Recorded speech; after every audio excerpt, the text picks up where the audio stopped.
A general history of the robberies and murders of the moft Notorious pirates, and also their policies, discipline, and government, from their first rise and settlement in the island of Providence in 1717 to the present year 1724, with the remarkable actions and adventures of the two female pirates, Mary Red and Anne Bonnet, to which is prefixed an account of the famous Captain Avery and his companions, with the manner of his death in England, the whole dejected into the following chapters, and their febrile cruise, to which is added a fort abstract of the statute and civil law in relation to piracy, by Captain Charles Johnson.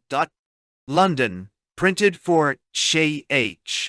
Rivington at the Bible and Crown in St. Paul's Churchyard, F. Lacey at the Ship near the Temple Gate, and F. Stone next the Crown Coffee, Hof the back of Gray's Inn, 1724.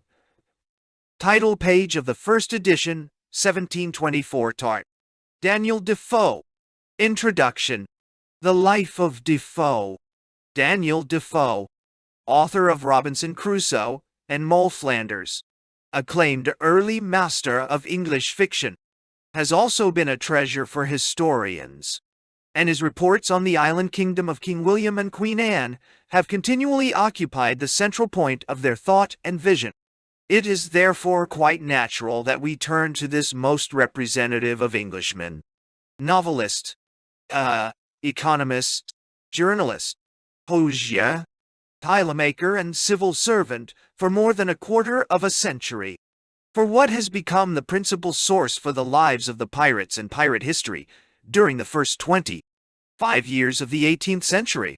The author of this indispensable gallery of rogues was born in London in 1660 to James Foe, a tallow chandler and, later, butcher, a devout Presbyterian who was a member of the congregation of Dr. Samuel Annesley, great-grandfather of John and Charles Wesley, by birth in the Act of Uniformity a dissenter, and therefore prohibited from attending Oxford or Cambridge.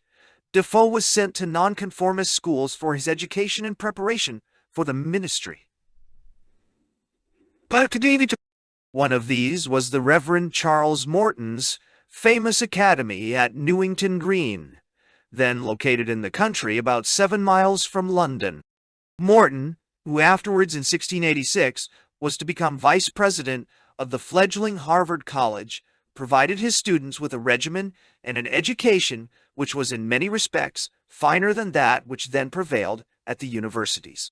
He emphasized the modern languages, mathematics, geography, and history, and demanded that all disputations and dissertations be presented in English.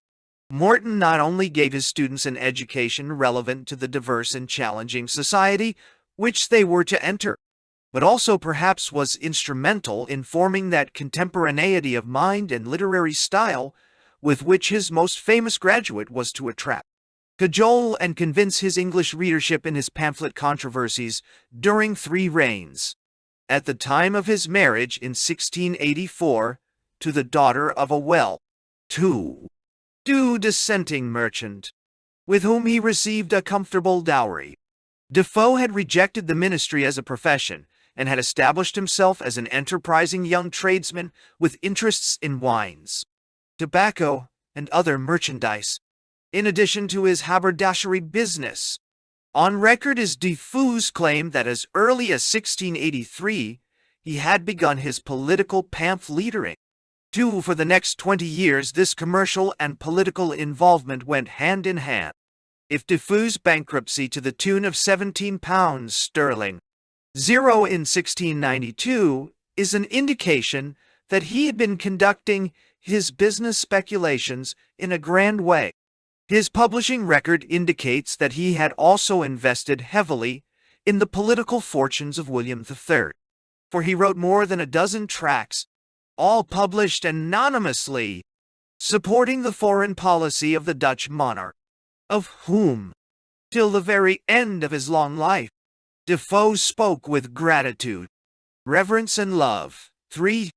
In fact, Defoe's most famous poem, The true born Englishman 1701, which he claimed had given him the personal friendship of the king, and which went into 10 editions in 1 year, was written in answer to an ill-conceived attack on the king for employing foreigners and for being a foreigner himself, sometimes coarse, at times sardonic, but always buoyant and genuinely good-natured. The true-born Englishman says much for Defoe's tolerance and zeal, as he confronted and squashed a racist and jingoistic attack, which was developing into a serious problem for his monarch. William's death in 1702 not only marked a change in Defoe's fortunes, but also signalized those frequent reversals which dogged him through his career. By the end of 1703, this resilient London merchant who, agreeing to pay his creditors in full, had reduced his indebtedness to £5 0, the confidant of the king and poet of the people, whose bestseller had been pirated and 80 of which had been peddled throughout the kingdom, suddenly found himself a bankrupt again, a criminal who had stood in the pillory and who was in jail at the Queen's pleasure, and who would be confronting heavy fines and a good conduct parole for the next 7 years. The cause of this misfortune was the publication of The Shortest Way with the Dissenters. Defoe had earlier ridiculed and dismissed the political extremism of jealous office seekers. Now he revealed in its own frenetic voice the very extreme of that temper which would tolerate nothing in Protestantism that did not show a complete submission to the doctrine and rules of worship of the state church. He spoke as a high church fanatic who demanded that the whole body of the dissenters, the posterity of the sons of error, may be rooted out from the face of this land forever. For, as all of his critics have noted, Defoe's technique here was the technique of his later fictions. He took on an assumed role and then wrote consistently from that person's point of view. But the irony backfired. Dissenters and high church members were shocked at the audacity of the impersonation. The Tory government suspected a Whig plot to embarrass and topple it. And Defoe, identified as the author, was hunted, indicted and convicted in 1703 of writing and publishing a seditious libel. He was saved from a very uncertain future by the intervention of Robert Harley, then Speaker of the House of Commons, and soon to become Secretary of State. Intent on establishing the most comprehensive news-gathering system of his day, in addition to encouraging writers friendly to the government, he enlisted Defoe for his purpose. One immediate result of the union was the birth, in February 1704, of a review of the affairs of France. Begun as a weekly, it regularly appeared thrice weekly from 1704 to 1713. The review was completely Defoe's organ, in which he introduced, explained, and defended the ministry's policies, and wrote on trade, religion, and almost anything of personal or topical interest.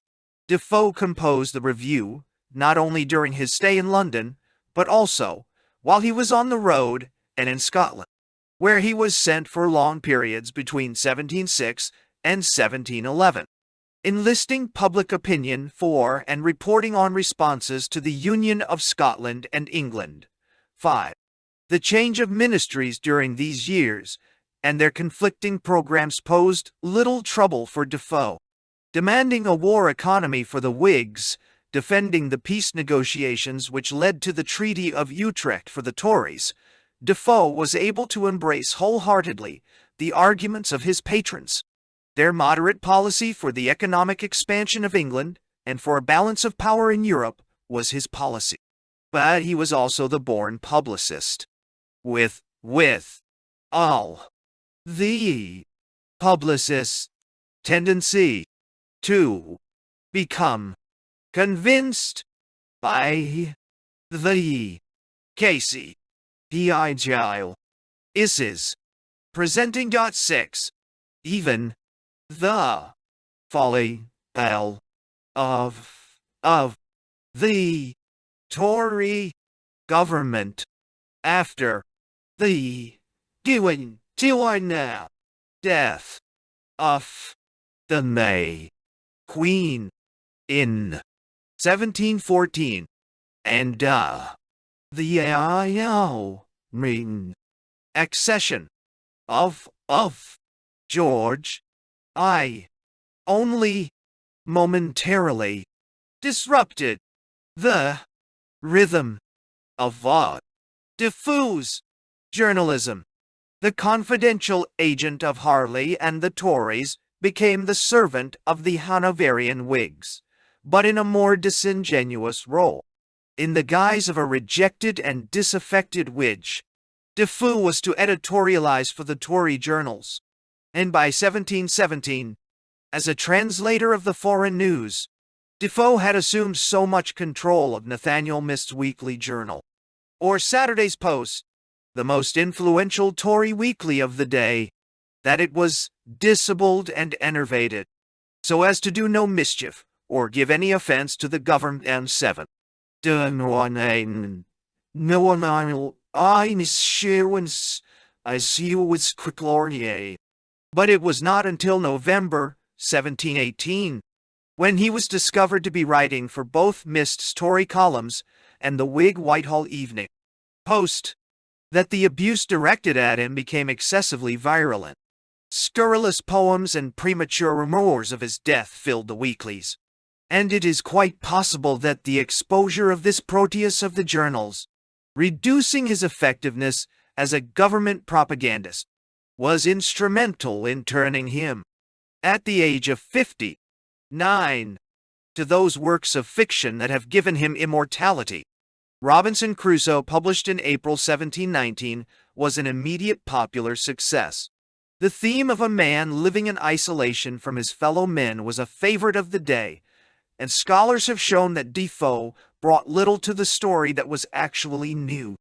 One can say, however, that part of Defoe's genius lay in his successful attempt at sustaining significant activity during Crusoe's 27 years on his island.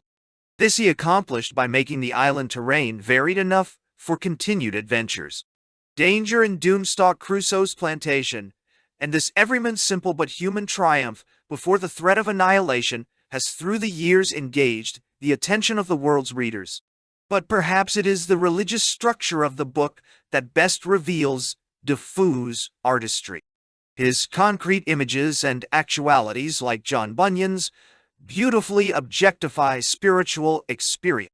Defoe, it is clear, went beyond his sources in subordinating the diverse experiences of his hero to the larger picture of a whole life, but this in turn was integrated into an evangelical frame, which gave meaning and order to that experience.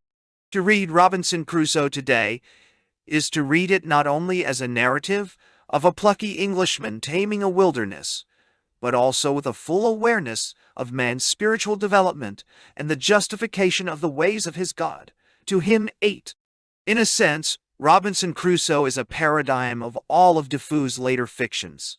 Captain Singleton, 1720, Moll Flanders, 1722, Colonel Jacques, 1724, and Roxana, the Fortunate Mistress, 1724.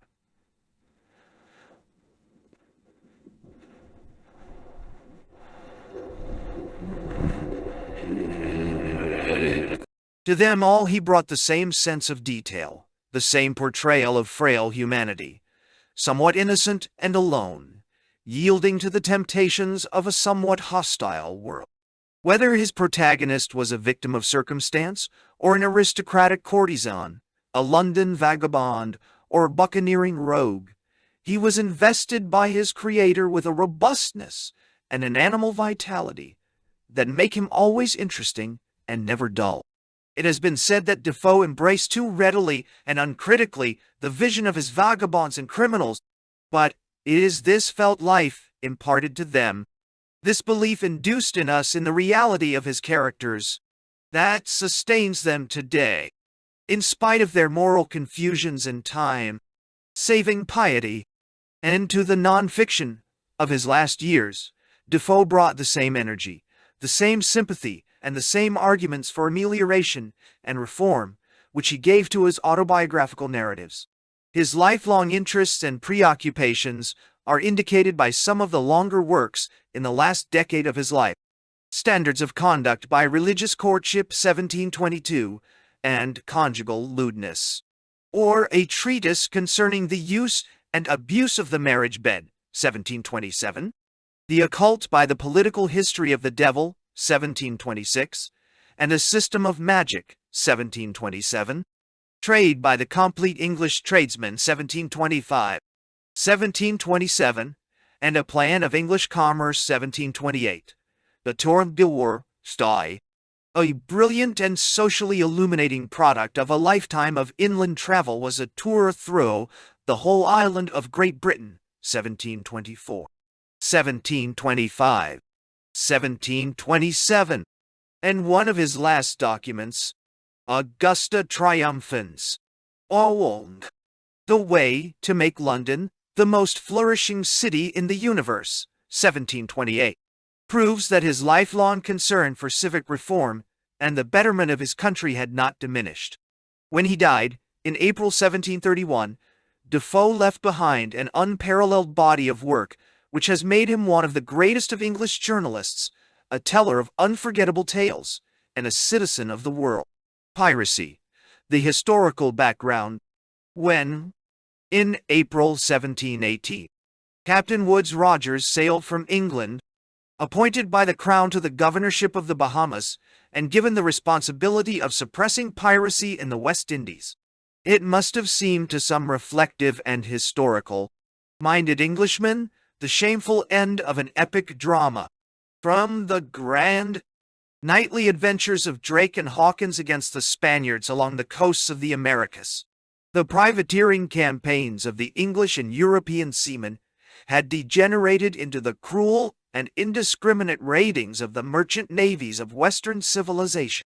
Elizabethan honor, symbolized in the Golden Hind cruise of Sir Francis Drake, with its commendable absence of physical violence, found itself sharing maritime history with the recitation of atrocities practiced by Henry Morgan during his destruction of Panama in 1671.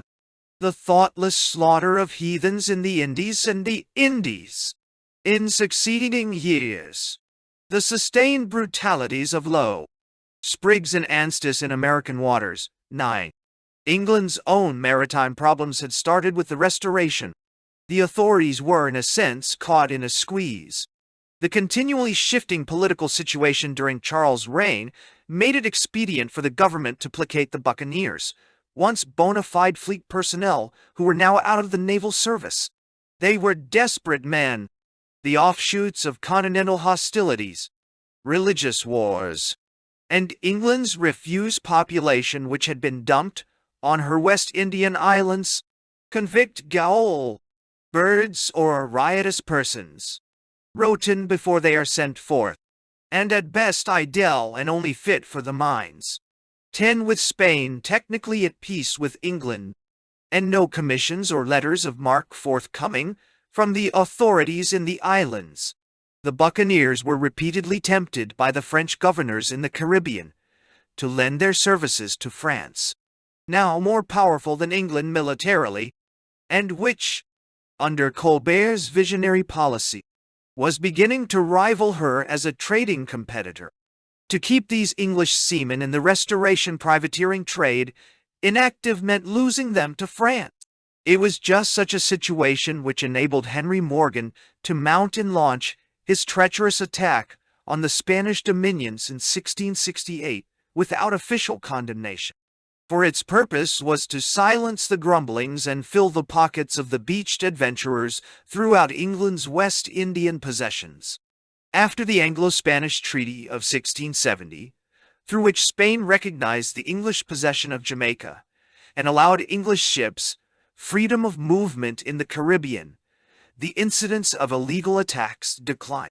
Both external political events and the internal domestic policies of the islanders, the sugar planters now wanting only peace and security, and fearing reprisals for buccaneering voyages against neighboring Spanish territories, conduced to make the lawless adventurers, once watchmen of the coast and violent defenders of English interests, personae non gratae in the West Indies. In addition, the depredations of these lawless crews disrupted the clandestine trading which the islanders had all maintained in the time of war, and now increase in no peace with the Spanish merchants on the coasts of the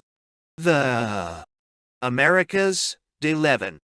While it may be true that concerted measures taken by these two governments may day the continuation of piracy unsafe in Caribbean waters. The pirates' shift to easier areas of plunder had much to do with the cessation of activity in the Caribbean. English and French freebooters under Captains Coxon, Sharp and Cook had discovered a convenient overland trail through the isthmus to the South Sea, and were reaping the wealth gotten from the undefended cities of the Pacific coast.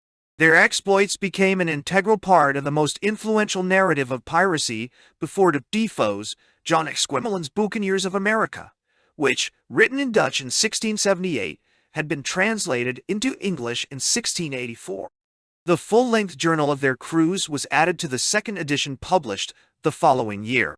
This English expedition into the Pacific, it might be noted, was to become perhaps the most famous and most documented voyage of the age.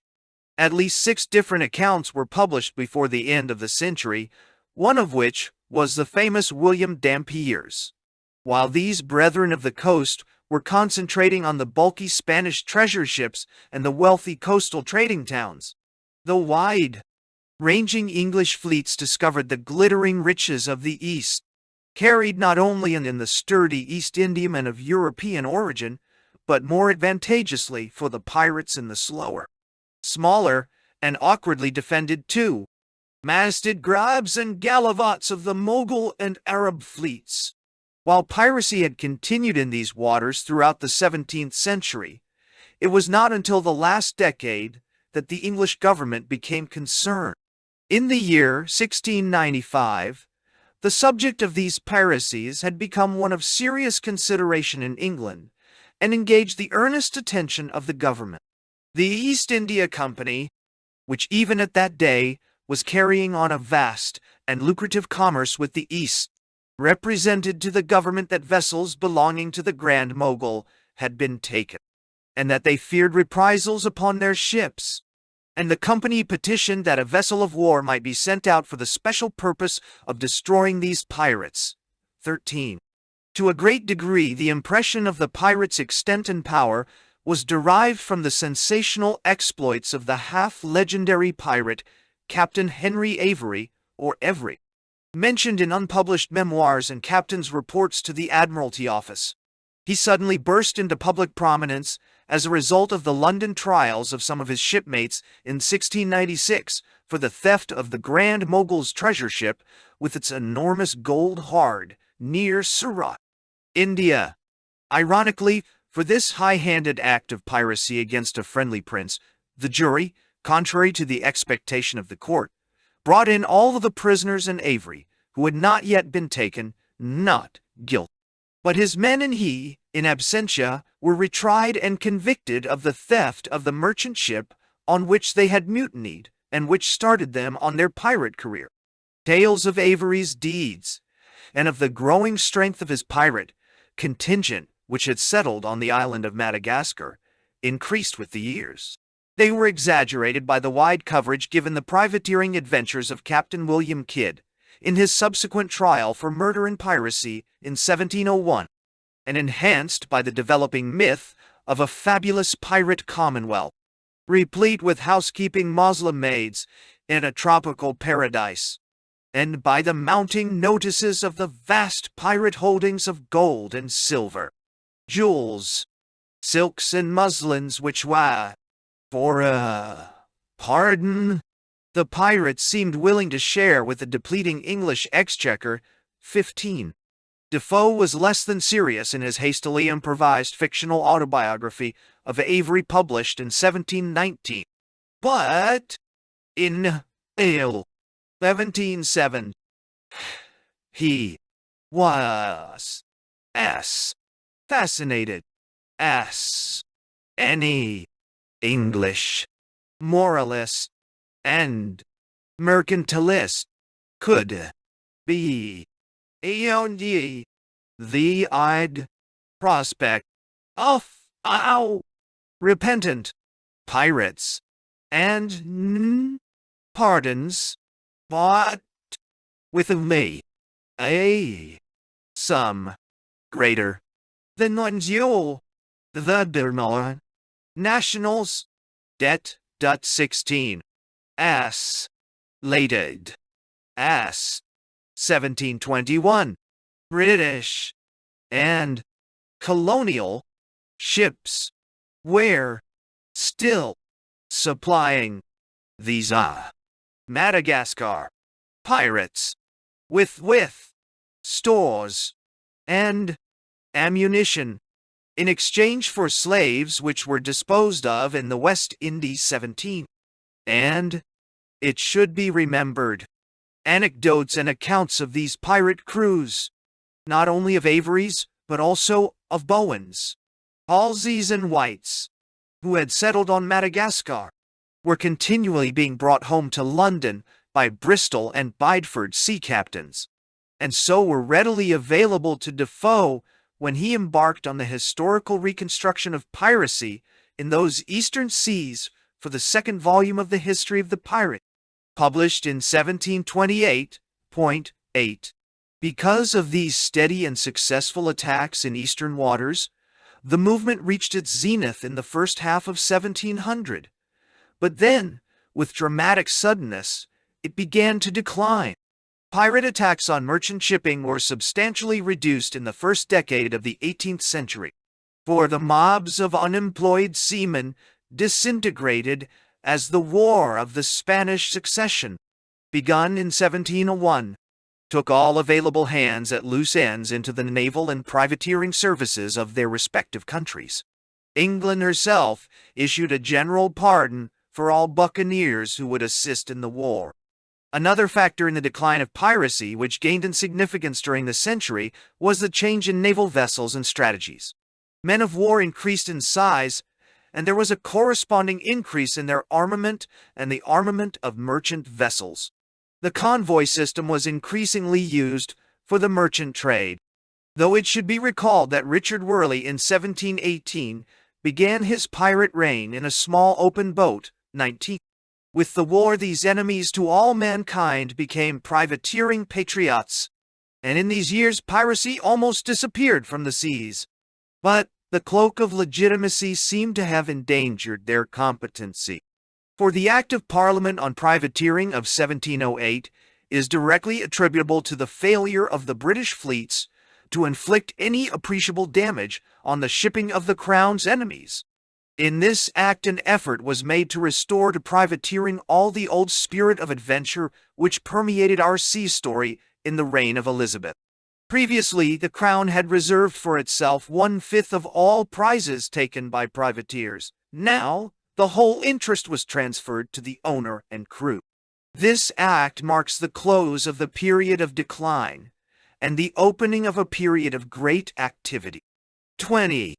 It was only after the signing of the Treaty of Utrecht by the major European powers in 1713 and the dispersal of the fleets that privateering and then piracy flourished, to bring on what can be called the greatest decade of pirate activity in modern history.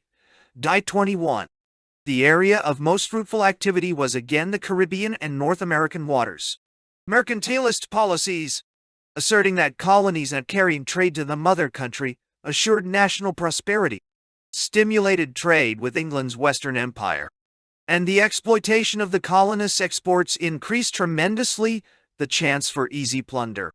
In addition, as Defoe makes clear in his history, colonial governors, through need as much as greed, supported by responsible merchant members of their communities, continued to be casual over the issue of commissions, and in their allegiance with ships' captains of questionable character. Further, British cruiser captains showed little zeal to beat the seas against the well-manned and courageously defended pirate ships when there was no guarantee that they would be capturing prize, laden or merchandise, carrying robbers who would ensure them a profit. These new marauders found a permanent base at New Providence in the Bahamas, which the influx of merchants, traders, and dockseas made a pirate's haven. They made temporary and knowledgeable use of the many uninhabited islands, with their convenient harbors for careening and provisioning, which dotted the Caribbean and the deserted coasts of the Carolinas. From these natural and hidden fortresses, increasing in numbers and tonnage, they moved with the seasons to the prolific docking areas of Newfoundland and the rich Guinea coast of Africa, which had become the center of the thriving slave trade. By 1718, in spite of a government proclamation offering free pardon to those who surrendered and bounties to those bringing the outlaws to justice, the pirates had almost paralyzed the trade of the West Indies. Bartholomew Roberts, perhaps the most successful pirate leader of them all, between 1719 and 1722, took by official count almost 400 vessels. It was his death and the trial of his crew in 1722 that symbolized the end of piracy's golden age. Defoe's Maritime Interests, a general history of the robberies and murders of the most notorious pirates, was published on 14th May, 1724. Its author was purported to be Captain Charles Johnson.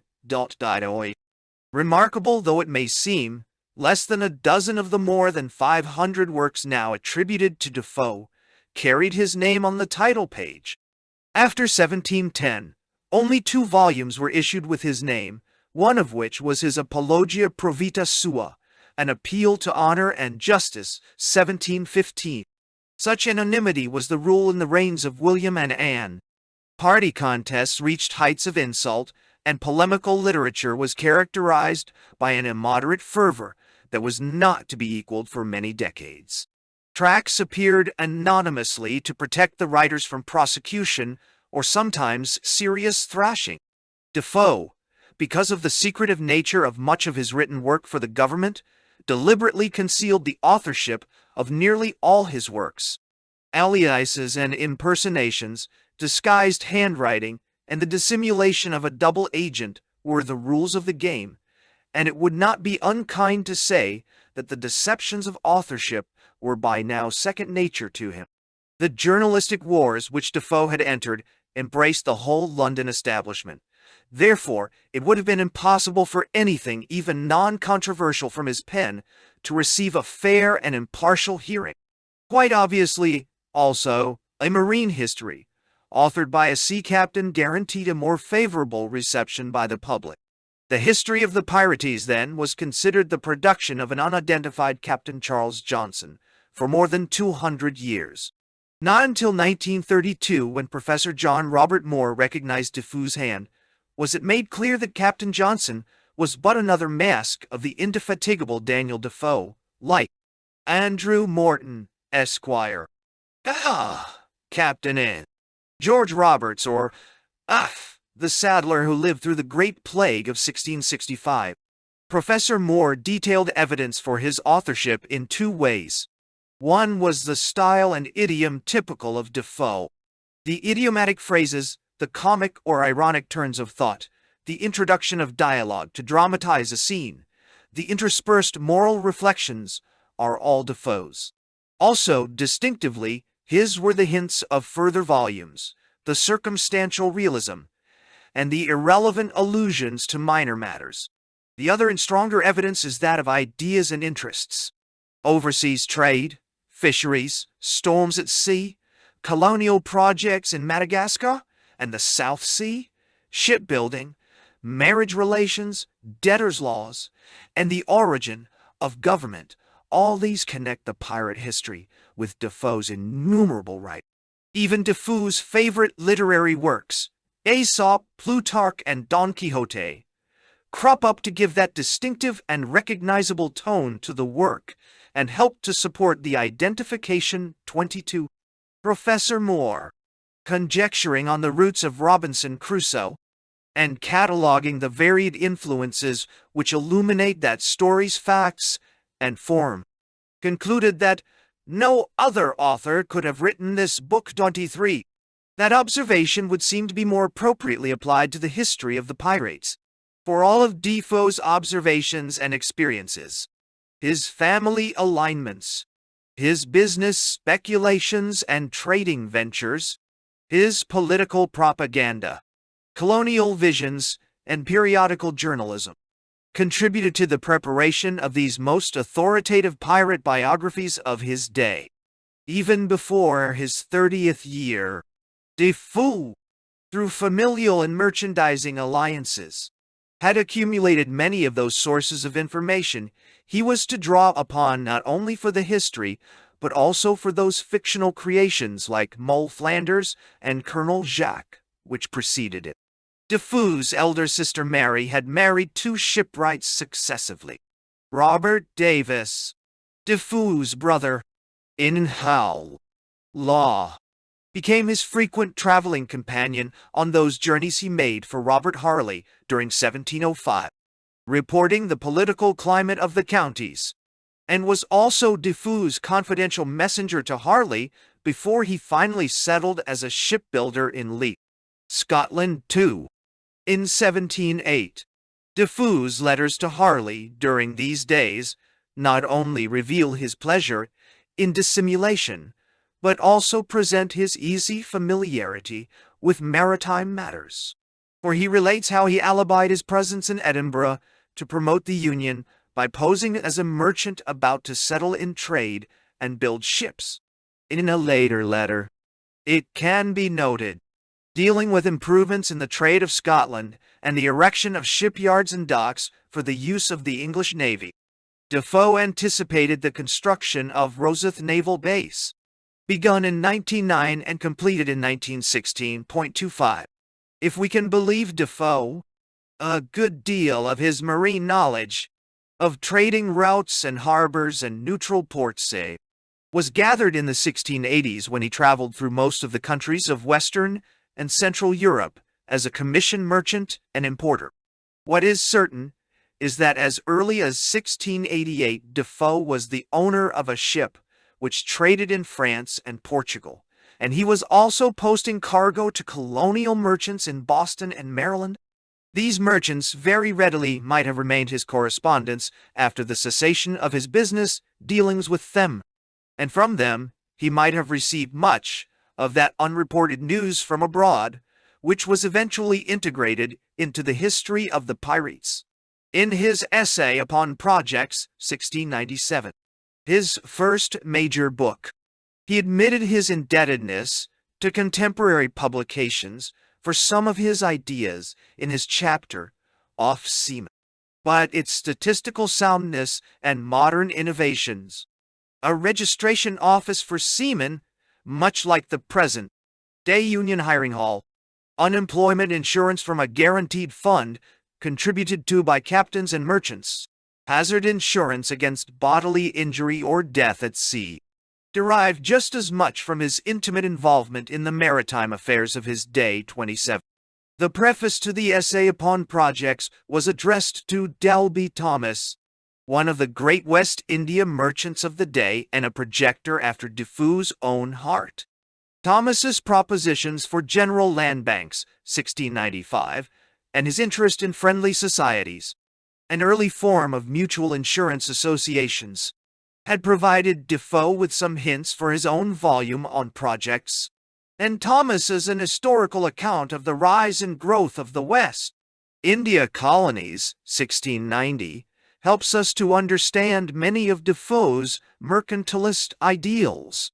In the preface, Defoe frankly acknowledged his indebtedness to their previous conversations.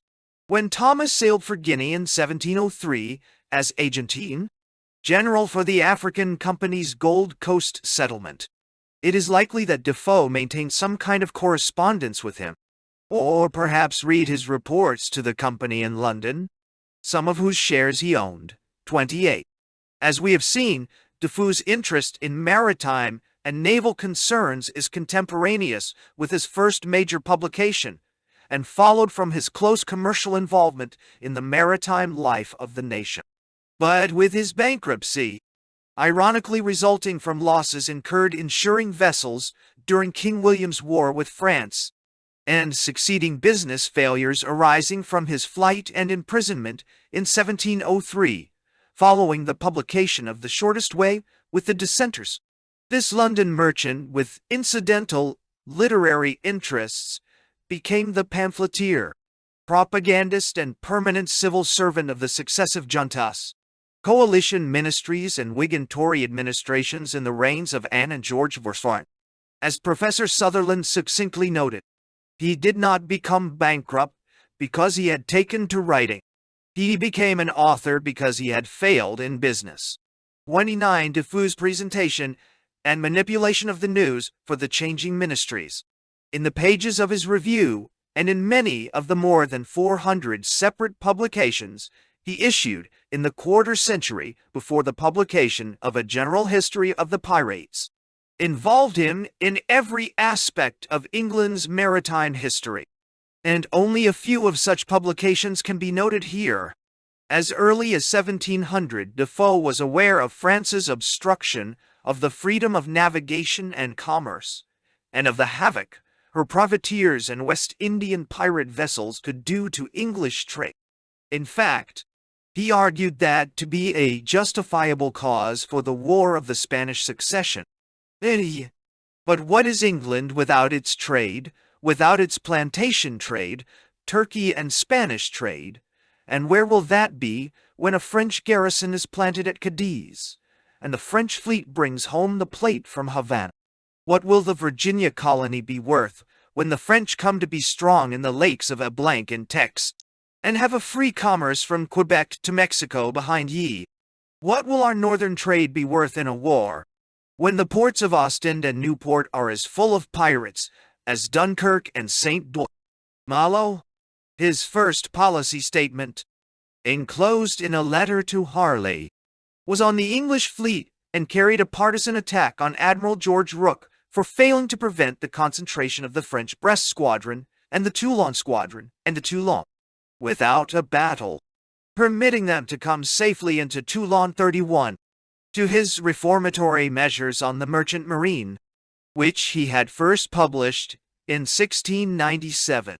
He returned in the Review in 1705, and his proposals for the better manning of the fleet were presented to the Select Committee of the House of Lords, then investigating deficiencies in the Navy.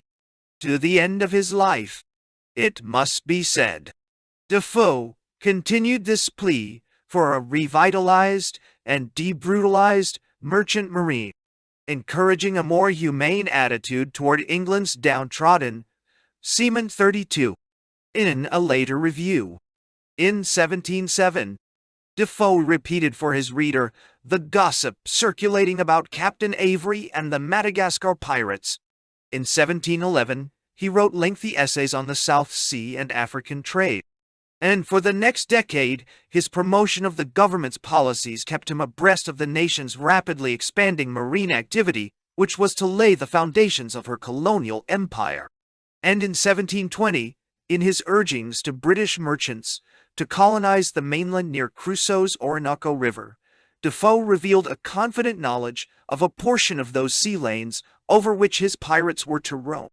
The author of these sheets is ready to lay before interested colonists a plan or chart of the rivers and shores of Guiana, the depths of water, and all necessary instructions for the enumerating tall navigation, 34.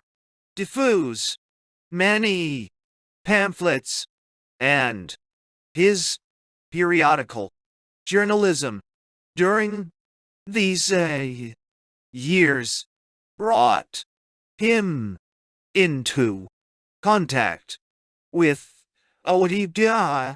two figures who demand mention in any consideration of the sources or in the surroundings personalities which contributed to the making of a general history of the pirate.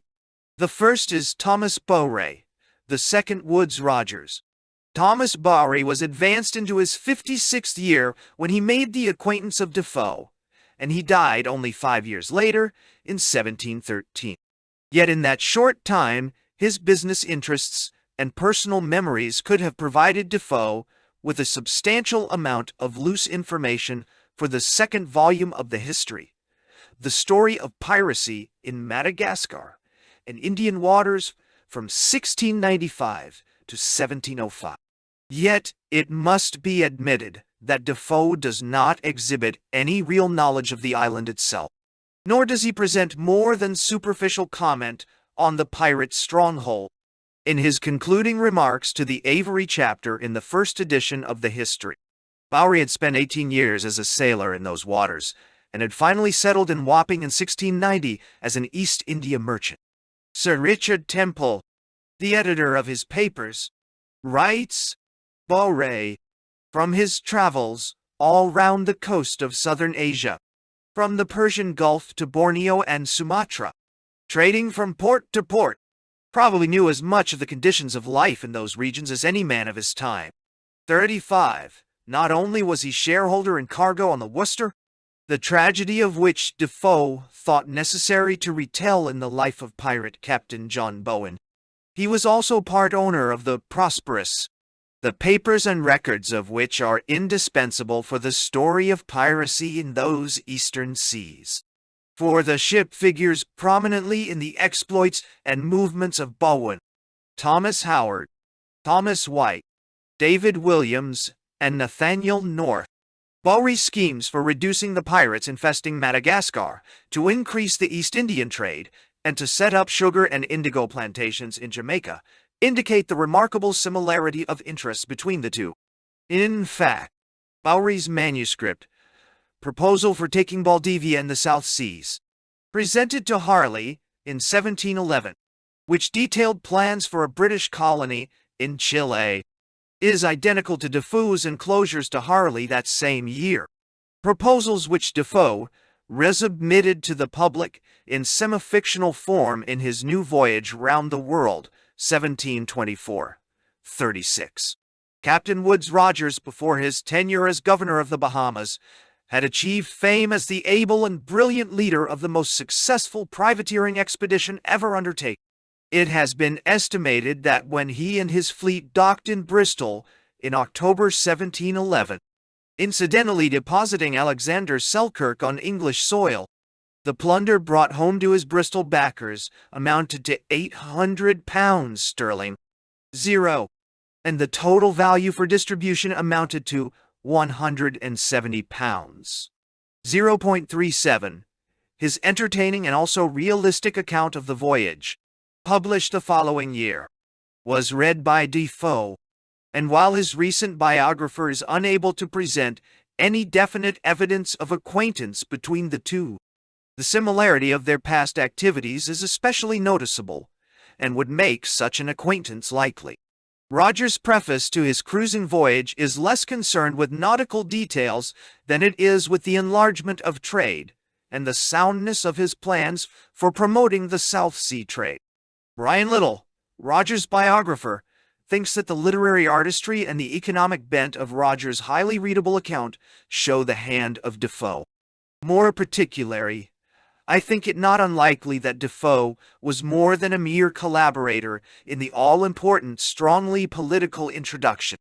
The arguments, the pleadings for the South Sea trade, and the political references are so exactly those which Defoe himself uses, that the idea seems hard to resist that he and Woodes Rogers spent much time together as that introduction, and the remaining text were hastened to their completion. 38. Defoe perhaps saw Rogers again after his return from his second voyage, a slaving one to Madagascar, and to the East India Company's post in Sumatra. It is mentioned in the first edition of the history.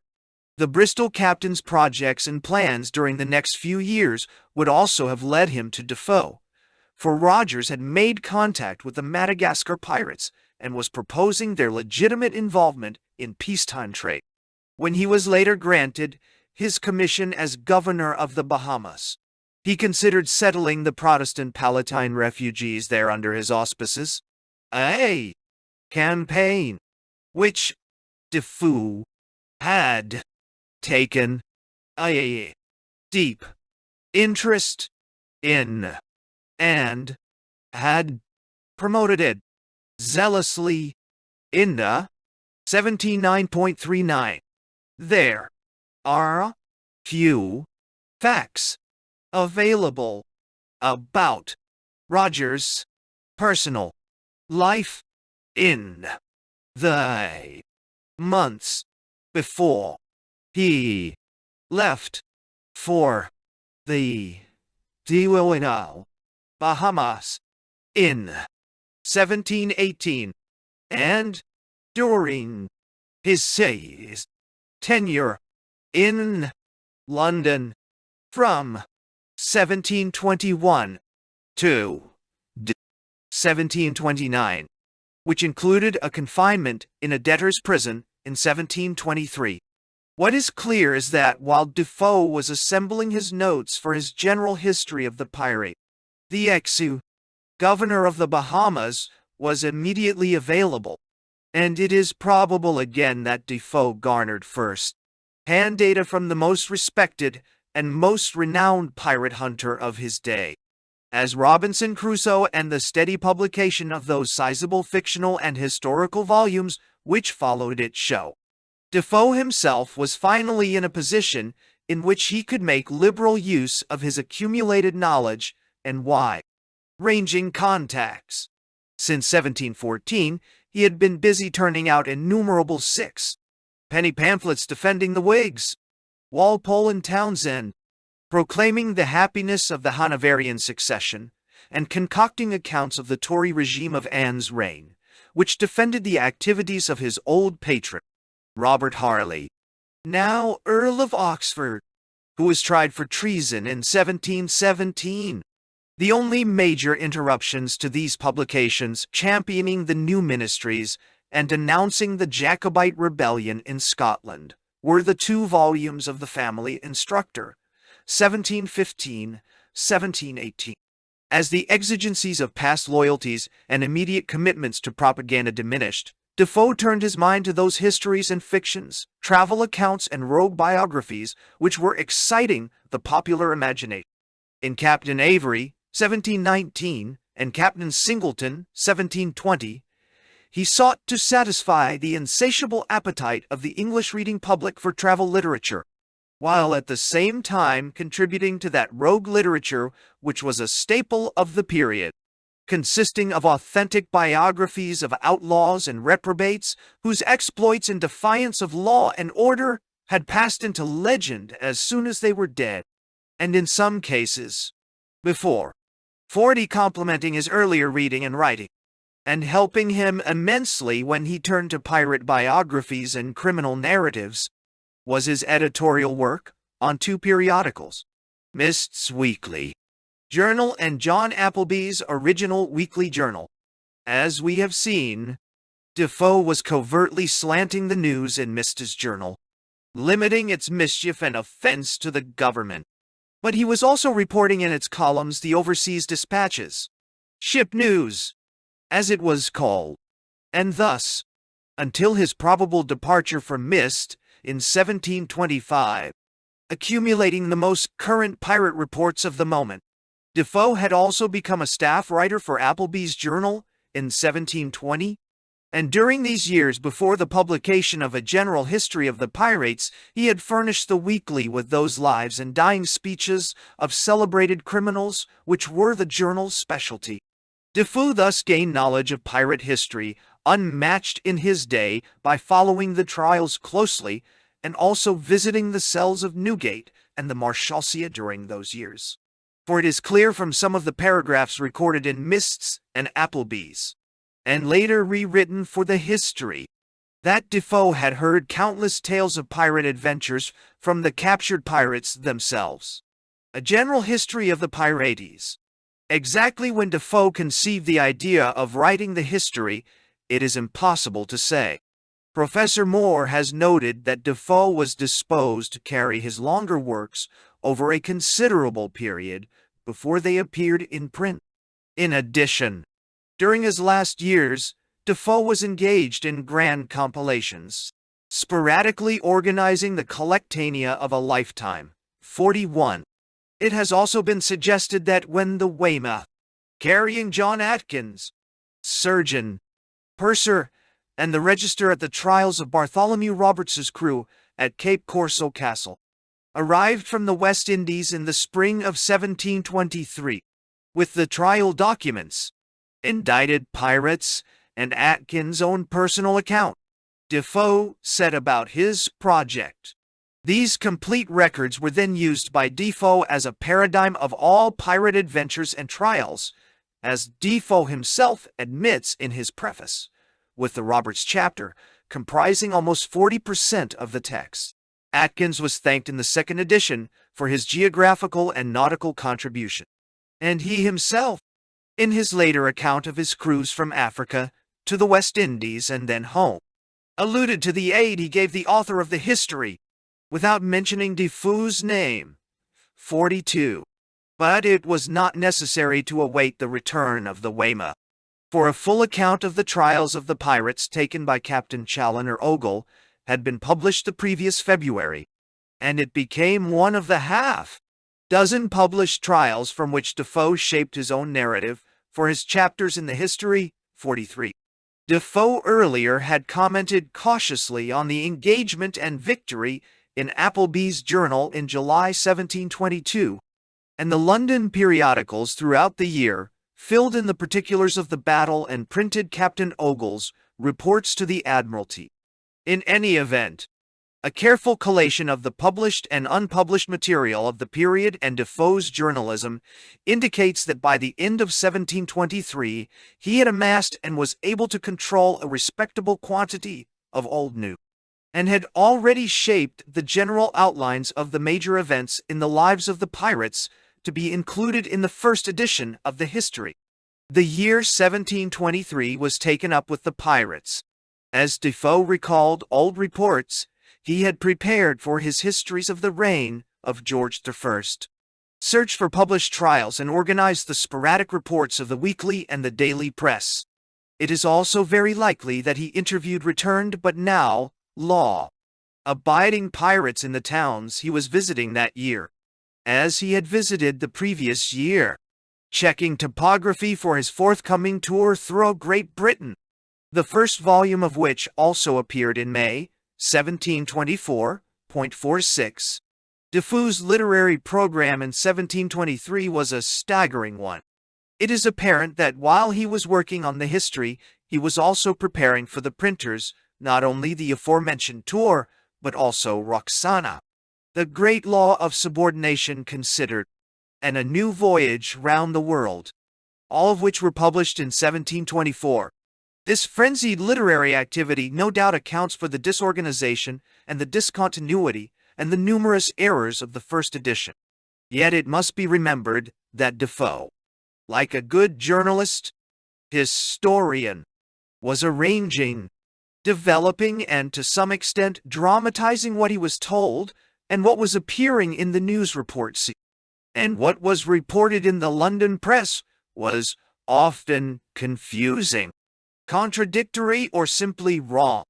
Important news then came to London by way of merchants' letters, private communications to the trading company's officials, reports to government boards, and reprintings of the news from colonial newspapers. Transmission second and third hand, garbled and distorted much of the information. At times, the report of a pirate attack on Caribbean shipping reached London during the same week from two independent sources. A captain's notice in a Boston newspaper and ship news from a captain just docked in the Downs.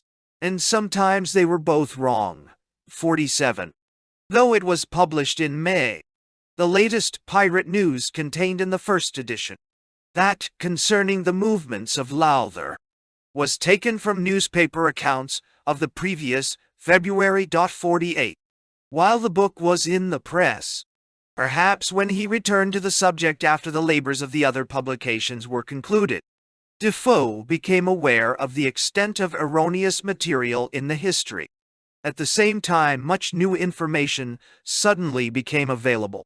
In April, for example, Defoe learned the true facts about the departure of Kennedy and Anstice from Roberts's fleet in 1720 and 1721. Most certainly they were received from Thomas Jones, who had been jailed in the Marshalsea, and whose piratical career with Davis, Roberts, and Anstice, and whose death in prison Defoe reported in Mist's journal in May 1724.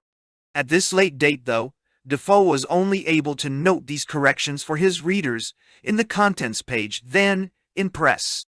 But he was able to make these changes and significant additions to the pirate biographies and introduce a new chapter on Anstice for the forthcoming second edition, which he immediately began to write, and which was concluded and published in August 1724. Thomas Warner, one of Defoe's most important printers, published the second edition of the Pirates, and for him Defoe reordered and rearranged completely the text of the faulty first edition. Additions, many of them substantial, were made in almost every biography. The excursions of Anstice were completely revised, and 2 new chapters, on Phillips and Spriggs, were added, with news of the latter carried right down to the date of publication, Bot 49. Defoe once again called attention anonymously to the revised pirate history.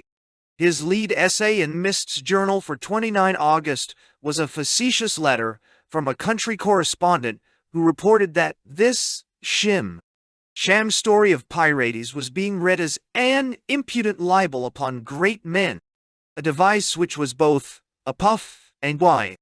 At the same time, a ridicule of obtuse contemporaries unable to distinguish between contemporary history and mysterious political allegory. But in spite of the corrections and the orderly reconstruction, the history did not sell well.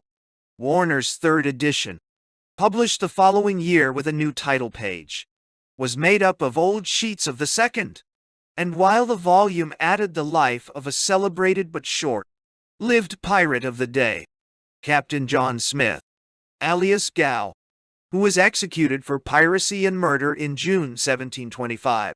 Warner did not even care to reset the table of contents page to include the notice of this addition to the reader. Ordered, arranged, detailed, and well-researched, Volume I of Defoe's pirate history is nevertheless of minor literary importance. As usual, the historicalness of his material precluded any involved fictive interludes.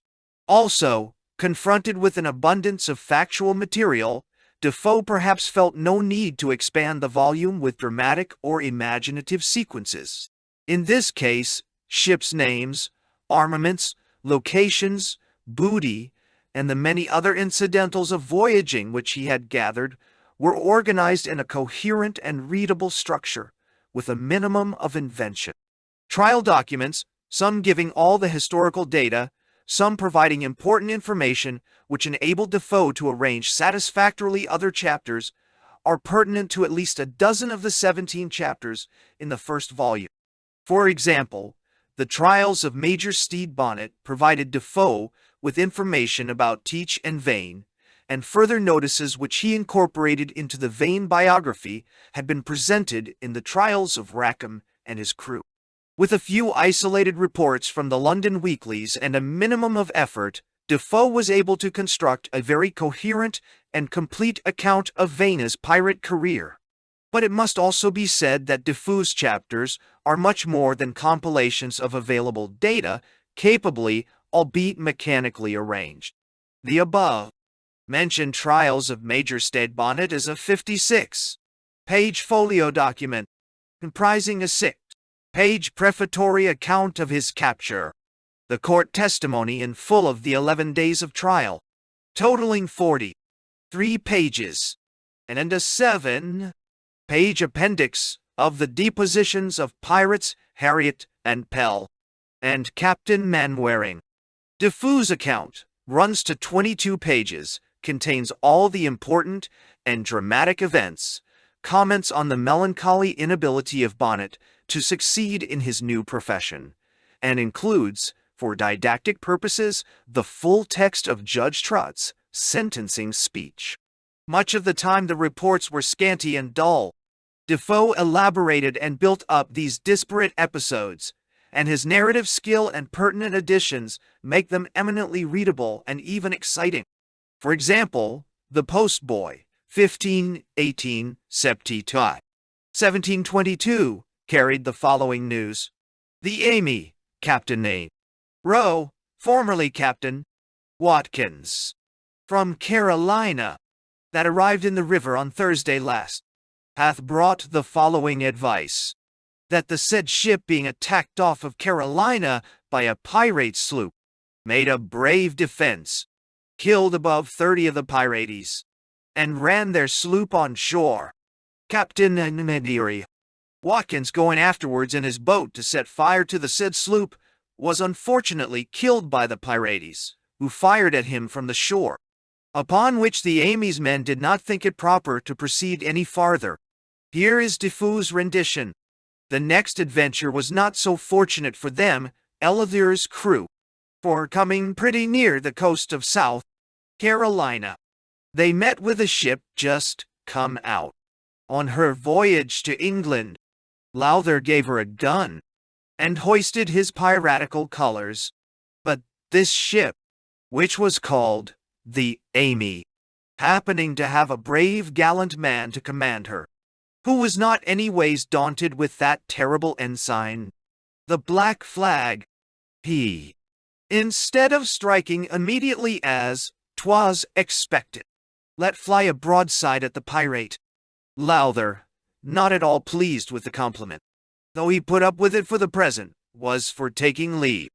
But the Amy, getting the pirate between her and the shore, stood after him to clap him aboard, to prevent which, Lowther run the sloop ground to, and landed all the men with their arms.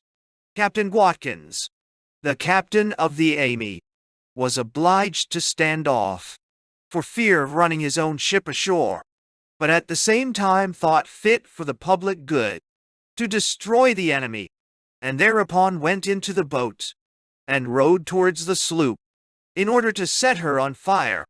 But before he reached the vessel, a fatal shot from Lowther's company ashore put an end to their design, Captain Watkins' life. After this unfortunate blow, the mate returned aboard with the boat, and not being inclined to pursue them any farther, took charge of the ship. Such reweaving of the facts is duplicated innumerable times in a general history, and only a heavily annotated edition with extensive interlineation and documentation would be able to show the full skill with which Defoe organized, rearranged, and heightened the records. As early as the second edition of 1724, Defoe had given notice that new facts and circumstances had been communicated to him, which, added to material he expected from the West Indies, would be published in a second volume of the History of the Pirates. In fact, some slight new information added to that edition reveals that Defoe had not only researched more conscientiously the readily available data on the Caribbean pirates, but had also gathered new facts about Captain Avery and Captain Two. That is, facts of the Madagascar scene of more than a quarter of a century earlier, material which was to make up about one-third of the later second volume. In 1726, the fourth edition of the history was published by a printer relatively new to London and Defoe, Thomas Woodward. There was a new title page and some minor corrections in the text, but many obvious inaccuracies in the earlier printing were overlooked, and there was no attempt on Defoe's part to bring the edition up to date. He did now indicate the immediate release of the forthcoming second volume by pointing the reader to an appendix in volume 2, which would conclude in great detail the biographies of Teach and Anstis. But this volume was delayed 2 years, not appearing until July 1728, and when it did, it contained less than one-quarter new material on West Indian piracy. Almost a fifth of the volume contained one of Defoe's most remarkable and neglected works of fiction, 51, The Life, Adventures in Colonization, Experiments of Captain Misson, his Lieutenant Caraccioli, and later, his consort Captain Tourouillat. Almost 60 pages, 13% of the total, present the experience of a mulatto seaman taken by the natives of Magadoxa, located on the mainland of Africa north of Madagascar. He was kept a prisoner for 16 years, fled to a Dutch ship trading on the coast in 1716, and returned to England in 1724. His manuscript observations, written that same year, were in the possession of Sir Hans Sloane, and their inclusion in the second volume of Defoe's history makes it quite probable that he had this and other manuscript material available to him in these last productive years of his life, if not before 52. The remainder of the volume, one-third of its contents, is the detailed, complex, although dateless, reconstruction of the escapades of English pirates in Madagascar and Indian waters from 1695 to 1707. Insufficiency of expected material and the narration of pirate activities, now more than 30 years old, perhaps account for the changed tone of this second volume. While Volume I of the history had contained authorial allusions to the contemporary English scene, it had been published during the upheavals resulting from the South Sea Bubble. It was primarily a historical tract concentrating upon received maritime information. But in Volume II, Defoe approached his rogues, in fact, as he did his rogues of fiction, for he now used them to indict and judge the hypocrisy, injustice, and cowardice of his English society. In Captain Bellamy's biography, The Strolling Player's Procedure for Erecting an Empire Equal to Rome, by Force, Corruption, and Slavery, with its allusions to the Walpolean scene, suddenly carries us into the Alice in Wonderland world of John Gay's The Beggar's Opera.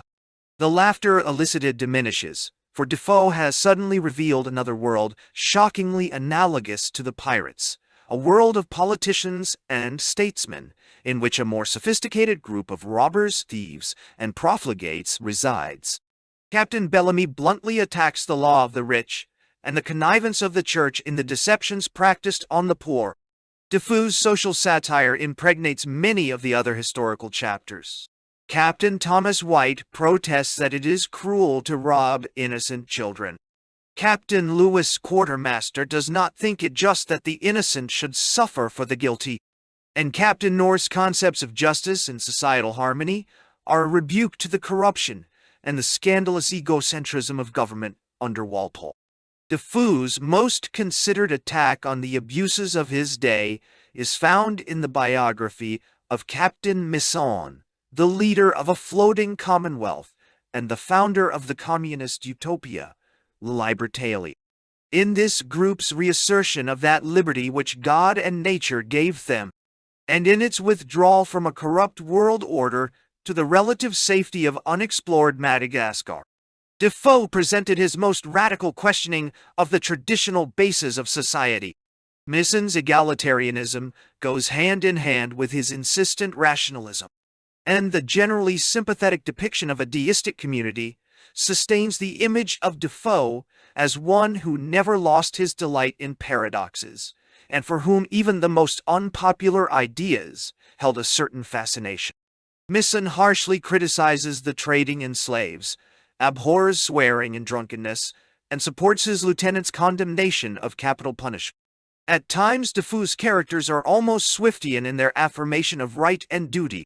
That indeed, obedience to governors was necessary, when they knew and acted up to the duty of their function, were vigilant guardians of the people's rights and liberties, saw that justice was equally distributed, were barriers against the rich and powerful, when they attempted to oppress the weaker, when they suffered none of the one hand to grow immensely richer, either by his own or his ancestors' encroachments, nor on the other, any to be wretchedly miserable, either by falling into the hands of villains, unmerciful creditors, or other misfortunes.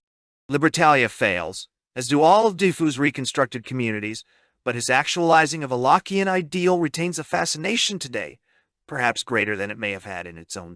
By far the most important part of this second volume is Defoe's story of Madagascar piracy.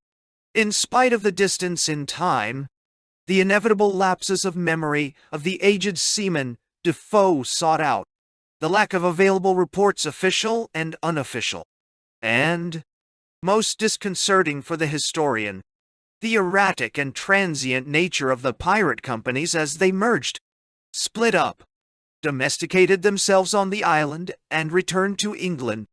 Defoe's account of their activities is remarkably consistent with the more sophisticated and academic investigations of the present-day 53.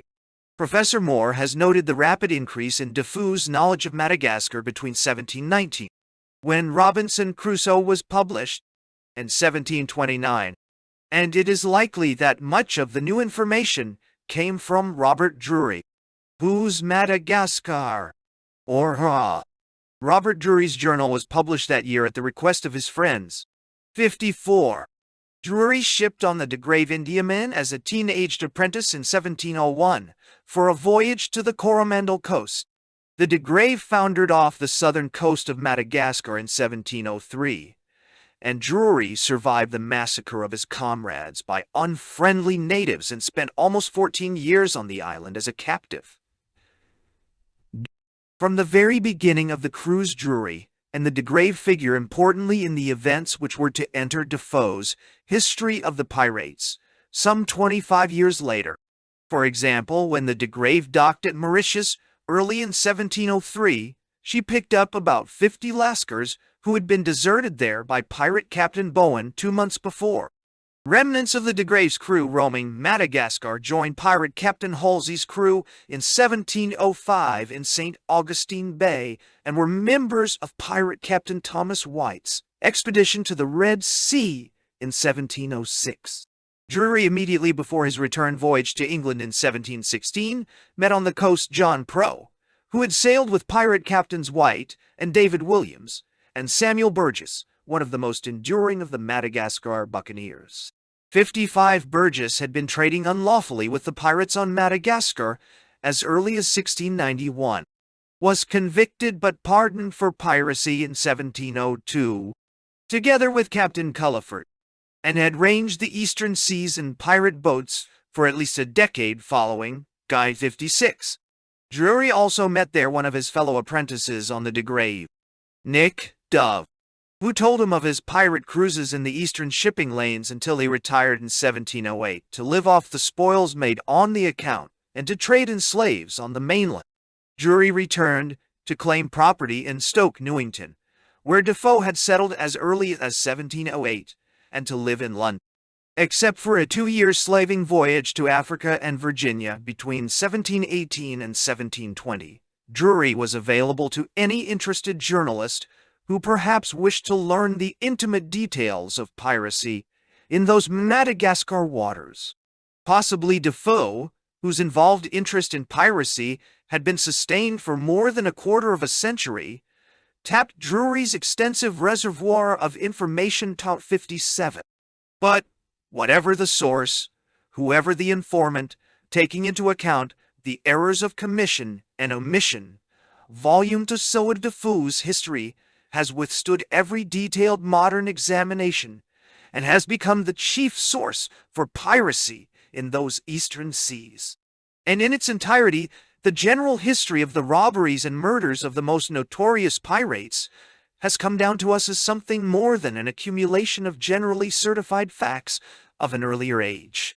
In its narrative vigor, its emotional balance, and its creative reconstruction of dim events elevated at times to a dramatic universality, it has remained the indispensable record of English piracy in the first quarter of the 18th century, and a classic in the literature of the sea. The text.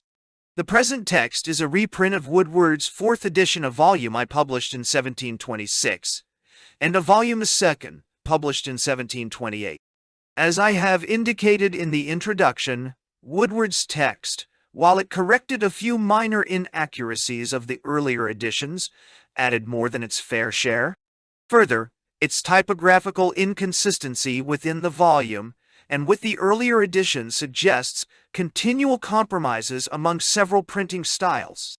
I have collated Woodward's text with the first, second, and third editions, wherever questions of a substantive nature arose, as with variations in phrasing or punctuation which determine the meaning of a line. I have chosen the reading of the first edition in the case of the added chapters of the second and third editions. Substantive changes in Woodward's text are supported by readings in these later editions. Incidental punctuation I have let stand, amending only to avoid confusion or to introduce infrequently a semicolon in place of Defoe's ubiquitous commas in his more precipitate paragraphs. I have also modified slightly the spelling, capitalization, and quotation symbols of Woodward's text, taking these forms from the first edition. The long S has been discarded throughout. Direct discourse I have put into italics, even when it came in the middle of a paragraph and was not so rendered in the original texts. Conversely, all indirect or reported discourse has been put into Roman type, even when not so rendered in the original texts. Single inverted commas have been removed, and where applicable, such as in direct discourse, italics have been introduced. All documents reproduced in the text are now italicized, as are all sections equivalent to direct discourse in the accounts of trials. Sections equivalent to indirect discourse appear in Roman .58. Names of vessels have been uniformly italicized, even when not underscored in the original texts. Additions which would increase the clarity and comprehension of Defoe's headstrong narrative I have placed in square brackets, as also the modern equivalents of his unfamiliar or unrecognizable place name. Obvious errors in the text have been silently corrected, and dates have been uniformly changed to new style. My aim has been to present a reliable but also readable text. To increase, therefore, the coherence of Defoe's biographies in Volume I, those additions to the Lives in Volume I, which were presented in an appendix in Volume II of 1728, have been incorporated into Volume I following the Lives to which they refer. In all cases, I have indicated my additions, emendations, and rearrangements of Defoe's text by the use of square brackets. To a greater extent than in Volume I, the typography of Volume II was inconsistent within the text. Printing conventions also were different from those of Volume I, also published by Woodward, but 4 years earlier. Editorial principles which have been followed here are the same as those in the first volume, and the spelling of the second has been changed to conform with that of the first. Chapter numbers, overlooked in the original edition, have been added for the reprint. All other changes have been placed in square brackets. Volume II presented an additional problem in organization. The information for it was collected piecemeal and intermittently.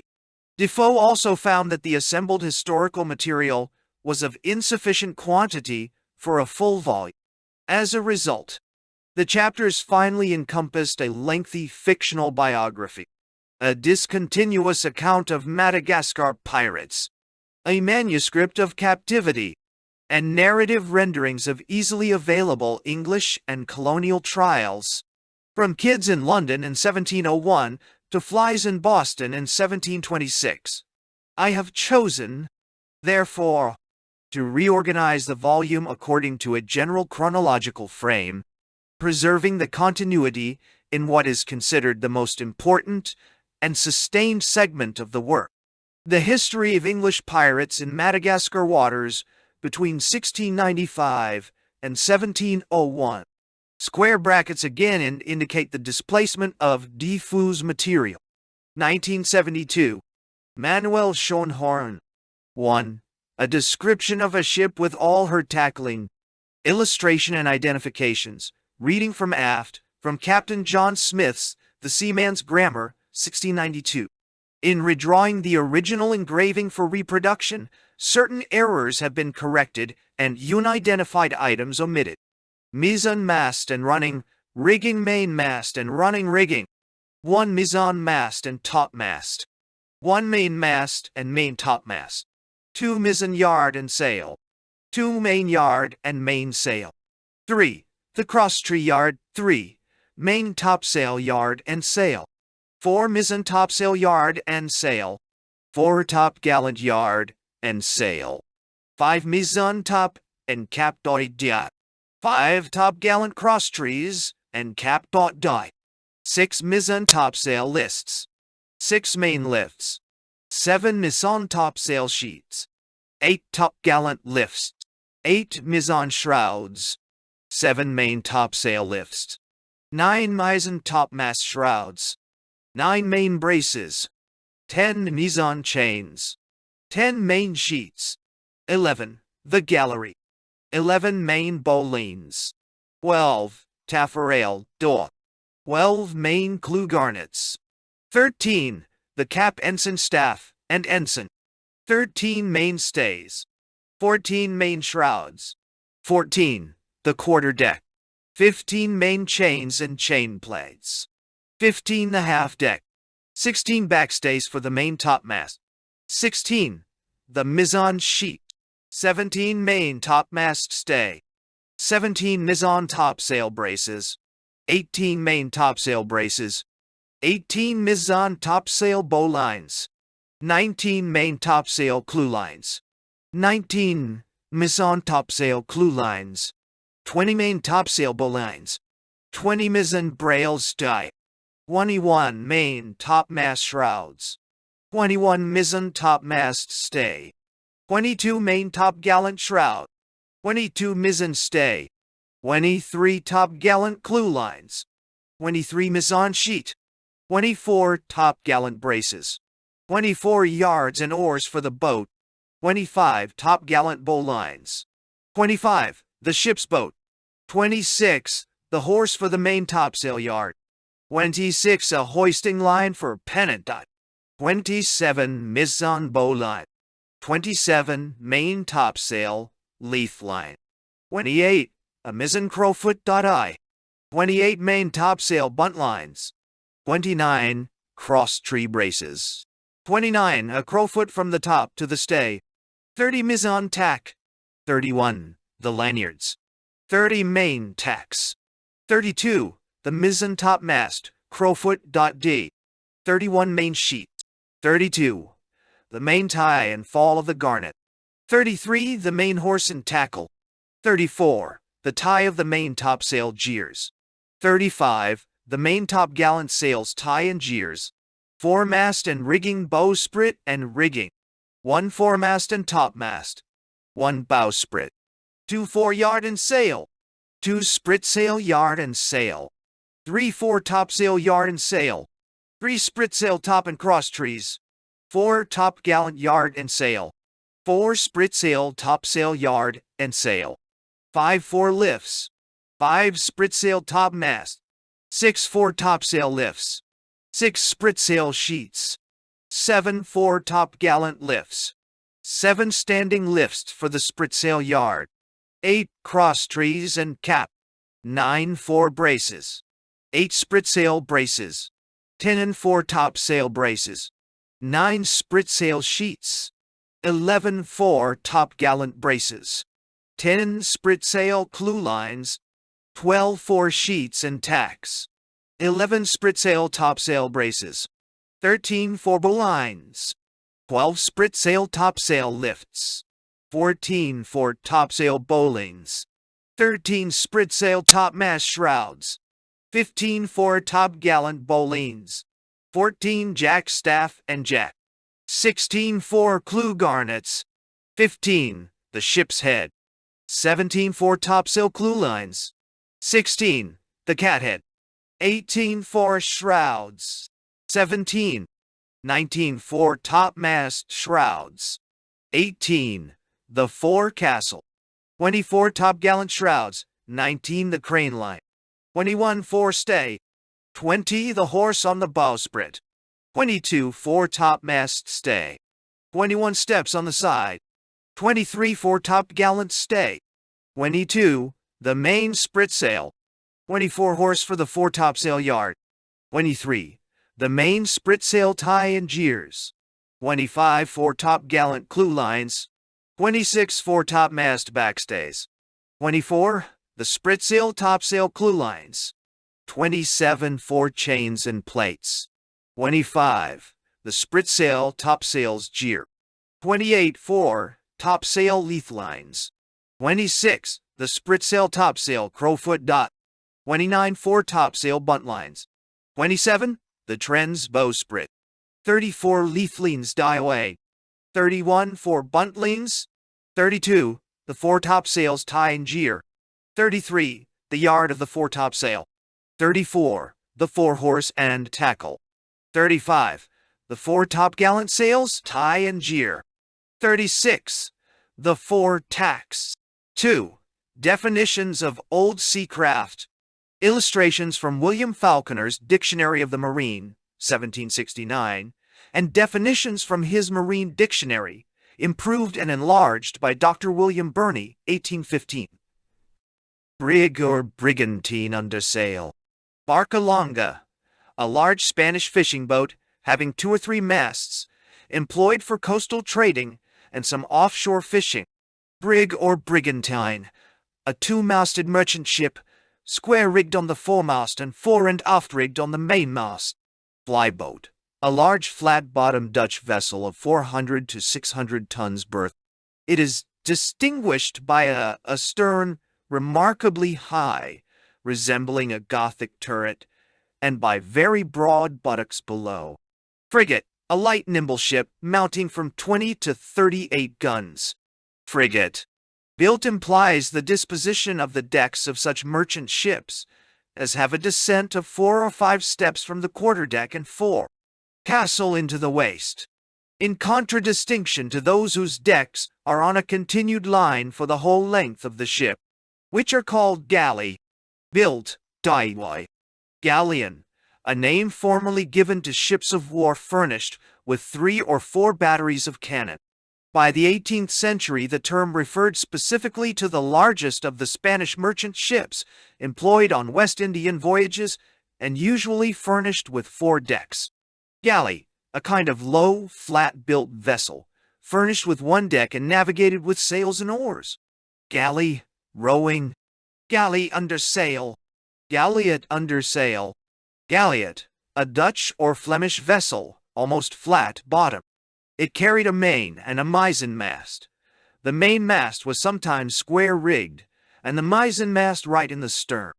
Galavat, a large boat, mounting 4 to 8 swivel guns of 40 to 70 tons burthen, carrying about 100 men for landing. It sailed with a peak sail and was rowed with 30 or 40 oars. It held about 20 fighting men besides the rowers. Grab, a large coasting vessel of India, generally of 2 or 3 masts, without a bowsprit, of 150 to 300 tons burthen. Hagboat, a heck-boat, an old term for a pink with a narrow stern and deep waist. Ketch, a vessel equipped with 2 masts, a mainmast and a mizzenmast, and usually from 100 to 250 tons burthen. It was principally used as a bomb vessel to bombard citadels, towns, or other fortresses.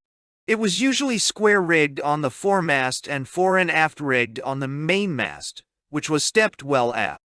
Catch at anchor. Longboat, the largest and strongest boat belonging to any ship. It was principally employed to carry great burdens, as anchors, cables, ballast, etc., and was generally furnished with a mast and sails. Those which were fitted for men of war were occasionally decked, armed, and equipped for cruising short distances. Menchu, a single-masted vessel, usually a cargo boat, much used on the Malabar coast. Launch, a peculiar sort of longboat, proportionally lower, longer, and more flat-bottomed than the longboat. It was by consequence less fit for sailing, but better calculated for rowing and approaching a flat shore. Pitiuga, a periagua, a sort of large canoe. It was composed of the trunks of 2 trees, hollowed and united into one fabric. The term was also applied to a flat-bottomed boat or barge for shallow water, occasionally fitted with 2 masts. Pink, a general name given to a sailing ship with a very narrow, rounded stern. Pinnace, a small single-decked, square-rigged vessel, navigated with oars and sails, and having generally 2 masts, which are rigged like those of a schooner. Also a boat usually rowed with 8 oars. Schooner under sail. Schooner, a small vessel with 2 masts, whose mainsail and foresail are suspended from gaffs reaching from the mast towards the stern. Sloop. Shallop, a sort of large boat with 2 masts, propelled by oars and sails, and rigged like a schooner. Also, a large, heavy, undecked boat with 1 mast, fore and aft mainsail, and jib foresail. Sloop, a small vessel furnished with 1 mast, the mainsail of which is attached to a gaff above, to the mast on its foremost edge, and to a long boom below. Sloops were often warships, with 2 or 3 masts and square rig. Snow, the largest of all 2-masted vessels. The sails and rigging on the mainmast of a snow are exactly similar to those on the same masts in a ship, only that there is a small mast behind the mainmast of the former, which carries a sail nearly resembling the mizzen of a ship. Yawl, a small ship's boat, usually rowed by 4 or 6 oars, broader, deeper, and shorter than a pinnace. Snow under sail. Volume on. Superior numerals in the text refer to notes at the end. The preface. Having taken more than ordinary pains in collecting the materials which compose the following history, we could not be satisfied with ourselves, if anything were wanting to it, which might render it entirely satisfactory to the public. It is for this reason we have subjoined to the work a short abstract of the law now in force against pirates, and made choice of some particular cases, the most curious we could meet with, which have been heretofore tried, by which it will appear what actions have all, and what have not been adjudged piracy. It is possible this book may fall into the hands of some masters of ships, and other honest mariners, who frequently, by contrary winds or tempests, or other accidents incident to long voyages, find themselves reduced to great distresses, either through scarcity of provisions, or want of stores. I say, it may be a direction to such as those, what lengths they may venture to go, without violating the law of nations, in case they should meet other ships at sea, or be cast on some inhospitable shore, which should refuse to trade with them for such things as are absolutely necessary for the preservation of their lives, or the safety of the ship and cargo. We have given a few instances in the course of this history of inducements.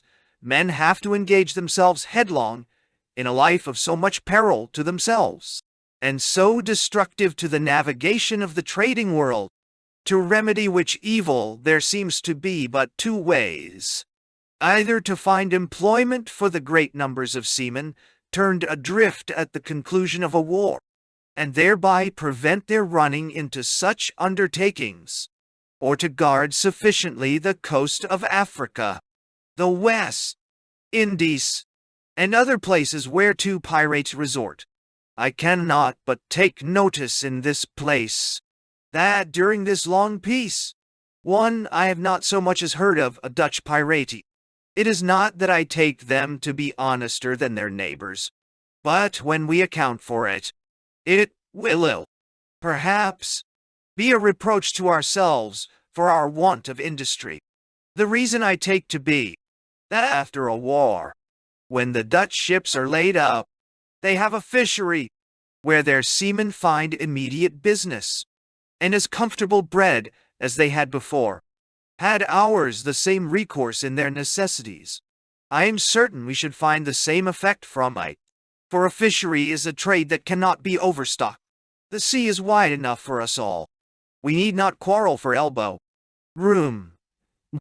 Its stores are infinite, and will ever reward the laborer. Besides, our own coasts, for the most part, supply the Dutch, who employ several hundred sail constantly in the trade, and so sell to us our own fish. I call it our own, for the sovereignty of the British seas are to this day acknowledged us by the Dutch and all the neighboring nations.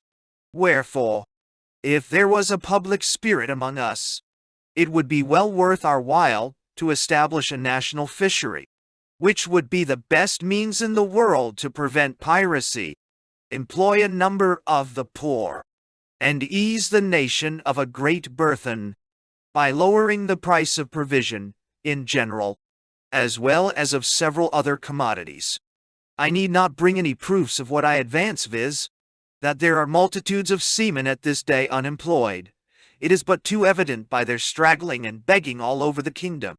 Nor is it so much their inclination to idleness as their own hard fate in being cast off after their work is done to starve or steal. I have not known a man-of-war commission for several years past, but 3 times her complement of men have offered themselves in 24 hours. The merchants take their advantage of this, lessen their wages, and those few weasemen who are in business are poorly paid, and but poorly fed. Such usage breeds discontents amongst them, and makes them eager for any change. I shall not repeat what I have said in the history concerning the privateers of the West Indies, where I have taken notice they live upon spoil, and as custom is a second nature, it is no wonder that, when an honest livelihood is not easily had, they run into one so like their own, so that it may be said that privateers in time of war are a nursery for pirates against a peace.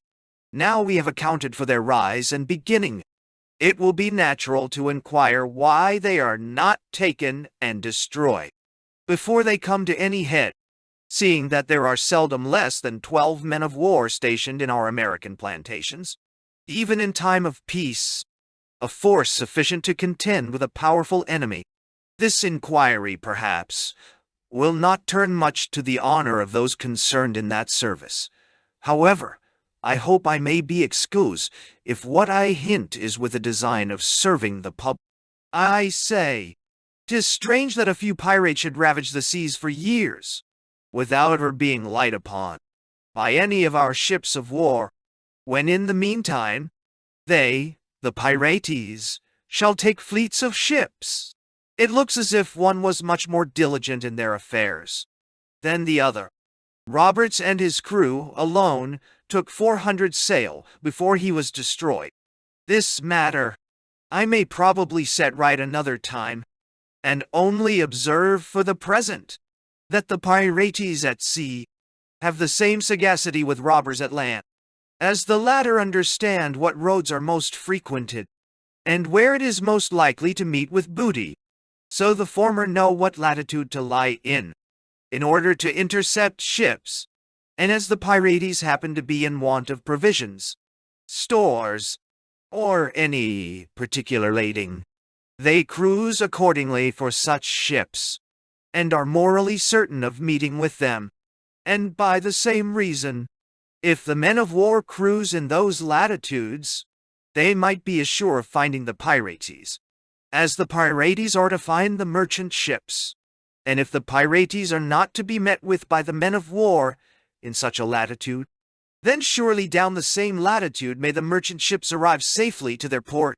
To make this a little plainer to my country readers, I must observe that all our outward-bound ships, sometimes after they leave the land, steer into the latitude of the place they are bound to, if to the west, India Islands, or any part of the main of America, as New York, New England, Virginia, and C, because the latitude is the only certainty in those voyages to be found, and then they sail due west, till they come to their port, without altering their course.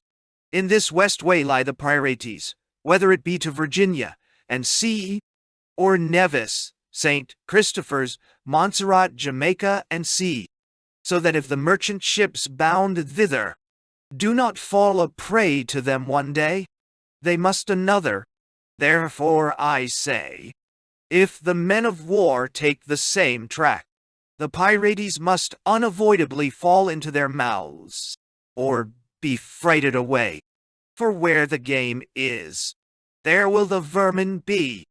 If the latter should be the case, the trading ships, as I said before, will pass unmolested and safe, and the Pirates be reduced to take refuge in some of their lurking holes about the uninhabited islands, where their fate would be like that of the fox in his den. If they should venture out, they would be hunted and taken, and if they stay within, they must starve. I must observe another thing, that the Pirates generally shift their rovings according to the season of the year. In the summer, they cruise mostly along the coast of the continent of America. But the winters there, being a little too cold for them, they follow the sun and go towards the islands. At the approach of cold weather, every man who has used the West India trade knows this to be true. Therefore, since we are so well acquainted with all their motions, I cannot see why our men of war under a proper regulation may not go to the southward, instead of lying up all the winter useless. But I shall proceed too far in this inquiry.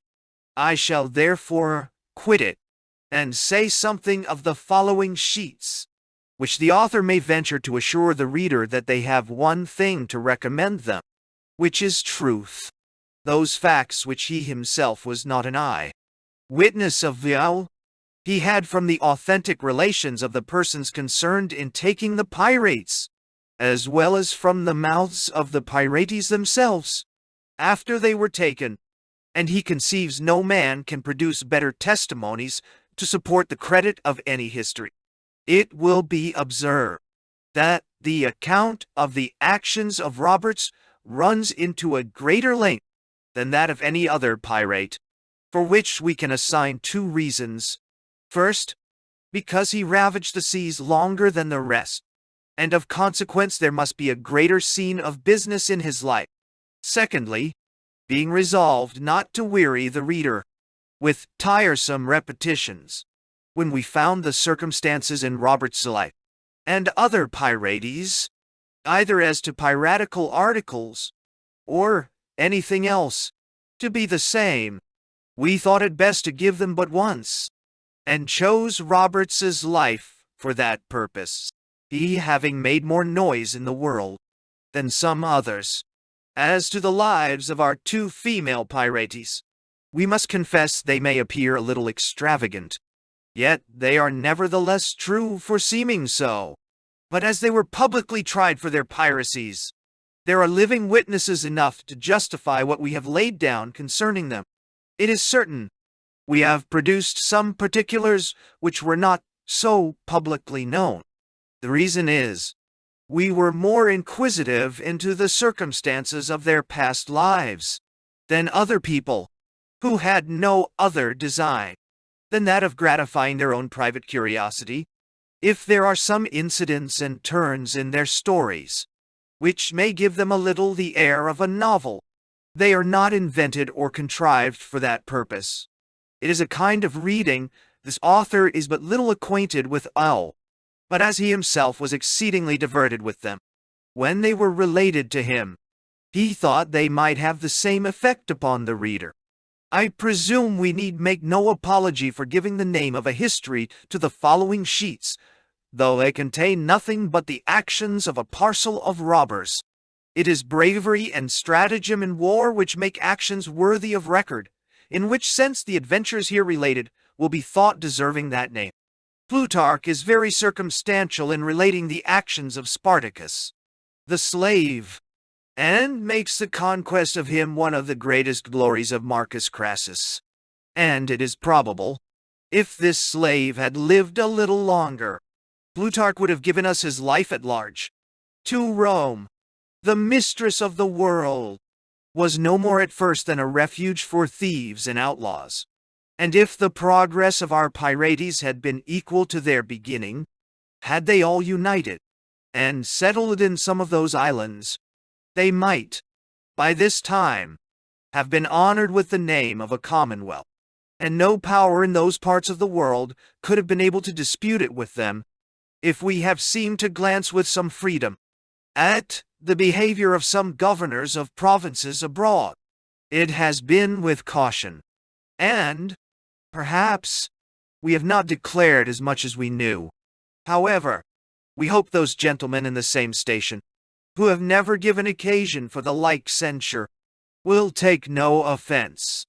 Though the word governor is sometimes made use of. P.S. It will be necessary to add a word or two to this preface, in order to inform the reader that there are several material additions made to this second impression, which, swelling the book in bulk, must of consequence add a small matter to its price. 3. Day. The first impression, having been received with so much success by the public, occasioned a very earnest demand for a second. In the meantime, several persons who had been taken by the pirates, as well as others who had been concerned in taking of them, have been so kind to communicate several facts and circumstances to us, which had escaped us in the first impression. This occasioned some delay, therefore if we have not brought it out, as soon as wished, it was to render it the more complete. We shall not enter into a detail of all the new matter inserted here, but the description of the islands St. Thome and C, and that of Brazil are not to be passed by without a little notice. It must be observed that our speculative mathematicians and geographers, who are, no doubt, men of the greatest learning, seldom travel farther than their closets for their knowledge, and are therefore unqualified to give us a good description of countries. It is for this reason that all our maps and atlases are so monstrously faulty, for these gentlemen are obliged to take their accounts from the reports of illiterate men. It must be noted also that, when the masters of ships make discoveries this way, they are not fond of communicating them. A man's knowing this or that coast better than others recommends him in his business, and makes him more useful, and he'll no more discover it than a tradesman will the mystery of his trade. The gentleman who has taken the pains to make these observations is Mr. Atkins, for a surgeon, an ingenious man in his own profession, and one who is not tied down by any narrow considerations from doing a service to the public, and has been pleased generously to communicate them for the good of others. I don't doubt but his observations will be found curious and very serviceable to such as trade to those parts sea. Besides, a method of trade is here laid down with the Portuguese, which may prove of great profit to some of our countrymen, if followed according to his plan. It is hoped these things will satisfy the public, that the author of the following sheets considered nothing so much as making the book useful, though he has been informed that some gentlemen have raised an objection against the truth of its contents, viz. that it seems calculated to entertain and divert, if the facts are related with some agreeableness and life. We hope it will not be imputed as a fault, but as to its credit, we can assure them that the sea-faring men, that is, all that know the nature of these things, have not been able to make the least objection to its credit, and he will be bold to affirm that there is hardly a fact or circumstance in the whole book, but he is able to prove by credible witnesses there have been some other pirates, besides those whose history are here related, such as are hereafter named, and their adventures are as extravagant and full of mischief as those who are the subject of this book. The author has already begun to digest them into method, and as soon as he receives some materials to make them complete, which he shortly expects from the West Indies, if the public gives him encouragement, he intends to venture upon a second volume. The contents of Volume I and Volume II. Contents of I. Square brackets indicate passages transferred from the appendix in Volume II. The introduction. The danger of commonwealths from an increase of pirates. 26. Pirates in the times of Marius and Sylla. 26, 27. Takes Julius Caesar. 27. The barbarity of those pirates IB. They spare Caesar, and why, IBY. His behavior amongst them, IB doi. Caesar obtains his liberty for a ransom, IB. Attacks and takes the pirates. 28. Hangs them at Troy, IB. They increase again to a prodigious strength, IB. Plunder at the gates of Rome. 29. The mock homage they paid the Romans, IB. Pompey the Great appointed general against them, IB. A prodigious fleet and army assigned him, IB. His conduct and good fortune. 30. Recia, an overthrow, IB. By the gallantry of those pirates is IB.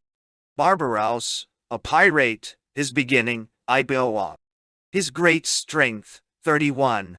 Seliman Teni, king of Algiers, courts his friendship, IB. Chill. Makes himself king, and how, IB. The king of Tunis overthrown by him, IB. Chpai. Leaves the inheritance to his brother, IB. No. The West Indies commodious for pirates, NY 31, 32. The explanation of the word keys, IB. Boy. The pirates conceal their booty on them, IB. Doi. The pirates' security in those parts, IB. The rise of pirates since the Peace of Utrecht accounted for, 35. An expedition from Jamaica to plunder the Spaniards, IBBY. The Spaniards sue for justice to the government of Jamaica, 36. The plunderers turn pirates, IB. The Spaniards make reprisals, IB. Doi. The plundered Stamen join the pirates, IB. The names of ships taken by them, 37. Providence fixed on as a place of retreat by them, IB. By damn. That island described, 37, 38. The Lords, addressed to her late Majesty for securing Providence, 38. An order of council in this reign to the same purpose, IB. Doi. A list of men of war employed for the defense of the plantations, 39. Captain Woodes Rogers made governor of Providence, IB. Detroit. The King's proclamation for suppressing pirates, 40, 41a. How the pirates used the proclamation, IB. Bite. Great divisions among them, IB. How made quiet, IB. Bite. Several of the pirates surrendered to the governor of Bermudas, IB. Doit. The fate of the rest, 41, 42. Woodes Rogers his arrival at Providence, IB. Vane's behavior, 42. Woodes Rogers employs the pardoned pirates, IB. By their conduct, IB. Boying. Some of them hanged for new piracies, 43. Their strange behavior at the place of execution, IB. Boy. Some proceedings betwixt the English and Spanish, IB. Doit. What? The Spaniards surprised the Greyhound man of war, and how, 44. Quitter, IB. Bay. The crew of a Spanish Guarda del Costa hanged at Jamaica, and why, IB. Detaching. Sir Nicholas Law's his letter to the alcaldes of Trinidado, 45 d. Mr. Shell. Joseph Laws, lieutenant of the Happy Snow, his letter to the alcaldes of Trinidado, 46. The alcalde's answer to the lieutenant's letter, IBB. The lieutenant's reply to the alcalde's answer, 47. The alcalde's answer again, IBB. Some account of Richard Holland, 48. Prizes taken by him, I.B. by Jap.ol. I. Of Captain Avery and his crew. Romantic reports of his greatness, 49. His birth, 50. Is mate of a Bristol man, I.B. For what voyage sign, I.B. Tampers with the seamen, I.B.J. Forms a plot for carrying off the ship, I.B.I.D. Executes it, and how, 51. 52. The pirates take a rich ship belonging to the Great Mogul, 53. The Great Mogul threatens the English settlements, I.B.D. The pirates steer their course back for Madagascar, 53. Call a council, 54. Put all the treasure on board of Avery's ship, I.B.T. Avery and his crew treacherously leave his confederates. Go to the Isle of Providence in the West Indies, 55. Sell the ship, go to North America in a sloop, I.B. Toinea. They disperse. Avery goes to New England, I.B. boy. From thence to Ireland, 56. Avery, afraid to expose his diamonds to sale, I.B. Goes over to England, I.B. Puts his wealth into merchants' hands of Bristol, I.B. Changes his name, I.B. Lives at Biddeford, I.B. The merchants send him no supplies, E.B. Importunes them, I.B.D. Goes privately to Bristol, they threaten to discover him, 57. Goes over to Ireland, solicites them from thence, I.B. Is very poor, works his passage over to Plymouth, walks to Biddeford, I.B.T. Dis a beggar, I.B. by one. An account of Avery's confederates, 57, 58. Their settlement at Madagascar, 58. The inhabitants described, 58. They meet other pirates. An account of them, I.B. The pirates arrive to great power, 59. Their policy, government, and sea. Places described, 59, 60, 61. The arrival of Captain Woodes Rogers at that part of the island, 61. Their design of surprising his ship, 62. One of these princes formerly a waterman on the Thames, I.B. Their secretaries, men of no learning, could neither write nor read, I.B. Chap. T. Of Captain Martel and his crew. Way to suppress pirates, 63. The increase of pirates accounted for, 63, 64. Where Martel learned his trade, 64. The names of several prizes taken by him, 64, 65. His strength at Santa Cruz, 65. His manner of fortifying himself there, I.B. Ball. Is attacked by the Scarborough man of war, 66. His defense by land and sea, I.B. Pike. His desperate escape, I.B. Stipe. His miserable end, I.B. Dewey. Captain Evans' letter, 67 to 70. Chap. Toy. 3 by. Of Captain Teach, alias Blackbeard. His beginning, 71. His confederacy with Hornigold, I.B. Boy. The confederacy broke, I.B. Takes a large Gwinny man, I.B. Engages the Scarborough man of war, 72. His alliance with Major Stede Bonnet, I.B. Beat. Deposes his new ally, E.B. His advice to the Major, I.B.P. His progress and success, 72, 74. Takes prizes in sight of Charlestown, 74. Sends ambassadors to the governor of Carolina, upon an impudent demand, I.B. Runs his ship aground designedly, 75. His cruelty to some of his own companions, I.B. Surrenders to the king's proclamation, I.B. The governor of North Carolina's exceeding generosity to him, 76. He marries, I.B. The number of his wives then living, I.B. His conjugal virtues, I.B. Makes a second excursion in the way of pirating, 76. Some state legerdemain betwixt him and the governor, 76, 77. His modest behavior in the river, 77. His frolics on shore, I.B. Doi. The merchants apply for a force against him, and where, I.B. Doi. A proclamation with a reward for taking or killing of pirates, 78, 79. Lieutenant Maynard sent in pursuit of him, 79. Blackbeard's good intelligence, 79, 80. The lieutenant engages Blackbeard, 80. A most execrable health drank by Blackbeard, I.B. Doi. The fight bloody, the particulars of it, 81, 82. Blackbeard killed, 82. His sloop taken, I.B.T.Y. The lieutenant's conduct, I.B.P. A reflection on the humors of seamen, 83. Blackbeard's correspondence discovered by his papers, I.B.Y. Blackbeard's desperate resolution before the fight, I.B. The lieutenant and governor no very good friends, I.B. Doi. The prisoners hanged, I.B. Samuel Odell saved, and why, I.B. The good luck of Israel hands, 83, 84. Blackbeard's mischievous frolics, 84.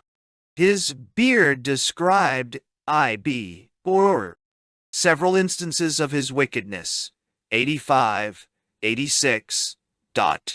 Some memorandums taken from his journal, 86. The names of the pirates killed in the engagement, I.B. Of those executed, I.B.D.Y. The value of the prize, I.B.P. Teach sends Mr. Weil. Mark for drugs, rag and C. Left hostages, 89. The hostages in jeopardy of their lives. A boat coming on board saves them, 90, 91. Teach draws up before Charlestown, 91. The hostages released, 92. A vindication of Governor Eden, 92 to 94. Chap. Isaiah. Ivor. Of Major Stade Bonnet and his crew. Bred a gentleman, 95. Supposed to be disordered in his senses, I.B.P. His beginning as a pirate, I.B.B. Takes prizes, 95, 96. Divisions in his crew, 96. Meets Blackbeard, I.B.D. Is deposed from his command, I.B.P. His melancholy reflections, I.B. Surrenders to the King's proclamation, 97. His new project, I.B.D. Die. Save some pirates Marood, I.B. Begins his old trade again, I.B. An account of prizes taken by him, 98, 99. Colonel Rhett goes in quest of pirates, 99, 100. Yates the pirate surrenders, 100. An engagement betwixt Colonel Rhett and Major Bonnet, 100, 101. An account of the killed and wounded, 101, 102. The prisoners carried to Charlestown, 102. The major and the master escape, I.B. Dwight. Taken again by Colonel Rhett, 103. A court of Vice Admiralty held I.B.B. The names of those arraigned, 104. The form of their indictment, 105. Their defense, 106. The names of those who received sentence, I.B. Dole. An excellent speech made by the Lord Chief Justice on pronouncing sentence on the Major, 107 to 112. Dwight. Major Bonnet's letter to the Governor, 112, 113. A. Chap. V. Way. Of Captain Edward England and his crew. His beginning and character, 114. A most barbarous action of his crew, 115. The names of prizes taken by him, 115, 116. The misfortunes of his confederates, 116, 117. England's progress half around the globe, 117, 180. A short description of the coast of Malabar, 117. What they did at Madagascar, 118. Takes an East Indiaman, I.B. The particulars of the action in Captain Macra's letter, 118 to 121. Captain Macra ventures on board the pirate, 121. Is in danger of being murdered, 122. Preserved by a pleasant incident, IB. The pirates' generosity to him, IB. Captain England deposed, and why IB. Marooned on the island Mauritius, IB. Some account of that island, IB. The adventures of the company continued, 123 to 125. Angria, an Indian pirate, 124. His strength by land and sea, IBI. The East India Company's wars with him, 124, 125. The pirates go to the island of Melinda, 126. Their barbarous behavior there, IB. Hear of Captain Macra's designs against them, IB. Their reflections thereupon, IBG. Sail for Cochin, a Dutch settlement, IBY. The pirates and the Dutch very good friends, IB. Mutual presents made betwixt the pirates and the governor, 127, 128. The pirates in a fright, 128. Almost starved, 129. Take a prize of an immense value, 130. Take an Ost and East India man, IB. A short description of Madagascar, 1 Hiel, 130, 131. A prodigious dividend made by the pirates, 131. A fellow's way of increasing his diamonds, IB. Some of the pirates quit, and joined the remains of Avery, IBG. The proceedings of the men of war in those parts, 132, 133. Some Dutch men petitioned to be among the pirates, 133. The pirates divided in their measures, IB. Break up, 134. What became of them, IB. Chap. Visids. Of Captain Charles Vane and his crew. Vane's behavior at Providence, 135. The names of prizes taken by him, 135, 136. Is deserted by his consort Yates, 136. Yates surrenders at Charlestown, 137. A stratagem of Vane's, IBB. Blackbeard and Vane meet, 138. They salute after the pirates' manner, IB. Vane deposed from his command, and Y 139. 15 hands degraded, and turned out with him, IB. A sloop given them, IB. They sail in quest of adventures, and take prizes, IB. Vane cast away upon an uninhabited island, IB. Torchy. Meets with an old acquaintance, 142. Vane seized with a qualm of honor, IB. Ships himself on board a vessel, passing for another man, IB. Is discovered, with the manner how, IB. Carried to Jamaica and hanged, 141. Aggie's procedure at Providence, 141. His letter to Governor Rogers, 142. Captain King's protest, 144 to 147. Chap. Vesiden. Of Captain John Rackham and his crew. Rackham's beginning as a pirate, 148. An account of prizes taken by him, 148, 149. Is attacked by a Spanish guard ship, 149. His stratagem to escape, IB. More prizes taken by him, 149, 150. Is taken, and how, 150. Tried, condemned, and executed at Jamaica, 151. The names of his crew condemned with him, IBB. An extraordinary case of 9 taken with him, IBB. Some account of the proceedings against them, 151, 152. The life of Mary Red. Mary Red's birth, 153. Reasons for dressing her in breeches, 154. Waits upon a lady, goes into the army, IB. Her behavior in several engagements, IB. She falls in love with her comrade, IB. Her sex discovered, the 2 troopers married, 154, 155. Settles at Breda, 155. Her husband dies, she reassumes the breeches, IB. Goes to Holland. To the West Indies, IBB. turns pirate. Anne Bonny, another pirate, falls in love with her, 156. Her adventures to 159. The life of Anne Bonny. Anne Bonny born a bastard 159?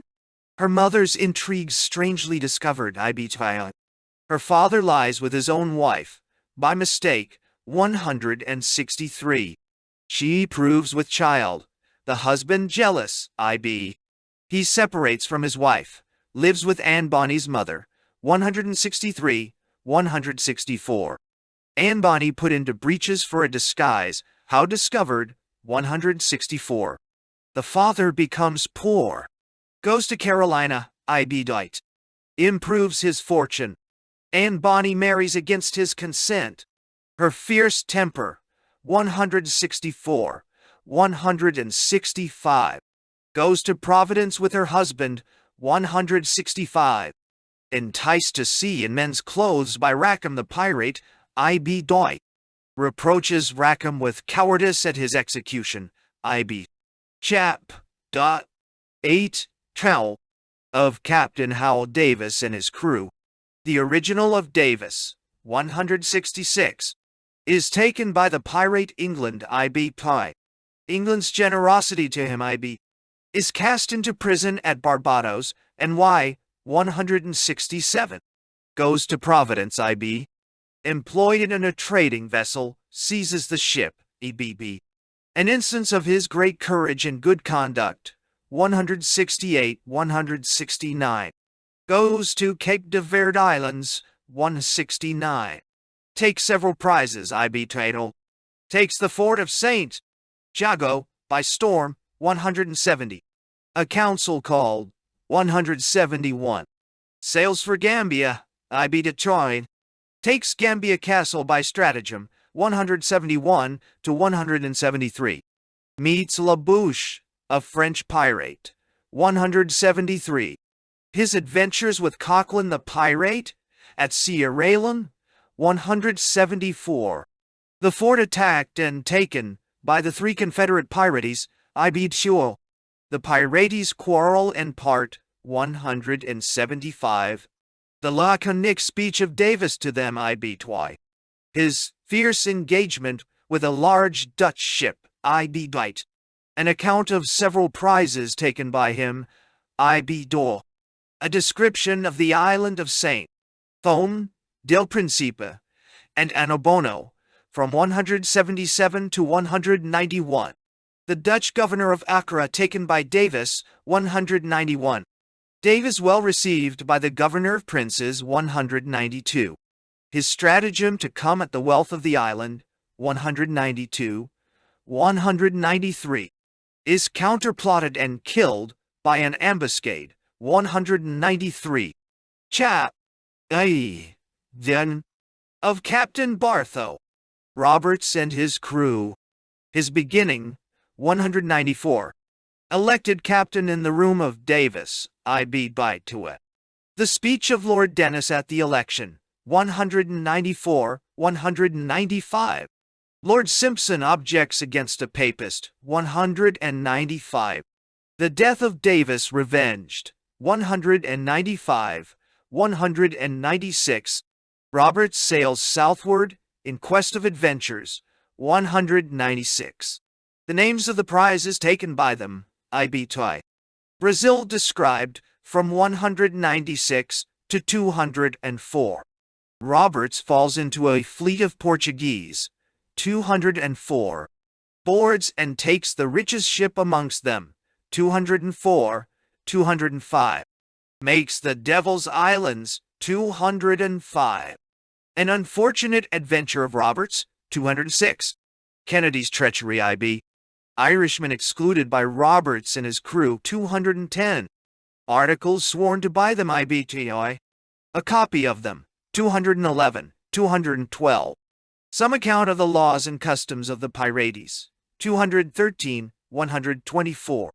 An instance of Roberts his cunning, 215. He proceeds again upon business and takes prizes, Narrowly escapes being taken, Sales for the island of Dominico, IB. Another escape, 216. Sales for Newfoundland, IB. Plunders, sinks, and burns, 22 sail in the harbor of Trapassi, IB.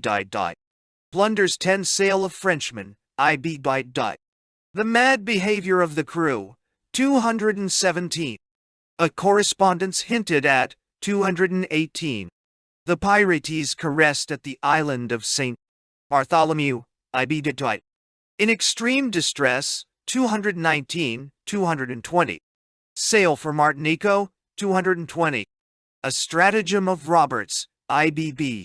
The insolent device in his colors, 221.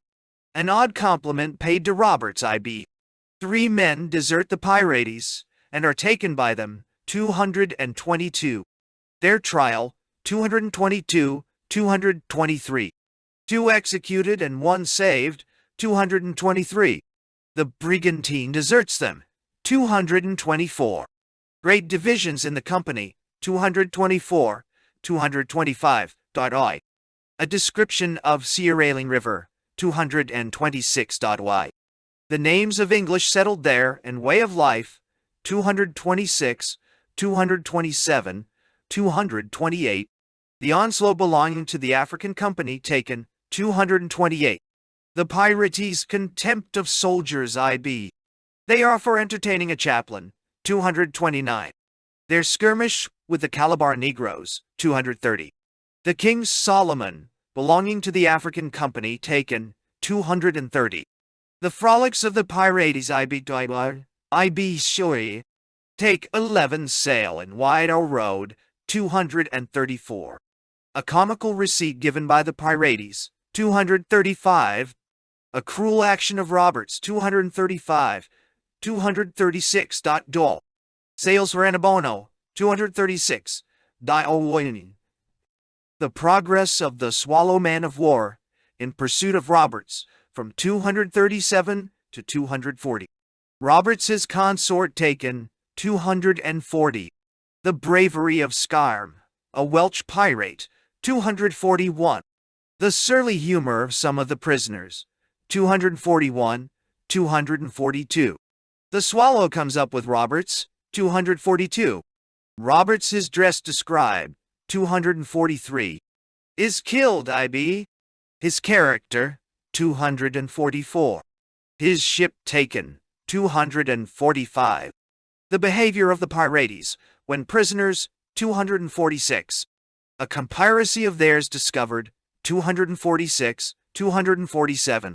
Reflections on the manner of trying them, 247, 248, 249. The form of the commission for trying the Pirates, 250. The oath taken by the commissioners, IB. The names of those arraigned, taken in the ship. Ranger, 251, 252. The form of the indictment, 253. The sum of the evidence against them, 253, 254. Their defense, 255. The names of the prisoners of the Royal Fortune, 256, 257, 258.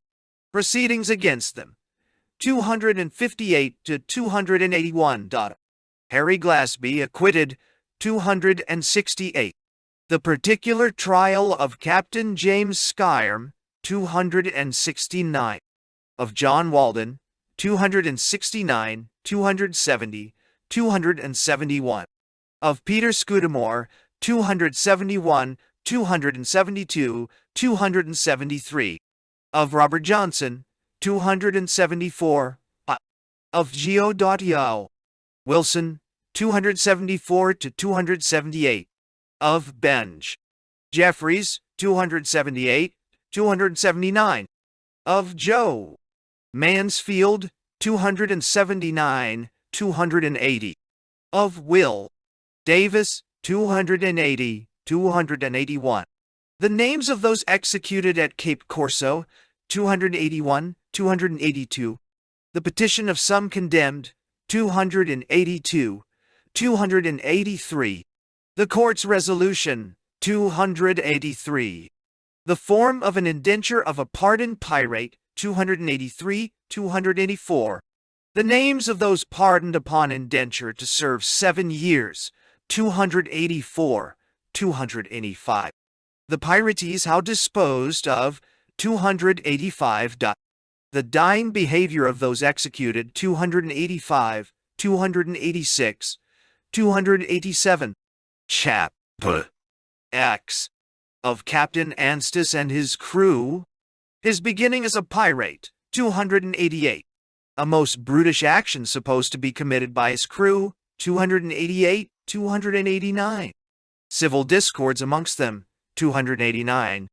The pirates' term of round robin explained, 290. They land on an uninhabited island, IB Toitiwi. A petition for pardon agreed on, IB Doi. The form of that petition, IB. Their diversions and manner of living on the island, 291, 292. Their mock trial of one another, 292, 293.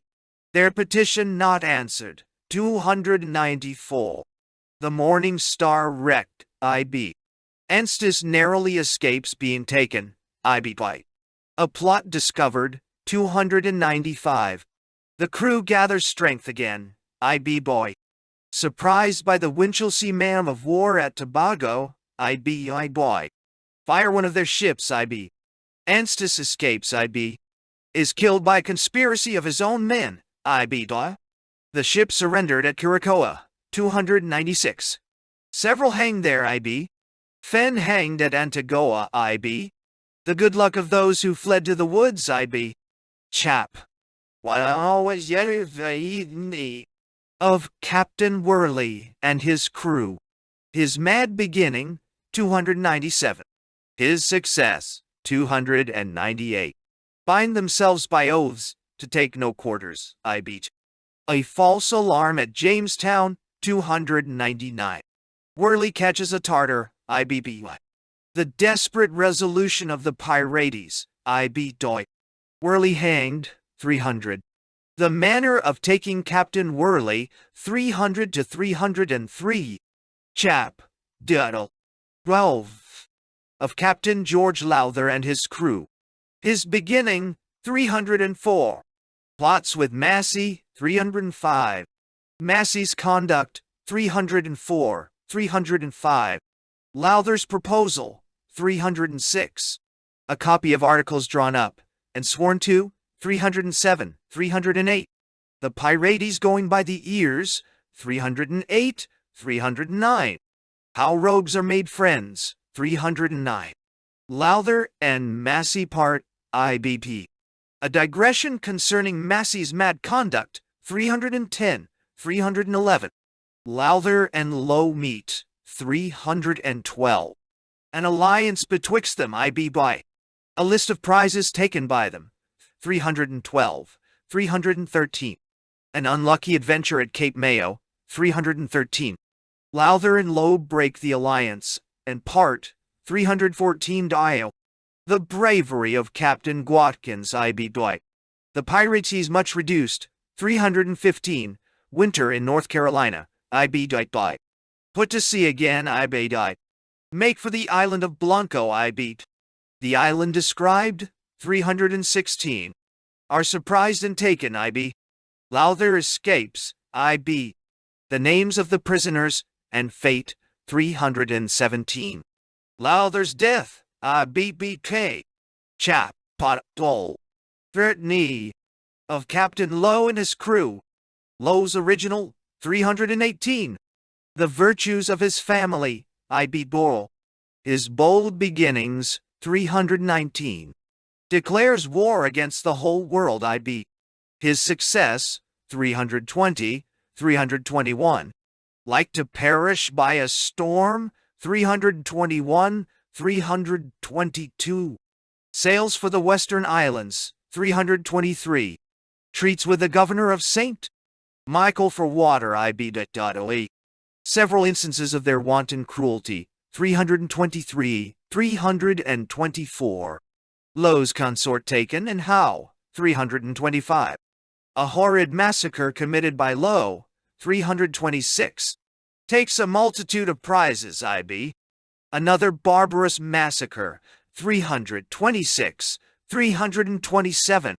More cruelties, 328. Lowe and his consort attacked by the Greyhound man of war, 328. 329. Lowe deserts his consort, 329. The consort taken, IB Idol. Carried to Rhode Island, IB. The names, ages, and places of birth of the prisoners, 330. 331. A compliment paid to Captain Solgard by the Corporation of New York, 331. The resolution of the Mayor and Common Council, 331. 332. The preamble of the Captain's Freedom, 332. 333. More instances of Lowe's cruelty, 333. 334. His adventures continued to 336. Chap. 14. Of Captain John Evans and his crew. Begins with housebreaking, 337. Seizes a sloop, IB Tadale. Robs a house the same night, 338. Puts to sea and takes valuable prizes, IB. Evans shot dead by his boatswain, 339. His death revenged, IB. The company breaks up, 340. Chap. T. View. D. Of Captain John Phillips and his crew. Phillips's original, 341. How he became a pirate, IB Poitou. His return to England accounted for, IBD.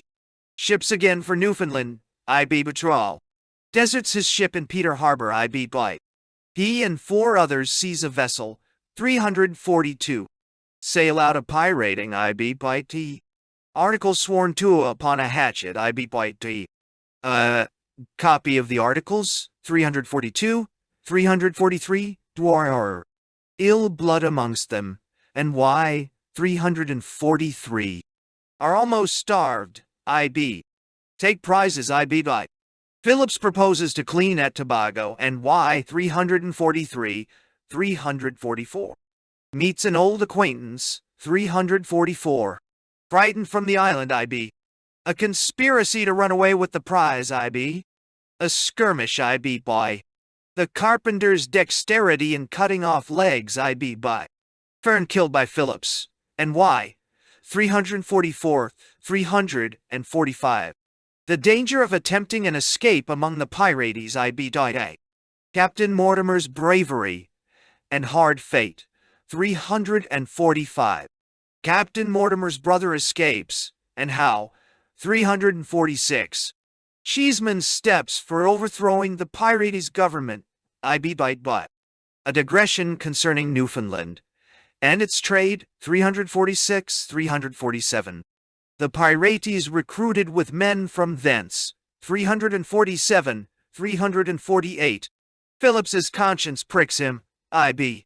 Dependence Ellery, a saint, obliged to dance by the pirates, 348.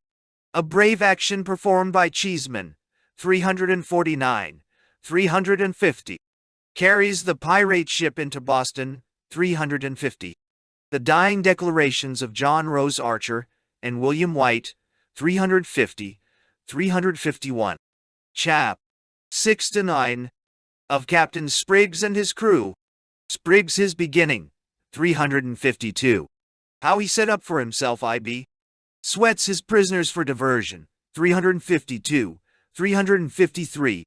The pirates' mistake in drinking healths, 353, 354. Take Hawkins a second time, 354. Burn his ship, and why, IB. An odd entertainment given him by the pirates, IB. Captain Hawkins, how disposed of, 354, 355. Spriggs' barbarous usage of his prisoners, 355. Right. Takes a ship loaden with horses, 356. An odd frolic of the pirates, IB beat Prole. Spriggs takes a sloop and appoints Shipton Captain, IB. 2. Take 10 or 12 English ships in the Bay of Honduras. IBID. Take more ships. 357. Are forced ashore by a man of war. Several taken, some killed and eat by the Indians. IB. Bite doll. Spriggs twice escapes. IB. Chap. Thought it toll. 17. Of Captain Smith and his crew. Smith ships himself at Rotterdam. 358. He conspires to seize the ship at Santa Cruz. IB. Bite.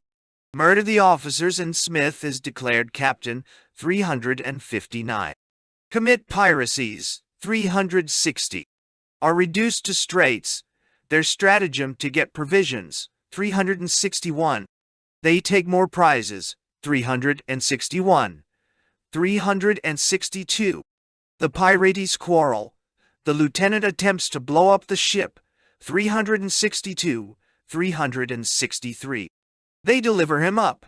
363. They leave the coast of Portugal. IBID. Sail to the north of Scotland. IBTry. Sail to the Orkneys. How discovered. 364. Designed to plunder the country. 365. An inhuman action. IB. The ship in distress. 366. They treat with a gentleman ashore for a boat. IB. Bay. 5 men secured by stratagem. IB. The ship runs ashore. They capitulate, but in vain. 366. 367. The captain comes ashore and is taken. 367. The pirates drink all the liquor out and surrender. 368. They are brought to England. IB. Are tried, convicted, and executed. 368. 369. A relation of 5 men going a pirating. 371. 372. An account of the piracies and murders committed by Philip Roche. 372 to 376. An abstract of laws concerning piracy. 377 to 379. Contents of Valdicado. 2 and D. Chap. Body. I. Of Captain Misson. His birth and education. 383. He goes on board the Victoire. IB. Visits Rome. Is acquainted with a lewd priest. 384. The saying of a cardinal. 385. Misson carries Caraccioli to Leghorn. IB. Deutsch State. The Victoire engages 2 Sallymen. Caraccioli wounded. 386. Misson returns home. A short description of Marseille. Misson and his companion go on board the Triumph. 386. 387. The Mayflower. Captain Baladine. Taken. The French captain's behavior to the English prisoners. His remarkable speech. 387. The Port Royal. An English Jamaica man chased. The Triumph returns to Brest. Strikes on a rock. A short description of the town and harbor. She goes thence to Rochelle. Misson and his companion take their departure for the West Indies. 387. 388. The reason for circumcision. 388. New thoughts of a future state. 389. The first foundation of monarchy. 389. The Winchelsea, an English man of war, blown up. Misson saluted captain. 390. 391. Caraccioli chosen lieutenant. The captain harangues his crew. The resolution taken by all to turn pirates. 390. 391. 392.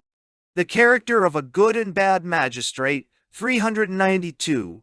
393. A defense of piracy. The black ensign rejected. A new one devised. A present of plate made to Misson. 393. 394. Misson's speech to his men. 394. 395. He declares war against all the world. They take a Boston sloop off St. Louis. Christopher's. 395. A Jamaica privateer taken by stratagem. 395. 396. The privateer discharged, meets with and turns back the Diana. The Victoire engages 2 Dutchmen between Carthagena and Portobello. 396, 397. One of the Dutchmen sunk, the other taken. Caraccioli goes ashore at Carthagene, 398. The prize sold to the Spaniards, IB. 2 English men of war on the point of engaging each other, 399. Misson goes in the pursuit of a galleon but misses her, 399, 400. Men out of the Dutch prize take on with the pirates. They take a Jamaica merchantman in the Gulf of Florida, discharge the ship with little damage, 400. 12 French prisoners out of the prize join Misson. His generosity to the prisoners heaves down his ship, 402. The course they should steer put to the vote, and resolved for the Guinea coast, 403. The Neustadt taken and detained, the captain's speech, the slaves made free, 403, 404. Misson goes into Lagoa Bay, cleanse the Victoire and his prize, 404. His speech to the Dutch, 404, 405. The pirates take another Dutch ship on the coast of Angola, plunder and sink her. He sends away his prisoners in the first prize. 11 Dutch take on with Misson, 405, 406. He takes an English ship, the captain killed in the engagement and buried in Sardinia Bay. The ceremony of his funeral. 30 English enter with the pirates, 406. Caraccioli made captain of the prize. The rest of the English come over, officers excepted. They cruise off Johanna, save the crew of an English ship. They are kindly received at Johanna, 406, 407. The policy of the pirates. Misson, Caraccioli, and several of their men take wives. Some stay on this, others join Misson. The king of Mohila invades the Johannians, 407, 408. The Mohilians defeated. Misson sails for Mohila, 408, 409. Lands and does great damage. The Queen of Johanna's request contrary to Misson's views, 409. Ambassadors from Mohila, a remarkable speech of one of them, 410. Treachery of the Mohilians, 411. Caraccioli wounded, IB Paida. Stratagem of the king of Mohila, to excuse himself. The opinion of the Johannians, a second landing, 411, 412. The pirates return to Johanna, the conjugal affection of a Johanna woman, 412, 413. The manner of her suicide, 413. They resolve for the coast of Zanzibar, 414. They take a Portuguese ship. Caraccioli loses his right leg. They return to Johanna. Misson sails for Madagascar, enters the bay to the northward of Diego Suarez, 414, 415. Pitches on a place for settling, and returns to Johanna, 415, 416. His demand of the Johannians in their compliance, 416. They go to Madagascar, begin to settle, meet with a native, 417. They come with a village, IB. Chap. 2. Of Captain 2 and his crew. Reason for breaking off Captain Misson's life, his adventures continued, 419. Misson's crew correspond with the natives. Misson goes to sea again, meets a Portuguese ship of 50 guns, 419, 420. After an obstinate engagement makes her prize, 421. He meets Captain 2 IB Boy. 2 sent out by the governor of Bermudas with Captain Do. They are parted in a storm. He proposes to his men the going on the account, 422. 2 steers for the Red Sea, meets with and takes a rich prize, 423. The pirates share out of her 3,000 $. A man. The quartermaster and 23 men settle at Madagascar. 2 goes with Messon, 423, 424. Account of proceedings ashore, 424. The prisoners discharged, 425. 2 goes to the Guinea coast, makes 2 prizes and returns, 426, 427. Misson builds 2 sloops, 427. Some natives settle among those of the colony. Caraccioli goes to Mascarenas, returns with a Dutch prize. Misson sails to the northward, meets a ship of the Great Moguls, 427, 428. Shapes his course with his prize for Madagascar, is overtaken with a storm, 428, 429. Arrive at their settlement, the Victoire rebuilt, the settlement attacked, 429. The disposition of their forces. They repel and pursue the invaders, 429, 430. The pirates take a ship and execute 2 prisoners, 430, 431. Caraccioli's speech, 431, 432. Some difference arises among the French and English, and is accommodated. A general assembly called 432. A form of government proposed and entered upon, a council chosen and a council house built. Caraccioli opens the session with a speech, 432, 433. Great officers and a privy council chosen, 433. 2 goes to sea, speaks with his old quartermaster, 434. The quartermasters discourse to him, 434, 435. The quartermaster's reasons for settling at Madagascar, 435. The Victoire and her crew lost. 2 stays 3 months with his old companions, meets Captain Misson, 437. He tells 2 the misfortune of the colony, offers him one of the sloops, 437, 438. Misson shares the treasure. They shape their course for the Guinea coast. Misson perishes in a storm. 2 arrives at Rhode Island. Satisfies his owners. How these papers came to the author's hand? 2 persuaded to go out again, 438, 439. He meets a ship in the Straits of the Red Sea, is killed in the engagement, and his men surrender, 439. Chap. 3 of Captain William Kidd, commanded a privateer in the West Indies, recommended to the government by Lord Bellamont, and c. 440.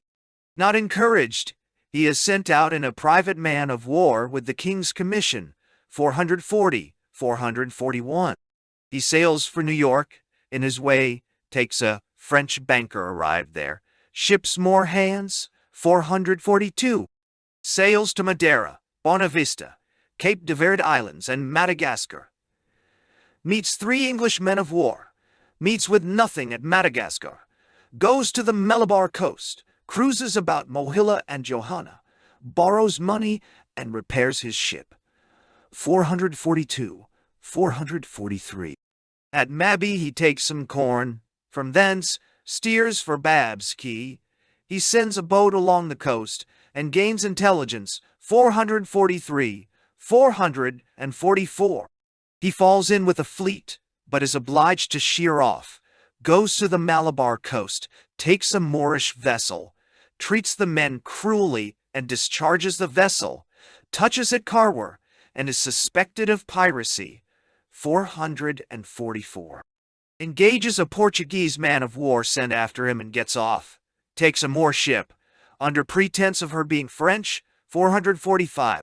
Keeps company with a Dutch ship, quarrels with and kills his gunner.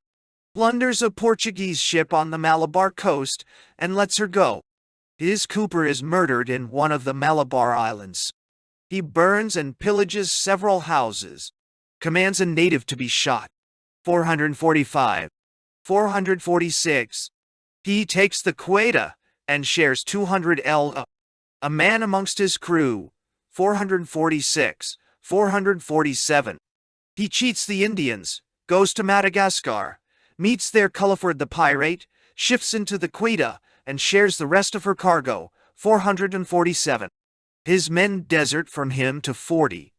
Goes to Amboyna. Hears he is declared a pirate in England. Lord Bellamont prints his justification. Pardon granted to pirates, Avery and Kidd accepted, 448. Kidd surprised, and is secured at New York. Some of his crew, depending on the pardon, are confined. Sent to England and condemned. 3 accepted. 448. 449. 449. A distinction of the lawyers. Kidd found guilty of the murder of his gunner. Some plead the king's pardon to no purpose. 449. Mullins's plea. 450. Kidd's plea useless. He and his men indicted, executed. 451. Survival of Captain John Bowen. Takes the Conway near Colecolon. 452. Steers for Madagascar. Loses his ship off and is entertained by the governor at Mauritius. Buys a vessel. Goes to Madagascar. Settles at Maritan. 452. 453. Surprises the Speedy Return, a Scots ship. 453. Captain Green driven into Scotland, suspected of piratically taking the Scots ship. 454. The evidence against Green. 454. 455. That evidence refuted. 455. 456. Captain Green and C.A. condemned. 456. Their treatment after sentence. 456. 457. Haynes and Lindsay's forced confession. 457. The Roper galley brings home 2 of the Speedy Return's crew. The commotions among the common people and execution of Green, Matter, Simpson. 458. Captain Green's speech. 458. 459. Bowen sails for Mascarenas, is disappointed in his hopes. 459. Loses company of his brigantine, sails for Mauritius, comes back to Madagascar joined by the brigantine which they condemn and burn. Hears of Captain Howard IBB. Sails in search of Howard, meets with him at Mayotta. They take the Pembroke, and after plundering let her go. 460. Captain Woolley detained. The Speedy Return goes to Madagascar to clean. Coming back and missing their comrade, they steer for the Red Sea. 460. 461. Join the Prosperous off the high land of St. John's. Bowen takes a Moor ship. The Prosperous, separated by the chase, joins them. Both ships burnt and both crews go on board the prize. 461. 462. The villainy of a Dutchman. 462. Captain Woolley discharged. The Pembroke a second time plundered. The pirates go to Mauritius. 2 of Drummond's crew get away, who were fruitless evidence for Captain Green. 463. From the appendix in Valdol de Trény. Setu. 463. 4 hour. Chap. Duarte. Vizelle. Of Captain Halsey and his crew. His birth. He goes out with a commission. Takes a French banker. Goes to Fial and the Canary Islands. Makes prize of a Barcalonga. Goes to Bravo. Turns his lieutenant ashore. Steers for Madagascar. Takes in some ship. Wrecked men. Makes for the Red Sea. 465. Meets with and keeps company with a Dutch ship. Is broken by his crew. Is reinstated in his command. Steers for Nicobar Island. Takes the Buffalo. Captain Buckley dies. 465. 466. Takes Captain Collins. On a dispute, his crew divides. Part go for Madagascar. Halsey steers for the Straits of Malacca. Wants courage to attack 2 different ships. He chases and is chased by the Albemarle. 466. 467.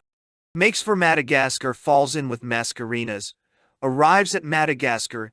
Meets with the Buffalo and Captain White. Augments his company. Sets out again for the Red Sea. Stops at Johanna. Narrowly escapes being taken. Takes a grab. 467. Takes a grab. 467. Takes the Rising Eagle, the captain of her, chief mate, and purser, killed. Captain Jago's cowardice. 468. The second mate of the prize shoots a pirate after striking. They chase and take the Essex. Make a great booty in money. Discharge the prizes, are civil to the passengers, and return to Madagascar. 469. A ship comes from Madras, another from Scotland to trade with, and the latter is surprised by the pirates. A hurricane happens. Burgess's treachery, 469, 407. The Madras ship seized and afterwards sent away. Halsey's death, 470. His funeral ceremony, IB. Chapot. This is of Captain Thomas White and his crew. His birth and education, his first employment. He is taken by a French pirate and detained. They sink their own vessel, and afterwards burn White's brigantine, 472. Cruelty of the pirates to the English prisoners. White narrowly escapes being shot, his protector murdered. The pirates steer for Madagascar, lose their ship at Alexa. White and some other prisoners get to Augustin Bay, 472, 473. They are obliged by the King of Bavaw to enter on board Red the pirate. A number of the French pirates cut off, the rest made slaves by the natives. Reed goes to the Gulf of Persia, takes a grab, throws overboard a quantity of gold, 473, 474. Reed dies, succeeded by James. The grab turned into a ship at Mayotta, 474.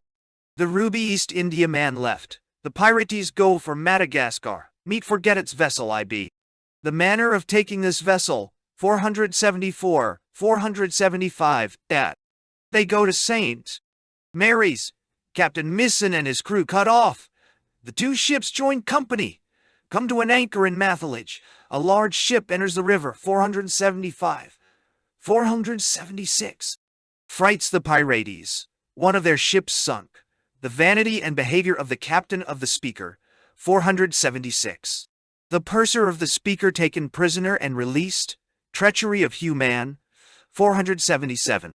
The Speaker surprised, 478. Forget its ship given to the captain of the Speaker. The punctuality of the pirates. Death of the captain of the Speaker. The pirates make for the East Indies. Stop on the coast of Zanzibar, 478, 479. Captain Booth and 20 other pirates murdered. Bowen succeeds him. In the mouth of the Red Sea fall in with 13 sail, 479. A dispute arises. They take a Moor's ship. They go to the Malabar coast. White goes on board the Prosperous. The boatswain's mate's treachery. The captain and chief mate of the Prosperous killed, 479, 480. White left ashore. Goes for Mathelage, 480. Some of his comrades leave him. He returns to Mathelage, joined by 3 other pirates, 480, 481. They hear of their comrades in the ship at St. Paul, marries and go to Alumba, where they fortify themselves. Honesty of the pirates among themselves, 482. White buys a boat, goes to Mathelage, meets some of the de Grave's men in a French prize, is chosen captain, goes to Ambonavola, 483. Sails for Mayotta, thence to Babel Mandel, lies for the Mocha ships, takes 2 grabs, dares not venture on a Dutchman, stands for the Ethiopian coast, takes the Malabar, chases a Portuguese man of war, spies a merchant man of the same nation, 483, 484. Takes this ship, takes Captain Penruddock, gives him the Portuguese ship, makes him some presents, sends him away, share 200 LL. A man, miss a great booty, send away their prisoners, takes Captain Stacy, 484, 485. The generosity of the pirates. They discharge Stacy. They take a ketch in the Bay of Defar. Steer for Madagascar. Touch at Mascarenas. Some of the crew stay here. The rest at Madagascar. Captain Halsey comes in. White makes a voyage with Halsey. White's death, 485. His will, 485, 486. Chap. E.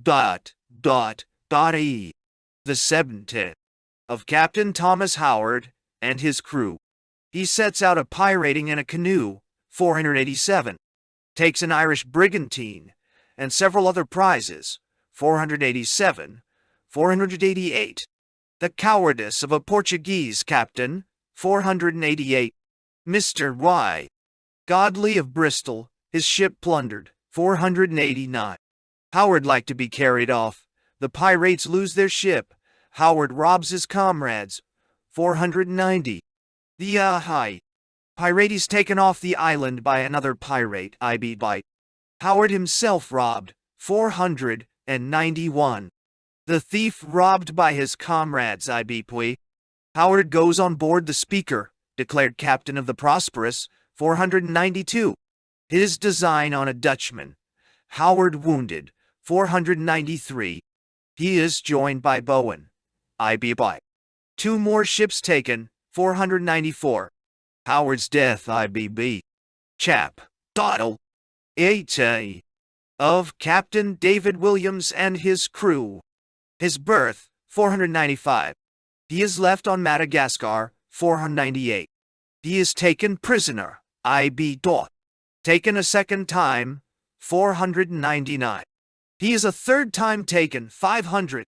King Dempino sends for Williams, I.B. Toidai. The King of Meriton refuses to send him, I.B. Doit. He is obliged to give Williams up, 501. Williams makes a voyage to the Red Sea, 502. He is carried prisoner on board the Severn, 503. He is chosen captain of the Scotch ship, 503. He is put to a cruel death, 504. His men on board murdered, 505. His and his men's blood revenged, E.B. Chap. Moinistad. Of Captain Samuel Burgess and his crew. He sets out to trade with the pirates, loses his ship, stays at Madagascar, and is forced on board a pirate, 506. Makes a voyage to the East Indies, and gets home. He makes 2 voyages to Madagascar from New York, 506, 507. Is taken by an East Indiaman and returning on the second voyage, 507. Is condemned for piracy and pardoned, goes on board the Neptune, 508. Betrays the ship, and is chosen quartermaster, 508, 509. He is stripped by his comrades, recovers his money, is stripped again, 509. Goes on board the Henry, 510. Is poisoned, I.B. Chapantui. X. Of Captain Nathaniel North and his crew. His birth, 511. He's pressed, runs away, goes a privateering, 511, 512. Pressed a second time, runs away again. Captain license killed, 513. North is again pressed and escapes, 514. The temerity of a Frenchman, 515. P&C. Turn pirates, 516. Take the King of Mayata, I.B. Poi. Stand for the Red Sea. Consort with Culliford and Shivers. Take a Moor ship, 517, 518. Roguery among the pirates, 518. A Moor ship escapes. They take 3 others of the same nation, 519. The captain of the Dolphin gives over pirating and returns home. North separated by bad weather, they plunder a Dane. Set fire to the Dolphin. The reason, 519, 520. North overset and swims to shore, 520. The pirates throw over their guns in a storm, 521. They are showed a well of water of a strange nature, 522. They meet the Prosperous, and soon after more ships, 522, 523. They burn the Speedy Return, sink the Prosperous. They are all poisoned, 523, 524. 4 only die. Bowen's death. North made captain, 524. Ceremony of making their captain, 524, 525. By North's advice the Moors go off with their ship, 525. The pirates settle on Madagascar. Their way of life, 526 to 528. North travels southward to trade, 528. He joins and goes to war with the Mangorians. 529. He besieges a town. The manner of the siege. 529 to 531. North's allies design to deceive him. 531. His proceedings upon the discovery. 531 to 534. North returns homewards, joined by the Timouses. The ceremony of swearing among those of Madagascar. 534. Halsey comes in. North and company go on board him. 535. North drives out the Timouses. 536. North's humanity to a Frenchman I.B. North revenges the barbarity of the Maillotins towards some English. 539. North murdered I.B. Boy. Chap. But. One de Viol. A description of Magadoxa. The reason of Captain Beavis's coming on the Zangbar coast. 540.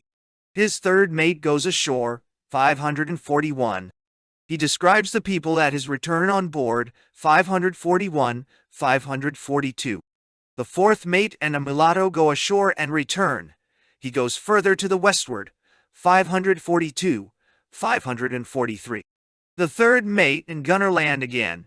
Come back with 3 antelopes and 2 Guinea hens. The ship weighs. They spy some man, but they avoid the boat's crew. 543. They discover and anchor before a town. The men sent civilly treated. 543, 544. They return to the ship with a present from the king's son. The third mate, gunner, and mulatto, ensnared. 545. The ship's boat seized. 545. The first mate goes towards the shore. The natives discharge their arrows at the boat, and he returns to the ship. 545, 546. The captain's method to be informed of his people. 546. The natives fire at the boat. 547. The captain, despairing of his men, weighs and keeps alongshore. 547, 548. Sails for Johanna. 549. The manner of the mate, and sea. Being betrayed, the mulatto is carried before the king. 549. His examination. Description of the prison. 549, 550. The mulatto is informed of the cruel death of his companions. 550. He is carried again before the king. What passed between the king and him? 551, 552. He is remanded to gaol. His conversation with the jailer and another. 552. Sent for by the king. To what end? Description of the Kawe. 552, 553. His treatment in the gaol bettered. 553. He receives news of the ship's departure. 554. He's taken into the king's service. His business, the diet of the people. 554, 555. His manner of life. 555, 556. Description of the town and sea. 556, 557. The manner of the king's taking the air. 557. The death of malefactors. 559. The Augazette described. The Bozi, a monstrous amphibious creature. The Massa and Seichu described. 559, 560. The king's diversions. The genius of the people. A tradition among them. 560. Description of the peon. The mulatto is questioned for going out of the town. 560, 561. He attends the king to the Morzaks. What they are.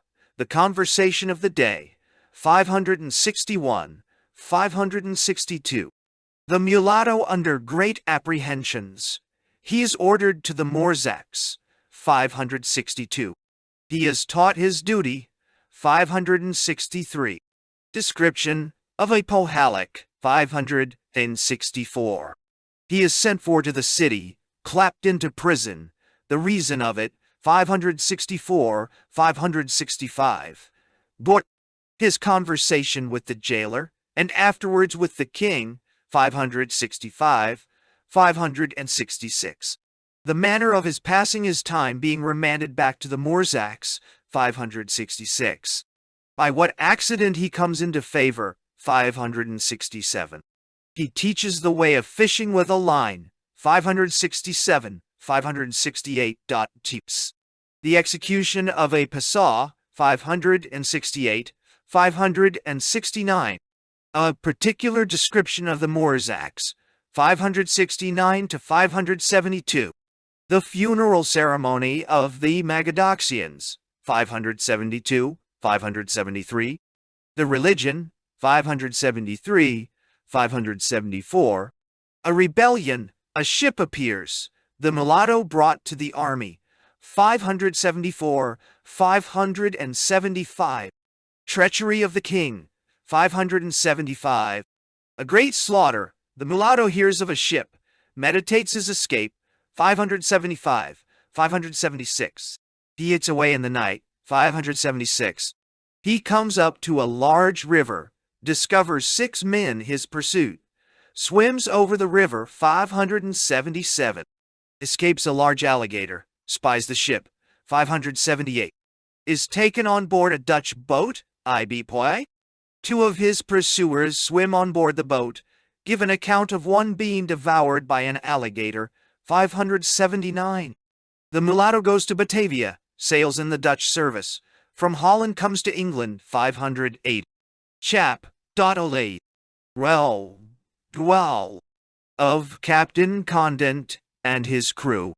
His birth, he leaves Providence, resentment of an Indian, Condent's bravery, he is wounded, 581.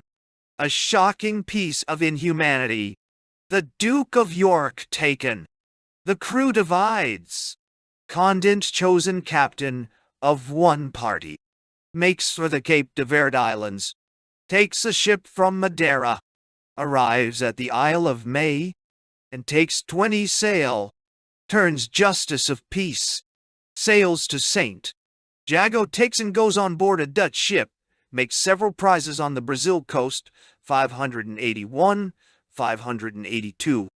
Takes the right galley, a Portuguese and a Dutch East Indiaman. Steers for the island Ferdinando, discharges Captain Spelt. Sails again for the Brazil coast, engages a 70-gun ship, takes another Portuguese and a Frenchman, 582, 583. Some of his men seized in the River Plate. Forced men get away. Cruelty to the Portuguese. And in the reason, goes to the Guinea coast. And takes Captain Hilla. Stands away for the East Indies. Takes an Ostenda. Arrives at Madagascar. Meets with some of Halsey's crew, which increases his number. Goes for the East Indies. Stops at Johanna. 583. 584. Assists in taking the Cassandra. Touches at Mascarenas. Takes a 70-gun ship. Goes to the coast of Zangbar. Raises a Dutch fortification. Makes conditions with the governor of Mascarenas. Marries his sister. Comes to Europe. Settles at St. Malo's. 584. Chap. But 13. Of Captain Bellamy and his crew. Turns pirate with Williams. They take Captain Prince. Bellamy is made captain of the prize. Infest the coast of Virginia, 585.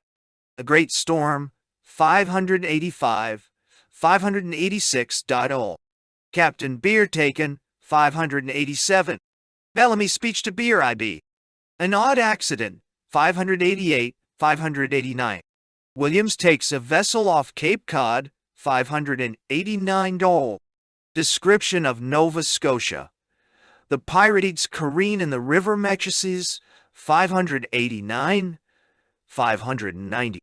A sailor's advice, 590, 591. A smart engagement, 591, 592. The Marianne taken, 592. The Wydall lost. Cruelty of the pirates. Execution of 7 of them. I.B. Chap. 2. 14 of Captain Lewis and his crew. Sets out in a canoe, 593. He makes several prizes.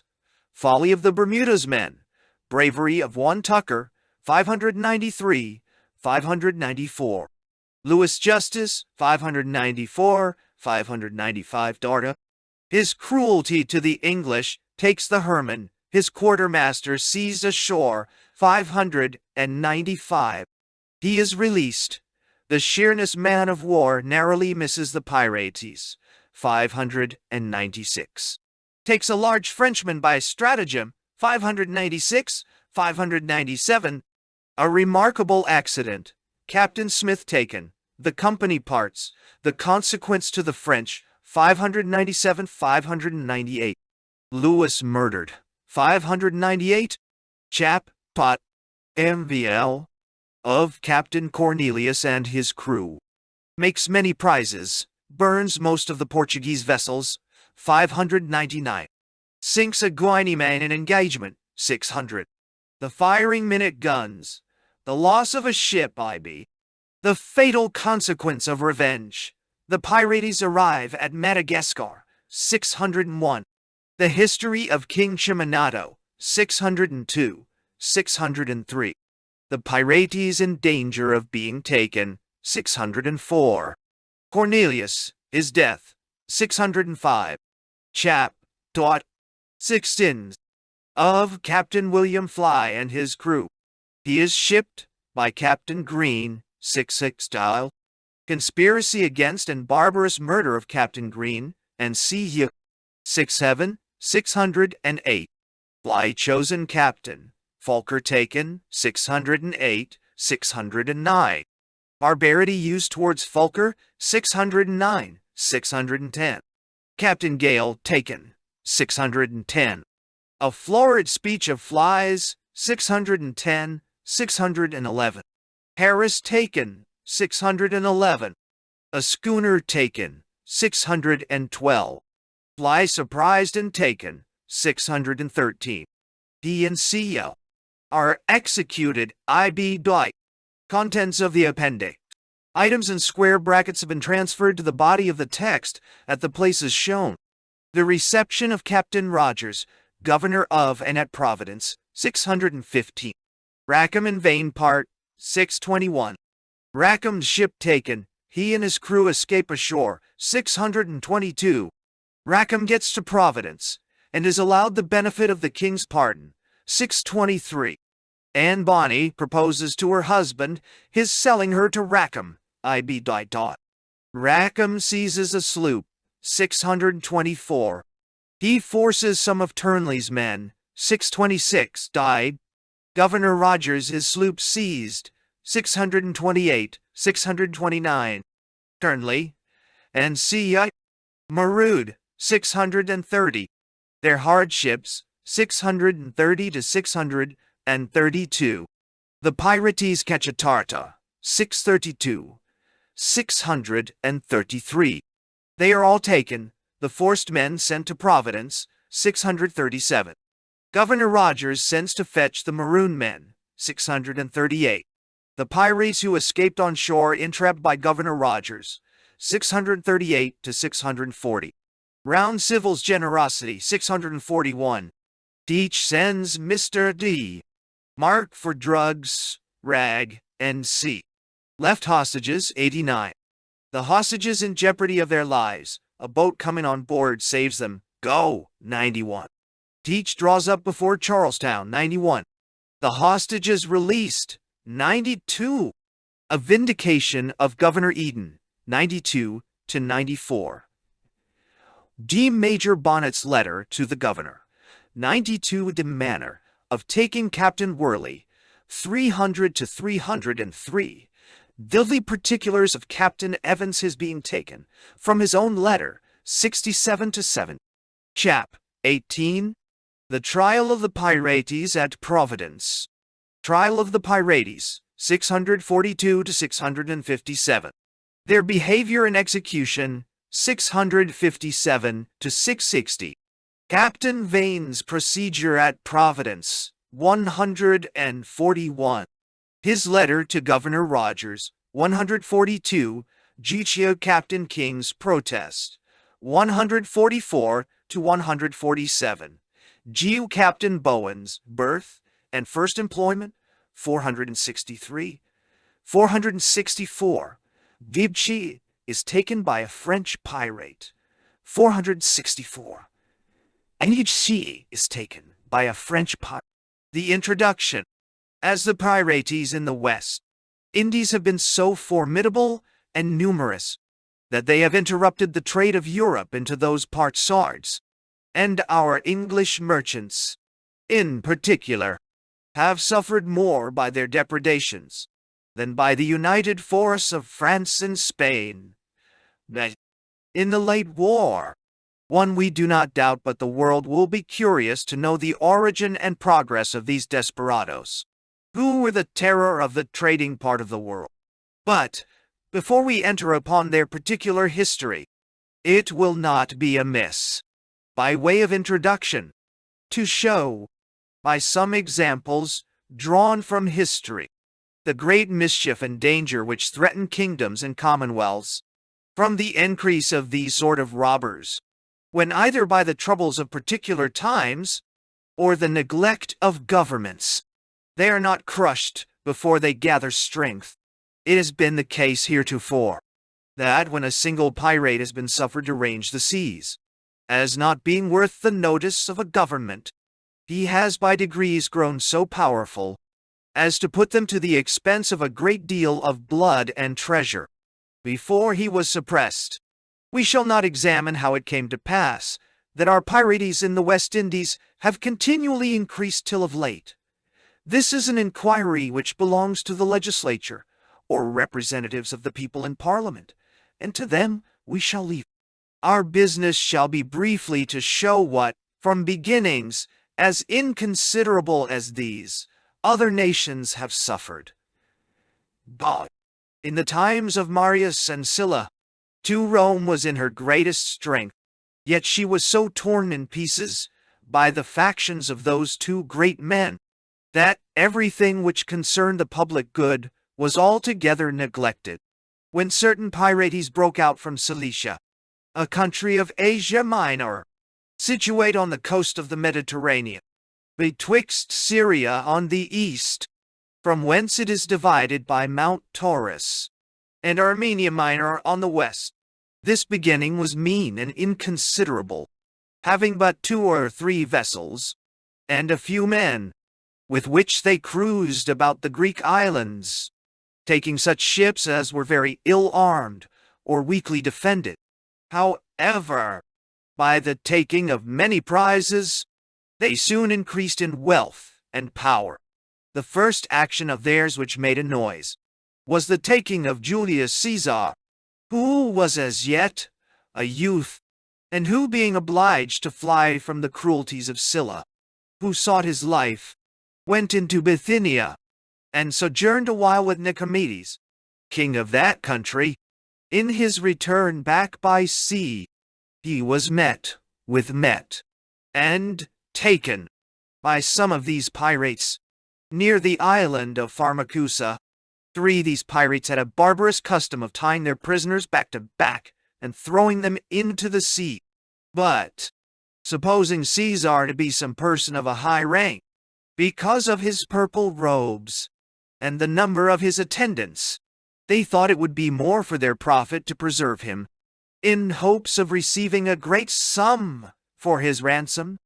Therefore they told him he should have his liberty, provided he would pay them 20 talents, which they judged to be a very high demand. In our money, about 3,600 pounds. He smiled, and of his own accord promised them 50 talents. They were both pleased and surprised at his answer, and consented that several of his attendants should go by his direction and raise the money, and he was left among these ruffians with no more than 3 attendants. He passed 38 days, and seemed so little concerned or afraid, that often when he went to sleep, he used to charge them not to make a noise, threatening, if they disturbed him, to hang them all. He also played at dice with them, and sometimes wrote verses and dialogues, which he used to repeat and also cause them to repeat. And if they did not praise and admire them, he would call them beasts and barbarians, telling them he would crucify them. They took all these as the sallies of a juvenile humor, and were rather diverted than displeased at. At length, his attendants returned with his ransom, which he paid, and was discharged. He sailed for the port of Miletum, where, as soon as he was arrived, he used all his art and industry in fitting out a squadron of ships, which he equipped and armed at his own charges, and sailing in quest of the pirates, he surprised them as they lay at anchor among the islands, and took those who had taken him before, with some others. The money he found upon them he made prize of war, to reimburse his charges, and he carried the men to Pergamus or Troy, and there secured them in prison. In the meantime, he applied himself to Junius, then governor of Asia, to whom it belonged to judge and determine of the punishment of these men. But Junius, finding there was no money to be had, answered Caesar, that he would think, at his leisure, what was to be done with those prisoners. Caesar took his leave of him, returned back to Pergamus, and commanded that the prisoners should be brought out and executed, according to law in that case provided, which is taken notice of in a chapter at the end of this book, concerning the laws in cases of piracy, and thus he gave them that punishment in earnest, which he had often threatened them with in jest. Caesar went straight to Rome, where, being engaged in the designs of his own private ambition, as were almost all the leading men in Rome, the pirates who were left had time to increase to a prodigious strength, for while the civil wars lasted, the seas were left unguarded, so that Plutarch tells us, 5, that they erected divers arsenals, full of all manner of warlike stores, made commodious harbors, set up watch towers and beacons all along the coasts of Cilicia, that they had a mighty fleet, well equipped and furnished, with galleots of oars, manned, not only with men of desperate courage, but also with expert pilots and mariners. They had their ships of force, and light pinnaces for cruising and making discoveries, in all no less than 1,000 sail, so gloriously set out, that they were as much to be envied for their gallant show, as feared for their strength, having the stern and quarters all gilded with gold, and their oars plated with silver, as well as purple sails, as if their greatest delight had been to glory in their iniquity. Nor were they content with committing piracies and insolencies by sea. They committed as great depredations by land, or rather made conquests, for they took and sacked no less than 400 cities, laid several others under contributions, plundered the temples of the gods, and enriched themselves with the offerings deposited in them. They often landed bodies of men, who not only plundered the villages along the sea-coast, but ransacked the fine houses of the noblemen along the Tiber. A body of them once took Sextilius and Belinus, 2 Roman praetors, in their purple robes, going from Rome to their governments, and carried them away with all their sergeants, officers, and vergers. They also took the daughter of Antonius, a consular person, and one who had obtained the honor of a triumph, as she was going to the country house of her father. But what was most barbarous was a custom they had when they took any ship, of inquiring of the persons on board, concerning their names and country. If any of them said he was a Roman, they fell down upon their knees, as if in affright at the greatness of that name, and begged pardon for what they had done, and imploring his mercy. They used to perform the offices of servants about his person, and when they found they had deceived him into a belief of their being sincere, they hung out the ladder of the ship, and coming with a shew of courtesy, told him he had his liberty, desiring him to walk out of the ship. and this in the middle of the sea. And when they observed him in surprise, as was natural, they used to throw him overboard with mighty shouts of laughter, so wanton they were in their cruelty. Thus, while Rome was mistress of the world, she suffered insults and affronts, almost at her gates, from these powerful robbers. But what for a while made faction cease, and roused the genius of that people, never used to suffer wrongs from a fair enemy, was an excessive scarcity of provisions in Rome, occasioned by all the ships loaden with corn and provisions from Sicily, Corsica, and other places, being intercepted and taken by these pirates, insomuch that they were almost reduced to a famine. Upon this, Pompey the Great was immediately appointed general to manage this war. 500 ships were immediately fitted out. He had 14 senators, men of experience in the war, for his vice admirals, and so considerable an enemy were these ruffians become, that no less than an army of 100,000 foot and 5,000 horse was appointed to invade them by land. But it happened very luckily for Rome that Pompey sailed out before the pirates had intelligence of a design against them, so that their ships were scattered all over the Mediterranean, like bees gone out from a hive, some one way, some another, to bring home their lading. Pompey divided his fleet into 13 squadrons, to whom he appointed their several stations, so that great numbers of the pirates fell into their hands, ship by ship, without any loss.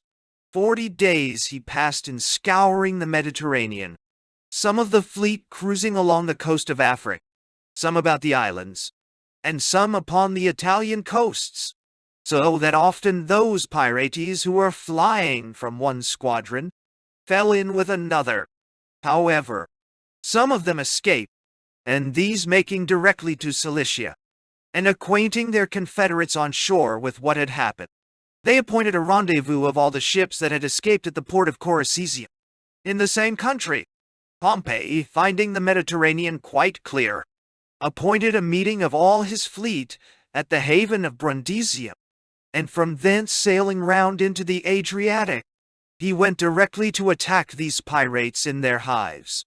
As soon as he came near Corsica in Cilicia, where the remainder of the pirates now lay, they had the hardiness to come and give him battle. But the genius of old Rome prevailed, and the pirates received an entire overthrow, being all either taken or destroyed. But as they made many strong fortresses upon the sea coast, and built castles and strongholds up the country, about the foot of Mount Taurus, he was obliged to besiege them with his army. Some places he took by storm, others surrendered to his mercy, to whom he gave their lives, and at length he made an entire conquest. But it is probable that had these pirates received sufficient notice of the Roman preparation against them, so as they might have had time to draw their scattered strength into a body, to have met Pompey by sea, the advantage appeared greatly on their side, in numbers of shipping, and of men. Nor did they want courage, as may be seen by their coming out of the port of Corsica, to give the Romans battle, with a force much inferior to theirs.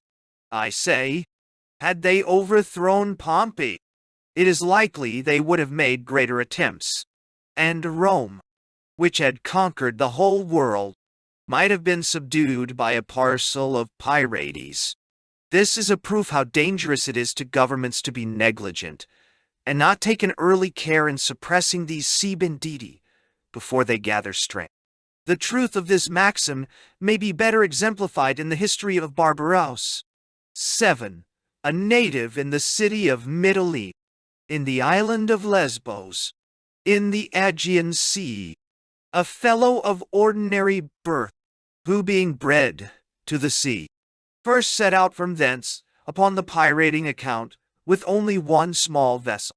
But by the prizes he took, He gained immense riches, so that getting a great number of large ships, all the bold and dissolute fellows of those islands flocked to him, and listed in his service, for the hopes of booty, so that his strength was increased to a formidable fleet. With these he performed such bold and adventurous actions, that he became the terror of the seas. About this time it happened that Selim Intimi, king of Algiers, having refused to pay the accustomed tribute to the Spaniards, was apprehensive of an invasion from thence, wherefore he treated with Barbarouse, upon the foot of an ally, to come and assist him, and deliver him from paying this tribute. Barbarouse readily came into it, and sailing to Algiers with a great fleet, he put part of his men on shore, and having laid a plot to surprise the city, he effected it with great success, and murdered Selim in a bath, soon after which he was himself crowned king of Algiers. After this he made war upon Abdelabdeh, king of Tunis, and overthrew him in battle. He extended his conquests on all sides, and thus from a thief became a mighty king. And though he was at last killed in battle, yet he had so well established himself upon that throne, that, dying without issue, he left the inheritance of the kingdom to his brother, another pirate. I come now to speak of the pirates infesting the West Indies, where they are more numerous than in any other parts of the world, for several reasons. First, because there are so many uninhabited little islands and keys, with harbors convenient and secure for cleaning their vessels, and abounding with what they often want, provision, I mean water, sea, fowl, turtle, shell, and other fish, where, if they carry in but strong liquor, they indulge a time, and become ready for new expeditions before any intelligence can reach to hurt them. It may here perhaps be no unnecessary digression to explain upon what they call keys in the West Indies. These are small sandy islands, appearing a little above the surf of the water, with only a few bushes or weeds upon them, but abound, those most at any distance from the main, with turtled, amphibious animals, that always choose the quietest and most unfrequented place for laying their eggs, which are to a vast number in the seasons, and would seldom be seen, but for this, except by pirates. Then vessels from Jamaica, and the other governments, make voyages, called turtling, for supplying the people a common and approved food with them. I am apt to think these keys, especially those nigh islands, to have been once contiguous with them, and separated by earthquakes, frequently there, or inundations, because some of them that have been within continual view, as those nigh Jamaica, are observed within our time to be entirely wasted away and lost, and others daily wasting.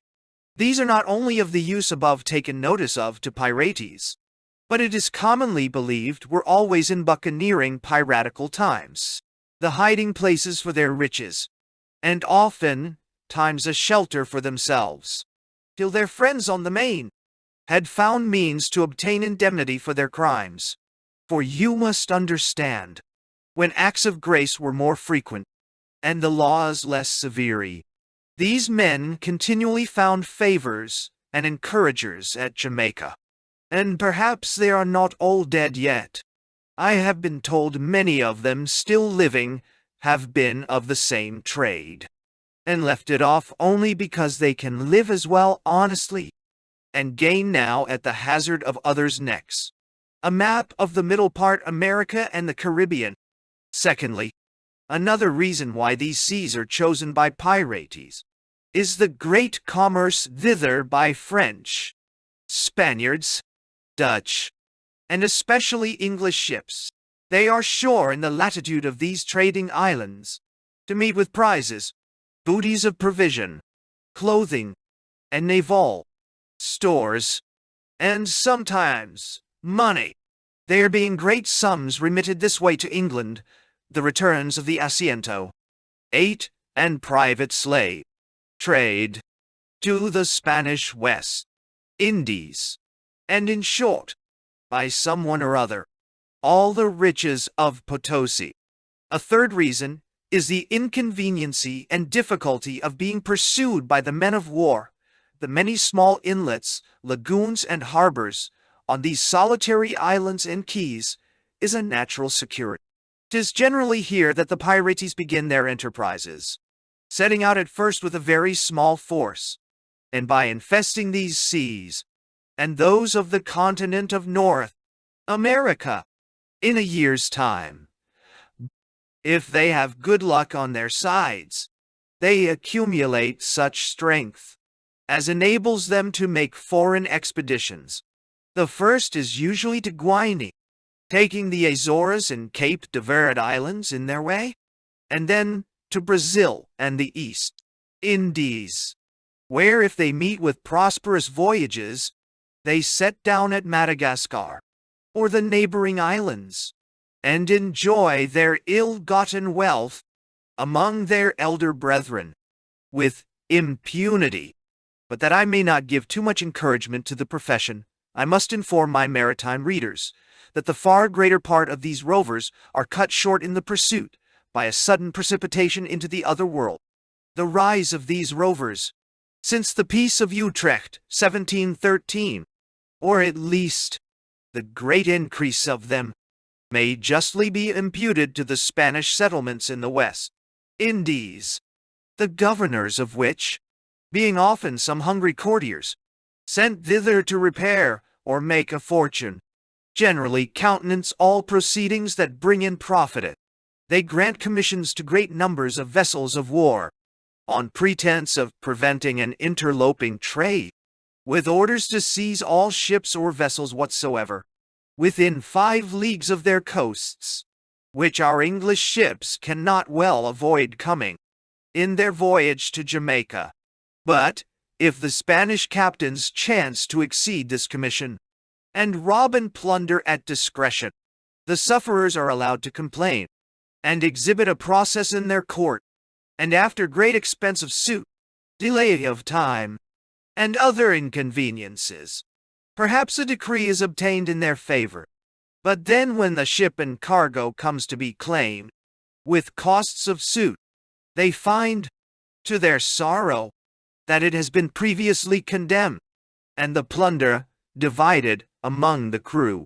The commander that made the capture, who alone is responsible, is found to be a poor rascally fellow, not worth a groat, and, no doubt, is played in that station for the like purposes.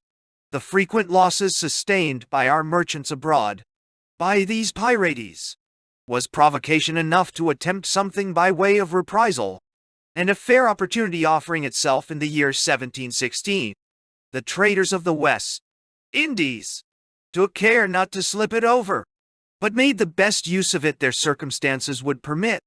It was about 2 years before that the Spanish galleons or plate fleet had been cast away in the Gulf of Florida, and several vessels from the Havana were at work with diving engines to fish up the silver that was on board the galleon. 9. The Spaniards had recovered some millions of pieces of 8, and had carried it all to the Havana, but they had at present about 350,000 pieces of 8 in silver, then upon the spot, and were daily taking up more. In the meantime, 2 ships and 3 sloops, fitted out from Jamaica, Barbados, and Sea, under Captain Henry Jennings, sailed to the Gulf, and found the Spaniards there upon the wreck. The money before spoken of was left on shore, deposited in a storehouse, under the government of 2 commissaries, and a guard of about 60 soldiers. The rovers came directly upon the place, bringing their little fleet to an anchor, and, in a word, landing 300 men, they attacked the guard, who immediately ran away, and thus they seized the treasure, which they carried off, making the best of their way to Jamaica. In their way they unhappily met with a Spanish ship, bound from Portobello to the Havana, with a great many rich goods, viz. Bales of cochineal, casks of indigo, and 60,000 pieces of 8 more, which their hands being in, they took, and having rifled the vessel, let her go. They went away to Jamaica with their booty, and were followed in view of the port by the Spaniards, who having seen them thither, went back to the governor of the Havana, with the account of it, who immediately sent a vessel to the governor of Jamaica to complain of this robbery, and to reclaim the goods, as it was in full peace, and contrary to all justice and right, that this fact was committed. They were soon made sensible that the government at Jamaica would not suffer them to go unpunished, much less protect. Therefore they saw a necessity of shifting for themselves, so, to make bad worse, they went to sea again, though not without disposing of their cargo to good advantage, and furnishing themselves with ammunition, provisions, and sea. And being thus made desperate, they turned pirates, robbing not the Spaniards only, but their own countrymen, and any nation they could lay their hands on. It happened about this time that the Spaniards, with 3 or 4 small men of war, fell upon our logwood cutters, 10 in the Bay of Campeche and Bay of Honduras, and after they had made prizes of the following ships and vessels, they gave the men belonging to them 3 sloops to carry them home. But these men being made desperate by their misfortunes, and meeting with the pirates, they took on with them, and so increased their number. The list of ships and vessels taken by the Spanish men of war in the year 1716. The Stafford, Captain Knox, from New England, bound for London. Anne, Garnish, for ditto. Dove, Grimstone, for New England. A sloop, Alden, for ditto. A brigantine, Mawson, for ditto. A brigantine, Turfield, for ditto. A brigantine, Tennis, for ditto. A ship, Porter, for ditto. Indian Emperor, Wentworth, for New England. A ship, Rickmaster, ditto. Bay, ditto. Smith, ditto. Stockham, ditto. Sadley.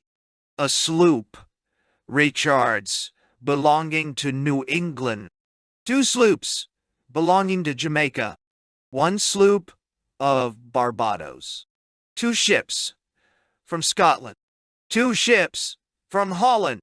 The rovers being now pretty strong, they consulted together about getting some place of retreat, where they might lodge their wealth, clean and repair their ships, and make themselves a kind of abode. They were not long in resolving, but fixed upon the island of Providence, the most considerable of the Bahama Islands, lying in the latitude of about 24 degrees north, and to the eastward of the Spanish Florida. This island is about 28 miles long, and 11 where broadest, and has a harbor big enough to hold 500 sail of ship, before which lies a small island, which makes 2 inlets to the harbor. At either way there is a bar, over which no ship of 500 ton can pass. The Bahama Islands were possessed by the English till the year 1700, when the French and Spaniards from Petit Guavas invaded them, took the fort and governor in the island of Providence, plundered and destroyed the settlement, and all, carried off half the blacks, and the rest of the people who fled to the woods retired afterwards to Carolina. In March 1706, the House of Lords did in an address to her late Majesty set forth that the French and Spaniards had twice, during the time of the war, run and plundered the Bahama Islands, that there was no form of government there, that the harbor of the Isle of Providence might be easily put in a posture of defense, and that it would be of dangerous consequence should those islands fall into the hands of the enemy. Wherefore the Lords humbly besought her Majesty to use such methods as she should think proper for taking the said island into her hands, in order to secure the same to the crown of this kingdom, and to the security and advantage of the trade thereof. But, however it happened, No means were used in compliance to that address for securing the Bahama Islands, till the English pirates had made Providence their retreat and general receptacle. Then 'twas found absolutely necessary, in order to dislodge that troublesome colony, and information being made by the merchants to the government of the mischief they did, and were likely to do, His Majesty was pleased to grant the following order. Whitehall, September 15th, 1717. Complaint having been made to His Majesty by great number of merchants, masters of ships and others, as well as by several governors of His Majesty's islands and plantations in the West Indies, that the pirates are grown so numerous that they infest not only the seas near Jamaica, but even those of the northern continent of America, and that, unless some effectual means be used, the whole trade from Great Britain to those parts will not be only obstructed, but in imminent danger of being lost. His Majesty has, upon mature deliberation in council, been pleased, in the first place, to order a proper force to be employed for the suppressing the said piracies, which force so to be employed is as follows: a list of His Majesty's ships and vessels employed, and to be employed at the British governments and plantations in the West Indies. Those at Jamaica, Barbados, and the Leeward Islands are to join upon occasion for annoying the pirates and the security of the trade, and those at New England, Virginia, and New York are to do the like. Besides these frigates, 2 men of war were ordered to attend Captain Rogers, late commander of the 2 Bristol ships, called the Duke and Duchess, that took the rich Acapulco ship, and made a tour round the globe. 11.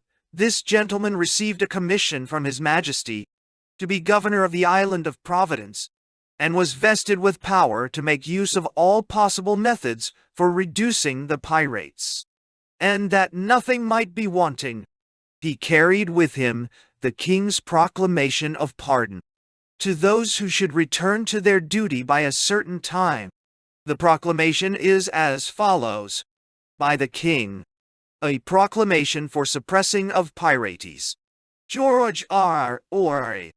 Whereas we have received information that several persons, subjects of Great Britain, have, since the 24th day of June, in the year of our Lord, 1715, committed divers piracies and robberies upon the high seas, in the West Indies, or adjoining to our plantations, which hath and may occasion great damage to the merchants of Great Britain, and others trading into those parts.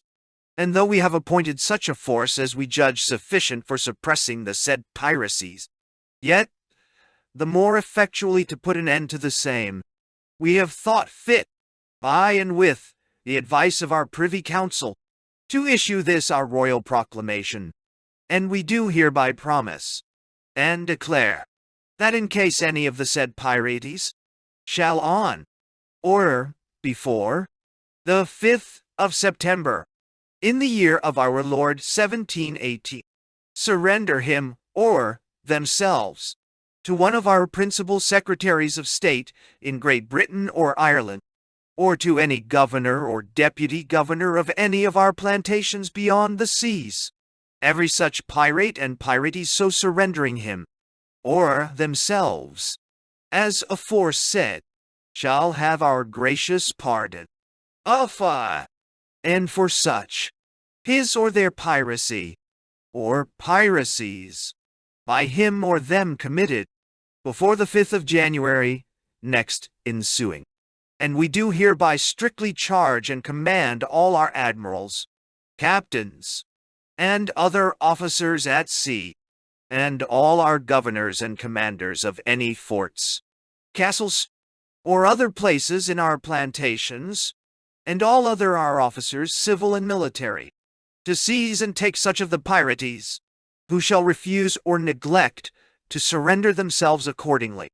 And we do hereby further declare, that in case any person or persons, on or after the 6th day of September, 1718, shall discover or seize, or cause or procure to be discovered or seized, any one or more of the said pirates, so refusing or neglecting to surrender themselves as aforesaid, so as they may be brought to justice, and convicted of the said offense, such person or persons, so making such discovery or seizure, or causing or procuring such discovery or seizure to be made, shall have and receive as a reward for the same, viz. For every commander of any private ship or vessel, the sum of 100 L1. For every lieutenant, master, boatswain, carpenter, and gunner, the sum of 40 L. For every inferior officer, the sum of 30 L. And for every private man, the sum of 20 L.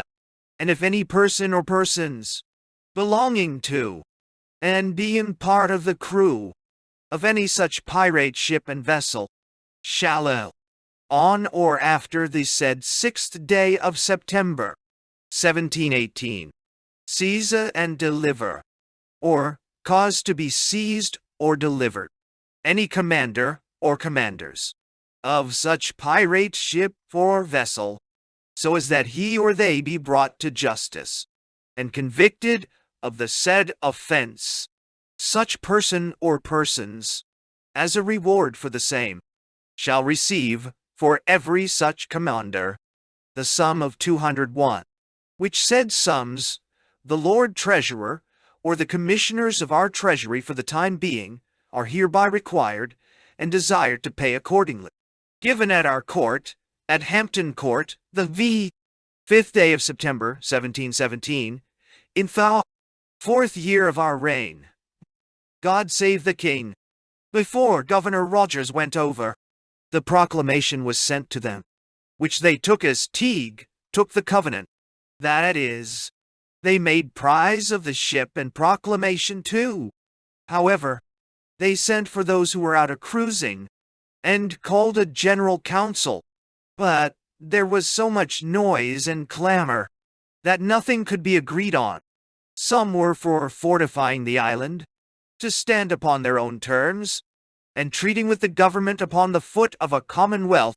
Others were also for strengthening the island for their own security, but were not strenuous for these punctilios, so that they might but have a general pardon, without being obliged to make any restitution, and to retire, with all their effects, to the neighboring British plantations.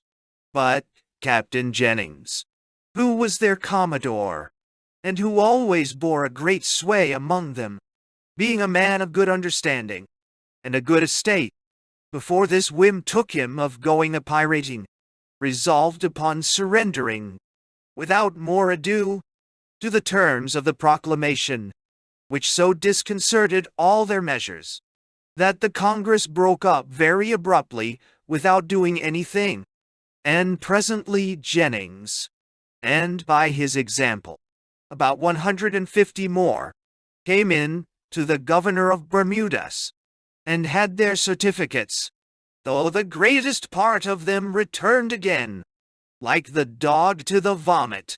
The commanders who were then in the island, besides Captain Jennings above mentioned, I think were these: Benjamin Hornigold, Edward Teach, John Martell, James Fife, Christopher Winter, Nicholas Brown, Paul Williams, Charles Bellamy, Oliver LaBouche, Major Penner, Ed.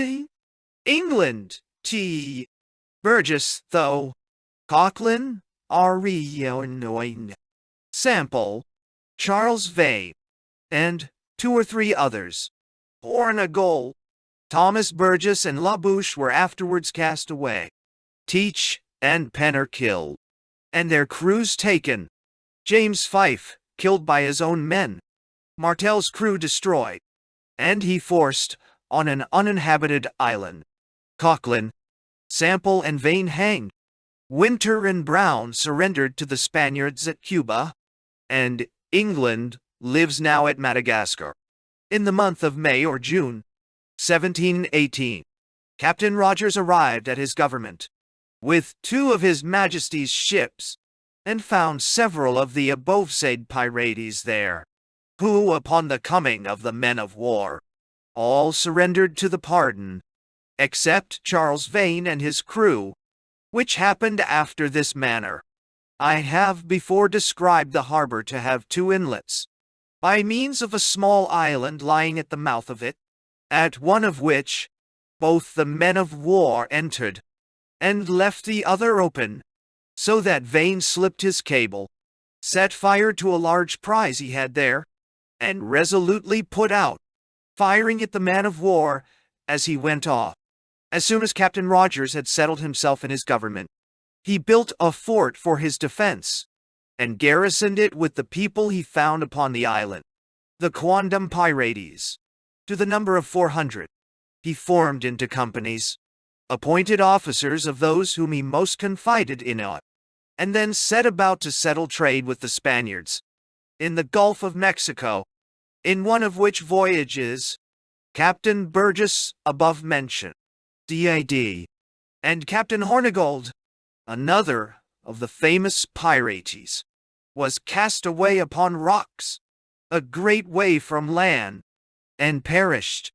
But 5 of his men got into a canoe and were saved. Captain Rogers sent out a sloop to get provision, and gave the command to one John Auger, one of the pirates, who had accepted of the act of grace. In their voyage they met with 2 sloops, and John and his comrades, not yet forgetting their former business, made use of their old freedom, and took out of them in money and goods, to the value of about 500 ela. After this, they steered away for Hispaniola, Haiti, not being satisfied whether the governor would admit them to carry on 2 trades at once, and so thought to have bidden farewell to the Bahama Islands. But as ill luck would have it, they met with a violent tornado, wherein they lost their mast, and were drove back to one of the uninhabited Bahamas, and lost their sloop.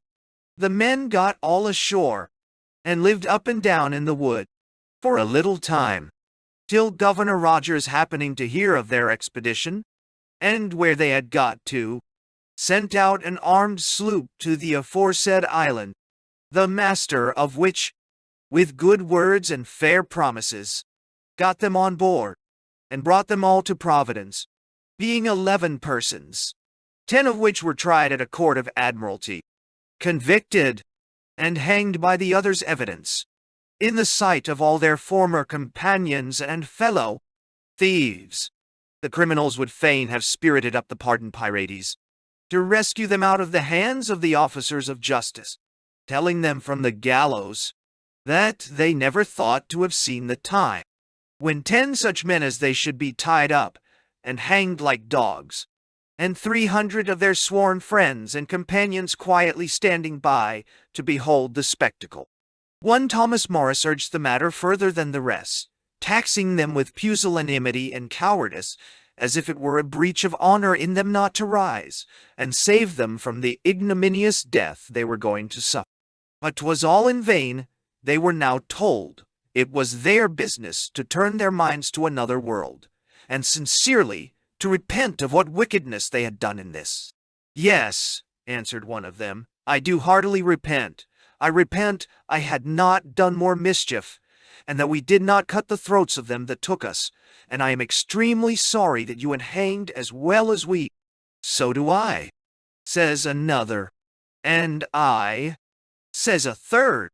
And then they were all turned off, without making any other dying speeches, except one Dennis McCarty, who told the people that some friends of his had often said he should die in his shoes, but that he would make them liars, and so kicked them off. And thus ended the lives, with their adventures, of those miserable wretches, who may serve as sad examples of the little effect mercy has upon men once abandoned to an evil course of life. Least I be thought severe in my animadversions upon the Spanish proceedings in the West Indies, in respect to their dealings with us, I shall mention an instance or two, wherein I'll be as concise as possible, and then transcribe some original letters from the governor of Jamaica and an officer of a man of war to the alcaldes of Trinidado on the island of Cuba, with their answers translated into English, and then proceed to the particular histories of the pirates and their crews that have made most noise in the world in our own times. About March 1722, one of our men of war trading upon the coast of Cuba, viz. the Greyhound galley, Captain Warren, the said captain, invited some of the merchants to dinner, who with their attendants and friends came on board to the number of 16 or 18 in all, and having concerted measures, about 6 or 8 dined in the cabin, and the rest were waiting on the deck, while the captain and his guests were at dinner.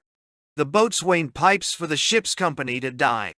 Accordingly, the men take their platters, receive their provisions, and down they go between decks, leaving only 4 or 5 hands besides the Spaniards above, who were immediately dispatched by them, and the hatches laid on the rest. Those in the cabin were as ready as their companions, for they pulled out their pistols and shot the captain, surgeon, and another dead, and grievously wounded the lieutenant, but he getting out of the window upon a side ladder lee, thereby saved his life, and so they made themselves masters of the ship in an instant. But, by accidental good fortune, she was recovered before she was carried off, for Captain Warren, having manned a sloop with 30 hands out of his ship's company, had sent her to windward some days before, also for trade, which the Spaniards knew very well, and just as the action was over, they saw this sloop coming down, before the wind, towards their ship, upon which the Spaniards took about 10,000 L, in specie, as I am informed, quitted the ship, and went off in their launch unmolested. About the same time, a Guarda del Costa, 12 of Puerto Rico, commanded by one Matthew Luke, an Italian, took 4 English vessels, and murdered all the crews. He was taken by the Lanston man of war in May 1722, and brought to Jamaica, where they were all but 7 deservedly hanged. It is likely the man of war might not have meddled with her, but that she blindly laid the Launceston on board, 13 thinking she had been a merchant ship, who thereupon catched a tart. Afterwards, in rummaging, there was found a cartridge of powder made up with a piece of an English journal, belonging, I believe, to the Queen Snow, and upon examination, at last, it was discovered that they had taken this vessel and murdered the crew, and one of the Spaniards, when he came to die, confessed that he had killed 20 Englishmen with his own hands. S. Jago de la Vega, Febra, Tortitio.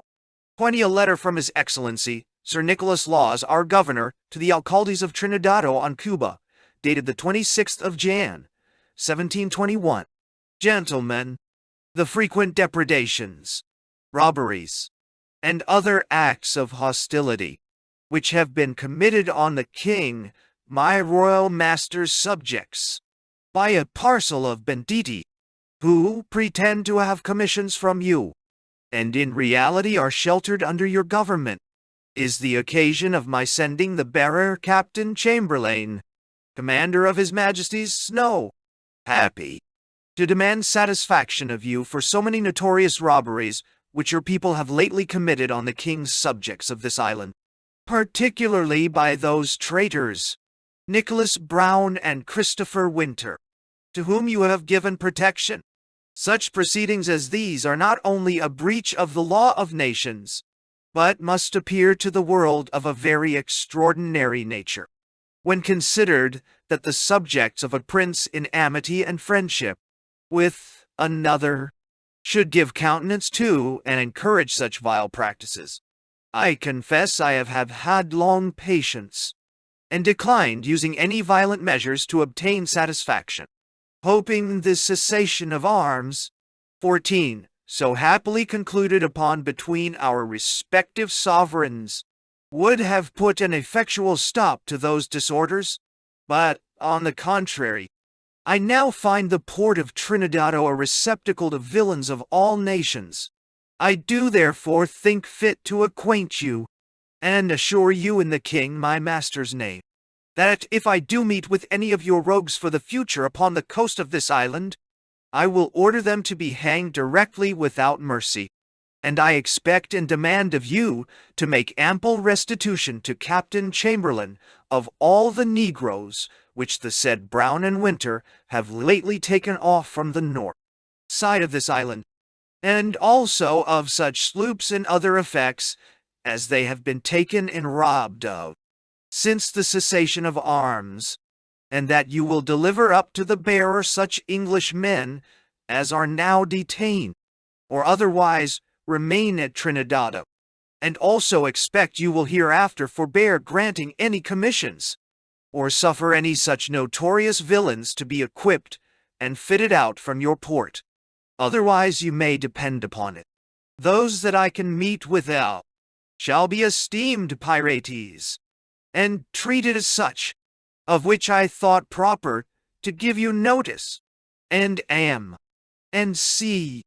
A letter from Mr. Joseph Laws, Lieutenant of His Majesty's ship, Happy Snow, to the Alcaldes of Trinidado.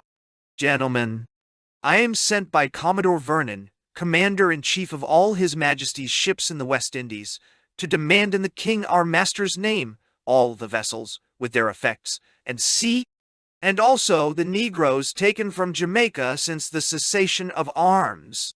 Likewise all Englishmen now detained, or otherwise remaining in your port of Trinidado, particularly Nicholas Brown and Christopher Winter, both of them being traitors, pirates and common enemies to all nations.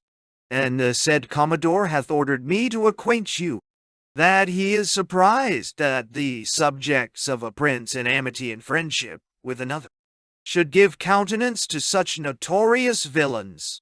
In expectation of your immediate compliance, I am, gentlemen, off the river Trinidado, Feb. 8, 1721. Your humble servant, Joseph Laws. The answer of the Alcaldes of Trinidado to Mr. Laws' letters, Captain Laws, in answer to yours.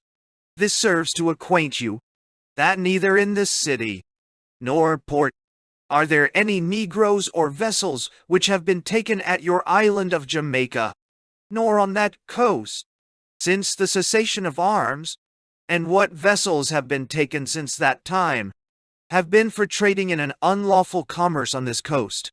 And as for those English fugitives you mention, they are here as other subjects of our Lord the King, being brought voluntarily to our holy Catholic faith, and have received the water of baptism. But if they should prove rogues, and should not comply with their duty, in which they are bound at present, then they shall be chastised according to the ordinances of our King, whom God preserve. And we beg you will weigh anchor as soon as possible and leave this port and its coasts, because upon no account you shall be suffered to trade or anything else, for we are resolved not to admit thereof. God preserve you. We kiss your hand. Trinidado, Feb. 8, 1721. Signed, Hieronimo de Fuentes. Binet, Alfonso del Manzano. Mr. Laws reply to the Alcalde's letter. Gentlemen, your refusing to deliver up the subjects of the king my master is somewhat surprising, it being in a time of peace, and the detaining them consequently against the law of nation. Notwithstanding your trifling pretense, for which you have no foundation but to forge an excuse, to prevent my making any inquiry to the truth of the facts I have alleged in my former, I must tell you my resolutions are to stay on the coast till I have made reprisals, and should I meet any vessels belonging to your port, I should not treat them as the subjects of the crown of Spain, but as pirates, finding it a part of your religion in this place to protect such villains. Off the river Trinidado, February 8, 1721. Your humble servant, Joseph Laws, Dottie. The answer of one of the alcaldes to Mr. Law's reply. Captain Laws, you may assure yourself I will never be wanting in the duty of my post. The prisoners that are here are not in prison, but only kept here to be sent to the governor of the Havana. If you, as you say, command at sea, I command on shore. If you treat the Spaniards, you should happen to take as pirates, I will do the same by every one of your people I can take up. I will not be wanting to good manners. If you will do the same, I can likewise act the soldier if any occasion should offer that way, for I have very good people here for that purpose. If you pretend anything else, you may execute it on this coast. God preserve you. I kiss your hand. Trinidado. Feb. 20th, 1721. Signed, Binet Alfonso del Manzano, Torntic Orntilla. The last advices we have received from our plantations in America, dated June 9th, 1724, give us the following account, viz. That Captain Jones in the ship, John and Mary, on the 5th of the said month, met with near the Capes of Virginia, a Spanish Guarda del Costa, commanded by one Don Benito, said to be commissioned by the governor of Cuba. She was manned with 60 Spaniards, 18 French men, and 18 English, and had an English captain as well as Spanish, one Richard Holland, who formerly belonged to the Suffolk man of war, which he deserted at Naples, and took shelter in a convent. He served on board the Spanish fleet under Admiral Camac, 15 in the war in the Mediterranean, and after the cessation of arms with Spain, settled with several of his countrymen, Irish, in the Spanish West Indies. This Guarda del Costa made prize of Captain Jones' ship, and kept possession of her from the 5th to the 8th, during which time she took also the prudent Hannah of Boston, Thomas Moselle, master, and the Dolphin of Topsham, Theodore Bear, master, both loaden and bound for Virginia. The former they sent away together with 3 men, and the Métis, under the command of a Spanish officer and crew. The same day she was taken. The latter they carried off with them, putting the master and all the crew aboard Captain Jones' ship. They plundered Captain Jones of 36 men slaves, some gold dust, all his clothes, 4 great guns and small arms, and about 400 gallons of rum, besides his provisions and stores, computed in all to 1,500 sterling. Din chap of Captain Avery and his crew. None of these bold adventurers were ever so much talked of. For a while, as Avery, he made as great a noise in the world as Merivales one does now, and was looked upon to be a person of as great consequence. He was represented in Europe as one that had raised himself to the dignity of a king, and was likely to be the founder of a new monarchy, having, as it was said, taken immense riches, and married the great Mogul's daughter, too, who was taken in an Indian ship, which fell into his hands, and that he had by her many children, living in great royalty and state, that he had built forts, erected magazines, and was master of a stout squadron of ships, manned with able and desperate fellows of all nations, that he gave commissions out in his own name to the captains of his ships, and to the commanders of his forts, and was acknowledged by them as their prince. A play was writ upon him, called The Successful Pirate. 3. And these accounts obtained such belief, that several schemes were offered to the council for fitting out a squadron to take him, while others were for offering him and his companions an act of grace, and inviting them to England, with all their treasure, lest his growing greatness might hinder the trade of Europe to the East Indies. Yet all these were no more than false rumors, improved by the credulity of some and the humor of others who love to tell strange things. For, when young, while it was said, he was aspiring at a crown, he wanted a shilling, and at the same time it was given out, he was in possession of such prodigious wealth in Madagascar. He was starving in England, no doubt, but the reader will have a curiosity of knowing what became of this man, and what were the true grounds of so many false reports concerning him. Therefore, I shall, in as brief a manner as I can, give his history. He was born in the west of England near Plymouth in Devonshire. Being bred to the sea, he served as a mate of a merchantman in several trading voyages. It happened before the Peace of Ryswick, due 1697. For, when there was an alliance betwixt Spain, England, Holland, and sea, against France, that the French in Martinico carried on a smuggling trade with the Spaniards on the continent of Peru, which, by the laws of Spain, is not allowed to friends in time of peace, for none but native Spaniards are permitted to traffic in those parts, or set their feet on shore, unless at any time they are brought as prisoners. Wherefore they constantly keep certain ships cruising along the coast, whom they call Guarda del Costa, who have the orders to make prizes of all ships they can light of within 5 leagues of land. Now, the French growing very bold in trade, and the Spaniards being poorly provided with ship, and those they had being of no force, it often fell out, that when they light of the French smugglers, they were not strong enough to attack them.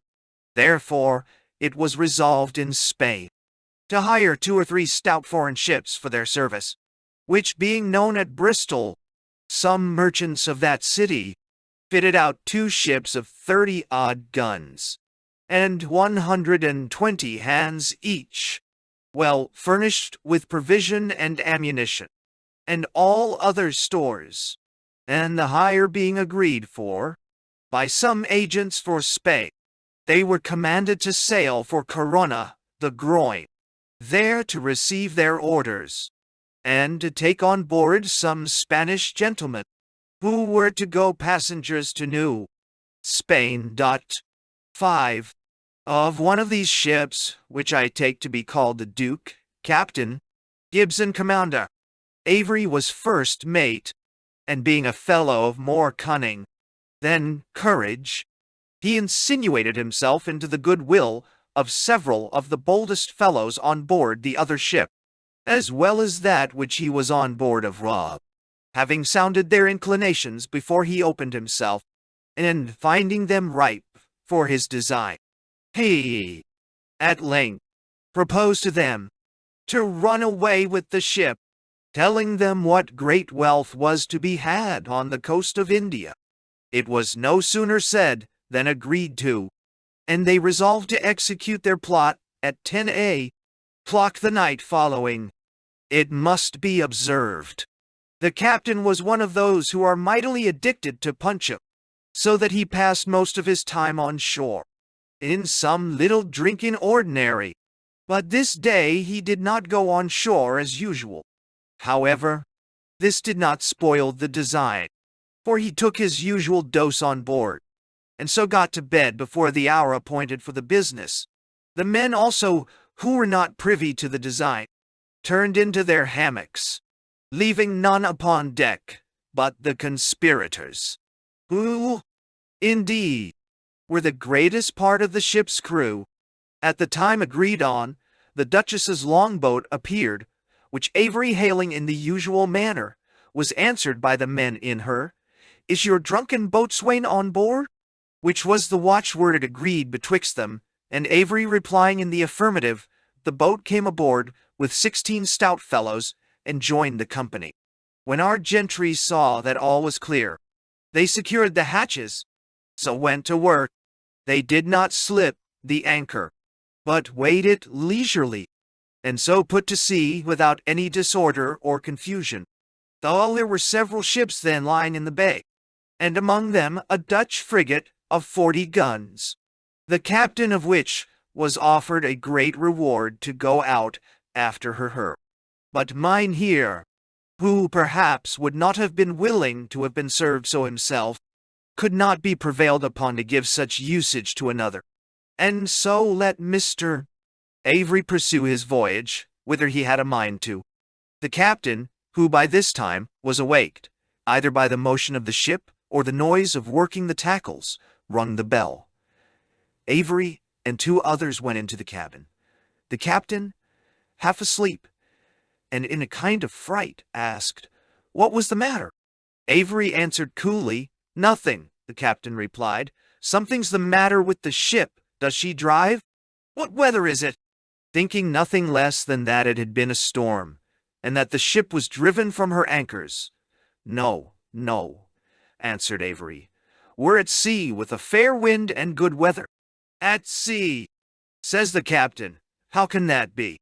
"Come," says Avery, "don't be in a fright, but put on your clothes, and I'll let you into you a secret. You must know that I am captain of this ship now, and this is my cabin. Therefore you must walk out. I am bound to Madagascar, with a design of making my own fortune, and that of all of the brave fellows joined with me." The captain, having a little recovered his senses, began to apprehend the meaning. However, his fright was as great as before, which Avery perceiving, bade him fear nothing. "For, ne," says he, "if you have a mind to make one of us, we will receive you, and if you'll turn sober, and mind your business, perhaps in time I may make you one of my lieutenants. If not, here's a boat alongside, and you shall be set ashore." The captain was glad to hear this, and therefore accepted of his offer, and the whole crew being called up, to know who was willing to go on shore with the captain, and who to seek their fortunes with the rest, there were not above 5 or 6 who were willing to quit this enterprise, wherefore they were put into the boat with the captain that minute, and made their way to the shore as well as they could. They proceeded on their voyage to Madagascar, but I do not find they took any ships in their way when they arrived at the end part of that island.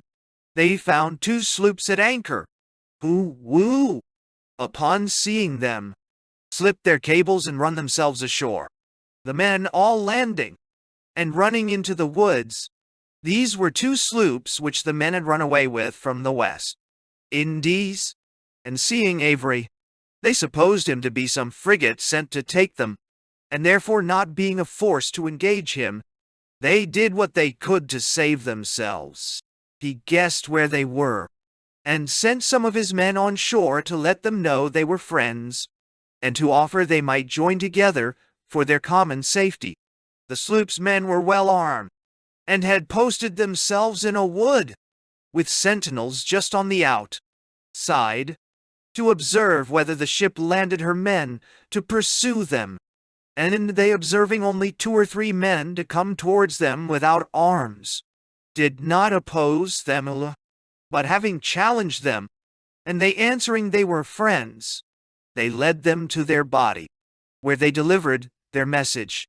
At first they apprehended it was a stratagem to decoy them on board, but when the ambassadors offered that the captain himself, and as many of the crew as they should name, would meet them on shore without arms, they believed them to be in earnest, and they soon entered into a confidence with one another, those on board going on shore, and some of those on shore going on board. The sloop's men were rejoiced at the new ally, for their vessels were so small that they could not attack a ship of any force, so that hitherto they had not taken any considerable prize, but now they hoped to fly at high game. And Avery was as well pleased at this reinforcement, to strengthen them for any brave enterprise, and though the booty must be lessened to each by being divided into so many shares, yet he found out an expedient not to suffer by it himself, as shall be shown in its place. Having consulted what was to be done, they resolved to sail out together upon a cruise, the galley and 2 sloops. They therefore fell to work to get the sloops off, which they soon effected, and steered towards the Arabian coast, near the river Indus. The man at the mast had spied a sail, upon which they gave chase, and as they came nearer to her, they perceived her to be a tall ship, and fancied she might be a Dutch East India man homeward bound. But she proved a better prize. When they fired at her to bring to, she hoisted Mogul's colors, and seemed to stand upon her defense. Avery only cannonaded at a distance, and some of his men began to suspect that he was not the hero they took him for. However, the sloops made use of their time, and coming one on the bow, and the other on the quarter of the ship, 6, clap her on board, 7, and entered her, upon which she immediately struck her colors and yielded. She was one of the great Mogul's own ships, and there were in her several of the greatest persons of his court, among whom it was said was one of his daughters, who were going on a pilgrimage to Mecca, the Mohammedans thinking themselves obliged once in their lives to visit that place, and they were carrying with them rich offerings to present at the shrine of Mohammed. It is known that the Eastern people travel with the utmost magnificence, so that they had with them all their slaves and attendants, their rich habits and jewels, with vessels of gold and silver, and great sums of money to defray the charges of their journey by land. Wherefore the plunder got by this prize is not easily computed, having taken all the treasure on board their own ships, and plundered their prize of everything else they either wanted or liked. They let her go. She, not being able to continue her voyage, returned back. As soon as the news came to the Mogul, and he knew that they were English who had robbed them, he threatened loud, and talked of sending a mighty army with fire and sword, to extirpate the English from all their settlements on the Indian coast. The East India Company in England were very much alarmed at it. However, by degrees, they found means to pacify him, by promising to do their endeavors to take the robbers, and deliver them into his hands.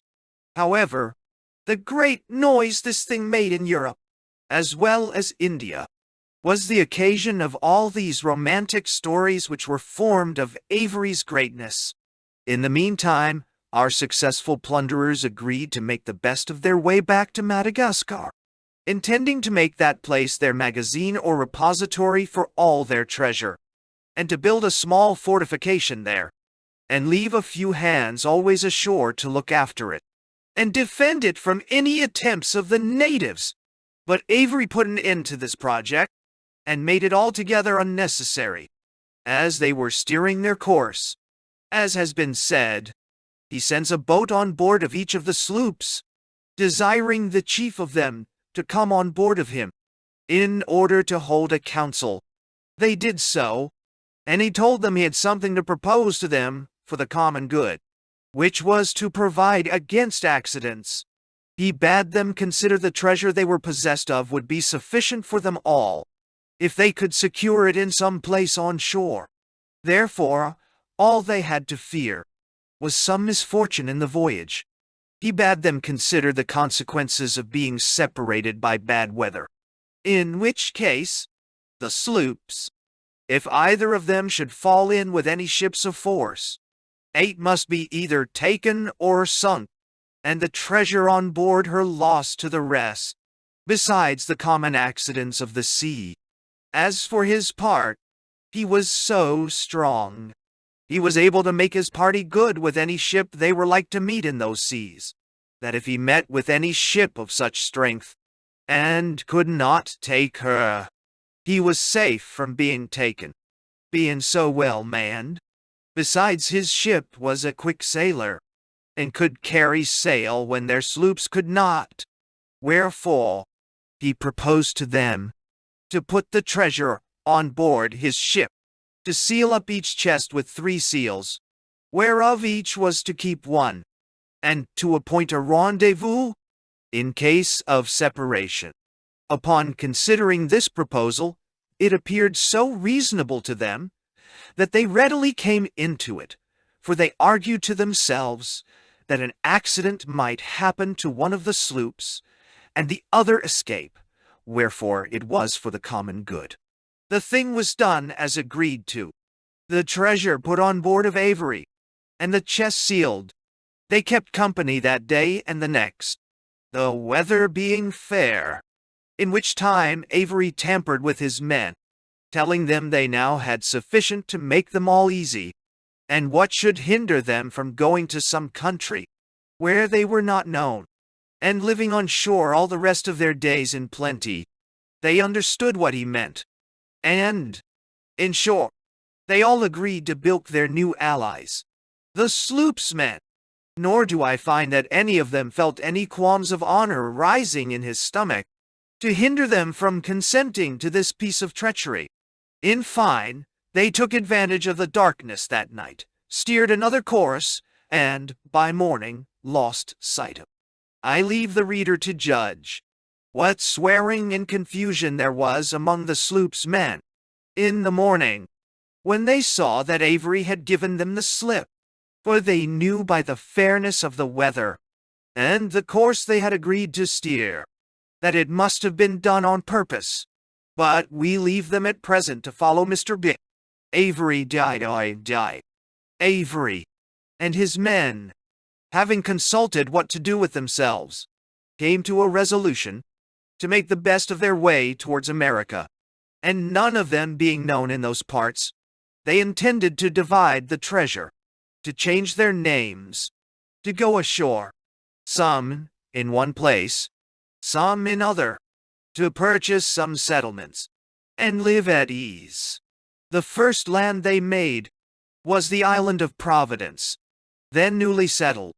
Here they stayed some time, and having considered that when they should go to New England, the greatness of their ship would cause much inquiry about them, and possibly some people from England, who had heard the story of a ship's being run away with from the Groyne, might suspect them to be the people.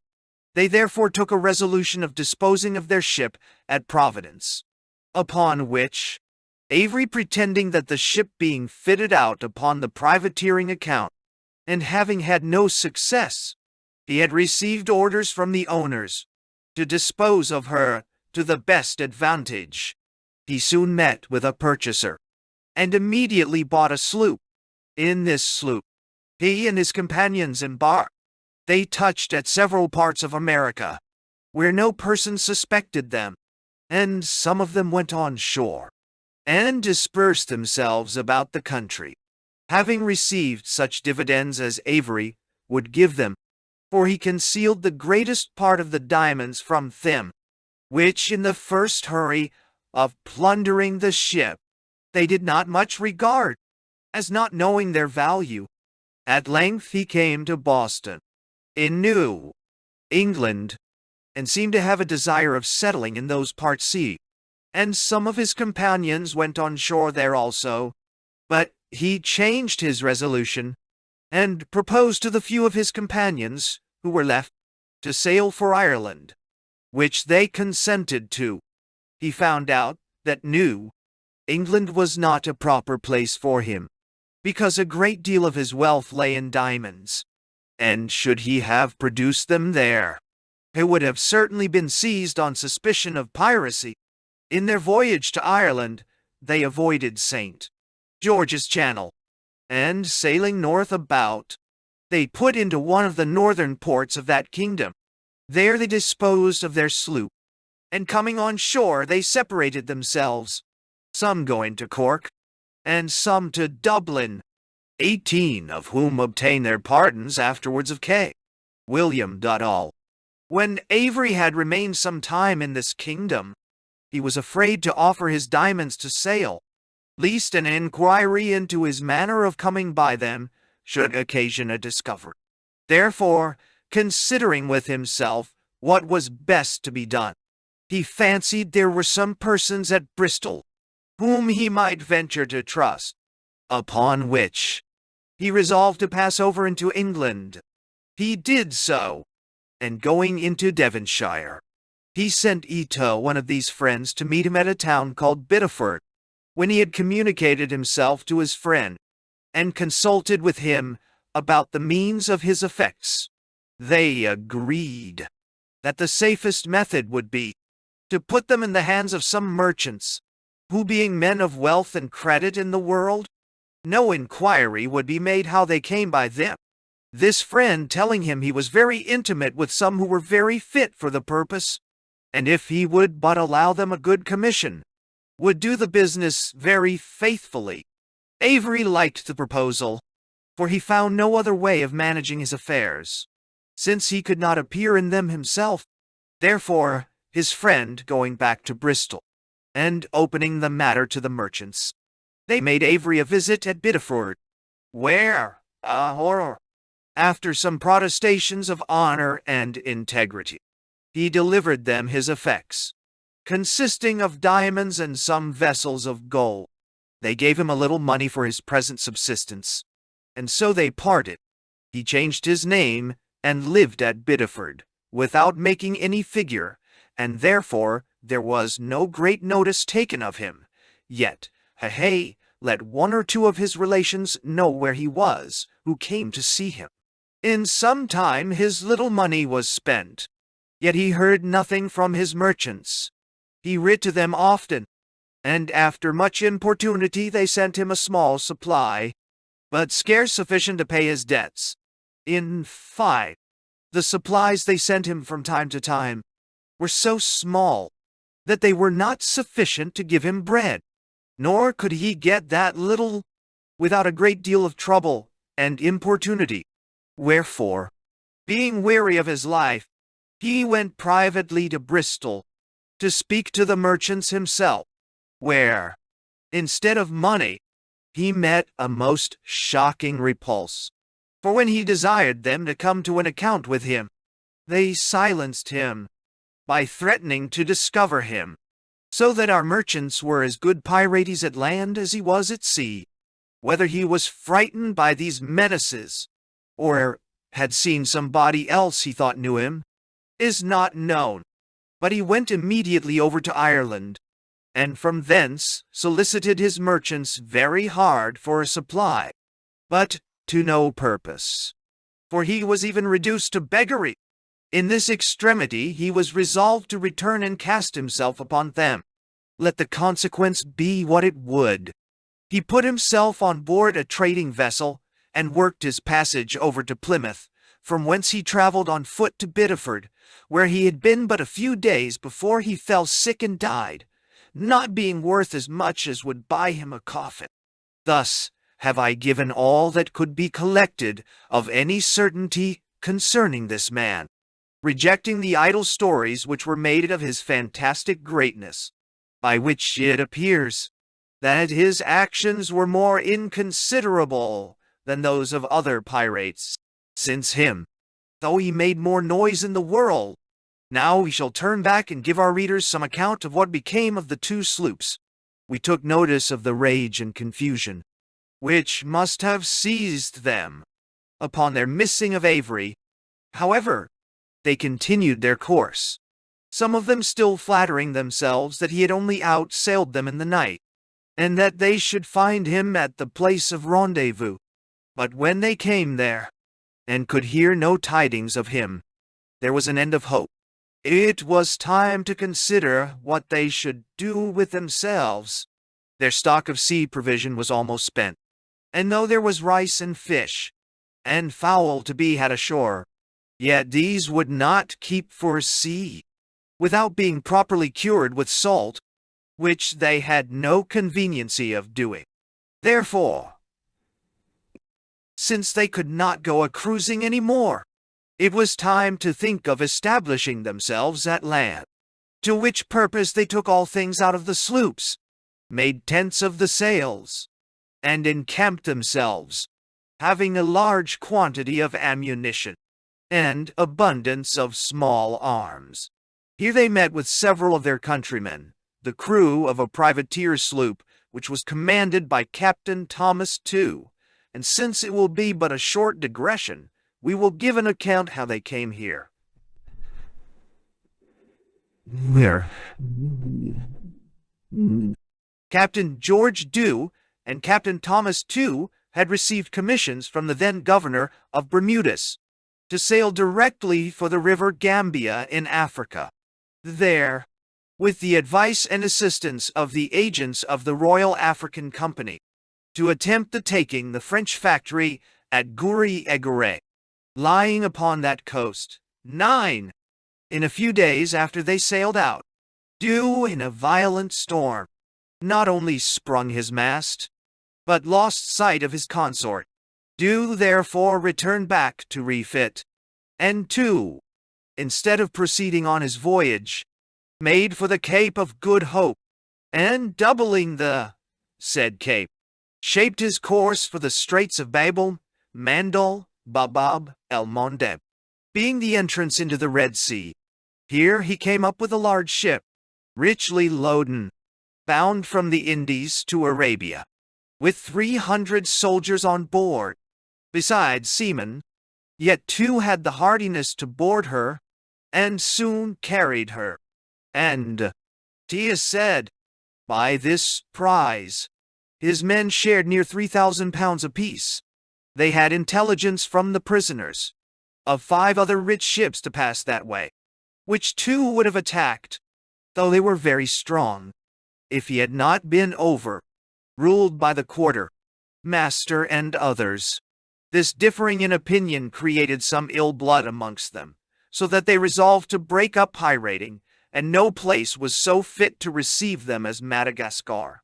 Hither they steered, resolving to live on shore and enjoy what they got. As for Tew himself, he, with a few others, in a short time, went off to Rhode Island, from whence he made his peace. Thus have we accounted for the company our pirates met with here. It must be observed that the natives of Madagascar are a kind of Negroes. They differ from those of Guinea in their hair, which is long, and their complexion is not so good a jet. They have innumerable little princes among them, who are continually making war upon one another. Their prisoners are their slaves, and they either sell them, or put them to death, as they please. When our pirates first settled amongst them, their alliance was much courted by these princes, so they sometimes joined one, sometimes another, but wheresoever they sided, they were sure to be victorious, for the Negroes here had no fire, arms, nor did they understand their use, so that at length these pirates became so terrible to the Negroes, that if 2 or 3 of them were only seen on one side, when they were going to engage, the opposite side would fly without striking a blow. By these means, they not only became feared, but powerful. All the prisoners of war they took to be their slaves. They married the most beautiful of the Negro women, not 1 or 2, but as many as they liked, so that every one of them had as great a seraglio as the Grand Signior at Constantinople. Their slaves they employed in planting rice, in fishing, hunting, and sea, besides which they had abundance of others, who lived, as it were, under their protection, and to be secure from the disturbances of attacks of their powerful neighbors. These seemed to pay them a willing homage. Now they began to divide from one another, each living with his own wives, slaves and dependents, like a separate prince. And as power and plenty naturally beget contention, they sometimes quarreled with one another, and attacked each other at the head of their several armies. And in these civil wars, many of them were killed, but an accident happened, which obliged them to unite again for their common safety. It must be observed that these sudden great men had used their power like tyrants, for they grew wanton in cruelty, and nothing was more common then done, upon the slightest displeasure, to cause one of their dependents to be tied to a tree and shot through the heart, let the crime be what it would, whether little or great. This was always the punishment. Wherefore the Negroes conspired together to rid themselves of these destroyers, all in one night, and as they now lived separate, the thing might easily have been done, had not a woman, who had been wife or concubine to one of them, run near 20 miles in 3 hours, to discover the matter to them. Immediately upon the alarm they ran together as fast as they could, so that when the Negroes approached them, they found them all up in arms. Wherefore they retired without making any attempt. This escape made them very cautious from that time, and it will be worthwhile to describe the policy of these brutish fellows, and to show what measures they took to secure themselves. They found that the fear of their power could not secure them against a surprise, and the bravest man may be killed when he's asleep, by one much his inferior in courage and strength.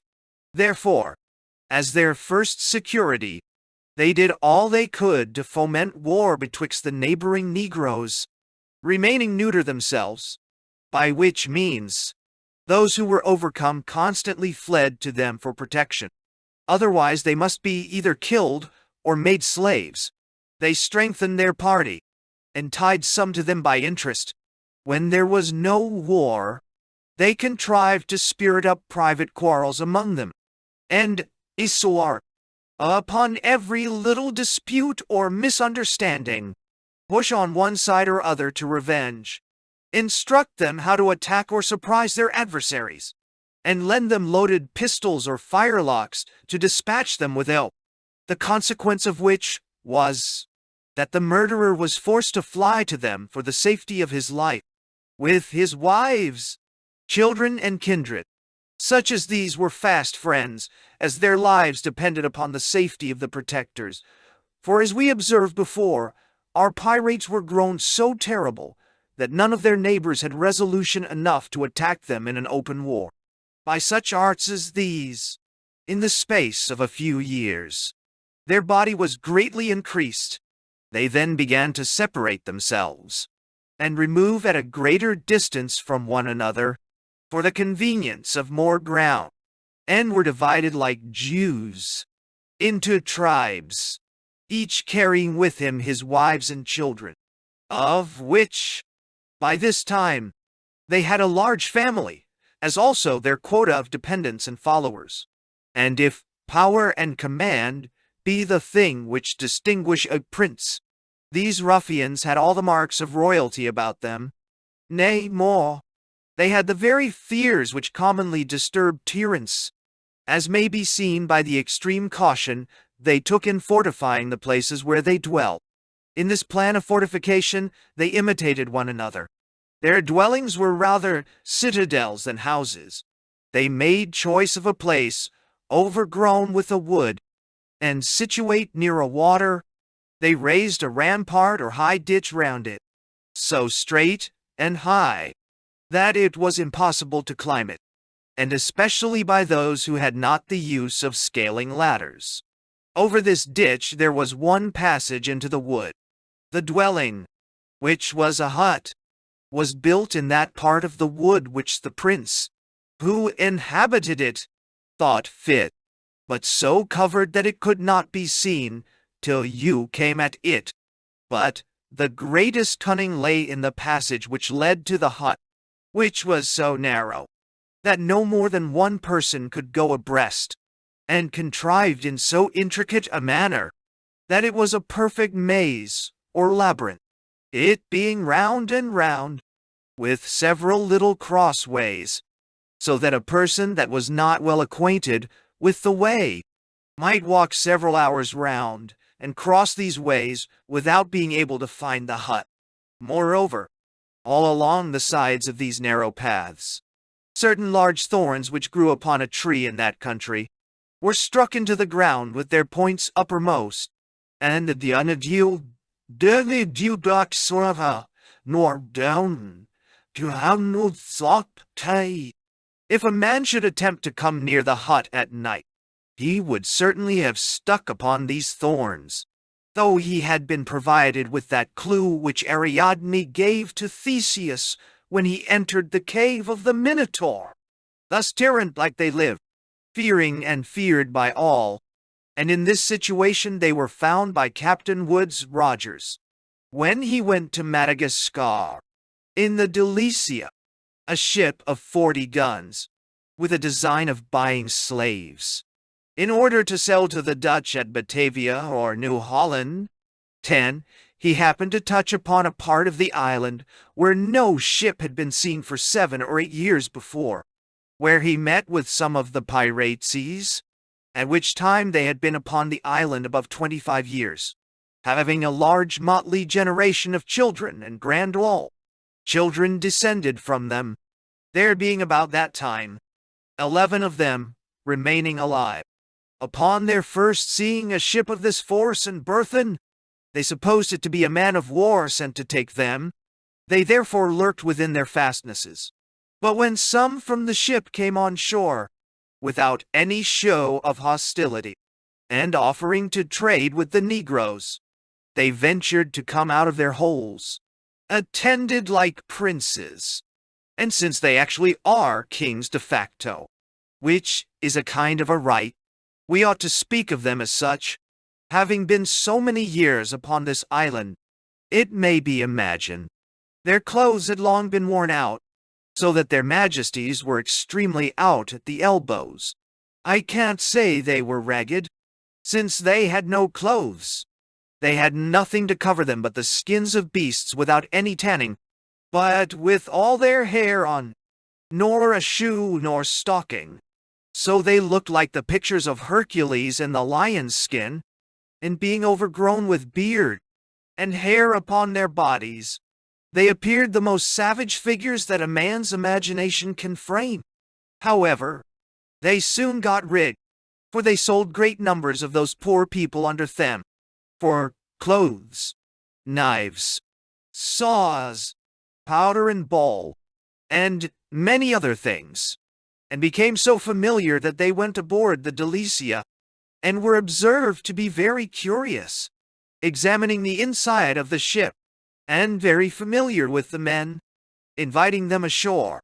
Their design in doing this, as they afterwards confessed, was to try if it was not practicable to surprise the ship in the night, which they judged very easy, in case there was but a slender watch kept on board, they having boats and men enough at command.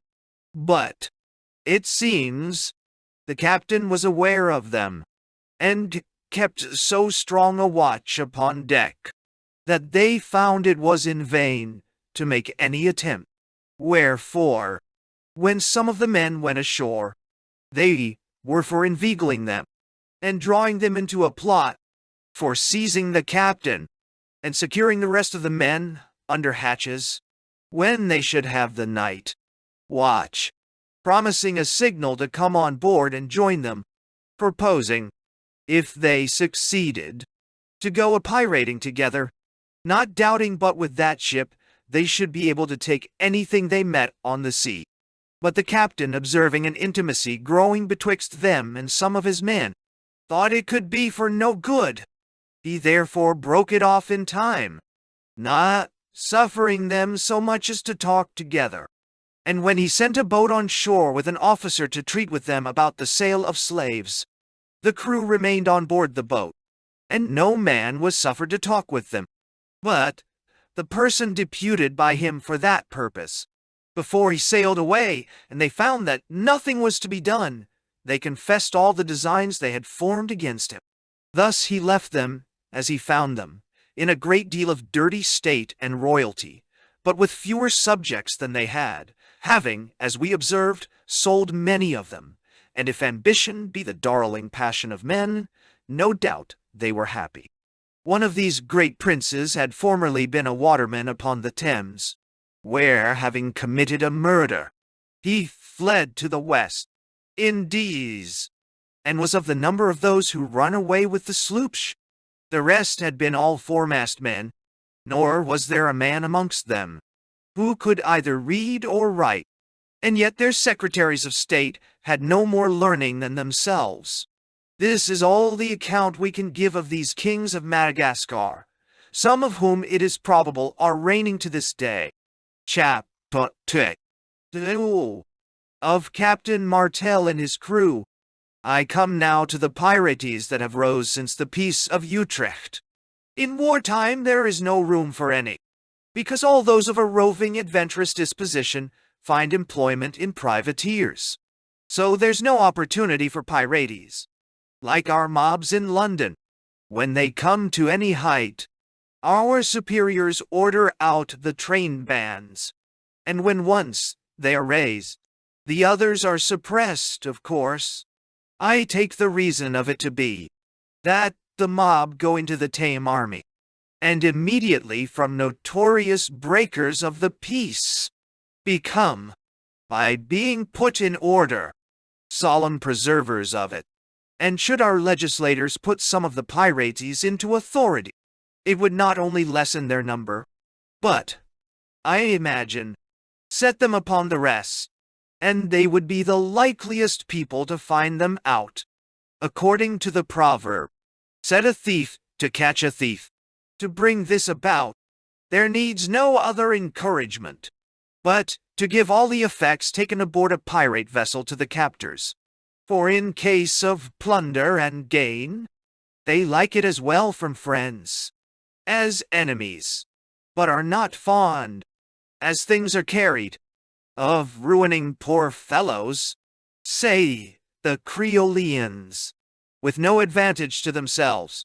The multitude of men and vessels employed this way, in time of war, in the West Indies, is another reason for the number of pirates in a time of peace.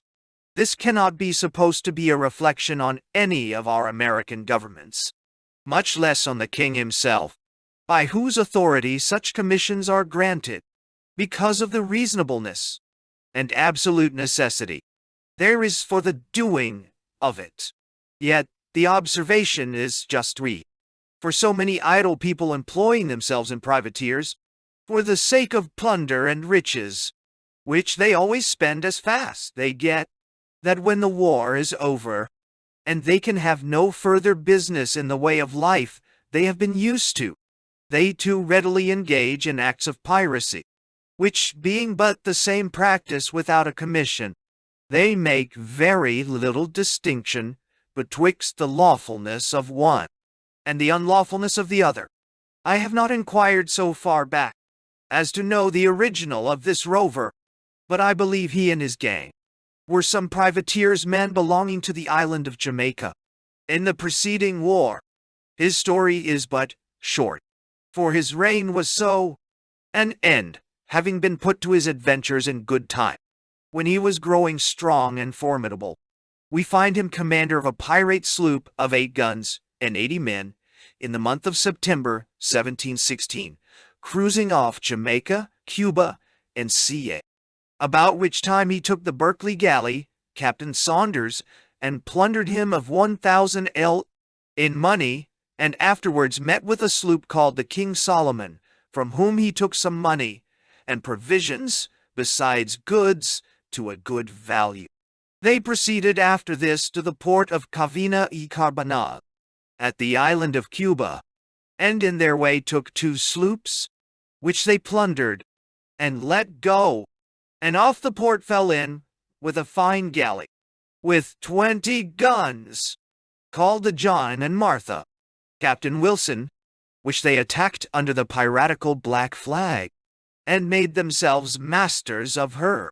They put some of the men ashore, and others they detained, as they had done several times, to increase their company, and the Captain Advisosen, in a gay humor, to tell his owners that their ship would answer his purpose exactly, by taking one deck down, and as for the cargo, which consisted chiefly of logwood and sugar, he would take care it should be carried to a good market. Having fitted up the aforesaid ship, as they designed, they mounted her with 22 guns and 100 men, and left 25 hands in the sloop, and so proceeded to cruise off the Leeward Islands, where they met with but too much success. After the taking of a sloop and a brigantine, they gave chase to a stout ship which they came up with, and, at sight of the pirate's flag, she struck to the robbers, being a ship of 20 guns called the Dolphin, bound for Newfoundland. Captain Martel made the men prisoners and carried the ship with him.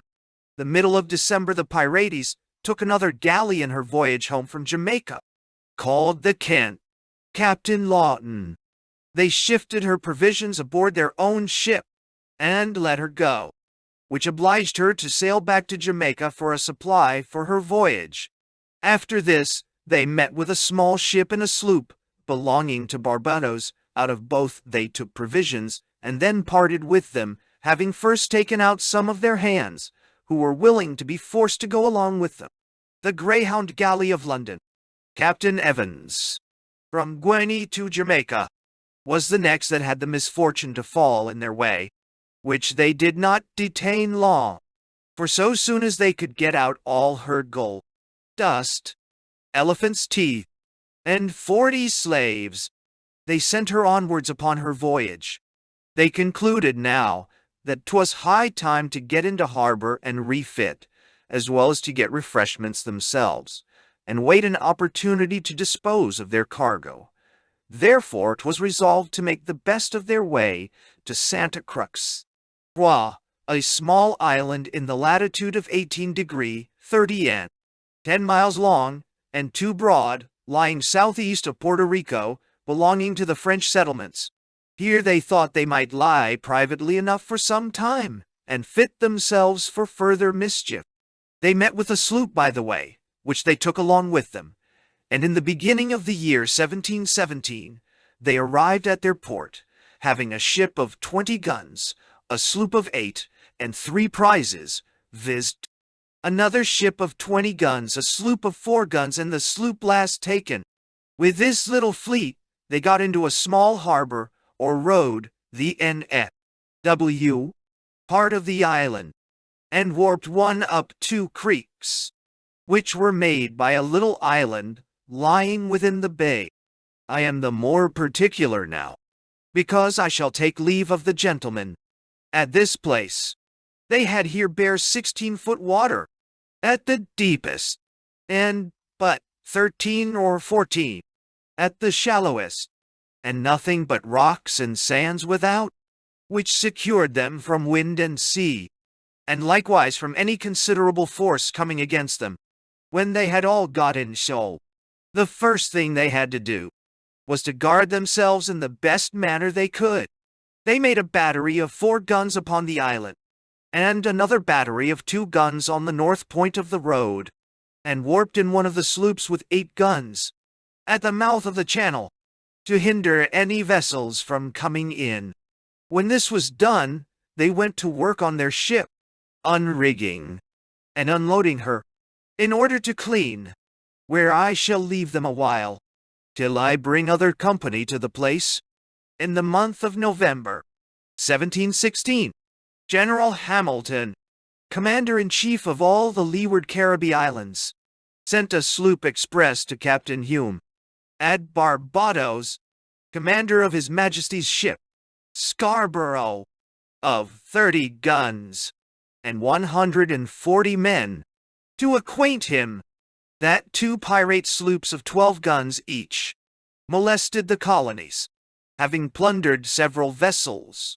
The Scarborough had buried 20 men, and had near 40 sick, and therefore was but in ill state to go to sea. However, Captain Hume left his sick men behind, and sailed to the other islands, for a supply of men, taking 20 soldiers from Antigua y Antigua. At Nevis, he took 10, and 10 at St. Christopher's, and then sailed to the island of Anguilla, where he learned that, some time before, 2 such sloops had been at Spanish Town, otherwise called one of the Virgin Islands. Accordingly, the next day, the Scarborough came to Spanish Town, but could hear no news of the sloops, only that they had been there about Christmas. It being then the 15th of January, Captain Hume, finding no account could be had of these pirates, designed to go back the next day to Barbados. But it happened that night that a boat anchored there from Santa Crux, and informed him that he saw a pirate ship of 22 or 24 guns, with other vessels, going into the northwest part of the island aforesaid. The Scarborough weighed immediately, and the next morning came in sight of the rovers and their prizes and stood to them, but the pilot refused to venture in with the ship. All the while, the pirates fired red-hot bullets from the shore. At length, the ship came to an anchor alongside the reef, near the channel, and cannonaded for several hours, both the vessels and batteries. About 4 in the afternoon, the sloop that guarded the channel was sunk by the shot of the man-of-war. Then she cannonaded the pirate ship of 22 guns that lay behind the island. The next night, viz. Day, the 18th, it falling calm, Captain Hume weighed, fearing he might fall on the reef, and so stood off and on for a day or two to block them up. On the 20th, in the evening, they observed the man-of-war to stand off to sea, and took the opportunity to warp out, in order to slip away from the island. But at 12 o'clock, they run round, and then seeing the Scarborough about, standing in again, as their case was desperate, so they were put into the utmost confusion. They quitted their ship, and set her on fire, with 20 negroes in her, who were all burnt. 19 of the pirates made their escape in a small sloop, but the captain and the rest, with 20 negroes, betook to the woods, where 'twas probable they might starve, for we never heard what became of them afterwards. Captain Hume released the prisoners, with the ship and the sloop that remained, and then went after the 2 pirate sloops first mentioned. From the appendix in Voldy's Stack to the cell, of Captain Martel to Captain Johnson. Sir, though I can contribute nothing to your second volume of Pirates you have, as I hear, in hand, yet, by your character of veracity, I persuade myself I shall oblige you in rectifying a mistake you made in your first. In the life of Captain Martel you say, the Greyhound galley of London, which I then commanded, fell into the hands of that pirate, who plundered her of some gold dust, elephant's teeth, and 40 slaves. The latter part of this is just, except the elephant's teeth, of which I lost, I think, none. But you are misled in the former, for Martel's company had deposed him, on account, as they themselves told me, of his cruelty, had given him, and those who were willing to follow his fortunes, a sloop, and, sending him away, chose a more righteous in his place, whose name was Kennedy, by descent an Irishman, by birth a Spaniard of Cuba, and a hunter. On my coming on board the pirate, Captain Saunders of the Weymouth, who was taken the day before, was the first man who spoke to me, telling me he was sorry for my misfortune. I took him for the commander of the pirate, but I soon found my mistake, by his carrying me aft to the captain, who bid me welcome, and drank to me in a can of wine, and some of the crew told me that it was happy for me I did not fall into the hands of their late captain, for a ship with Madeira wine thought fit to give them the trouble to lose some time, and fire a couple of chase guns too before she shortened sail, which Captain Martel took for so great an affront that all the company was cut off. But I shall now give you the particulars of my being taken. As I have said, I commanded the Greyhound galley, on board of which I had 250 slaves, bound from the coast of Guinea to Jamaica, and consigned to Messrs. Feake and Aldcroft, on account of Mr. Bignell and others. On the 16th of October, 17016, about 10 leagues S.W. from the island of Mana, in the grey of the morning, my second mate came down and acquainted me that a ship was almost on board us. We then steered about WW, half south, and the pirate stood to the east shelley. His coming very near us made us edge away from him, and call out to desire he would keep his luff, 3 or he would be on board us. No answer was given, and not a soul appeared on his decks, but the man at the helm, and about 2 more. However, the Greyhound got clear, and crowded as usual for a market. As soon as the pirate got into our way, she wore fore and made all the sail she could, by which means she soon came up with us, for she was clean, and we foul, and clewing up her sprit sail, for it a gun was shot, and at the same time let fly her jack, ensign and pendant, in which was the figure of a man, with a sword in his hand, and an hour glass before him, with a death's head and bones. In the jack and pendant were only the head and cross bones. I did not think fit to shorten sail, which occasioned a second shot from the pirate, which went through our main topsail. Upon this I consulted my officers, and they advised the shortening sail, as we were no way in a capacity to make any defense. I followed their advice, and was ordered on board the pirate, who asked me, pretty civilly, the usual questions, whence I came, whither bound, and see. My second mate and some of my men were soon shifted into the pirate, with 40 of the best men slaves. The women slaves they diverted themselves with, and took off the irons from all the negroes I had on board. The captain asked me if I had no gold. I assured him I had not, and indeed, I had no more than 100 ounces, which before I went on board the pirates, my carpenter had let into the ceiling of the great cabin. He answered only, it was very strange that I should take no gold on the coast. I answered I had taken a considerable quantity, but as I took it in one place, I parted with it in another, which, if he would inspect my books, he would find exactly as I said. We had no more discourse then on the subject, but a while after, I and my mate were sent for into the great cabin, where the council sat. Immediately cocked pistols were clapped to our breasts, and we were threatened with death, in case we did not confess what gold we had on board and where it was hid. I denied that we had any, and desired he would satisfy himself of the truth, by examining my books. The mate answered, he knew nothing of my dealings on the coasts, and therefore could give no answer.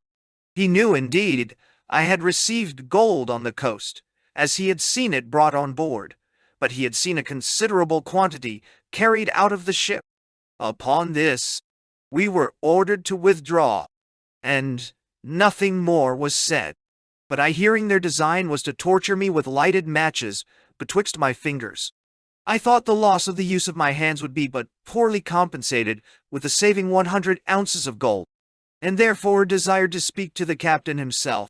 To him I discovered what I had, and where it was concealed. He immediately sent his boat on board the Greyhound, with my carpenter and half a dozen of his own crew, who were so impatient to be at the goal, they made a mere pincushion of the fellow's breech, continually pricking his backside with their swords. To hasten him, my lodging was in the hull, where one Taffier, the gunner, came down to me, and snapped a pistol at my breast, which he fired afterwards upon deck. And the same man one day, as I was on the quarter deck, struck me, in the presence of his captain, with his cutlash, after having reproached me with my private confession, and asking, if every man there had not as good and just pretension to the gold as the cap, whether it was by accident or design that he struck with the flat of his cutlash, I know not, but the blow knocked me down, and deprived me of my senses for some time. Captain Kennedy, who seemed to have more humanity than is commonly found in men of his profession, resented this treatment of me so far that he got into his yawl and put off from the ship, swearing he would not sail with men who so barbarously abused their prisoners. He, however, returned on board at their persuasions, and on their promise that nothing like it should happen for the future. The night of the day in which we were taken, the pirate came to an anchor under the island of Savona, Aziona, where he kept us till the 20th, and then let us go in company with Captain Saunders, of the ship Weymouth, from Boston, loaden with fish and lumber for Jamaica, at which island we arrived and anchored at Port Royal the 25th in the morning. The pirate, a little before I was taken, had met with 2 interloping Dutch men, supposed to be bound for the Main, who gave him a rough entertainment and made him glad to sheer off. The Weymouth had 2 women passengers on board. How they passed their time I need not say, though I fancy, as they had formerly made a trip or two to the bay, there was no rape committed. Notwithstanding the melancholy situation I was in, I could not refrain laughing when I saw the fellows who went on board the Greyhound return to their own ship, for they had, in rummaging my cabin, met with a leather powder bag and puff, with which they had powdered themselves from head to foot, walked the decks with their hats under their arms, minced their oaths, and affected all the airs of a beau, with an awkwardness he thought would have forced a smile from a cynic. When I was permitted to return on board the Greyhound and prosecute my voyage, I found all my papers torn, and everything turned topsy-turvy, but this was nothing to their leaving all my negroes out of irons, of whom I was more in fear than I had been of the pirates. For, among them, the captain's humanity protected us, but we could expect no quarter from the negroes should they rebel, and, in such case, we had no prospect of quelling them, for the pirates had taken away all our arms, and by opening a cask of knives, which they had scattered about the ship, they had armed the negroes, one of whom had the insolence to collar and shake one of my men. I therefore called my people aft, and told them our security depended altogether on our resolution. Wherefore, arming yourselves with handspikes, we drove the negroes into the hold, and afterwards calling them up one by one, we put on their irons, which the pirates had not taken with them, took away their knives, and, by these means, arrived safely at our port. If this detail is of any service to you, I have my end. I hope, if you intend a 3rd volume, it may induce others who have had the same misfortune of falling into the hands of pirates to assist you with their minutes. Fab 2, 1728. I am, Sir, your very humble servant, J. Evans. P.S. 4 of my men took on with the pirates, though I remember the names of 2 only, Bryant Riley, John Hammond, Chap, Tuttle Watt, Thurer, and Dizzy, of Captain Teach alias Blackbeard. Edward Teach was a Bristol man born, but had sailed some time out of Jamaica, in privateers, in the late French War. Yet, though he had often distinguished himself for his uncommon boldness and personal courage, he was never raised to any command, till he went a-pirating, which I think was at the latter end of the year 1716, when Captain Benjamin Hornigold put him into a sloop that he had made prize of, and with whom he continued in consortship till a little while before Hornigold surrendered. In the spring of the year 1717, Teach and Hornigold sailed from Providence for the Main of America, and took in their way a billop shallop from the Havana, with 120 barrels of flour, as also a sloop from Bermudas, their bar master, from whom they took only some gallons of wine, and then let him go, and a ship from Madeira to South Carolina, out of which they got plunder to a considerable value. After cleaning on the coast of Virginia, they returned to the West Indies, and in the latitude of 24, made prize of a large French Guinea man, bound to Martinique, which, by Hornigold's consent, Teach went aboard of as captain, and took a cruise in her. Hornigold returned with his sloop to Providence, where, at the arrival of Captain Rogers, the governor, he surrendered to mercy, pursuant to the king's proclamation. Aboard of this Guinea man, Teach mounted 40 guns, and named her the Queen Anne's Revenge, and cruising near the island of St. Vincent, took a large ship, called the Great Allen, Christopher Taylor, commander. The pirates plundered her of what they thought fit, put all the men ashore upon the island above mentioned, and set fire to the ship. A few days after, Teach fell in with the Scarborough man of war, of 30 guns, who engaged him for some hours. But she, finding the pirate well manned, and having tried her strength, gave over the engagement, and returned to Barbados, the place of her station, and Teach sailed towards the Spanish America door.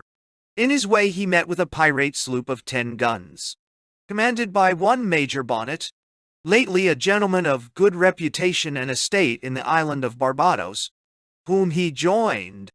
But in a few days after, Teach, finding that Bonnet knew nothing of a maritime life, with the consent of his own men, put in another captainy, one Richards, to command Bonnet's sloop, and took the major on aboard his own ship, telling him that as he had not been used to the fatigues and care of such a post, it would be better for him to decline it, and live easy, at his pleasure, in such a ship as his, where he would not be obliged to perform the necessary duties of a sea voyage. At Turniff, 10 leagues short of the Bay of Honduras, the pirates took in fresh water, and while they were at an anchor there, they saw a sloop coming in, whereupon Richards in the sloop, called the Revenge, slipped his cable, and run out to meet her, who, upon seeing the black flag hoisted, struck her sail and came to, under the stern of Teach the Commodore. She was called the Adventure, from Jamaica, David Harriet, master. They took him and his men aboard the great ship, and sent a number of other hands with Israel Hands, master of Teach's ship, to man the sloop for the piratical account. The 9th of April, they weighed from Turniff, having lain there about a week, and sailed to the bay, where they found a ship and 4 sloops. 3 of the latter belonged to Jonathan Bernard, of Jamaica, and the other to Captain James. The ship was of Boston, called the Protestant Kozar. Captain Wire commander. Teach hoisted his black colors and fired a gun, upon which Captain Wire and all his men left their ship and got ashore in their boat.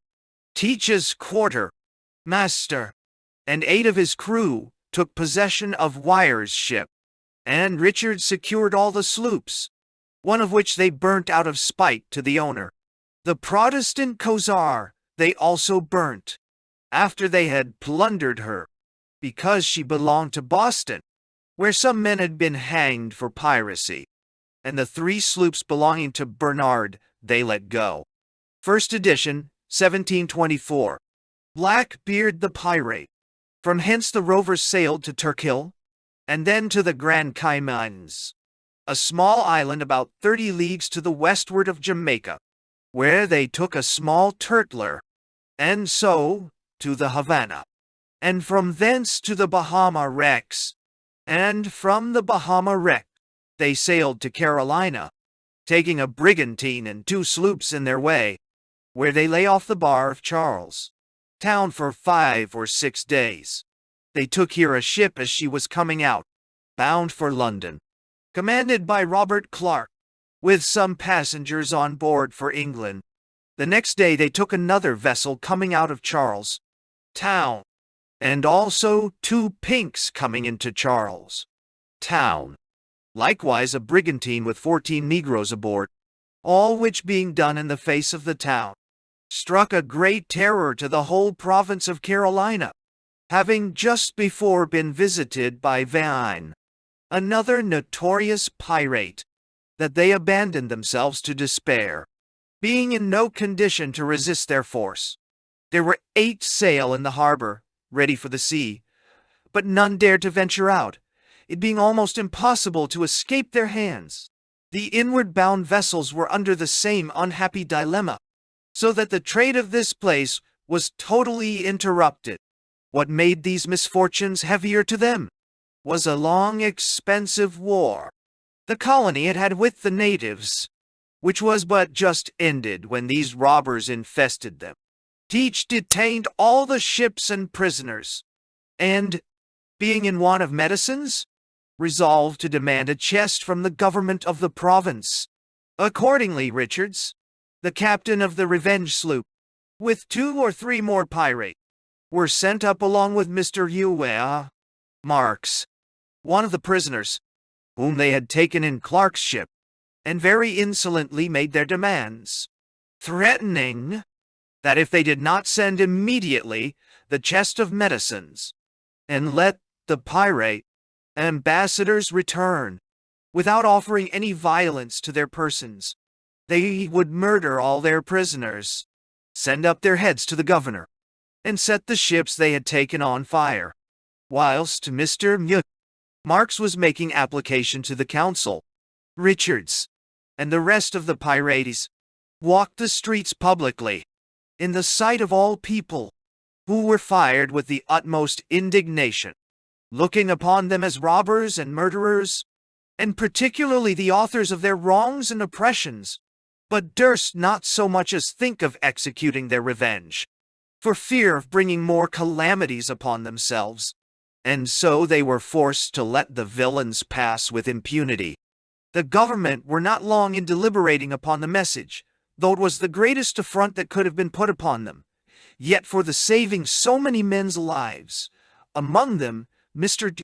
Samuel Ragg, one of the council, they complied with the necessity, and sent aboard a chest, valued at between 300 and 400 L, and the pirates went back safe to their ships. Blackbeard, for so Teach was generally called, as we shall hereafter show, as soon as he had received the medicines and his brother rogues, let go the ships and the prisoners, having first taken out of them in gold and silver about 1,000 L. sterling, besides provisions and other matters. From the bar of Charlestown they sailed to North Carolina, Captain Teach in the ship, which they called the Man of War, Captain Richards and Captain Hands in the sloops, which they termed privateers, and another sloop serving them as a tender. Teach began now to think of breaking up the company, and securing the money and the best of the effects for himself, and some others of his companions he had most friendship for, and to cheat the rest. Accordingly, on pretense of running into Topsail Inlet to clean, he grounded his ship, and then, as if it had been done undesignedly, and by accident, he ordered Hand's sloop to come to his assistance, and get him off again, which he endeavoring to do, ran the sloop on shore near the other, and so were both lost. This done, Teach goes into the tender sloop, with 40 hands, and leaves the Revenge there, then takes 17 others and maroons them upon a small sandy island, about a league from the main, where there was neither bird, beast, or herb for their subsistence, and where they must have perished if Major Bonnet had not 2 days after taken them off. Teach goes up to the governor of North Carolina, with about 20 of his men. They surrender to his Majesty's proclamation, and receive certificates thereof from his Excellency, but it did not appear that their submitting to this pardon was from any reformation of manners, but only to wait a more favorable opportunity to play the same game over again, which he soon after effected, with greater security to himself, and with much better prospect of success, having in this time cultivated a very good understanding with Charles Eden, Sq., the governor above mentioned. 2. The first piece of service this kind governor did to Blackbeard was to give him a right to the vessel which he had taken when he was a pirating in the great ship called the Queen Anne's Revenge, for which purpose a court of vice admiralty was held at Bath town, and though Teach had never any commission in his life, and the sloop belonging to the English merchants, and taken in time of peace, yet was she condemned as a prize taken from the Spaniards by the said Teach. These proceedings show that governors are but men. Before he sailed upon his adventures, he married a young creature about 16 years of age, the governor performing the ceremony. As it is accustomed to marry here by a priest, so it is there by a magistrate. And this, I have been informed, made Teach's 14th wife, whereof about a dozen might be still living. His behavior in this state was something extraordinary, for while his sloop lay in Ocracoke Inlet, and he ashore at a plantation, where his wife lived, with whom after he had lain all night, it was his custom to invite 5 or 6 of his brutal companions to come ashore, and he would force her to prostitute herself to them all, one after another, before his face. In June 1718, he went to sea upon another expedition, and steered his course towards Bermudas. He met with 2 or 3 English vessels in his way, but robbed them only of provisions, stores, and other necessaries, for his present expense. But near the island aforementioned, he fell in with 2 French ships. One of them was loaden with sugar and cocoa, and the other light, both bound to Martinico. The ship that had no lading he let go, and putting all the men of the loaded ship aboard her, he brought home the other with her cargo to North Carolina, where the governor and the pirates shared the plunder. When Teach and his prize arrived, he and 4 of his crew went to His Excellency, and made affidavit that they found the French ship at sea, without a soul on board her. And then a court was called, and the ship condemned. The governor had 60 hogsheads of sugar for his dividend due, and one Mr. Knight, who was his secretary and collector for the province, 20, and the rest was shared among the other pirates. The business was not yet done. The ship remained, and it was possible one or other might come into the river, that might be acquainted with her, and so discover the roguery. But Teach thought of a contrivance to prevent this, for, upon a pretense that she was leaky, and that she might sink, and so stop up the mouth of the inlet or cove where she lay, he obtained an order from the governor to bring her out into the river, and set her on fire, which was accordingly executed, and she was burnt down to the water's edge, her bottom sunk, and with it, their fears of her ever rising in judgment against them.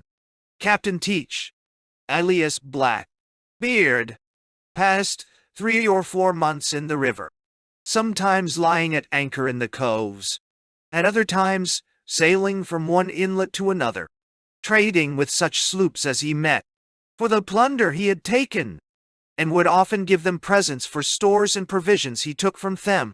That is, when he happened to be in a giving humor. At other times he made bold with them, and took what he liked, without saying, "By your leave," knowing well they dared not send him a bill for the payment. He often diverted himself with going ashore among the planters, where he reveled night and day. By these he was well received, but whether out of love or fear, I cannot say. Sometimes he used them courteously enough, and made them presents of rum and sugar, in recompense of what he took from them. But as for liberties, which 'tis said, he and his companions often took with the wives and daughters of the planters, I cannot take upon me to say whether he paid them ad valorem or no. At other times he carried it in a lordly manner towards them, and would lay some of them under contribution. Nay, he often proceeded to bully the governor, Not that I can discover the least cause of quarrel betwixt them, but it seemed only to be done, to show he dared do it, the sloops trading up and down this river being so frequently pillaged by Black Beard, consulted with the traders, and some of the best of the planters, what course to take. They saw plainly it would be in vain to make any application to the governor of North Carolina, to whom it properly belonged to find some redress, so that if they could not be relieved from some other quarter, Black Beard would be like to reign with impunity. Therefore, with as much secrecy as possible, they sent a deputation to Virginia, to lay the affair before the governor of that colony. 3. And to solicit an armed force from the men of war lying there, to take or destroy this pirate. This governor consulted with the captains of the 2 men of war, viz. the Pearl and Lime, who had lain in James River about 10 months. It was agreed that the governor should hire a couple of small sloops, and the men of war should man them. This was accordingly done, and the command of them given to Mr. C. Robert Maynard, first lieutenant of the Pearl, an experienced officer, and a gentleman of great bravery and resolution, as will appear by his gallant behavior in this expedition. The sloops were well manned and furnished with ammunition and small arms, but had no guns mounted. About the time of their going out, the governor called an assembly, in which it was resolved to publish a proclamation, offering certain rewards to any person or persons who, within a year after that time, should take or destroy any piratey. The original proclamation being in our hands is as follows. By His Majesty's Lieutenant Governor and Commander-in-Chief of the Colony and Dominion of Virginia, a proclamation publishing the rewards given for apprehending or killing pirates, whereas, by an act of assembly, made at a session of assembly, begun at the Capitol in Williamsburg, the 11th day of November, in the 5th year of His Majesty's reign, entitled, An Act to Encourage the Apprehending and Destroying of Pirates. It is, amongst other things enacted, that all and every person, or persons, who, from and after the 14th day of November, in the year of our Lord, 1718, and before the 14th day of November, which shall be in the year of our Lord, 1719, shall take any pirate, or pirates, on the sea, or land, or in case of resistance, shall kill any such pirate, or pirates, between the degrees of 34, 40, and 39, of northern latitude, and within 100 leagues of the continent of Virginia, or within the provinces of Virginia, or North Carolina, upon the conviction, or making due proof of the killing of all, and every such pirate, and pirates, before the governor and council, shall be entitled to have, and receive out of the public money, in the hands of the treasurer of this colony, the several rewards following. That is to say, for Edward Teach, commonly called Captain Teach, or Black Beard, £100. For every other commander of a pirate ship, sloop, or vessel, £40. For every lieutenant, master, or quarter master, boatswain, or carpenter, £20. For every other inferior officer, £15. And for every private man taken on board such ship, sloop, or vessel, £10. And that for every pirate, which shall be taken by any ship, sloop, or vessel, belonging to this colony, or North Carolina, within the time aforesaid, in any place whatsoever, the like rewards shall be paid according to the quality and condition of such pirates. Wherefore, for the encouragement of all such persons as shall be willing to serve his majesty and their country, in so just and honorable an undertaking, as the suppressing a sort of people who may be truly called enemies to mankind, I have thought fit, with the advice and consent of his majesty's council, to issue this proclamation, hereby declaring the said rewards shall be punctually and justly paid, in current money of Virginia, according to the directions of the said act, and I do order and appoint this proclamation to be published by the sheriffs at their respective country houses and by all ministers and readers in the several churches and chapels throughout this colony, given at our council chamber at Williamsburg, this 24th day of November, 17 and 18, in the 5th year of his majesty's reign. God save the king. A Spotswood, the 17th day of November, 1718, the lieutenant sailed from Kicquetan-Shampton, in James River in Virginia, and the 31st in the evening came to the mouth of Ocracoke Inlet, where he got sight of the pirate.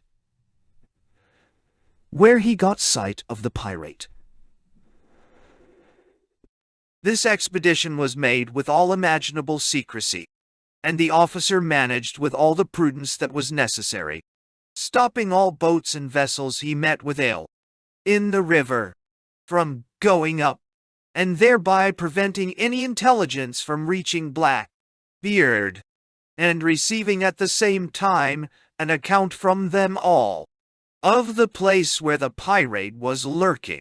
But, notwithstanding this caution, Blackbeard had information of the design from His Excellency of the province, and his secretary, Mr. Knight, wrote him a letter particularly concerning it, intimating that he had sent him 4 of his men, which were all he could meet with, in or about town, and so bid him be upon his guard. These men belonged to Blackbeard, and were sent from Bath Town to Ocracoke Inlet, where the sloop lay, which is about 20 leagues. Blackbeard had heard several reports, which happened not to be true, and so gave the less credit to this advice. Nor was he convinced till he saw the sloops. Then it was time to put his vessel in a posture of defense. He had no more than 25 men on board, though he gave out to all the vessels he spoke with that he had 40. When he had prepared for battle, he sat down and spent the night in drinking with the master of a trading sloop, who, 'twas thought, had more business with Teach than he should have had. Lieutenant Maynard came to an anchor, for the place being shoal, and the channel intricate, there was no getting in where Teach lay that night. But in the morning he weighed, and sent his boat ahead of the sloops to sound, and coming within gun shot of the pirate, received his fire, whereupon Maynard hoisted the king's colors, and stood directly towards him, with the best way that his sails and oars could make. Blackbeard cut his cable, and endeavored to make a running fight, keeping a continual fire at his enemies with his guns. Mr. Maynard, not having any, kept a constant fire with small arms, while some of his men labored at their oars. In a little time Teach's sloop ran aground, and Mr. Maynard's drawing more water than that of the pirate. He could not come near him, so he anchored within half-gun shot of the enemy, and, in order to lighten his vessel, that he might run him aboard, the lieutenant ordered all his ballast to be thrown overboard, and all the water to be staved, and then weighed and stood for him, upon which Blackbeard hailed him in this rude manner: "Damn you for villains! Who are you, and from whence came you?" The lieutenant made him answer, "You may see by our colors we are no pirates." Blackbeard bid him send his boat on board that he might see who he was. But Mr. Maynard replied thus: "I cannot spare my boat, but I will come aboard of you as soon as I can, with my sloop." Upon this, Blackbeard took a glass of liquor and drank to him with these words, "Damnation seize my soul if I give you quarters, or take any from you." In answer to which, Mr. Maynard told him that he expected no quarters from him, nor should he give him any. By this time Blackbeard's sloop floated, as Mr. Maynard's sloops were rowing towards him, which being not above a foot high in the waist, and consequently the men all exposed, as they came near together, there being hitherto little or no execution done, on either side, the pirate fired a broadside, charged with all manner of small shot, a fatal stroke to them. The sloop the lieutenant was in, having 20 men killed and wounded, and the other sloop 9. This could not be helped, for there being no wind, they were obliged to keep to their oars. Otherwise, the pirate would have got away from him, which, it seems, the lieutenant was resolute to prevent. After this unlucky blow, Blackbeard's sloop fell broadside to the shore. Mr. Maynard's other sloop, which was called the Ranger, fell astern, being, for the present, disabled. So, the lieutenant, finding his own sloop had way, and would soon be on board of Teach, he ordered all his men down, for fear of another broadside, which must have been their destruction, and the loss of their expedition. Mr. Maynard was the only person that kept the deck, except the man at the helm, whom he directed to lie down snug, and the men in the hold were ordered to get their pistols and their swords ready for close fighting, and to come up at his command, in order to which 2 ladders were placed in the hatch, way for the Moor expedition. When the lieutenant's sloop boarded the other, Captain Teach's men threw in several new-fashioned sort of grenados, viz. Case bottles 4 filled with powder, and small shot, slugs, and pieces of lead or iron, with a quick match in the mouth of it, which being lighted without sight, presently runs into the bottle to the powder, and as it is instantly thrown on board, generally does great execution, besides putting all the crew into a confusion. But, by good providence, they had not that effect here, the men being in the hold. Blackbeard, seeing few or no hands aboard, told his men that they were all knocked on the head, except 3 or 4, and therefore, says he, let's jump on board and cut them to pieces. Whereupon, under the smoke of one of the bottles just mentioned, Blackbeard enters with 14 men, over the bows of Maynard's sloop, and were not seen by him till the air cleared. However, he just then gave a signal to his men, who all rose in an instant, and attacked the pirates with as much bravery as ever was done upon such an occasion. Blackbeard and the lieutenant fired the first shots at each other, by which the pirate received a wound, and then engaged with sword, till the lieutenant's unluckily broke, and Maynard stepping back to cock a pistol, Blackbeard, with his cutlash, was striking at that instant, that one of Maynard's men gave him a terrible wound in the neck and throat, by which the lieutenant came off with only a small cut over his fingers. They were now closely and warmly engaged, the lieutenant and 12 men against Blackbeard and 14, till the sea was tinctured with blood round the vessel.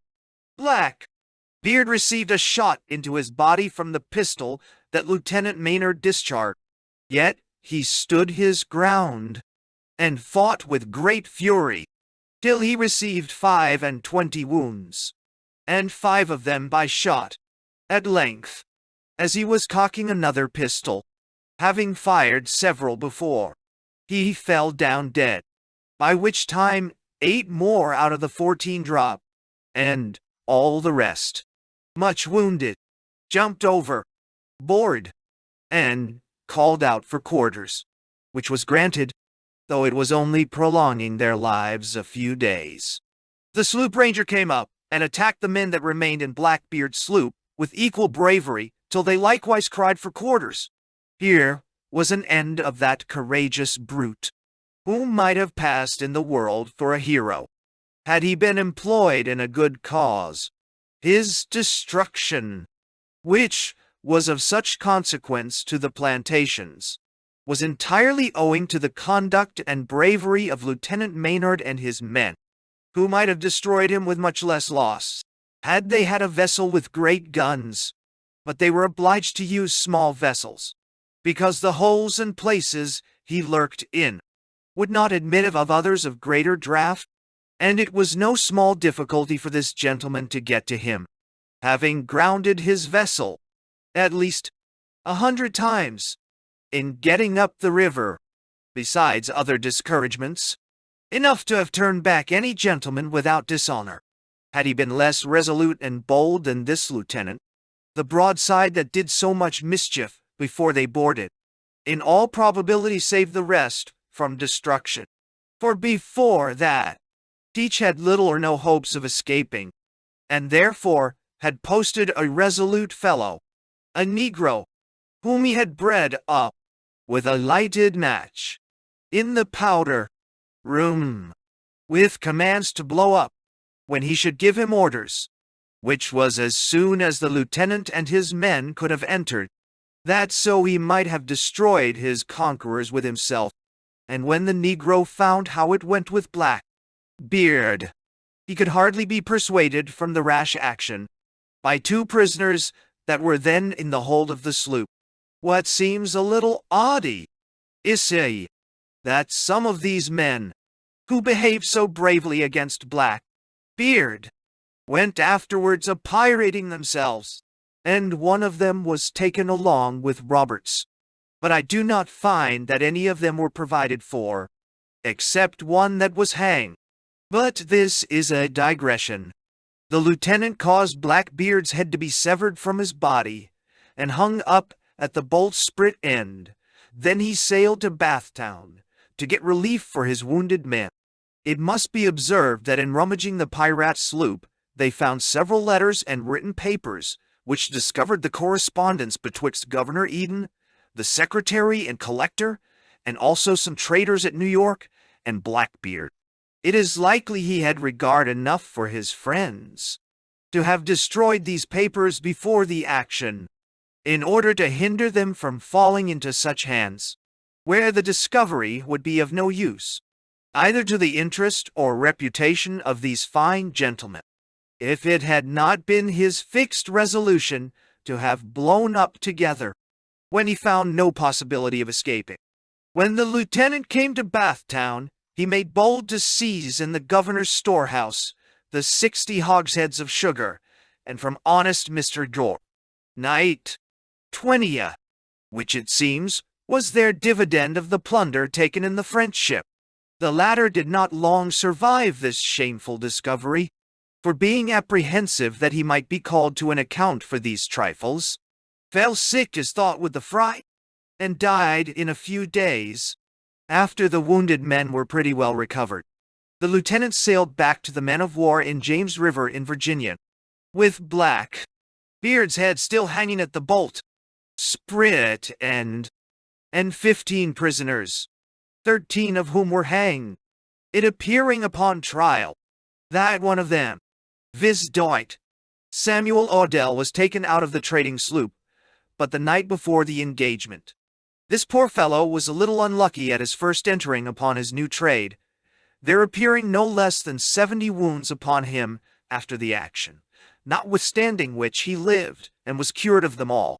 The other person that escaped the gallows was one Israel Hands, the master of Blackbeard's sloop, and formerly captain of the same, before the Queen Anne's Revenge was lost in Topsail Inlet. The aforesaid Hands happened not to be in the fight, but was taken afterwards ashore at Bath Town, having been some time before disabled by Blackbeard in one of his savage humors, after the following manner. One night drinking in his cabin with Hands, the pilot, and another man, Blackbeard, without any provocation, privately draws out a small pair of pistols, and cocks them under the table, which, being perceived by the man, he withdrew and went upon deck, leaving Hans, the pilot, and the captain together. When the pistols were ready, he blew out the candle, and crossing his hands, discharged them at his company. Hansu, the master, was shot through the knee, and lammed for life. The other pistol did no execution. Being asked the meaning of this trial, he only answered, by damning them, that if he did not now and then kill one of them, they would forget who he was. Hans, being taken, was tried and condemned, but just as he was about to be executed, a ship arrived at Virginia, with a proclamation for prolonging the time of His Majesty's part to such of the pirates as should surrender by a limited time therein expressed. Notwithstanding the sentence, Hans pleaded the pardon, and was allowed the benefit of it, and was alive some time ago in London, begging his bread. Now that we have given some accounts of Teach's life and actions, it will not be amiss that we speak of his beard, since it did not a little contribute towards making his name so terrible in those parts. Plutarch and other grave historians have taken notice that several great men amongst the Romans took their names from certain odd marks in their countenances, as Cicero, from a mark or vetch on his nose. So our hero, Captain Teach, assumed the cognomen of Black Beard, from that large quantity of hair, which, like a frightful meteor, covered his whole face, and frightened America more than any comet that has appeared there a long time.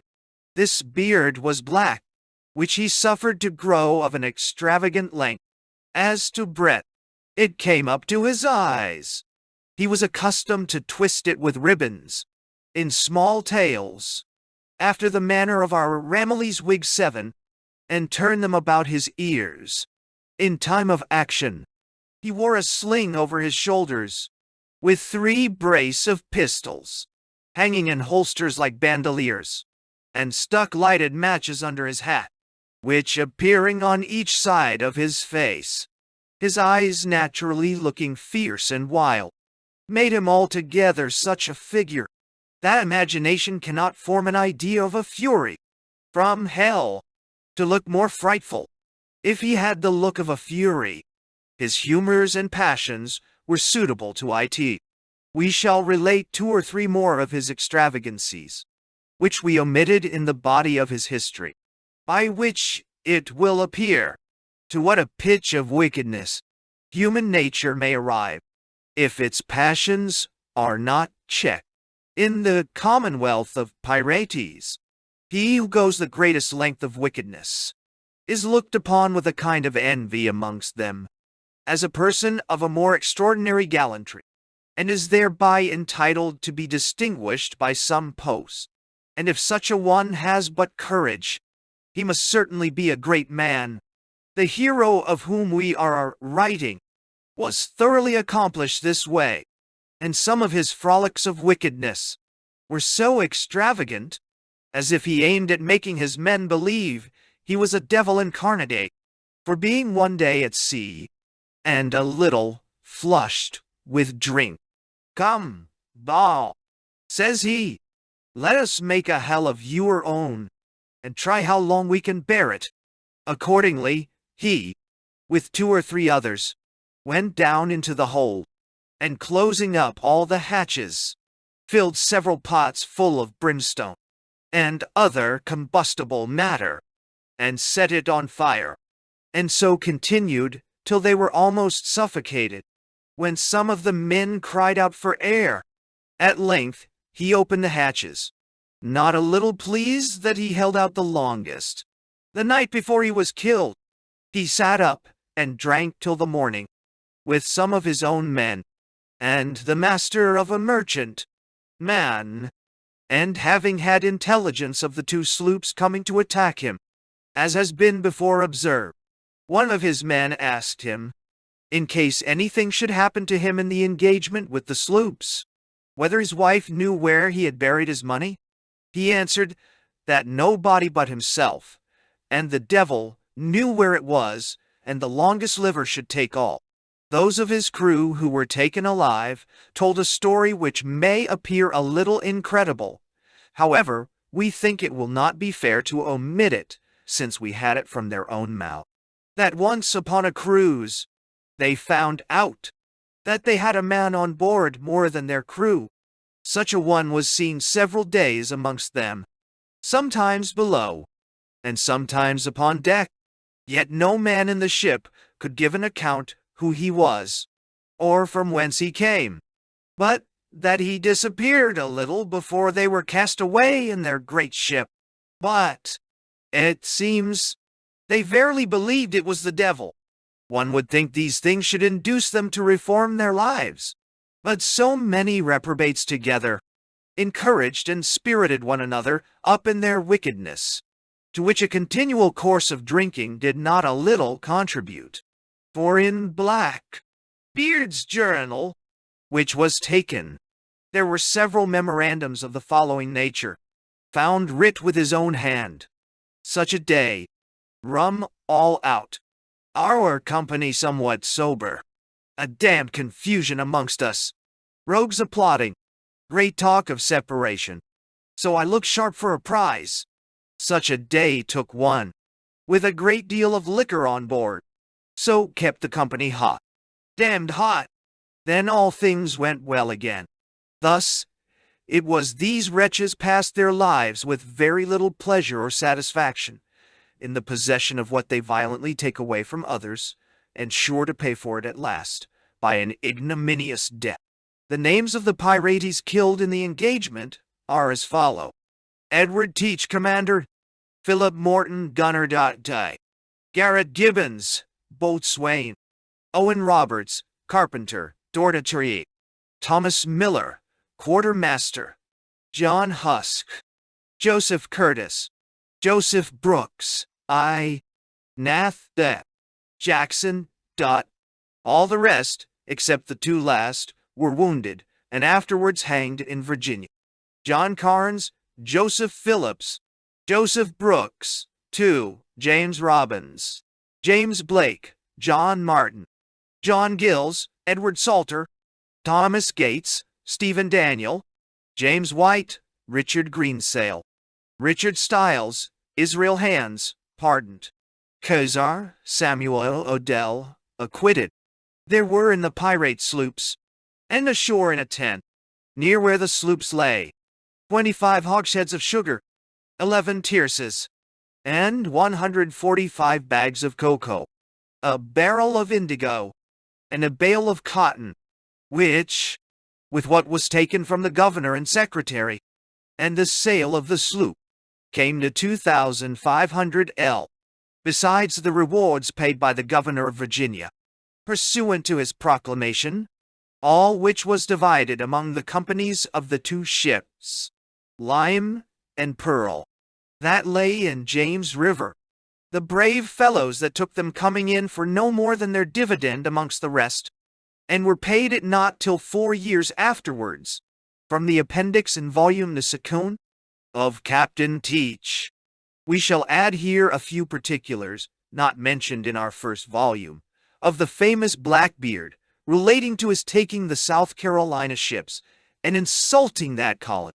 This was at the time that the pirates had obtained such an acquisition of strength, that they were in no concern about preserving themselves from the justice of laws, but of advancing their power, and maintaining their sovereignty, not over the seas only, but to stretch their dominions to the plantations themselves, and the governors thereof, insomuch that when their prisoners came aboard their captors' ships, the pirates freely owned their acquaintance with them, and never endeavored to conceal their names, or habitations, as if they had been inhabitants of a legal commonwealth, and were resolved to treat with all the world on the foot of a free state. And all judicial acts went in the name of Teach, under the title of Commodore Adar. All the Carolina prisoners were lodged aboard the Commodore's ship, after being strictly examined concerning the lading of their vessels, and the number and condition of other traders in the harbor, when they thought they would sail, and whither bound. And the inquiry was so solemnly carried on, that the pirates swore that it should be death for that man that told a lie, or otherwise shifted or evaded in his answers. At the same time, all their papers were perused with the same diligence as though it had been at the secretary's office here in England. When this business was gone through, word was given that all the prisoners should be immediately turned aboard their own ship, out of which they had already taken their provisions and stores. This was done with that hurry and precipitation that it struck a great terror in the unfortunate people, verily believing they were then going to their destruction. And what seemed to confirm them in this notion was, that no regard was had to the qualities of the prisoners, but merchants, gentlemen of rank, and even a child of Mr. Rags were thrust aboard in a tumultuous and confused manner, and locked all under the hatches, where not so much as one pirate stayed amongst them. In this melancholy situation were these innocent people left, bewailing their condition for several hours, expecting every moment that passed either that a match would be laid to a train to blow them up, or that the ship was to be set on fire, or sunk. Nobody could tell which, but everyone supposed they were, one way or other, destined for a sacrifice to their brutal humors. But, at length, a gleam of light shot in upon them, that recovered their drooping souls. The hatches were unlaid, and they were immediately ordered back on board the Commodore. They began then to think the pirates had changed their savage resolution, and that God had inspired them with sentiments less shocking to nature and humanity. And they went aboard, as it were, with new life. The chief of them were brought before Blackbeard, the pirates' general, who acquainted them with the occasion of that extraordinary procedure, and that they were only put out of the way while a general council was held, at which time they suffered no prisoner to be present.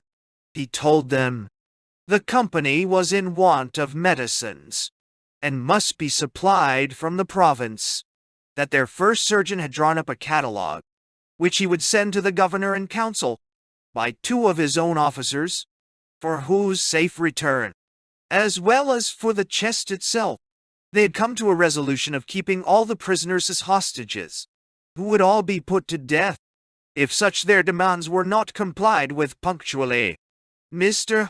Rag answered, that, perhaps, it might not be in their power to comply with every part of it, and he feared that some certain drugs in the surgeon's list were not to be had in the province, and, if it should prove so, he hoped they would be contented to have that want made up by substituting something else in the place.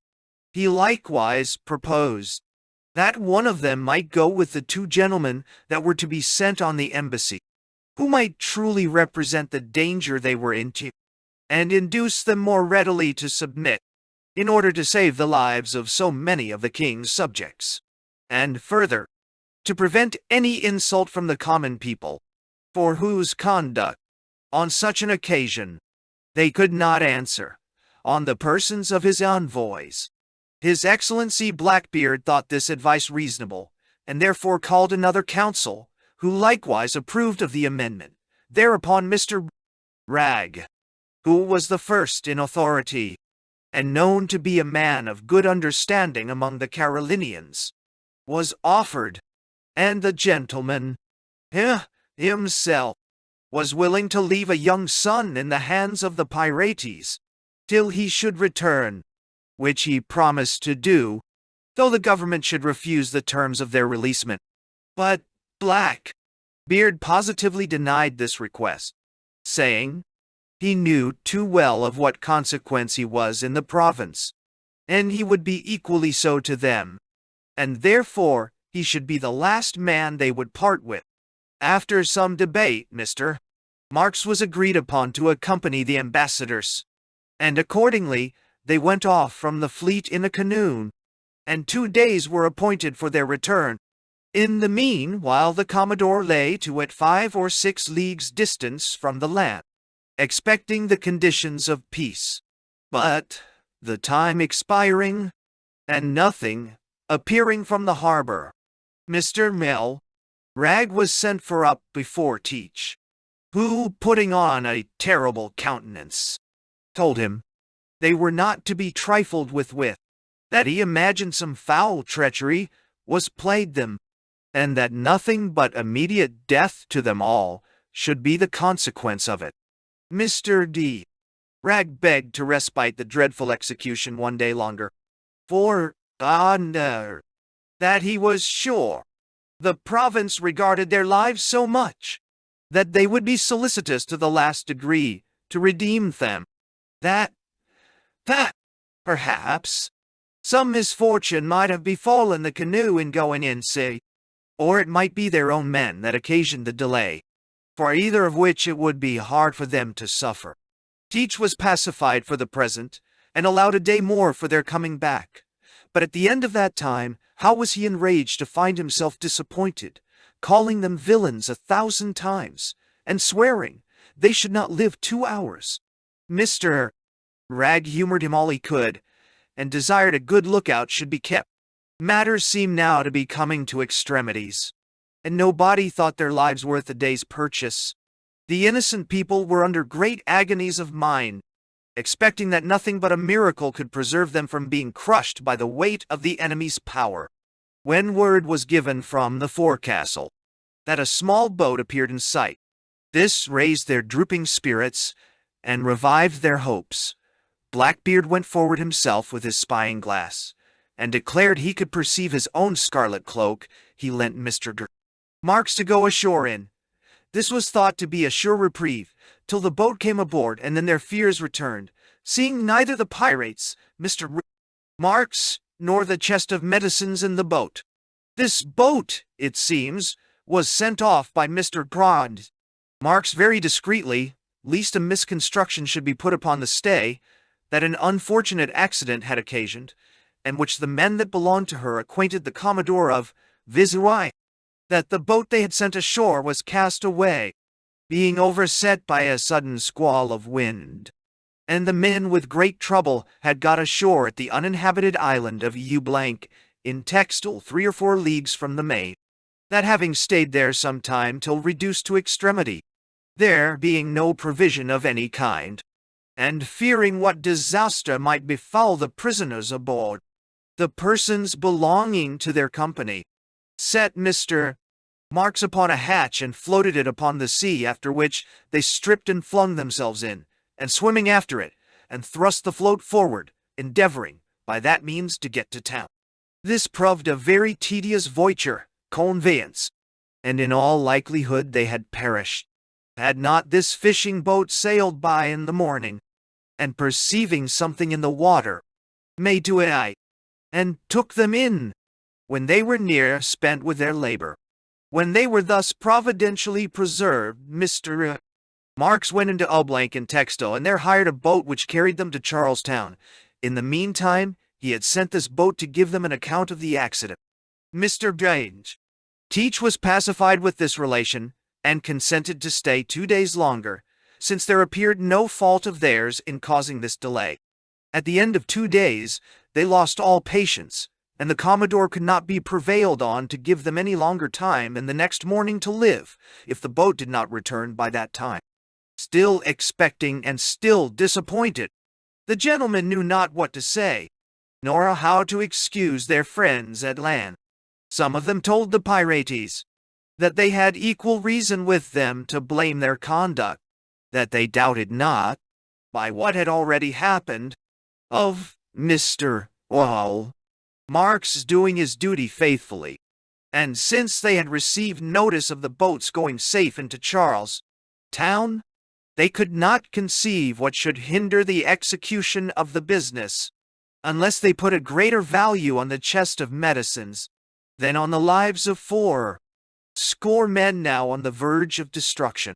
Teach, for his part, believed they had imprisoned his men, and refused the condition of the prisoner's enlargement, and swore 1,000 times that they should not only die, but every Carolina man that hereafter should fall into his hand.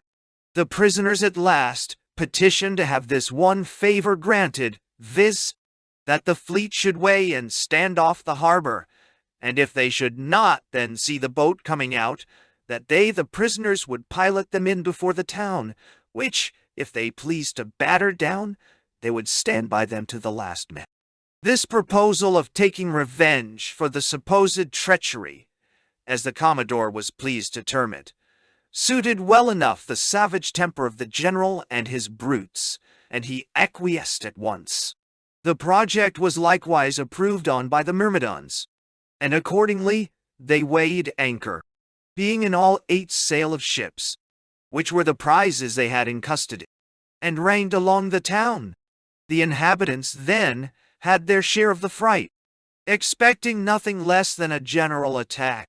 The men were brought all under arms, but not in so regular a manner as might have been done had the surprise been less. But the women and children ran about the street like mad things. However, before matters came to extremities, the boat was seen coming out, which brought redemption to the poor captives and peace to all. The chest was brought aboard and accepted of, and it further appeared that Mr.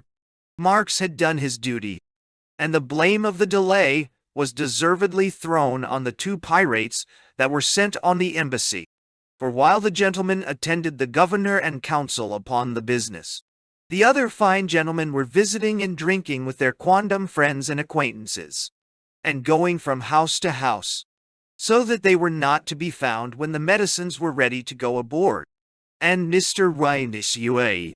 Marks knew it were death to them all to go without them, for the Commodore would not easily have believed, had they not returned, that there had been no foul play acted by it. But now none but smiling countenances were seen aboard. The storm that threatened the prisoner so heavily blew over, and a day of sun shine succeeded. In short, Blackbeard released them as he had promised, and sent them away in the ships after he had done with them, and then sailed off the coast, as has been mentioned. What follows contains reflections on a gentleman now deceased, who was governor of North Carolina, namely, Charles Eden, Esq., which we apprehend, by accounts since received, to be without just grounds. Therefore, it will be necessary to say something in this place, to take off the calumny thrown on his character by persons who have misjudged of his conduct by the height things appeared in at that time. Upon a review of this part of Blackbeard's story, it does not seem, by any matters of fact, candidly considered, that the said governor held any private or criminal correspondence with this pirate, and I have been informed since, by very good hands, that Mr. Eden always behaved, as far as he had power, in a manner suitable to his post, and bore the character of a good governor and an honest man. But his misfortune was the weakness of the colony he commanded, wanting strength to punish the disorders of Teach, who lorded it at pleasure, not only in the plantation, but in the governor's own habitation, threatening to destroy the town with fire and sword, if any injury was offered to him or his companions, insomuch that he sometimes drew up his vessel against the town. And once, when he suspected that there was a design of seizing him, he went ashore to the governor well armed, and left orders with his men on board, that in case he should not return in an hour's time, as he determined, if at liberty, to batter down the house about their ears, without any more to do, notwithstanding he himself were to be in it.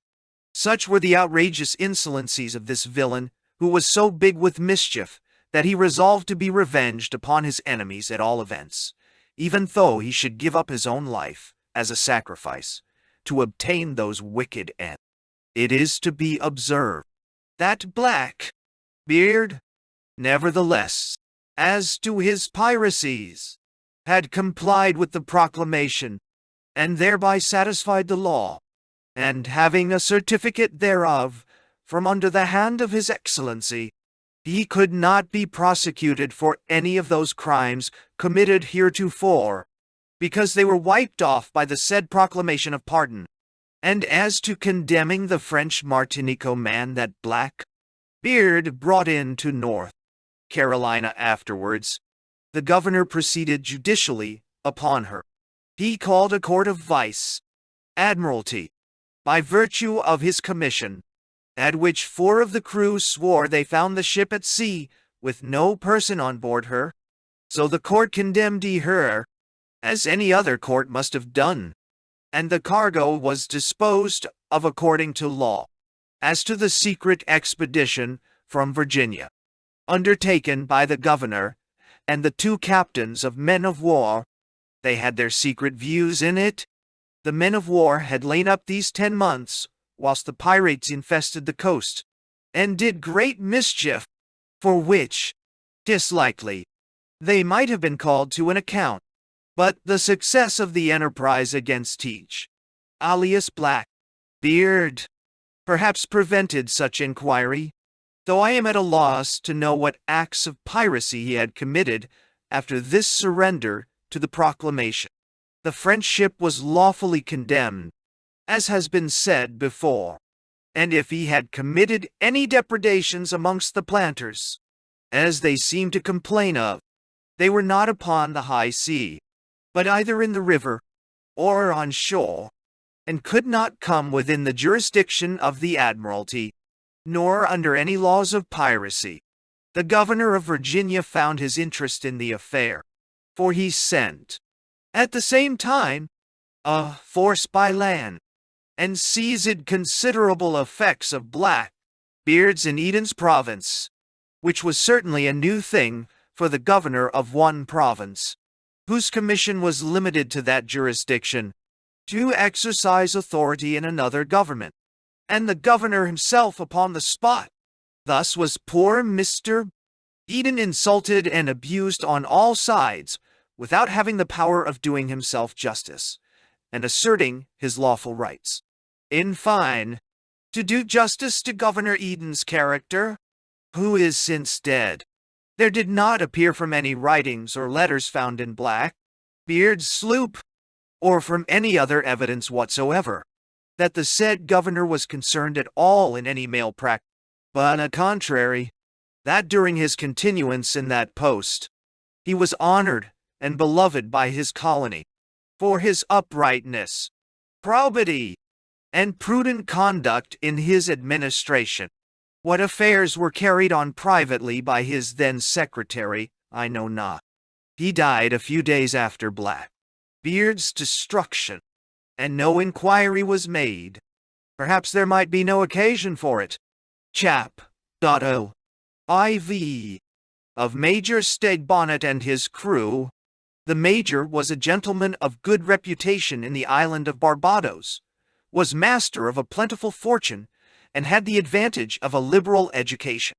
He had the least temptation of any man to follow such a course of life, from the condition of his circumstances.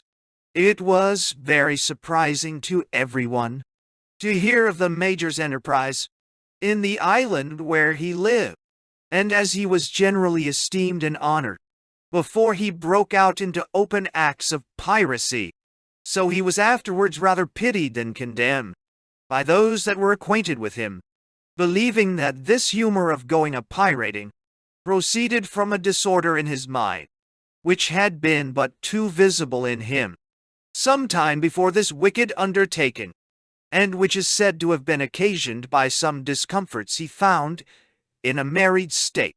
Be that as it will, the Major was but ill qualified for the business, as not understanding maritime affairs.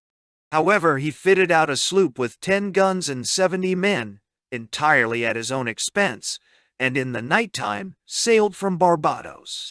He called his sloop the Revenge. His first cruise was off the Capes of Virginia, where he took several ships, and plundered them of their provisions, clothes, money, ammunition, and sea. In particular the Anne, Captain Montgomery, from Glasgow, the Turbay from Barbados, which for country's sake, after they had taken out the principal part of the lading, the pirate crew set her on fire. The Endeavour, Captain Scott, from Bristol, and the Young from Leith. From hence they went to New York, and off the east end of Long Island took a sloop bound for the West Indies, after which they stood in and landed some men at Gardiner's Island, but in a peaceable manner, and bought provisions for the company's use, which they paid for, and so went off again without molestation. Some time after, which was in August 1717, Bonnet came off the bar of South Carolina, and took a sloop and a brigantine bound in it. The sloop belonged to Barbados, Joseph Palmer, master, loaden with rum, sugar, and negroes, and the brigantine came from New England, Thomas Porter, master, whom they plundered, and then dismissed, but they sailed away with the sloop, and at an inlet in North Carolina careened one by her, and then set her on fire. After the sloop had cleaned, they put to sea, but came to no resolution what course to take. The crew were divided in their opinions, some being for one thing, and some another, so that nothing but confusion seemed to attend all their scheme. The Major was no sailor, as was said before, and therefore had been obliged to yield to many things that were imposed on him during their undertaking, for want of a competent knowledge in maritime affairs. At length he happened to fall in company with another pirate, one Edward Teach, who for his remarkably black ugly beard was more commonly called Black Beard. Ow! This fellow was a good sailor, but a most cruel, hardened villain, bold and daring to the last degree, and would not stick at perpetrating the most abominable wickedness imaginable, for which he was made chief of that execrable gang, that it might be said that his post was not unduly filled, Black Beard being truly the superior in roguery of all the company, as has been already related. To him Bonnet's crew joined in consortship, and Bonnet himself was laid aside, notwithstanding the sloop was his own. He went aboard Black Beard's ship, not concerning himself with any of their affairs, where he continued till she was lost in Topsail Inlet, and one Richards was appointed captain in his room. The Major now saw his folly, but could not help himself, which made him melancholy. He reflected upon his past course of life, and was confounded with shame, when he thought upon what he had done. His behavior was taken notice of by the other pirates, who liked him never the better for it, and he often declared to some of them that he would gladly leave off that way of living, being fully tired of it, but he should be ashamed to see the face of any English man again. Therefore, if he could get to Spain or Portugal, where he might be undiscovered, he would spend the remainder of his days in either of those countries. Otherwise he must continue with them as long as he lived. When Black Beard lost his ship at Topsail Inlet, and surrendered to the king's proclamation, Bonnet assumed the command of his own sloop, Revenge, goes directly away to Bath town in North Carolina, surrenders likewise to the king's pardon, and receives a certificate. The war was now broke out between the Triple Allies and Spain, so Major Bonnet gets a clearance for his sloop at North Carolina to go to the island of St. Thomas with a design, at least it was pretended so, to get the Emperor's commission to go a privateering upon the Spaniards. When Bonnet came back to Topsail Inlet, he found that Teach and his gang were gone, and that they had taken all the money, small arms and effects of value out of the great ship, and set ashore on a small sandy island above a league from the main. 17 men, no doubt with a design they should perish. there being no inhabitant, or provisions to subsist withal, nor any boat or materials to build or make any kind of launch or vessel, to escape from that desolate place. They remained there 2 nights and 1 day, without subsistence, or the least prospect of any, expecting nothing else but a lingering death, when to their inexpressible comfort, they saw redemption at hand, for Major Bonnet happening to get intelligence of their being there, by 2 of the pirates who had escaped Teach's cruelty, and had got to a poor little village at the upper end of the harbor, sent his boat to make discovery of the truth of the matter, which the poor wretches seeing, made a signal to them, and they were all brought on board Bonnet's sloop. Major Bonnet told all his company that he would take a commission to go against the Spaniards, and to that end was going to St. Thomas's. Therefore, if they would go with him, they should be welcome. Whereupon they all consented. But as the sloop was preparing to sail, a boat that brought apples and cider to sell to the sloop's men informed them that Captain Teach lay at Ocracoke Inlet with only 18 or 20 hands. Bonnet, who bore him a mortal hatred for some insults offered him, went immediately in pursuit of Blackbeard Shell, but it happened too late, for he missed of him there, and after 4 days' cruise, hearing no farther news of him, they steered their course towards Virginia. In the month of July, these adventurers came off the Capes, and meeting with a pink with a stock of provisions on board, which they happened to be in want of, they took out of her 10 or 12 barrels of pork, and about 400 weight of bread, but because they would not have this set down to the account of piracy, they gave them 8 or 10 casks of rice, and an old cable, in lieu thereof. 2 days afterwards they chased a sloop of 60 ton, and took her 2 leagues off of Cape Henry. They were so happy here as to get a supply of liquor to their victuals, for they brought from her 2 hogsheads of rum, and as many of molasses, which, it seems, they had need of, though they had not ready money to purchase them. What security they intended to give, I can't tell, but Bonnet sent 8 men to take care of the prize sloop, who, perhaps, not caring to make use of those accustomed freedoms, took the first opportunity to go off with her, and Bonnet, who was pleased to have himself called Captain Thomas, saw them no more.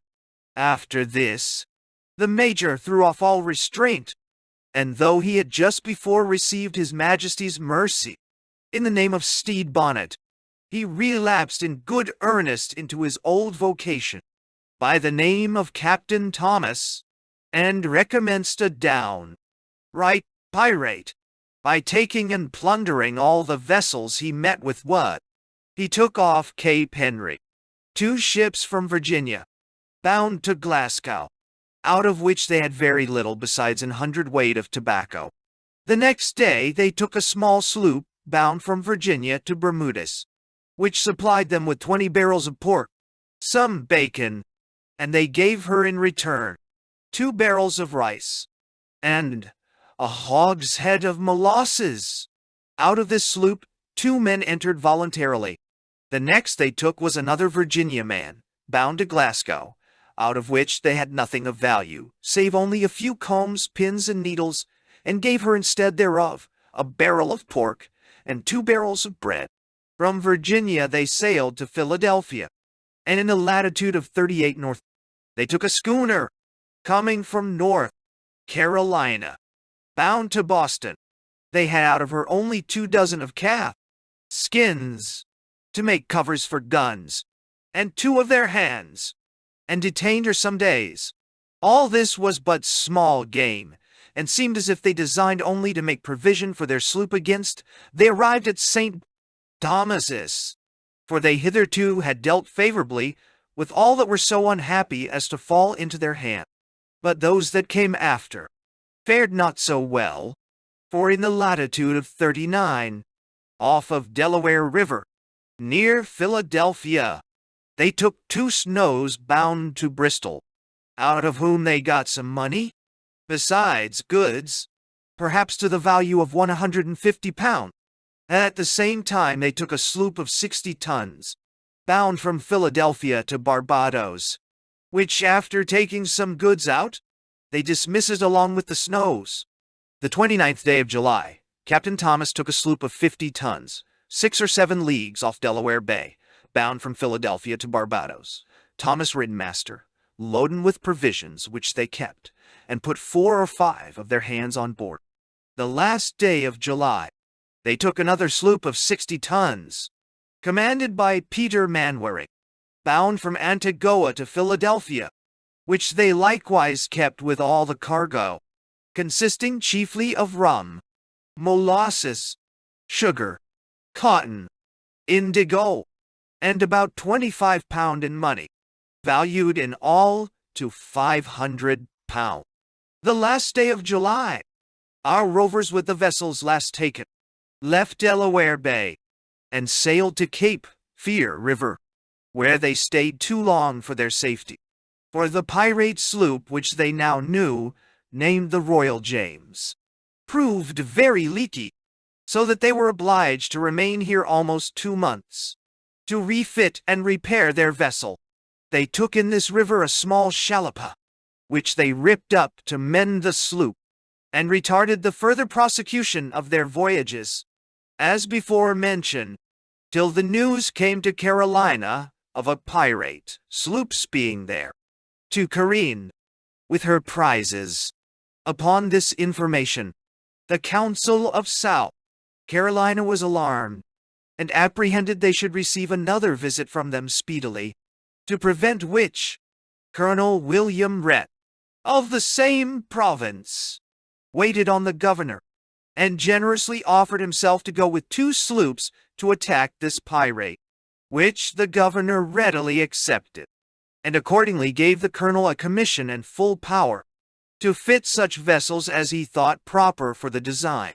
In a few days, 2 sloops were equipped and manned, the Henry with 8 guns and 70 men, commanded by Captain John Masters, and the Sea Nymph, with 8 guns and 60 men, commanded by Captain Farrer Hall, both under the entire direction and command of the aforesaid Colonel Rhett, who, on the 14th of September, went on board the Henry, and, with the other sloop, sailed from Charles Town to Sullivan's Island, to put themselves in order for the cruise. Just then arrived a small ship from Antigua, one cockmaster, with an account that, in sight of the bar, he was taken and plundered by one Charles Vane, a pirate, in a brigantine of 12 guns and go men, and who had also taken 2 other vessels bound in there. One, a small sloop, Captain Dillmaster, from Barbados. The other, a brigantine, Captain Thompson Master, from Guinea, with 90-odd negroes, which they took out of the vessel, and put on board another sloop, then under the command of one Yates, his consort, with 15 men. This proved fortunate to the owners of the Guineaman, for Yeats, having often attempted to quit this course of life, took an opportunity in the night to leave Vane, and to run into North Edisto River, to the southward of Charles Town, and there surrender to His Majesty's pardon. The owners got their negroes, and Yates and his men had certificates given them from the government.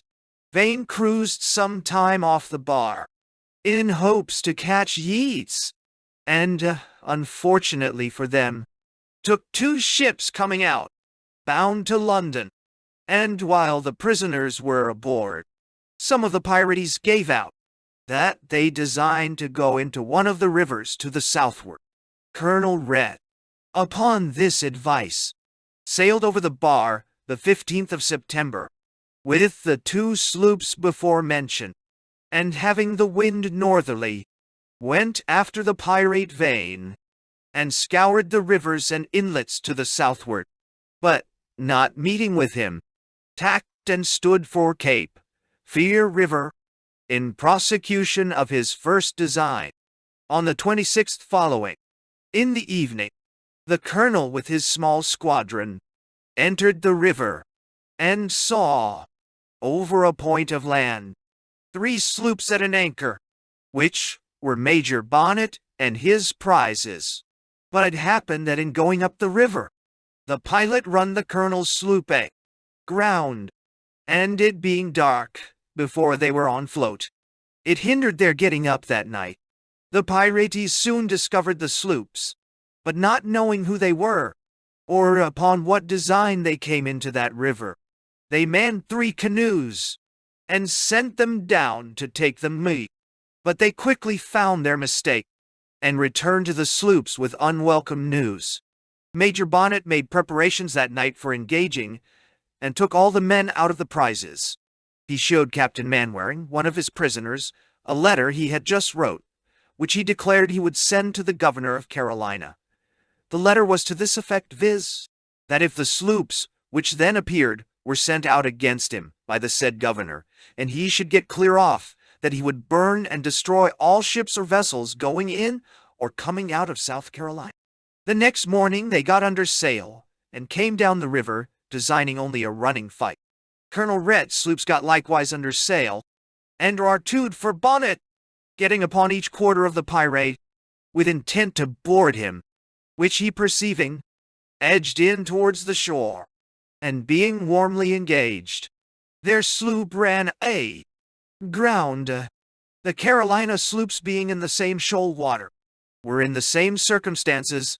The Henry, in which Colonel Rhett was, grounded within pistol shot of the pirati, and on his bow, the other sloop grounded right ahead of him, and almost out of gun shot, which made her of little service to the colonel, while they lay aground.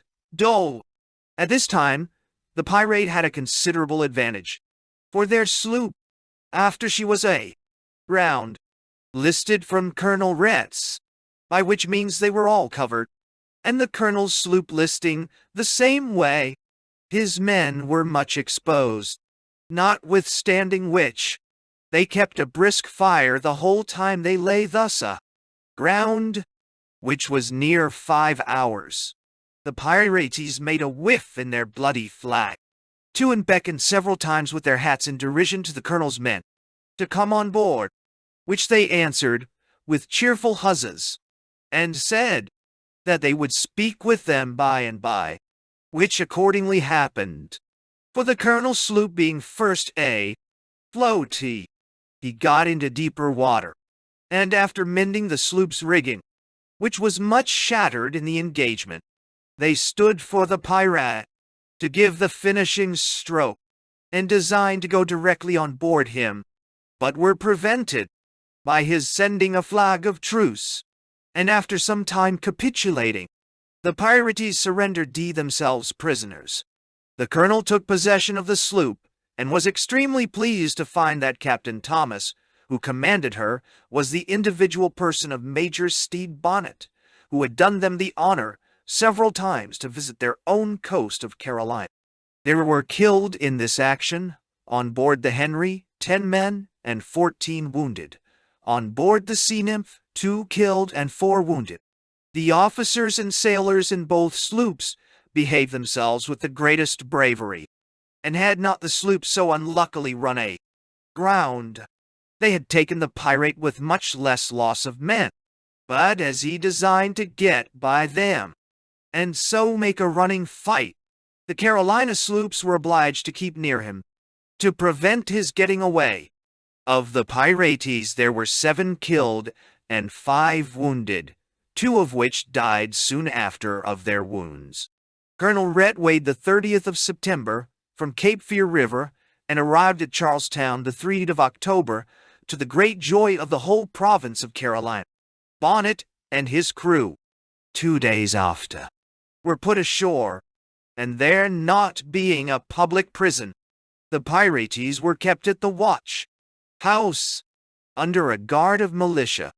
But Major Bonnet was committed into the custody of the marshal at his house, and in a few days after, David Harriot the master and Ignatius Pell the boatswain, who were designed for evidences against the other pirates, were removed from the rest of the crew to the said marshal's house, at which 2 sentries were set every night. But whether it was through any corruption, or want of care in guarding the prisoners, I can't say. But on the 24th of October, the Major and Harriet made their escapes, the boatswain refusing to go along with them. This made a great noise in the province, and people were open in their resentments, often reflecting on the governor and others in the magistracy, as though they had been bribed, for conniving at their escapes. These invectives arose from their fears that Bonnet would be capable of raising another company and prosecute his revenge against this country for what he had lately, though justly, suffered. But they were in a short time made easy in those respects, for as soon as the governor had the account of Bonnet's escape, he immediately issued out a proclamation and promised a reward of £700 to any that should take him, and sent several boats with armed men, both to the northward and southward, in pursuit of him. Bonnet stood to the northward in a small vessel, but wanting necessaries, and the weather being bad, he was forced back, and so returned with his canoe to Sullivan's Island, near Charles Town, to fetch supplies. But there being some information sent to the governor, he sent for Colonel Rhett, and desired him to go in pursuit of Bonnet, and accordingly gave him a commission for that purpose. Wherefore the colonel, with proper craft, and some men, went away that night for Sullivan's Island and, after a very diligent search, discovered Bonnet and Harriet together. The colonel's men fired upon them, and killed Harriet upon the spot, and wounded 1 Negro and an Indian. Bonnet submitted and surrendered himself, and the next morning, being November the 6th, was brought by Colonel Rhett to Charlestown, and, by the governor's warrant, was committed into safe custody in order to his being brought to his trial. On the 28th of October, 1718, a court of vice admiralty was held at Charles Town, in South Carolina, and, by several adjournments, continued to Wednesday, the 12th of November following, for the trial of this crew of pirates taken in the sloop formerly called the Revenge, but now the Royal James, before Nicholas Trott, S.Q., Judge of the Vice Admiralty, and Chief Justice of the said Province of South Carolina, with other assistant judges.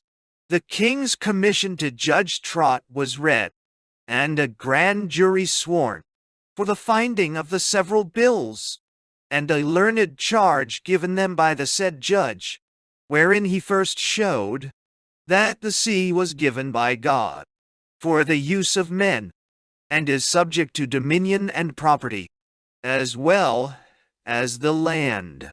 Tudely, he particularly remarked to them the sovereignty of the King of England over the British seas. Threedly, he observed that as commerce and navigation could not be carried on without laws, so there have been always particular laws for the better ordering and regulating marine affairs, with an historical account of those laws and origin. Fourthly, he proceeded to show that there have been particular courts and judges appointed, to whose jurisdiction maritime causes do belong, and that in matters both civil and criminal. And then fifthly, he particularly shewed them the constitution and jurisdiction of that Court of Admiralty Sessions, and lastly, the crimes cognizable therein, and particularly enlarged upon the crime of piracy, which was then brought before them. The indictments being found, a petit jury was sworn, and the following persons arraigned and tried: Stede Bonnet, alias Edwards, alias Thomas, late of Barbados, mariner, Robert Tucker, late of the island of Jamaica, mariner. Edward Robinson, late of Newcastle upon Tyne, mariner d'Ortot. Neil Patterson, late of Aberdeen, mariner. William Scott, late of Aberdeen, mariner Tory Day. William Eddy, alias Neddy, late of Aberdeen, mariner. Alexander Anand, late of Jamaica, mariner Dota. George Rose, late of Glasgow, mariner. George Duncan, late of Glasgow, mariner. Thomas Nicholas, late of London, mariner. John Ridge, late of London, mariner. Matthew King, late of Jamaica, mariner Dutai. Daniel Perry, late of Guernsey, mariner. Henry Virgin, late of Bristol, mariner Dot. James Robbins, alias Rattle, late of London, mariner. James Mullet, alias Millet, late of London, mariner. Thomas Price, late of Bristol, mariner. James Wilson, late of Dublin, mariner. John Lopez, late of Oporto, mariner. Zachariah Long, late of the province of Holland, mariner. Joe Bailey, late of London, mariner. John William Smith, late of Charlestown, Carolina, mariner. Thomas Carman, late of Maidstone in Kent, mariner. John Thomas, late of Jamaica, mariner. William Morrison, late of Jamaica, mariner. Samuel Booth, late of Charlestown, mariner. William Hewitt, late of Jamaica, mariner. John Levitt, late of North Carolina, mariner. William Livers, alias Evis. John Brierly, alias Timberhead, late of Bathtown in North Carolina, mariner. Robert Boyd, late of Bathtown, aforesaid, mariner. Raroland Sharp, of Bathtown, mariner. Jonathan Clark, late of Charlestown, South Carolina, mariner. Thomas Gerard, late of Antigua, mariner. And all except the three last, and Thomas Nicholas, were found guilty and received sentence of death. They were most of them tried upon two indictments, as follows. The jurors for our sovereign lord the king do upon their oath present, that Stede Bonnet, late of Barbados, mariner, Robert Tucker, and C.I. The 2nd day of August, in the 5th year of the reign of our sovereign Lord George, and C. by force of arms upon the high sea, in a certain place called Cape James, and C. did piratically and feloniously set upon, break, board, and enter, a certain merchant sloop called the Francis, Peter Manwaring commander, by force, and C.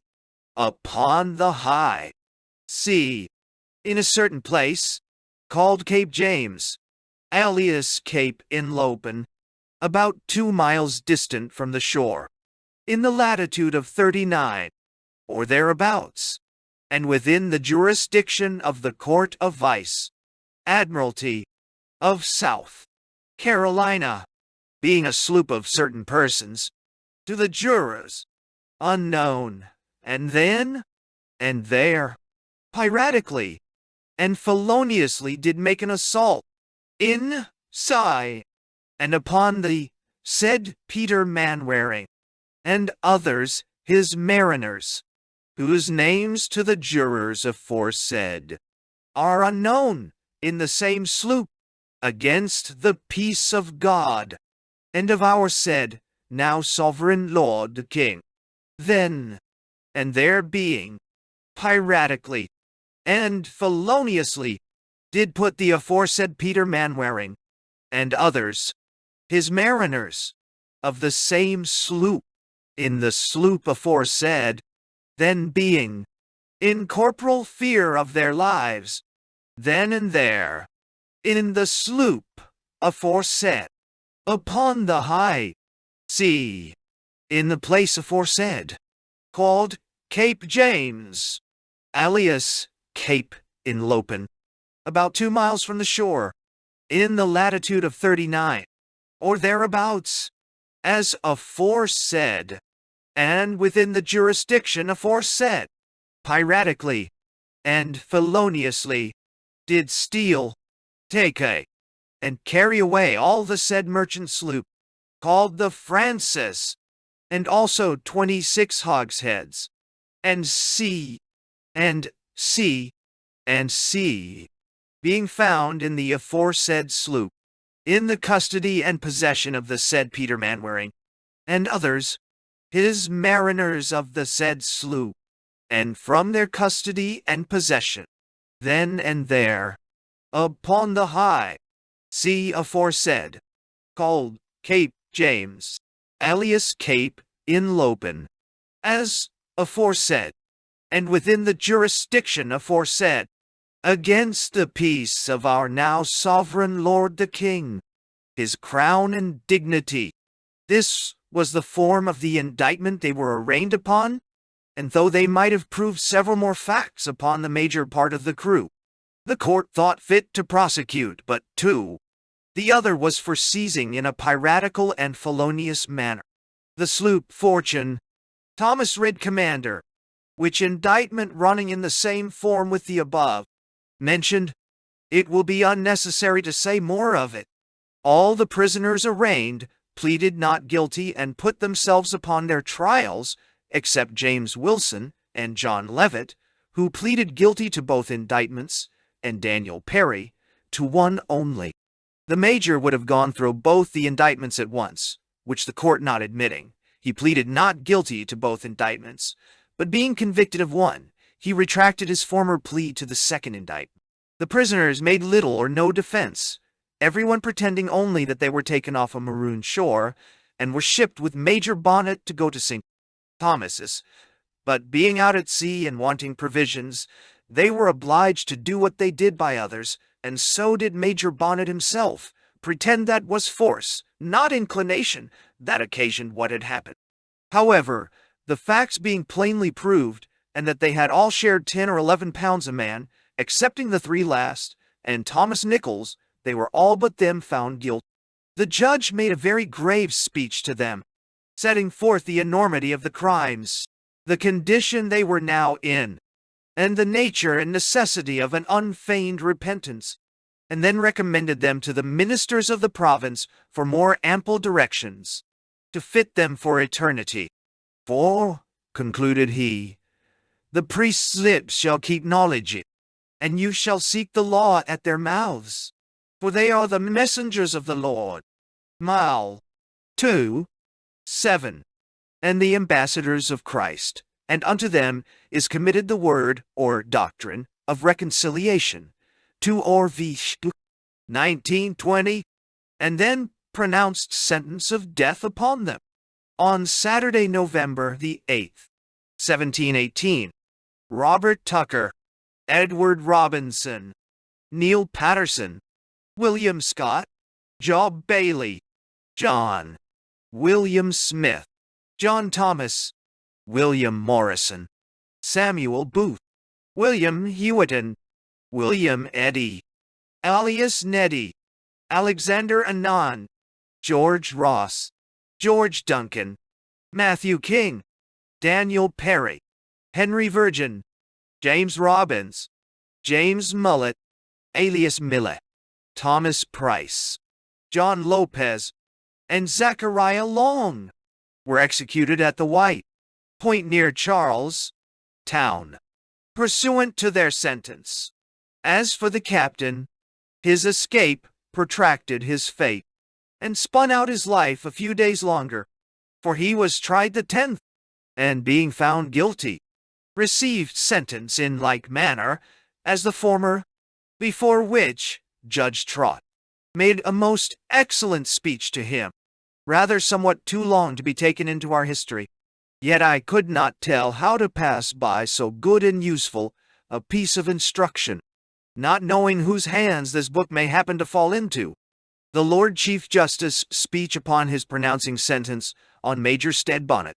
Major Stede Bonnet, you stand here convicted upon 2 indictments of piracy, one by the verdict of the jury and the other by your own confession. Although you were indicted but for 2 facts, yet you know that at your trial it was fully proved, even by an unwilling witness, that you piratically took and rifled no less than 13 vessels, since you sailed from North Carolina, so that you might have been indicted and convicted of 11 more acts of piracy, since you took the benefit of the king's act of grace and pretended to leave that wicked course of life, not to mention the many acts of piracy you committed before, for which if your pardon from man was never so authentic, yet you must expect to answer for them before God. You know that the crimes you have committed are evil in themselves, and contrary to the light and law of nature, as well as the law of God, by which you are commanded that you shall not steal. Exile 20, 15. And the Apostle Saint Paul expressly affirms that thieves shall not inherit the kingdom of God. 1 Cor 6, 10. But to theft you have added a greater sin, which is murder. How many you may have killed of those that resisted you in the committing your former piracies, I know not, but this we all know, that besides the wounded, you killed no less than 18 persons out of those that were sent by lawful authority to suppress you, and to put a stop to those rapines that you daily acted. And, however you may fancy that was killing men fairly in open fight, yet this know, that the power of the sword not being committed into your hands by any lawful authority, you were not empowered to use any force, or fight anyone, and therefore those persons that fell in that action, in doing their duty to their king and country, were murdered, and their blood now cries out for vengeance and justice against you, for it is the voice of nature, confirmed by the law of God, that whosoever sheddeth man's blood, by man shall his blood be shed. Gen. 9:6. And consider that death is not the only punishment due to murderers, for they are threatened to have their part in the lake which burneth with fire and brimstone, which is the second death. Reverend 21, 8, See chap 22, 15. Words which carry that terror with them, that considering your circumstances and your guilt, surely the sound of them must make you tremble. For who can dwell with everlasting burnings? Chap. 33, 14. As the testimony of your conscience must convince you of the great and many evils you have committed, by which you have highly offended God, and provoked most justly his wrath and indignation against you. So I suppose I need not tell you that the only way of obtaining pardon and remission of your sins from God is by a true and unfeigned repentance and faith in Christ, by whose meritorious death and passion you can only hope for salvation, you being a gentleman that have had the advantage of a liberal education, and being generally esteemed a man of letters. I believe it will be needless for me to explain to you the nature of repentance and faith in Christ, they being so fully and so often mentioned in the Scriptures, that you cannot but know them, and, therefore, perhaps, for that reason, it might be thought by some improper for me to have said so much to you, as I have already upon this occasion. Neither should I have done it, but that considering the course of your life and actions, I have just reason to fear that the principles of religion that had been instilled into you by your education have been, at least, corrupted, if not entirely defaced, by the skepticism and infidelity of this wicked age, and that what time you allowed for study was rather applied to the polite literature and the vain philosophy of the times, than a serious search after the law and will of God, as revealed unto us in the Holy Scriptures. For had your delight been in the law of the Lord, and that you had meditated therein day and night, Psalm 1:2, you would then have found that God's word was a lamp unto your feet and a light to your path. Psalm 119, 105, and that you would account all other knowledge but loss, in comparison of the excellency of the knowledge of Christ Jesus. Phil 3, 1, 8, die. Who to them that are called is the power of God, and the wisdom of God. 1 Cor 1, 24. Even the hidden wisdom which God ordained before the world. Chap. L. 2. 7. Don. Ben. You would then have esteemed the Scriptures as the great charter of heaven, and which delivered to us not only the most perfect laws and rules of life, but also discovered to us the acts of pardon from God, wherein we have offended those righteous laws. For in them only is to be found the great mystery of fallen man's redemption, which the angels desire to look into. 1 Pet 1, 12. And they would have taught you that sin is the debasing of human nature, as being a deviation from that purity, rectitude, and holiness in which God created us, and that virtue and religion, and walking by the laws of God, were altogether preferable to the ways of sin and Satan. For that the ways of virtue are ways of pleasantness, and all her paths are peace. Prov. 3, 17. But what you could not learn from God's word, by reason of your carelessly, or but superficially considering the same, I hope the course of his providence, and the present afflictions that he hath laid upon you, hath now convinced you of the same. For however in your seeming prosperity you might make a mock at your sins. Prov. 14, 9.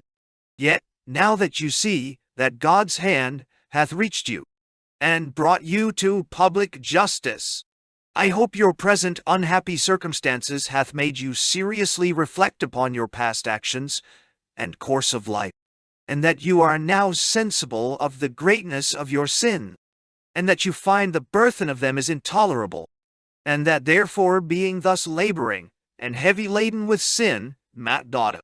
11, 28, you will esteem that as the most valuable knowledge, that can show you how you can be reconciled to that supreme God that you have so highly offended, and that can reveal to you him who is not only the powerful advocate with the Father for you, 1 John 2 to you, 1 day, but also who hath paid that debt that is due for your sins by his own death upon the cross for you, and thereby made full satisfaction for the justice of God.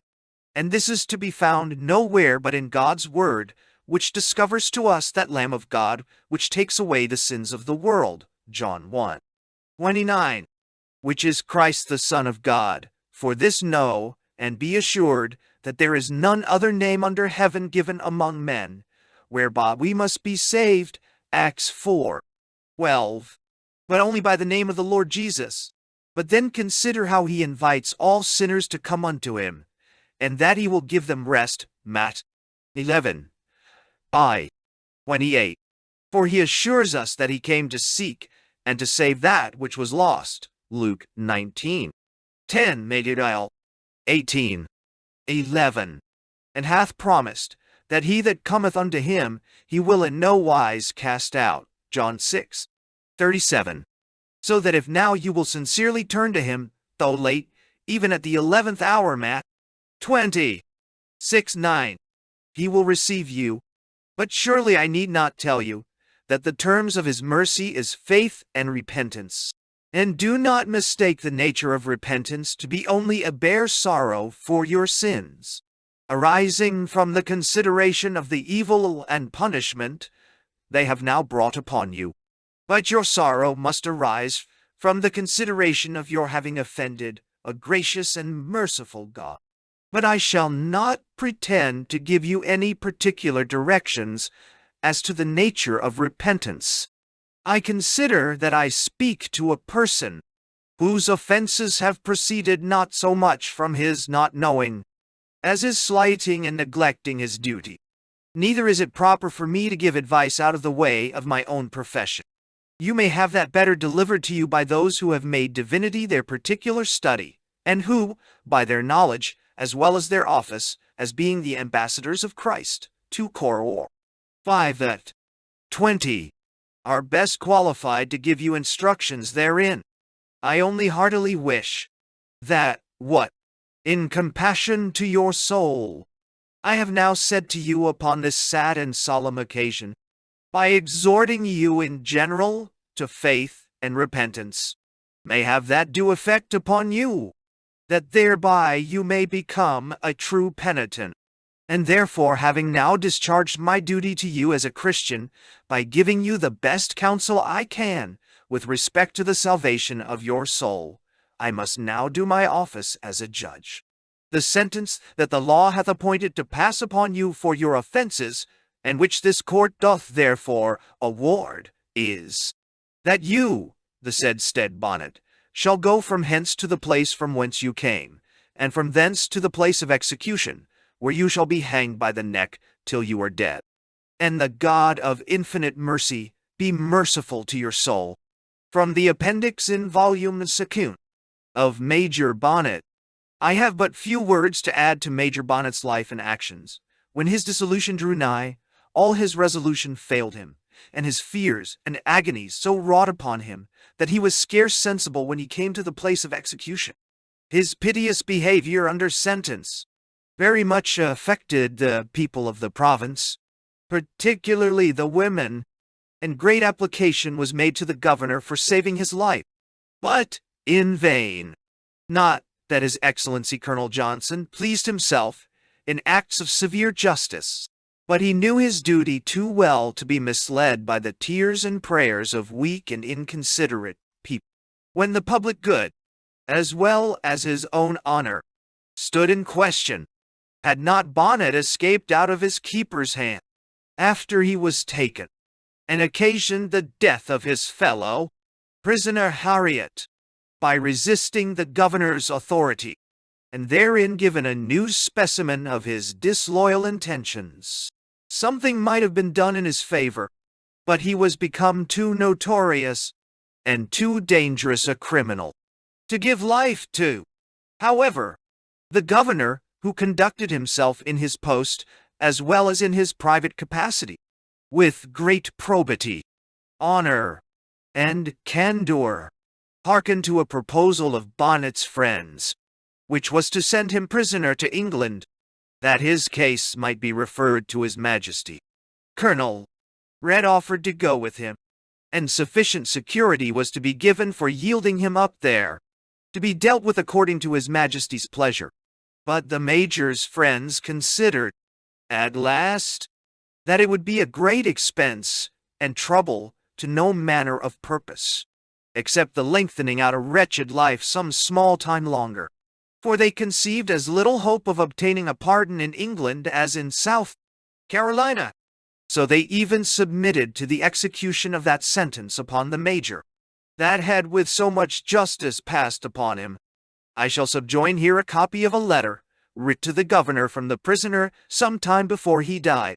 Honored Sir, I have presumed, on the confidence of your eminent goodness, to throw myself, after this manner, at your feet, to implore you'll graciously be pleased to look upon me with tender bowels of pity and compassion, and believe me to be the most miserable man this day breathing, that the tears proceeding from my most sorrowful soul may soften your heart, and incline you to consider my dismal state, wholly, I must confess, unprepared to receive so soon the dreadful execution you have been pleased to appoint me, and therefore beseech you to think me an object of your mercy.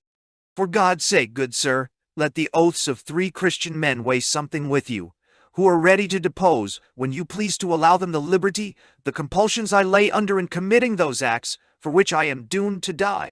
I entreat you not to let me fall a sacrifice to the envy and ungodly rage of some few men, who, not being yet satisfied with blood, feign to believe that if I had the happiness of a longer life in this world, I should still employ it in a wicked manner, which, to remove that, and all other doubts with your honor. I heartily beseech you'll permit me to live, and I'll voluntarily put it ever out of my power, by separating all my limbs from my body, only reserving the use of my tongue, to call continually on, and pray to the Lord, my God, and mourn all my days in sackcloth and ashes to work out confident hopes of my salvation, at that great and dreadful day, when all righteous souls shall receive their just rewards, and to render your honor a further assurance of being incapable to prejudice any of my fellow Christians. If I was so wickedly bent, I humbly beg you will, as a punishment of my sins for my poor soul's sake, indent me a menial servant to your honor and this government during my life, and send me up to the farthest inland garrison or settlement in the country, or any other ways you'll be pleased to dispose of me. And likewise that you'll receive the willingness of my friends to be bound for my good behavior and constant attendance to your commands. I once more beg for the Lord's sake, dear sir, that, as you are a Christian, you will be so charitable to have mercy and compassion on my miserable soul, but too newly awaked from an habit of sin, to entertain so confident hopes and assurance of its being received into the arms of my blessed Jesus, as is necessary to reconcile me to so speedy a death. Wherefore, as my life, blood, reputation of my family, and future happy state lies entirely at your disposal, I implore you to consider me with a Christian and charitable heart, and determine mercifully of me, that I may ever acknowledge and esteem you next to God my Savior, and oblige me ever to pray, that our Heavenly Father will also forgive your trespasses. Now the God of peace, that brought again from the dead our Lord Jesus, that great shepherd of the sheep, through the blood of the everlasting covenant, make you perfect in every good work to do his will, working in you that which is well-pleasing in his sight, through Jesus Christ, to whom be glory for ever and ever, is the hearty prayer of your honor's most miserable and afflicted servant, Stede Bonnet, Chap. Dial Y. V. of Captain Edward England and his crew. Edward England went mate of a sloop that sailed out of Jamaica, and was taken by Captain Winter, a pirate, just before their settlement at Providence, from whence England had the command of a sloop in the same laudable employment. It is surprising that men of good understanding should engage in a course of life that so much debases humane nature, and sets them upon a level with the wild beasts of the forest, who live and prey upon their weaker fellow creatures, a crime so enormous that it includes almost all others, as murder, rapine, theft, ingratitude, and deceit. And though they make these vices familiar to them by their daily practice, yet these men are so inconsistent with themselves, that a reflection made upon their honor, their justice, or their courage, is looked upon as an offense that ought to be punished with the life of him that commits it. England was one of these men, who seemed to have such a share of reason as should have taught him better things. He had a great deal of good nature, and did not want for courage. He was not avaricious, and always averse to the ill usage prisoners received. He would have been contented with moderate plunder, and less mischievous pranks, could his companions have been brought to the same temper. But he was generally over-ruled, and as he was engaged in that abominable society, he was obliged to be a partner in all their vile actions. Captain England sailed to the coast of Africa, after the island of Providence was settled by the English government, and the pirates surrendered to his Majesty's proclamation, and took several ships and vessels, particularly the Cardigan Snow belonging to Bristol, at Sierra Leone. One Skinner master, who was inhumanely murdered by some of the crew, that had lately been his own man, and served in the said vessel. It seems some quarrel had happened between them, so that Skinner thought fit to remove these fellows on board a man-of-war, and at the same time refuse them their wages. Not long after they found means to desert that service, and shipping themselves aboard a sloop in the West Indies, were taken by a pirate, and brought to Providence, and sailed upon the same account along with Captain England. As soon as Skinner had struck to the piracy, he was ordered to come on board in his boat, which he did, and the person that he first cast his eye upon proved to be his old boatswain, who starred him in the face like his evil genius, and accosted him in this manner: "Ah, hey, Captain Skinner, is it you? The only man I wish to see. I am much in your debt, and now I shall pay you all in your own coin." The poor man trembled every joint when he found into what company he had fallen, and dreaded the event, as he had reason enough so to do, for the boatswain immediately called to his consorts, laid hold of the captain, and made him fast to the windlass, and there pelted him with glass bottles, which cut him in a sad manner, after which they whipped him about the deck, till they were weary, being deaf to all his prayers and entreaties, and at last, because he had been a good master to his men, they said he should have an easy death, and so shot him through the head. They took some few things out of the snow, but gave the vessel and all her cargo to Howell Davis the mate, and the rest of the crew, as will be hereafter mentioned in the chapter of Captain Davis. Captain England took a ship called the Pearl, Captain Tizard commander, for which he exchanged his own sloop, fitted her up for the piratical account, and new christened her the Royal James, with which he took several ships and vessels of different nations at the Azores and Cape de Verde Islands.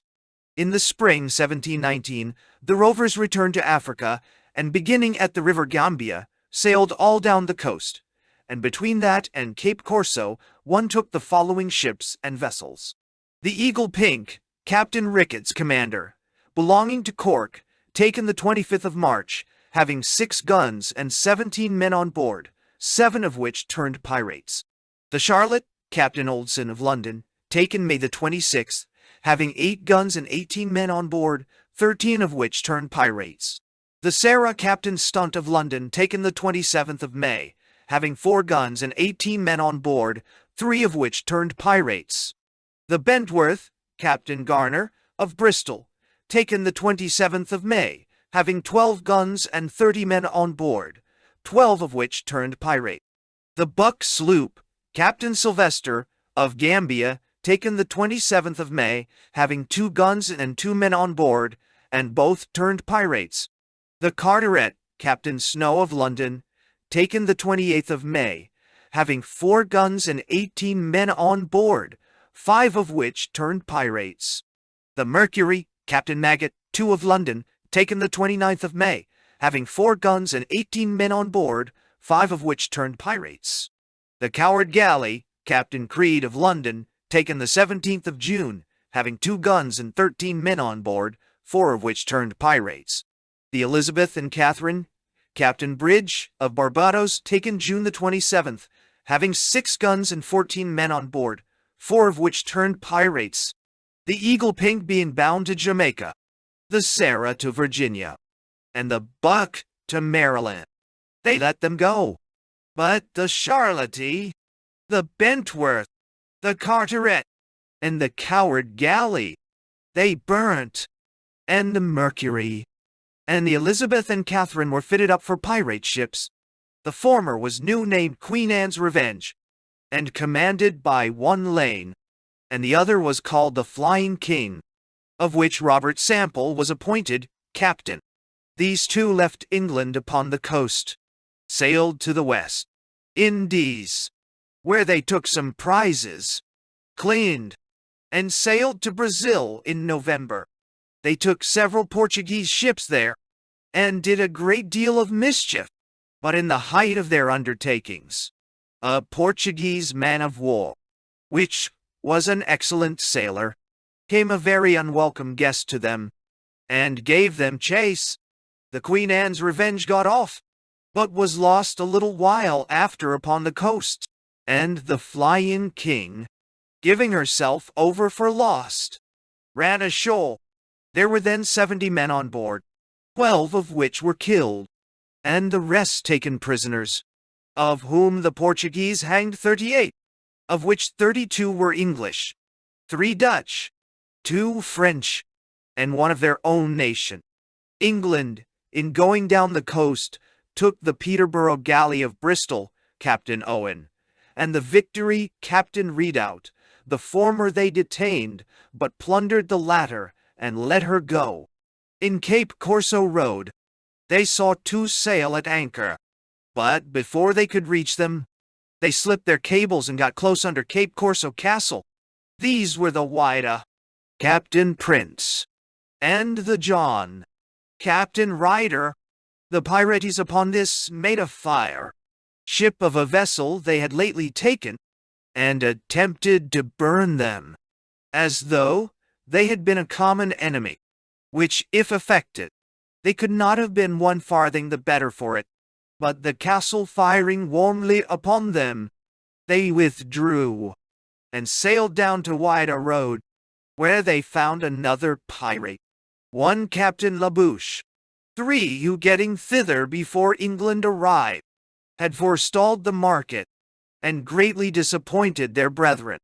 Captain England, after this balk, went into a harbor, cleaned his own ship, and fitted up the Peterborough, which he called the Victory. They lived there very wantonly for several weeks, making free with the Negro women, and committing such outrageous acts, that they came to an open rupture with the natives, several of whom they killed, and 1 of their towns they set on fire. When the pirates came out to sea, they put it to a vote what voyage to take, and the majority carrying it for the East Indies, they shaped their course accordingly, and arrived at Madagascar, the beginning of the year 1720. They stayed not long there, but, after taking in water and provisions, sailed for the coast of Malabar, which is a fine fruitful country in the East Indies, in the empire of the Mogul, but immediately subject to its own princes. It reaches from the coast of Kanara, Yukananore, to Cape Comorin, which is between 7° 30 and 12° north latitude, and in about 75° east longitude, counting from the meridian of London.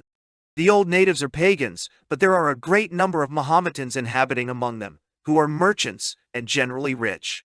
On the same coast, but in a province to the northward, lies Goa, Surat, and Bombay, where the English, Dutch, and Portuguese have settlements.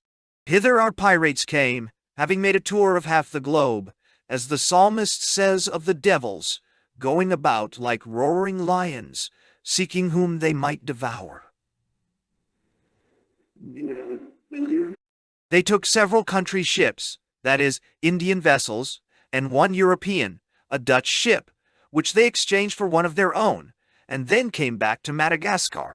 They sent several of their hands on shore with tents, powder, and shot, to kill hogs, venison, and such other fresh provision as the island afforded, and a whim came into their heads to seek out for the remains of Avery's crew, whom they knew to be settled somewhere in the island. Accordingly, some of them traveled several days' journey, without hearing any intelligence of them, and so were forced to return with the loss of their labor, for these men were settled on the other side of the island. They stayed not long here, after they had cleaned their ships, but, sailing to Johanna, they met 2 English, and 1 Ostend India men, coming out of that harbor, one of which, after a desperate resistance, they took, the particulars of which action is at length related in the following letter, wrote by the captain from Bombay. A letter from Captain Macra, dated at Bombay, Novi 16, 17, 20.40. We arrived the 25th of July last day, in company of the Greenwich at Johanna, an island not far from Madagascar, putting in there to refresh our men.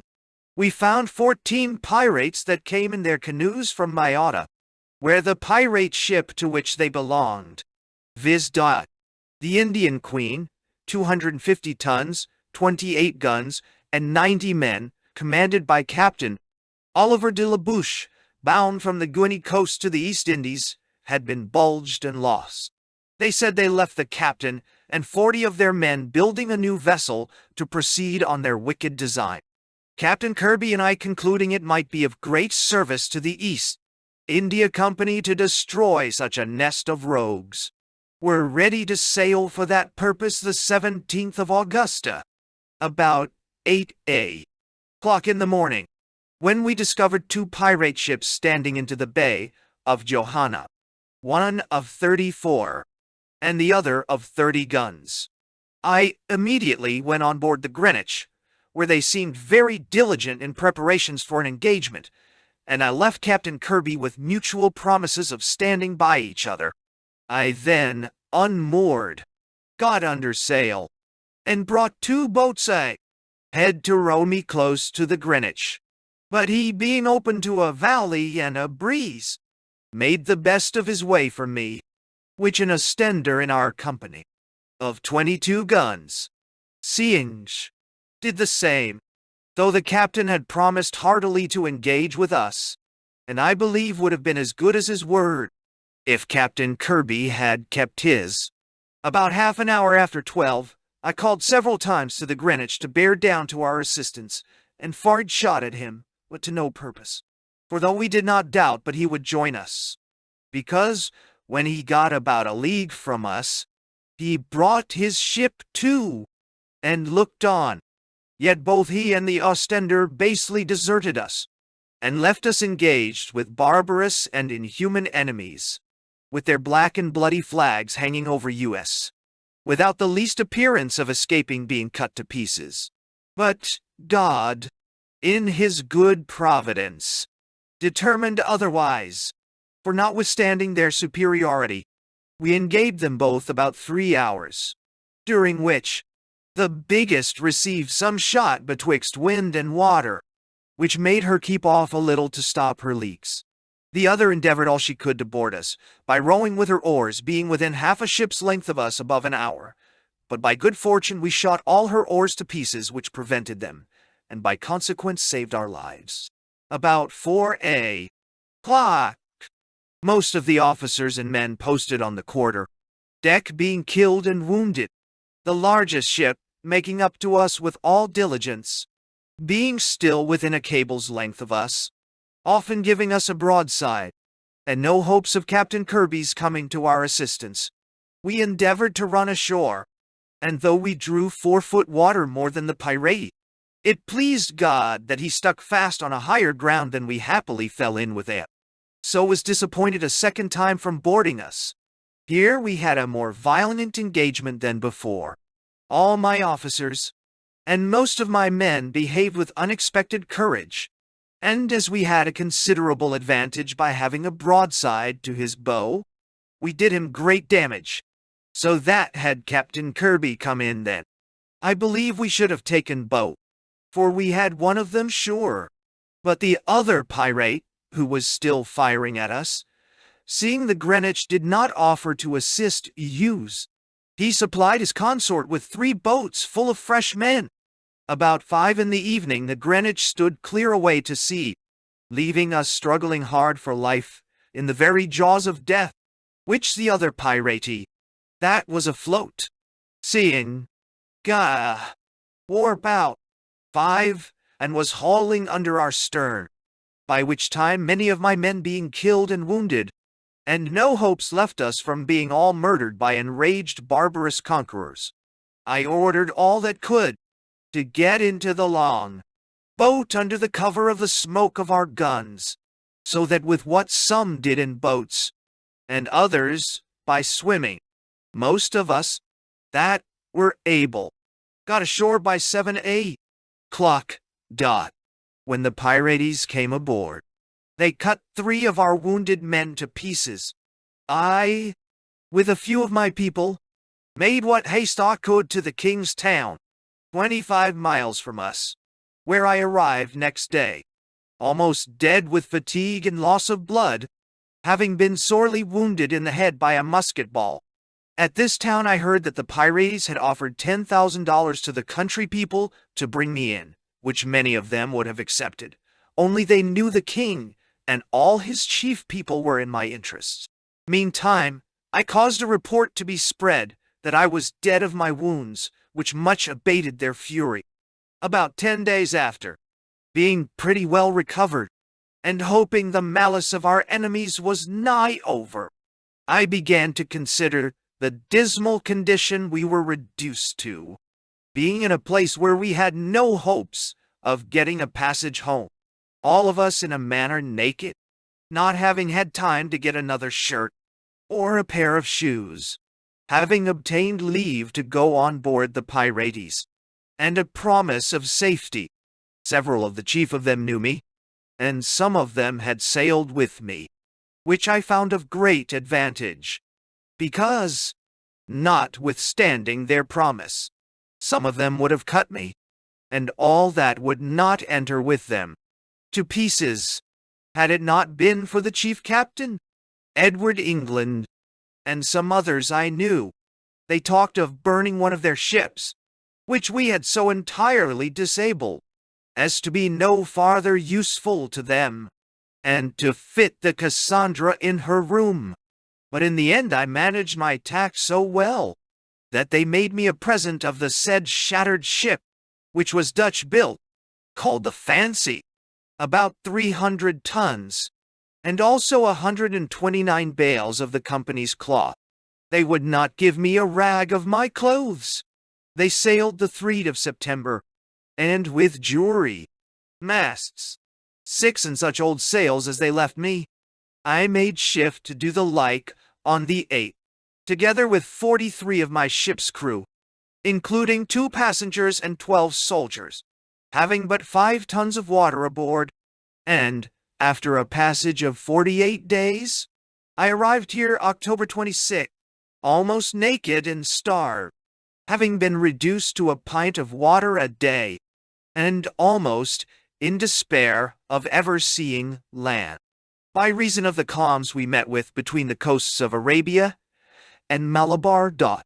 We had in all 13 men killed, and 24 wounded, and we were told that we had destroyed about 90 or 100 of the pirates. When they left us, they were about 300 whites and 80 blacks in both ships. I am persuaded, had our consort the Greenwich done his duty, we had destroyed both of them, and got 200,000 pounds for our owners and selves, whereas to his deserting us, the loss of the Cassandra may justly be imputed.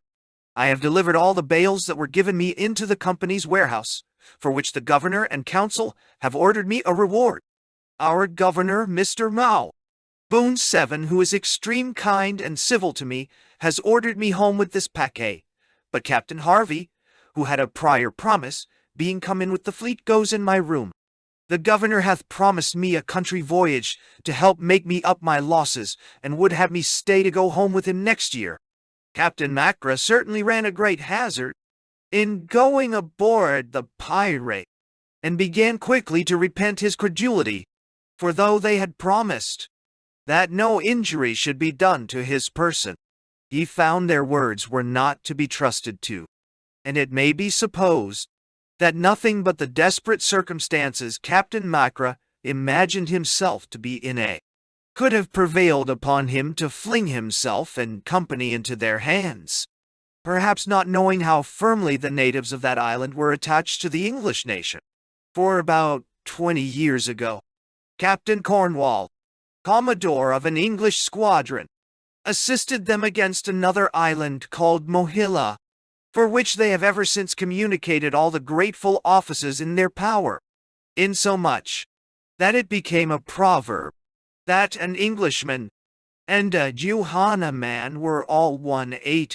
England was inclined to favor Captain Macra, but he was so free to let him know that his interest was declining amongst them, and that the Pirates were so provoked at the resistance he made against them, that he was afraid he should hardly be able to protect him.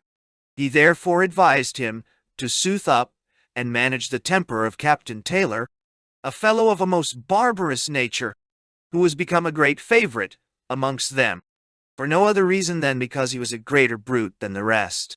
Macra did what he could to soften this beast, and plied him with warm punch, notwithstanding which, they were in a tumult whether they should make an end of him, or no, when an accident happened which turned to the favor of the poor captain, a fellow with a terrible pair of whiskers, and a wooden leg, being stuck round with pistols, like the man in the almanac with darts, come swearing and vaporing upon the quarter deck, and asks, in a damning manner, which was Captain Macra.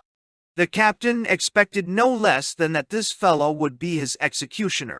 But when he came near him, he took him by the hand, swearing, damn him, he was glad to see him, and show me the man, says he, that offers to hurt Captain Macra, for I'll stand by him. And so with many oaths told him he was an honest fellow, and that he had formerly sailed with him. This put an end to the dispute, and Captain Taylor was so mellowed with the punch that he consented that the old pirate ship and so many bales of cloth should be given to Captain Macra, and so he fell asleep. England advised Captain Macra to get off with all expedition, lest when the beast should awake, he might repent his generosity, which advice was followed by the captain. Captain England, having sided so much to Captain Macra's interest, was a means of making him many enemies among the crew, they thinking such good usage inconsistent with their polity, because it looked like procuring favor at the aggravation of their crimes. Therefore, upon imagination or report, that Captain Macra was fitting out against them, with the company's force, he was soon abdicated or pulled out of his government, and marooned with 3 more on the island of Mauritius. An island indeed, not to be complained of, had they accumulated any wealth by their villainies that would have afforded some future, comfortable prospect, for it abounds with fish, deer, hogs, and other flesh. Sir Thomas Herbert says 9, the shores abound with coral and ambergris, but I believe the Dutch had not deserted it, had there been much of these commodities to have been found. It was in 1722, resettled by the French, who have a fort at another neighboring island, called Don Mascarenes, and are touched at for water, wood, and refreshment, by French ships bound to, or from India, as Saint ships bound to. Helena and Cape Bon Esperance are by us and the Dutch. From this place Captain England and his companions, having made a little boat of staves and old pieces of deal left there, went over to Madagascar, where they subsist at present on the charity of some of their brethren, who had made better provision for themselves than they had done. The pirates detained some officers and men belonging to Captain Macra, and having repaired the damages received in the rigging, they sailed for India. The day before they made land, they saw 2 ships to the eastward, who at first sight they took to be English, and ordered one of the prisoners, who had been an officer with Captain Macra, to tell them the private signals between the company's ships, the captain swearing he would cut him in pound pieces if he did not do it immediately, but unable to do so, he was forced to bear their scurrility, till they came up with them, and found they were 2 more ships from Muscat, with horses. They brought the captain of them, and merchants, on board, and then tortured them, and rifled the ships, in order to discover riches, as believing they came from Mocha, but being balked in their expectation, and next morning seeing land, and at the same time a fleet in shore plying to windward, They were puzzled how to dispose of them. To let them go was to discover and ruin the voyage, and it was cruel to sink the men and horses with the ships, as many of them were inclined to. Therefore, as a medium, they brought them to an anchor, threw all their sails over, board, and cut one of the ship's masts half through. While they lay at an anchor, and were all the next day employed in taking out water, one of the aforementioned fleet bore towards them with English colors, answered with a red ensign from the pirates. But they did not speak with one another. At night they left the Muscat ships, weighed with the sea wind, and stood to the northward after this fleet. About 4 next morning, just as they were getting under sail, with the land wind, the pirates came amongst them, made no stop, but fired their great and small guns very briskly, till they got through, and as day, light cleared, were in a great consternation in their minds, having all along taken them for Angria's fleet. What to do was the point, whether run or pursue. They were sensible of their inferiority of strength, having no more than 300 men in both ships, and 40 of them negroes. Besides, the Victory had then 4 pumps at work, and must inevitably been lost before, had it not been for some hand pumps, and several pair of standards brought out of the Cassandra, to relieve and strengthen her. But observing the indifferency of the fleet, the pirates chose rather to chase than run, and thought the best way to save themselves was to play at bull-beggar with the enemy. 11. So they came up with the sea wind, about gun, shot to leeward, the great ships of the fleet head, and some others stern, which latter they took for fire vessels, and these head gaining from them by cutting away their boats. They could do nothing more than continue their course all night, which they did, and found them next morning out of sight, excepting a ketch and some few gallivats, small sort of vessels, something like the feluccas of the Mediterranean, and hoists, like them, triangular sails. They bore down, which the ketch perceiving, transported her people on board a gallivat, and set fire to her. The other proved too nimble, and made off. The same day they chased another gallivat, and took her, being come from Gogo, bound for Calicut with cotton. Of these men they inquired concerning the fleet, supposing they must have been in it.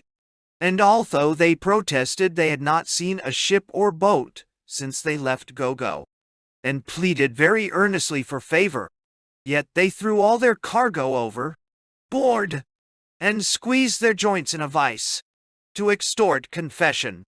But they, entirely ignorant of who or what this fleet should be, were obliged not only to sustain this torment, but next day, a fresh easterly wind having split the gallivat's sails, they put her company into the boat, with nothing but a trysail, no provisions, and only 4 gallons of water, half of it salt, and then out of sight land, to shift for themselves. For the better elucidating of this story, it may be convenient to inform the reader who Angria is, and what the fleet were that had scurvily behaved themselves. Angria is a famous Indian pirate, of considerable strength and territories, that gives continual disturbance to the European, and especially the English, trade. His chief hold is Calabar, not many leagues from Bombay, and has one island in sight of that port, whereby he gains frequent opportunities of annoying the company. It would not be so insuperable a difficulty to suppress him, if the shallowness of the water did not prevent ships of war coming nigh, and a better art he has of bribing the Mogul's ministers for protection when he finds an enemy too powerful. Well, in the year 1720, the Bombay fleet, consisting of 4 grabs, ships built in India by the company, and have 3 masts, a prow like a row, galley instead of a bolt, sprit about 150 tons, are officered and armed like a man of war, for defense and protection of the trade, the London, Chandois, and 2 other ships with gallivats, who besides their proper complements, carried down 1,000 men to bombard and batter Gera, a fort belonging to Angria, on the Malabar coast, which, they having performed ineffectually, were returning to Bombay, and, to make amends, fell in with the pirates. To the purpose has been already related. Captain Upton, commodore of that fleet, prudently objected to Mr. Gall Brown, who went general, that the ships were not to be hazarded, since they sailed without having Governor Boone's orders to engage, and besides, that they did not come out with such a design. This favorable opportunity of destroying the pirates angered the governor, and he transferred the command of the fleet to Captain Macra, who had orders immediately to pursue and engage wherever he met them. 13. The Vice, Roy of Goa, assisted by the English company's fleet from Bombay, did attempt the reduction of Calabar, his principal place, landed 8 or 10,000 men the next year, the English squadron of men of war being then in those seas. But having viewed the fortification well, and expended some of their army by sickness and the fatigues of a camp, carefully withdrew again. I returned to the pirates, who, after they had sent away the Gallivats people, resolved to cruise to the southward, and the next day, between Goa and Carwal, heard several guns, which brought them to an anchor, and they sent their boat on the scent, who returned about 2 in the morning, and brought word of 2 grabs lying at anchor in the road. They weighed and ran towards the bay, till day light gave the grabs sight of them, and was but just time enough to get under India Diva Hangadiva Castle, out of their reach. This displeased the pirates the more, in that they wanted water, and some were for making a descent that night, and taking the island, but it not being approved of by the majority, they proceeded to the southward, and took next in their way a small ship out of Honor Hornavar Road, with only a Dutchman and 2 Portuguese on board. They sent one of these on shore to the captain, to acquaint him, if he would supply them with some water, and fresh provisions, he should have his ship again, and the master returned for answer, by his mate, Frank Harmless, that if they would deliver him possession over the bar, he would comply with their request. The proposal the mate said he thought was collusive, and they rather jumped into Harmless's opinion, who very honestly entered with them, and resolved to seek water at the Lakadiva Islands. So having sent the other persons on shore, with threats that they should be the last men they would give quarters to, by reason of this uncivil usage, they put directly for the islands, and arrived there in 3 days, where being informed by a Menchu they took, with the governor of Carwar's Pass, of there being no anchor round among them, and Melinda, Melandra, or Amindivi being the next convenient island, they sent their boats on shore, to see if there was any water, and whether it was inhabited or not, who returned with an answer to their satisfaction, viz. That there was an abundance of good water, and many houses, but deserted by the men, who had fled to the neighboring islands on the approach of ships, and left only the women and children to guard one another. The women they forced in a barbarous manner to their lusts, and to requite them, destroyed their cocoa trees, and fired several of their houses and churches, I suppose built by the Portuguese, who formerly used Oto put in there in their voyages to India. While they were at this island, they lost 3 or 4 anchors, by the rockiness of the ground, and freshness of winds, and at last were forced thence by a harder gale than ordinary, leaving 70 people, blacks and whites, and most of their water casks behind. In 10 days, they regained the island again, filled their water, and took the people on board.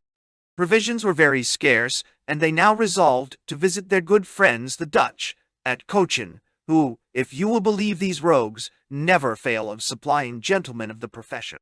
After 3 days' sail, they arrived at Telechery, and took a small vessel belonging to Governor Adams, 14 John Talkmaster, whom they brought on board very drunk, and he giving an account of Captain Macra's fitting out, put them in a tempest of passion.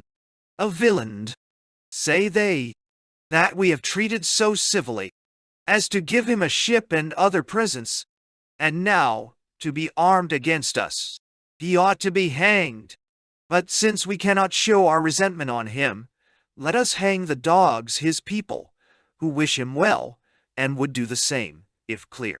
If it be in my power, says the quartermaster, both masters and officers of ships shall be carried with us for the future, only to plague them. Dud, England. Thence they proceeded to Calicut, where they endeavored to take a large Moor ship out of the road, but was prevented by some guns mounted on shore, and discharged at them, Mr. G. Lazenby, who was one of Captain Macra's officers, and detained, was under the deck at this time, but commanded up both by the captain and quarter, master of the pirates, to tend the braces on the booms, in hopes, it was believed, a shot would take him before they got clear, they asking the reason why he was not there before, and when he would have excused himself, threatened on the like neglect to shoot him, at which the other Lassenby, beginning to expostulate farther, and claim their promise of putting him ashore, got an unmerciful beating from the quartermaster, Captain Taylor, who was now successor to England, and whose privilege it was to do so, being lame of his hands and unable. The next day, in their passage down, the pirates came up with a Dutch galleon, bound for Calicut with lime, stone, and aboard of her they put Captain Talk, and sent him away, and several of the people interceded for Lazenby, in vain. For, says Taylor and his party, if we let this dog go, who has heard our designs and resolutions, we overset all our well-advised projections, and particularly this supply we are now seeking for, at the hands of the Dutch. It was but 1 day more before they arrived off Cochin, where, by a fishing canoe, they sent a letter on shore, and in the afternoon, with the sea breeze, ran into the road and anchored, saluting the fort with 11 guns each ship, and received the return in an equal number, a good omen of the welcome reception they found in. For at night there came on board a large boat, deeply loaden with fresh provisions and liquors, and with it a servant of a favorite inhabitant, called John Trumpet. He told them they must immediately weigh, and run farther to the southward, where they should be supplied with all things they wanted, naval stores or provisions. They had not been long at anchor again, before they had several canoes on board with both black and white inhabitants, who continued, without interruption, all good offices during their stay. Particularly John Trumpet brought a large boat of arrack, 16, than which nothing could be more pleasing, about go-leggers, as also 60 bales of sugar, an offering, it is presumed, from the governor and his daughter, who, in return, had a fine table clock sent him, the plunder of Captain Macra's ship, and she a large gold watch, earnests of the pay they designed to make. When they had all on board, they paid Mr. Trumpet to his satisfaction. It was computed 6 or 7,000 L, gave him 3 cheers, 11 guns each ship, and throwed ducatoons into his boat by handfuls for the boatmen to scramble for. That night being little wind, Pirates did not weigh and trumpet in the morning, wake them to the sight of more Iraq, chests of peace goods, and ready-made clothes, bringing the fiscal treasurer of the place also with him. At noon, while those were on board, they saw a sail to the southward, which they weighed and chased after. But she having a good offing, 16 got to the northward of them, and anchored a small distance from Cochin Fortin, the aforementioned gentleman assuring them that they would not be molested in taking her from under the castle, solicited beforehand for the buying her, and advised them to stand in, which they did boldly, to board her. But when they came within a cable's length or two of the chase, now near shore, the fort fired 2 small guns, whose shot falling nigh their muzzles, they instantly bore out of the road, made an easy sail to the southward, and anchored at night in their former berth, where John Trumpet, to engage their stay a little longer, informed them that in a few days a very rich ship was to pass by, commanded by the General of Bombay's brother, .id. This Governor Hayaf Cochin is an emblem of foreign power. What inconvenience and injury must the master's subjects sustain under one who can truckle to such treacherous and base means as corresponding and trading with pirates to enrich himself? Certainly such a man will stickle at no injustice to repair or make a fortune. He has the argumentum bacillum 17 always in his own hands, and can convince, when he pleases, in half the time of other arguments, that fraud and oppression is law, that he employs instruments in such dirty work, expresses the guilt and shame, but no way mitigates the crime. John Trumpet was the tool, but as the dog said in the fable on another occasion, what is done by the master's orders is the master's actions. I cannot but reflect, on this occasion, what a vile government Sancho Pancho had. He had not only such perquisites rescinded, but was really almost starved, the victuals taken from him almost every day, and only under a pretense of preserving his Excellency's health. But governors differ. From Cochin, some were for proceeding to Madagascar direct, others thought it proper to cruise till they got a store ship, and these being the majority, they plied to the southward, and after some days saw a ship in shore, which, being to windward of them, they could not get nigh, till the sea wind and night favoring, they separated, one to the northward, the other to the southward, thinking to enclose her between. But to their astonishment, and contrary to expectation, when day broke, instead of the chase, they found themselves very near 5 sail of tall ships, who immediately making a signal for the pirates to bear down, put them in the utmost confusion, particularly Taylor's ship, because their consort was at a distance from them, at least 3 leagues to the southward. They stood to one another, and joined, and then together made the best of their way from the fleet, whom they judged to be commanded by Captain Macra, of whose courage having experience, they were glad to shun any farther taste of. In 3 hours' chase, none of the fleet gaining upon them, excepting one grab, their dejected countenances cleared up again, the more, in that a calm succeeded for the remainder of that day, and in the night, with the land wind, they ran directly in shore, and found next day, to their great consolation, that they had lost sight of all the fleet. This danger escaped. They proposed to spend Christmas, the Christmas of 1720, in carousing and forgetfulness, and kept it for 3 days in a wanton and riotous way, not only eating, but wasting their fresh provisions in so wretched and inconsiderate a manner, that when they had agreed after this to proceed to Mauritius, they were in that passage at an allowance of a bottle of water per diem. and not above 2 pounds of beef, and a small quantity of rice, for 10 men for a day, so that had it not been for the leaky ship, which once they were about to have quitted, and had done all, but for a quantity of arrack and sugar she had on board, they must most of them have perished. In this condition they arrived at the island of Mauritius about the middle of February, sheathed and refitted the Victory, and on the 5th of April sailed again, leaving this terrible inscription on one of the walls.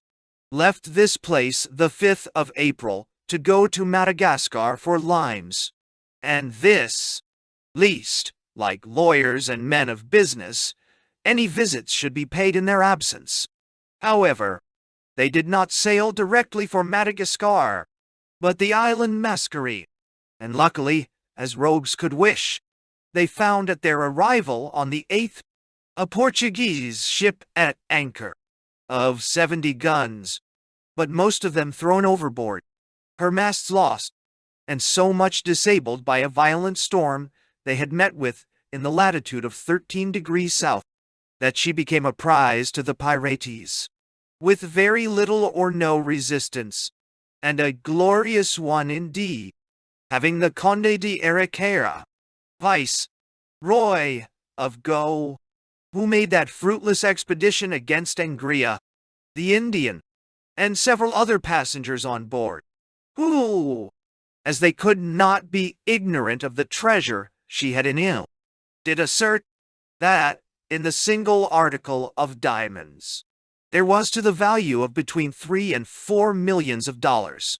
The Vice Roy, who came on board that morning, in expectation of the ship's being English, was made a prisoner, and obliged to ransom, but, in consideration of his great loss, the prize being part his own, they agreed after some demurrings, to accept of $2,000, and set him and the other prisoners ashore, with promises to leave a ship that they might transport themselves, because the island was not thought in a condition to maintain so great a number, and though they had learned from them the account of an Ostender lying to leeward of the island, which they took on that information, being formerly the Greyhound galley of London, and could conveniently have complied with so reasonable a request, yet they sent the Ostender with some of their people to Madagascar, with news of their success, and to prepare masts for the prize, and followed themselves soon after, without regard to the sufferers, carrying 200 Mozambique Negroes with them in the Portuguese ship. Madagascar is an island larger than Great Britain, most of it within the Tropic of Capricorn, and lies east from the eastern side of Africa. It abounds with provisions of all sorts, oxen, goats, sheep, poultry, fish, citrons, oranges, tamarinds, dates, cocoa, nuts, bananas, wax, honey, rice, or, in short, cotton, indigo, or any other thing they will take pains to plant it, and have understanding to manage. They have likewise ebony, a hard wood like Brazil, of which they make their lances, and gum of several sorts, benzine, dragon's blood, aloes, and ci. What is most incommodious are the numerous swarms of locusts on the land, and crocodiles or alligators in their rivers. Hither, in St. Augustine's Bay, the ships sometimes touch for water, when they take the inner passage for India, and do not design to stop at Johanna, and we may observe from the 6th general voyage set forth by the East India Company, in confirmation of what is hereafter said in relation to currents in general, that this inner passage or channel has its northern and southern currents strongest where the channel is narrowest, and is less, and varies on different points of the compass, as the sea comes to spread again in the passage cross the line. Since the discovery of this island by the Portuguese, AD 1506, the Europeans, and particularly pirates, have increased a dark mulatto race there, though still few in comparison with the natives, who are Negroes, with curled short hair, active, and formerly represented malicious and revengeful, now tractable and communicable, perhaps owing to the favors and generosity in clothing and liquors they from time to time have received from these fellows, who live in all possible friendship, and can, any single man of them, command a guard of 200 or 300 at a minute's warning. This is farther the natives' interest to cultivate with them, because the island being divided into petty governments and commands, the pirates settled here, who are now a considerable number, and have little castles of their own, can preponderate wherever they think fit to side. When Taylor came with the Portuguese prize here, they found the Ostender had played their men a trick, for they took advantage of their drink, rose upon them, and, as they heard afterwards, carried the ship to Mozambique, whence the governor ordered her for Goa. Here the pirates came, cleaned the Cassandra, and divided their plunder, sharing 42 small diamonds a man, or in less proportion according to their magnitude. An ignorant, or a merry fellow, who had only one in this division, as being judged equal in value to 42 small, muttered very much at the lot, and went and broke it in a mortar, swearing afterwards he had a better share than any of them, for he had beat it, he said, into 43 sparks, those who were not for running the hazard of their necks, with 42 diamonds, besides other treasure, in their pockets, knocked off, and stayed with their old acquaintance at Madagascar, on mutual agreements, the longer livers to take all. The residue having therefore no occasion for 2 ships, the Victory being leaky, she was burned. The men, as many as would, coming into the Cassandra, under the command of Taylor, who we must leave a time, projecting either for Cochin, to dispose of their diamonds among their old friends, the Dutch, or else for the Red or China seas, to avoid the men of war, that continually clamored in their ears a noise of danger, and give the little account we are able of that squadron, who arrived in India early in the year 1721, at Cape of Good Hope.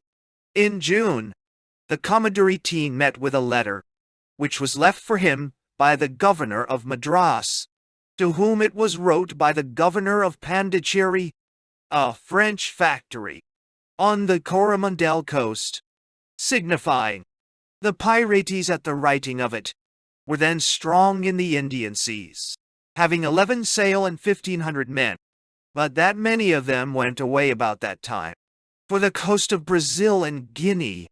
Others settled and fortified themselves at Madagascar, Mauritius, Johanna, and Mohila, and that others under Condent, in a ship called the Dragon, took a large Moor vessel, coming from Jeddah and Mocha, with 13 lackeys of rupees on board, i.e., 1,300,000 half-crowns, who having divided the plunder, burnt their ship and prize, and sat down quietly with their other friends at Madagascar.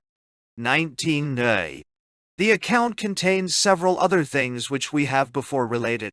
Commodore Matthews, upon receiving this intelligence, and being fond of the service he came out for, hastened to those islands, as the most hopeful places of success. At St. Mary's he would have engaged England with promises of favor, if he would communicate what he knew concerning the Cassandra and the rest of the pirates, and assist in the pilotage. But England was wary, and thought this was to surrender at discretion. So they took up the Jeddah ship's guns that was burnt, and the men of war dispersed themselves on several voyages and cruises afterwards, as was thought likeliest to succeed. though to no purpose. Then the squadron went down to Bombay, were saluted by the fort, and came home.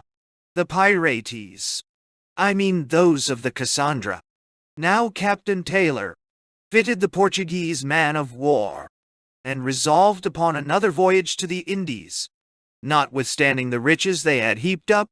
But as they were preparing to sail, they heard of the 4 men of war coming after them to those seas.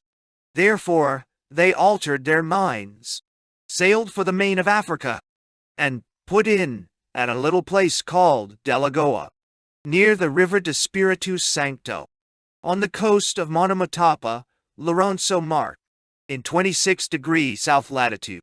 They believed this to be a place of security, in regard that the squadron could not possibly get intelligence of them, there being no correspondence over land, nor any trade carried on by sea, between that and the Cape, where the men of war were then supposed to be.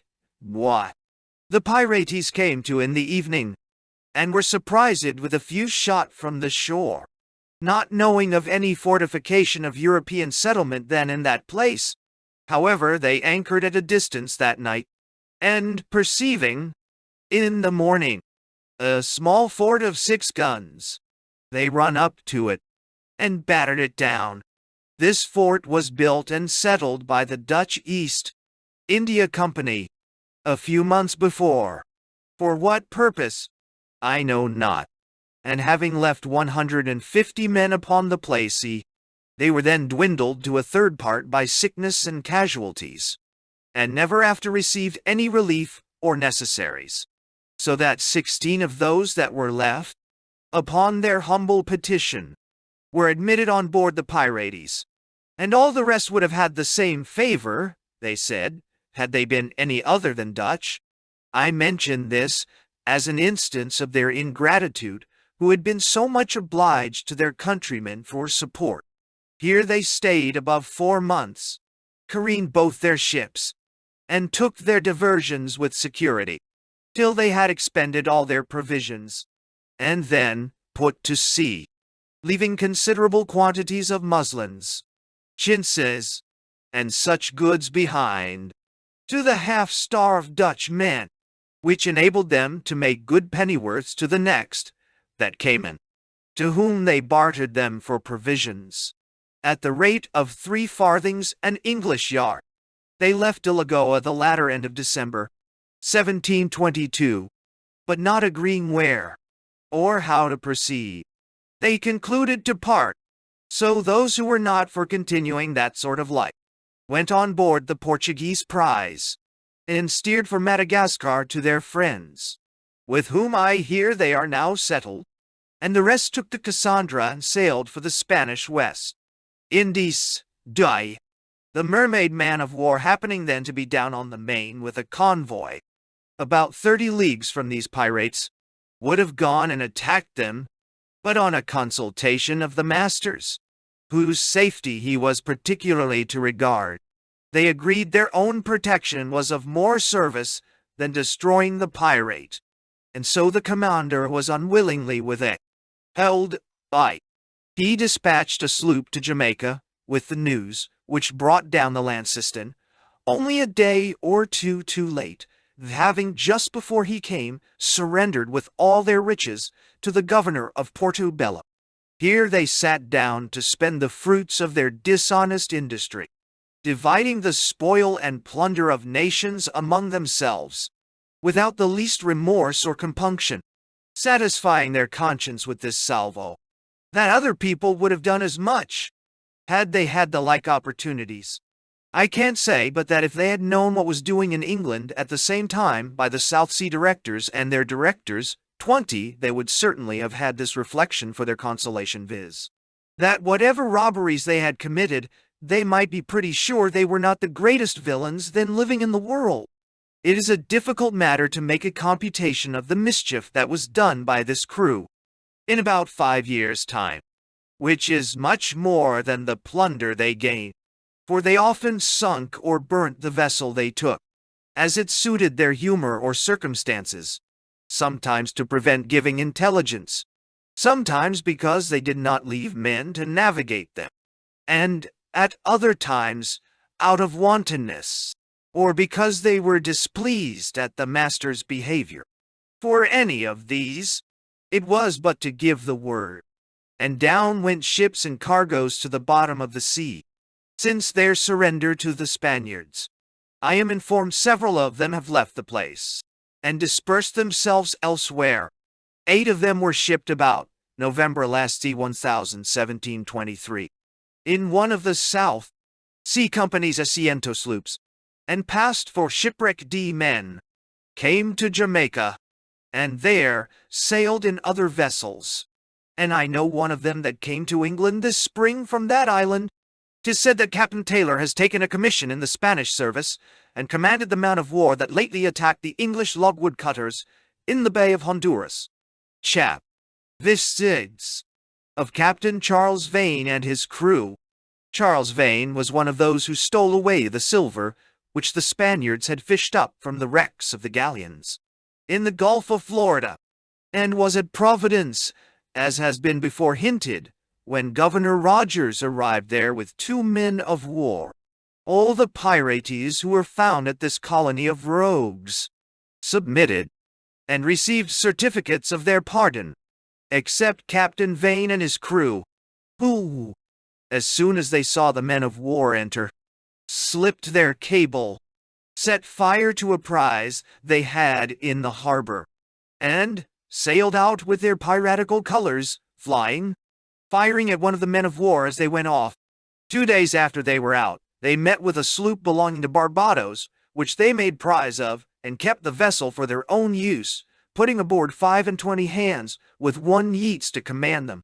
A day or 2 afterwards, they fell in with a small interloping trader, with a quantity of Spanish pieces of 8 aboard, bound into Providence, called the John and Elizabeth, which they also took along with them. With these 2 sloops, Vane went to a small island and cleaned, where they shared their booty, and spent some time in a riotous manner of living, as is the custom of pirate. The latter end of May 1718, one they sailed, and being in want of provisions, they beat up for the Windward Islands, and met with a Spanish sloop bound from Puerto Rico to the Havana, which they burnt, and stowed the Spaniards in a boat, and left them to get to the island by the light of their vessel.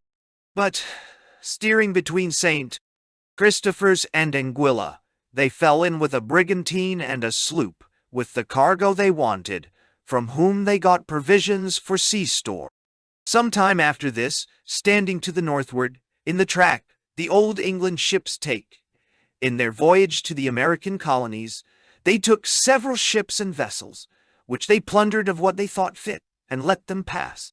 The latter end of August, Vane, with his consort Yeats, came off South Carolina, and took a ship belonging to Ipswich, one Coggershall commander, loaden with logwood. The ship was thought convenient enough for their own business, and therefore Thyhick ordered their prisoners to work, and throw all lading overboard. But when they had more than half cleared the ship, the whim changed, and then they would not have her. So Coggershall had his ship again, and he was suffered to pursue his voyage home. In this cruise the rover took several other ships and vessels, particularly a sloop from Barbados, Dillmaster, a small ship from Antigua, Cockmaster, a sloop belonging to Curacao, Richard's Master, and a large brigantine, Captain Thompson, from Guinea, with 90-odd Negroes aboard. The pirates plundered them all and let them go, putting the Negroes out of the brigantine aboard of Yeats's vessel, by which means they came back again to the right owners.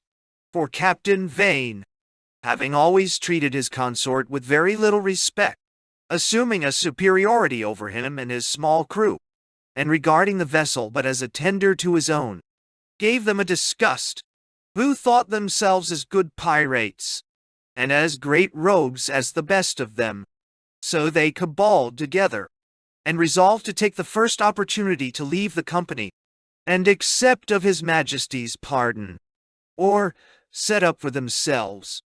either of which they thought more honorable than to be servants to the former, and the putting aboard so many negroes, where they found so few hands to take care of them, still aggravated the matter, though they thought fit to conceal or stifle their resentments at that time.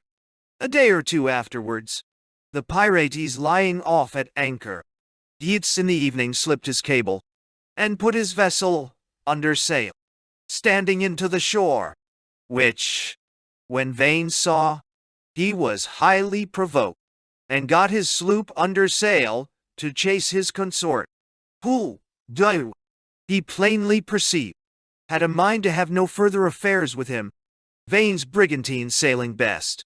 He gained ground of Yeats, and would certainly have come up with him, had he had a little longer run for it.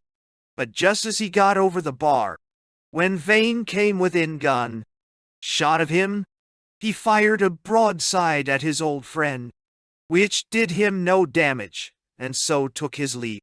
Yeats came into North Edisto River, about 10 leagues southward of Charles Town, and sent an express to the governor, to know if he and his comrades might have the benefit of his majesty's pardon, and they would surrender themselves to his mercy, with the sloops and negroes, which being granted, they all came up and received certificates, and Captain Thompson, from whom the negroes were taken, had them restored to him, for the use of his owners. Vane cruised some time off the bar, in hopes to catch Yeats at his coming out again, but therein he was disappointed.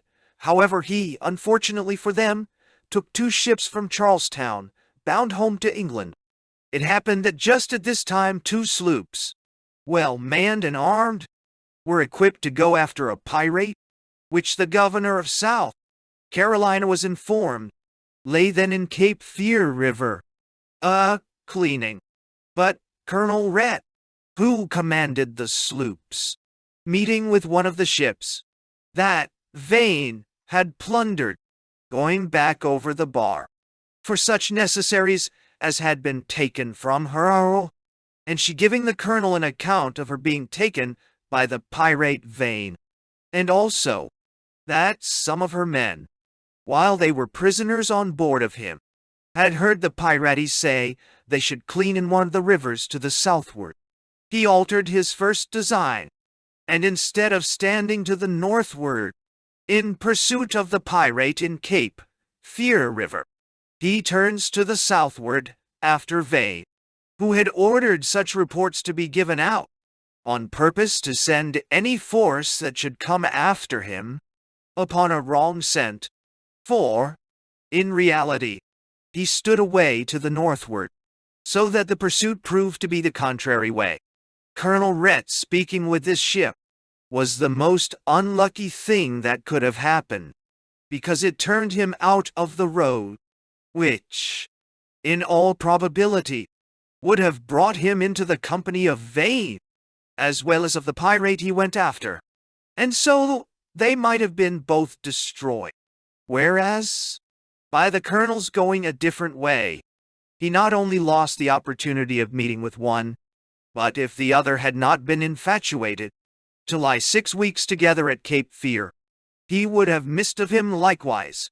However, the colonel, having searched the rivers and inlets, as directed, for several days, without success, at length sailed in prosecution of his first design, and met with the pirate accordingly, whom he sought and took, as has been before spoken of, in the history of Major Bonnet. Captain Vane went into an inlet to the northward, where he met with Captain Thatch, or Teach, 2 otherwise called Black Beard, whom he saluted when he found who he was, with his great guns, loaded with shot, as is the custom among pirates when they meet, which are fired wide, or up into the air. Black Beard answered the salute in the same manner, and mutual civilities passed for some days, when about the beginning of October, Vane took leave, and sailed further to the northward. On the 23rd of October, off of Long Island, he took a small brigantine, bound from Jamaica to Salem in New England, John Shattuck master, and a little sloop. They rifled the brigantine and sent her away. From hence they resolved on a cruise between Cape Misamese and Cape Nicholas, where they spent some time, without seeing or speaking with any vessel, till the latter end of November. Then they fell upon a ship, which, 'twas expected, would have struck as soon as their black colors were hoisted. But instead of that, lo! She discharged a broadside upon the piraty, and hoisted colors, which showed her to be a French man of war. Vane desired to have nothing further to say to her, but trimmed his sails, and stood away from the Frenchman. But Monsieur, having a mind to be better informed who he was, set all his sails, and crowded after him. During this chase, the pirates were divided in their resolutions what to do. Vane, the captain, was for making off as fast as he could, alleging the man of war was too strong to cope within. But one John Rackham, who was an officer, that had a kind of a check upon the captain, rose up in defense of a contrary opinion, saying that though she had more guns and a greater weight of metal, they might board her, and then the best boys would carry the day. Rackham was well seconded, and the majority was for boarding, but Vane urged that it was too rash and desperate an enterprise, the men of war appearing to be twice their force, and that their brigantine might be sunk by her before they could reach on board. The mate, one Robert Deal, was of Vane's opinion, as were about 15 more, and all the rest joined with Rackham, the quartermaster.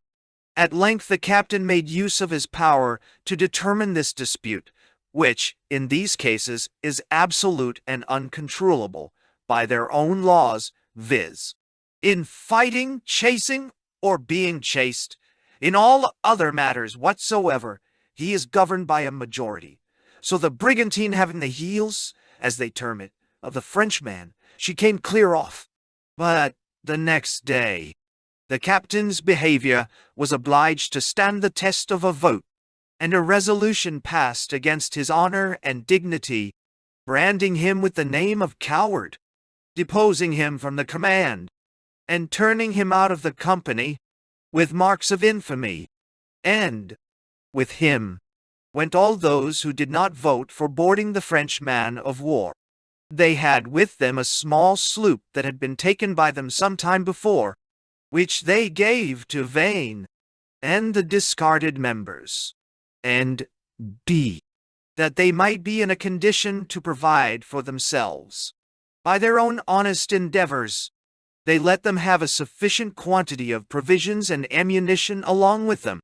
John Rackham was voted captain of the brigantine in Vane's room, and proceeded towards the Caribbee Islands, where we must leave him till we have finished our story of Charles Vane. The sloop sailed for the Bay of Honduras, and Vane and his crew put her into as good a condition as they could by the way, to follow the old trade. They cruised 2 or 3 days off the northwest part of Jamaica, and took a sloop and 2 petiogas, and all the men entered with them. The sloop they kept, and Robert Deal went captain of. On the 16th of December the 2 sloops came into the bay, where they found only one at an anchor, called the Pearl, of Jamaica, Captain Charles Rolling Master, who got under sail at the sight of them. But the pirate sloops coming near Rowling, shewing no colors, he gave them a gun or 2, whereupon they hoisted the black flag, and fired 3 guns each at the Pearl. She struck, and the pirates took possession, and carried her away to a small island called Barnaco Bubonaca, and there they cleaved, meeting in the way with a sloop from Jamaica, Captain Walden commander, going down to the bay, which they also made prize of. In February, Vane sailed from Barnaco, in order for a cruise, but some days after he was out, a violent tornado overtook him, which separated him from his consort, and after 2 days' distress, threw his sloop upon a small uninhabited island near the Bay of Honduras. where she was staved to pieces, and most of her men drowned. Vane himself was saved, but reduced to great straits for a want of necessaries, having no opportunity to get anything from the wreck. He lived here some weeks, and was subsisted chiefly by fishermen who frequented the island with small craft from the main to catch turtles and sea. While Vane was upon this island, a ship put in from Jamaica for water, the captain of which, one Halford, an old buccaneer, happened to be Vane's acquaintance. He thought this a good opportunity to get off, and accordingly applied to his old friend, but he absolutely refused him, saying to him, "Charles, I shan't trust you aboard my ship unless I carry you a prisoner, for I shall have you caballing with my men, knock me on the head, and run away with my ship a-pirating." Vane made all the protestations of honor in the world to him, but it seems Captain Halford was too intimately acquainted with him to repose any confidence at all in his words or oaths. He told him he might easily find a way to get off, if he had a mind to it. "I am now going down the bay," says he, "and shall return hither in about a month, and if I find you upon the island when I come back, I'll carry you to Jamaica and hang you. Which way can I get away?" Answers Vane, "Are there not fishermen's dories upon the beach? Can't you take one of them?" Replies Halford, "What?" says Vane. "Would you have me steal a dory then? Do you make it a matter of conscience?" Said Halford, "To steal a dory, when you have been a common robber and pirate, stealing ships and cargoes, and plundering all mankind that fell in your way? Stay there and be did, and if you are so squeamish," and so left him. After Captain Halford's departure, another ship put into the same island in her way home for water, none of whose company knowing Vane, he easily passed upon them for another man, and so was shipped for the voyage. One would be apt to think that Vane was now pretty safe, and likely to escape the fate which his crimes had merited. But here a cross accident happened that ruined all. Halford, returning from the bay, was met with by this ship. The captains being very well acquainted together, Halford was invited to dine aboard of him, which he did, and as he passed along to the cabin, he chanced to cast his eye down the hold, and there saw Charles Vane at work. He immediately spoke to the captain, saying, "Do you know who you have got aboard here?" "Why," says he, "I have shipped a man at such an island, who was cast away in a trading sloop. He seems to be a brisk hand." "I tell you," says Captain Halford, "it is Vane, the notorious pirate." "If it be him," replies the other, "I won't keep him." "Why then," says Halford, "I'll send and take him aboard and surrender him at Jamaica." Which being agreed to, Captain Halford, as soon as he returned to his ship, sent his boat with his mate armed, who, coming to Vane, showed him a pistol, and told him he was his prisoner, which none opposing, he was brought aboard, and put in irons. And when Captain Halford arrived at Jamaica, he delivered his old acquaintance into the hands of justice, at which place he was tried, convicted, and executed, as was some time before. Vane's consort, Robert Deal, brought thither by one of the men of war, from the appendix of volume the second of Captain Vane. We have given what account came to our hands of Charles Vane in the first volume, beginning at the time he left Providence on the governor's arrival. But we have since had some particulars sent us, which relate to piracies, both before and after that date. In the latter end of March 1718, he, with about 12 more lewd fellows, who had squandered all their money got by former villainies, took a canoe, and went out on the old account. Soon after their setting out, they made prize of a sloop belonging to Jamaica, brought her into Potter's Key, where they came to an anchor, and put all the hands on shore, except the master, to whom they promised to return his sloop as soon as they met with another more fit for their purpose, which soon after happened. For, cruising off Harbor Island in the beginning of April, they took the Lark sloop, which had been taken from the pirates by Captain Pierce, in the Phoenix man of war, who fitted her out with a cargo to trade at St. Augustine's. He brought his prize into Providence Harbor, with his black ensign hoisted, in defiance of the above-named man of war, which he loudly threatened to burn. Vane, at Providence, augmented his number of men to 75, sailed in search of booty, and on the 4th of July returned with a French ship of 20 guns, a French brigantine loaded with sugar, indigo, brandy, claret, white wine, and other merchandise. The Drake sloop, John Draper, master, which he took in his passage from Providence to Harbor Island, and plundered of a considerable sum of money, shifting into her some sugars out of the French brigantine. The Ulster sloop, John Freddy, master, loaden with timber from Andros Island. Into this vessel he put 70 casks of sugar, and the Eagle's sloop, Robert Brown, master, bound to South Carolina, which he took with a 2-masted boat, commanded by Edward England, his quarter master. He put on board this last 20 tierces of sugar, 6 of bread, and some other things. In the harbor he seized on the Lancaster sloop, Neil Walker, master, and the Dove sloop, William Harris, master, designed for Jamaica, which he plundered what he thought proper, and shifted 22 hogsheads of sugar, some Spanish hides, and old rig. He had the impudence to come ashore with his sword in hand, threatened to burn the principal houses of the town, and to make examples of many of the people. And though he committed no murders, his behavior was extremely insolent to all who were not as great villains as himself. He reigned here as governor 20 days, stopped all vessels which came in, and would suffer none to go out. Being informed of a governor being sent from England, he swore, while he was in the harbor, he would suffer no other governor than himself.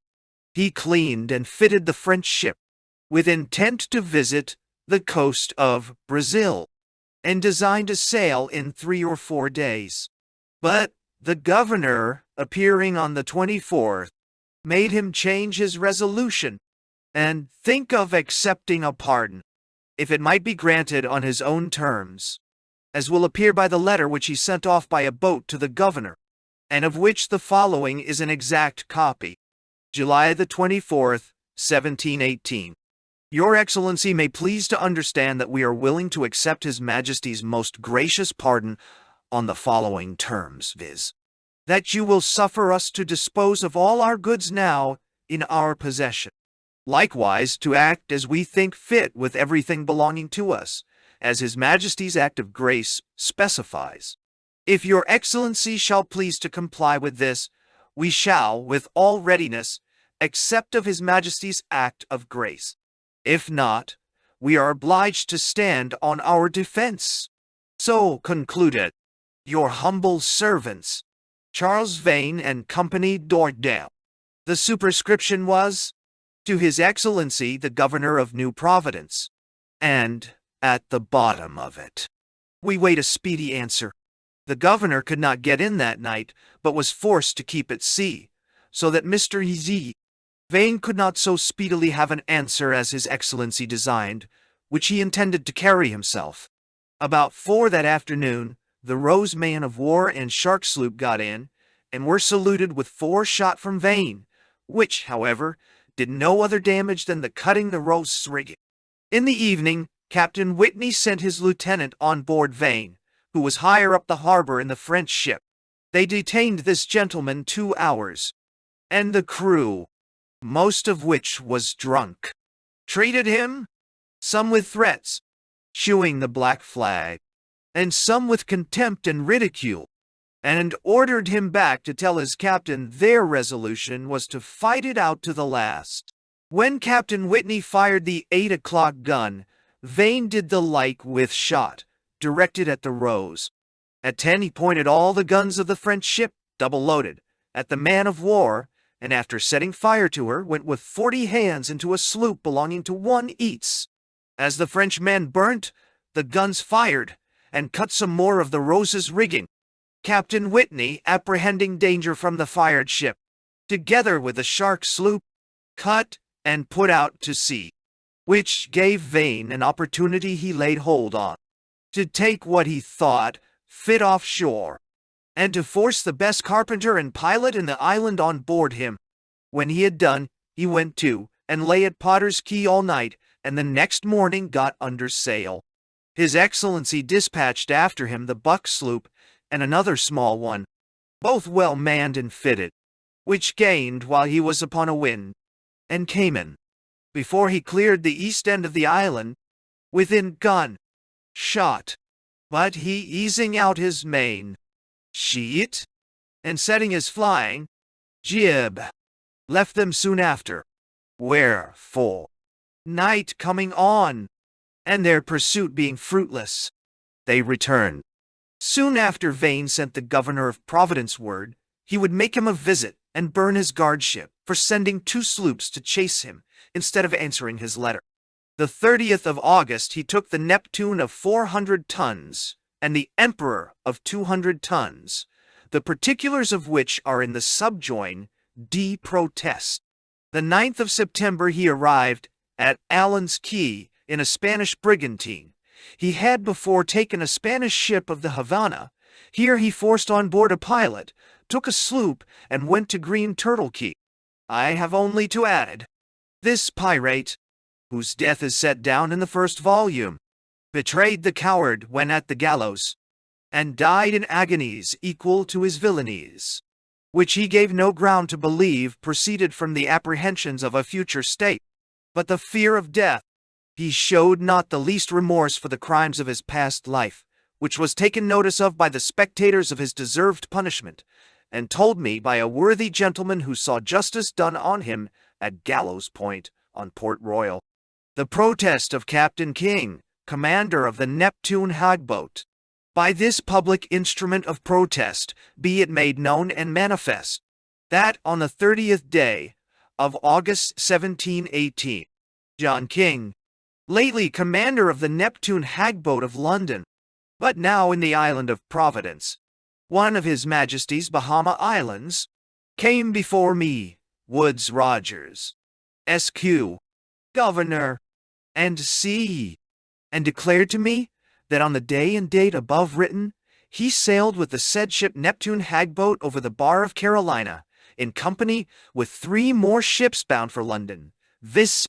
the Emperor, Captain Arnold Powers, Commander, and the Pink Antimasia, Captain Dumford, Commander, and the Pinky Blanken Textile, Captain Evers, Commander.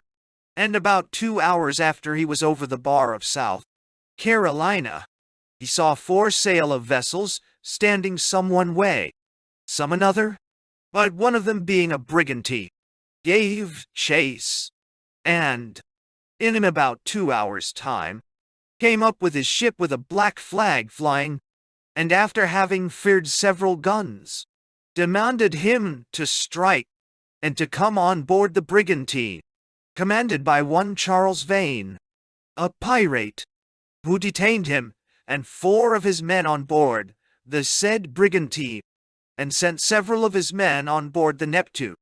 And when they came on board, they commanded him to make sail, and began to rob and rifle as they thought fit, and see, taking only the Neptune and Emperor with them. For by the information of the captain of the Neptune and Emperor, the other 2 were loaded with pitch and tar, which was not for their turn, so they would not give chase to them. But in a small time after they had held a consultation together, they concluded to carry the ship Neptune and Emperor, with their crew, to Green Turtle Key, on Baco in the Bahamas. So steered their course accordingly for the said place. About 4 days after John King, commander of the Neptune, declares he fell sick of a violent fever on board, the said Vane's brigantine, and Vane asked him if he would go on board his own ship. He readily answered, yes, if he pleased, so hoisted out his boat and sent him on board. And about 4 days afterwards, the pirates held a consultation on board their own vessel. The captain and most of the officers were for taking what they wanted out of the ship Neptune and Emperor, and so let them go about their business. But the rest of the company was not willing for it, because, they said, what should they clean their vessel by? And what defense should they have whilst they were cleaning? So the inn concluded to proceed on to Green Turtle Key, which they did, and arrived there on or about the 12th of September, 1718, and began to make preparations for careening their vessels, which held about 3 weeks. And at the latter end of this time they had taken from both ships such things as they wanted, and then took their leaves of the said ships and captains, wishing them a good voyage home. So set sail, but in a little time after made a sloop coming into the harbor of Green Turtle Key, perceiving her to come towards them without any fear. They came to an anchor again, and sent away the 2-mast boat after them with about 12 men in her, expecting it was a sloop from Providence with 50 men, according to promise, when they left Providence.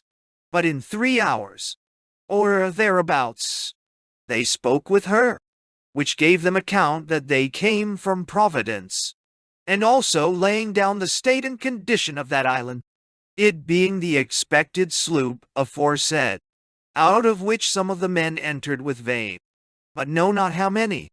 And likewise the said king farther declares that he heard some of the pirates say that sloop had brought ammunition and provisions and sea, and the commander's name was one Nicholas Woodall. The said king asked what was the best news at Providence. They replied, none good, but bid him ask not many questions, but fit up his ship, in order to go for England or Providence.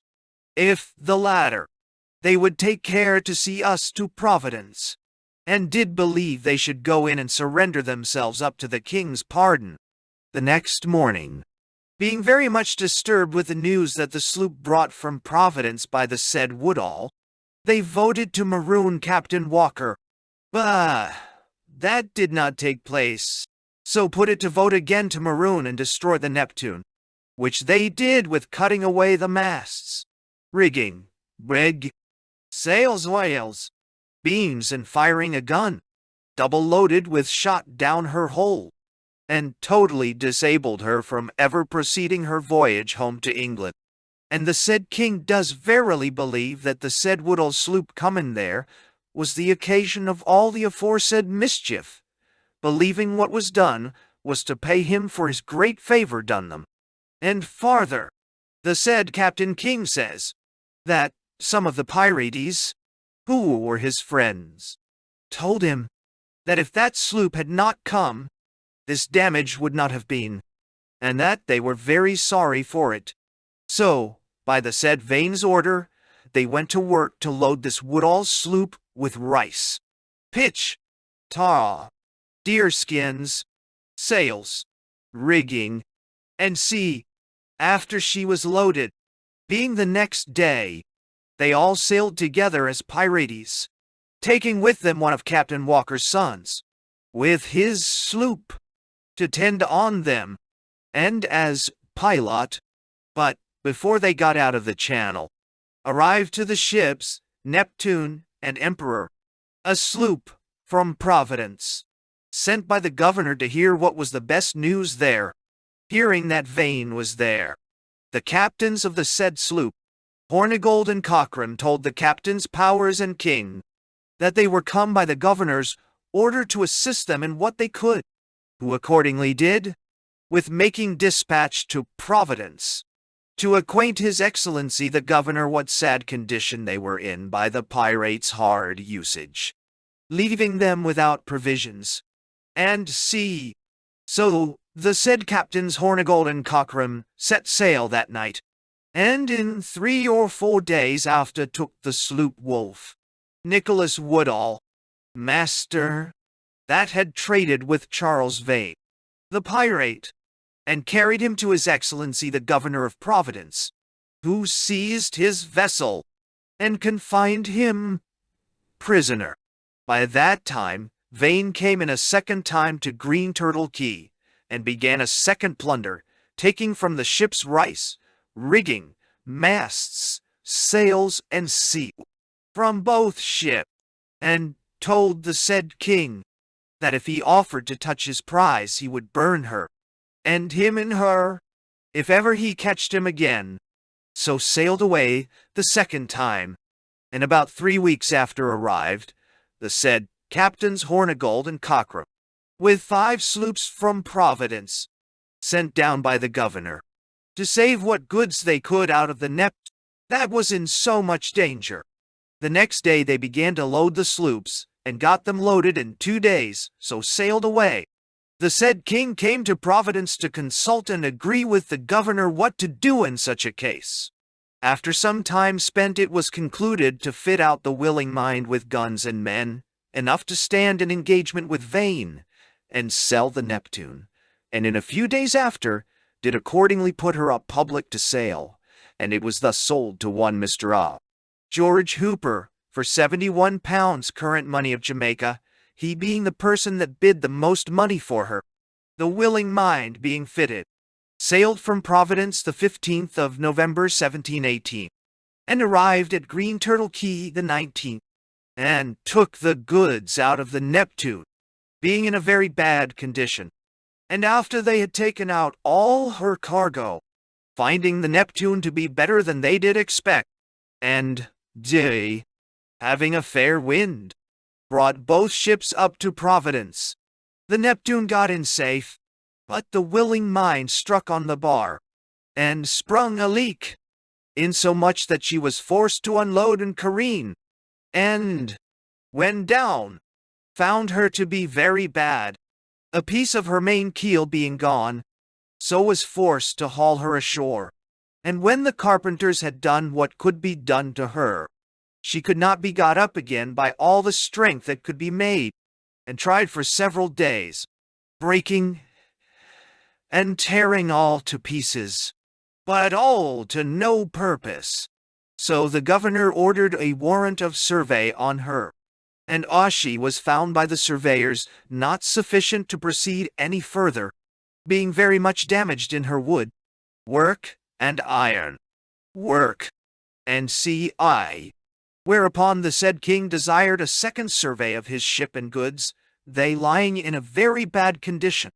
Now in the harbor of Providence there being no vessels to carry them to England, he therefore is now going to Carolina to consult with Mr. Richard Splatt, who shipped the goods on board, and to know of him what further may be done with the said goods, and that he may rightly apprise all those concerned of the present condition of the ship and goods. He has further taken the opinion of Captain Thomas Walker, Captain Richard Thompson, and Captain Edward Holmes, persons who are well acquainted what sad condition the ship and goods are now in. Whereupon the said king, and one of the mariners belonging to the ship Neptune, did and doth hereby protest against the said Charles Vane, and the rest of the mariners, pirates and robbers, belonging to the brigantine aforesaid, and for the feloniously and piratically taking, boarding, entering, and plundering, and for sinking and disabling within the harbor of Green Turtle Key, the said ship Neptune, and for all damages and losses accruing thereby to the owners, freighters, or any other persons concerned therein. In testimony whereof, we have hereunto set out hand and seals this 5th day of February, Anno Domini 1719.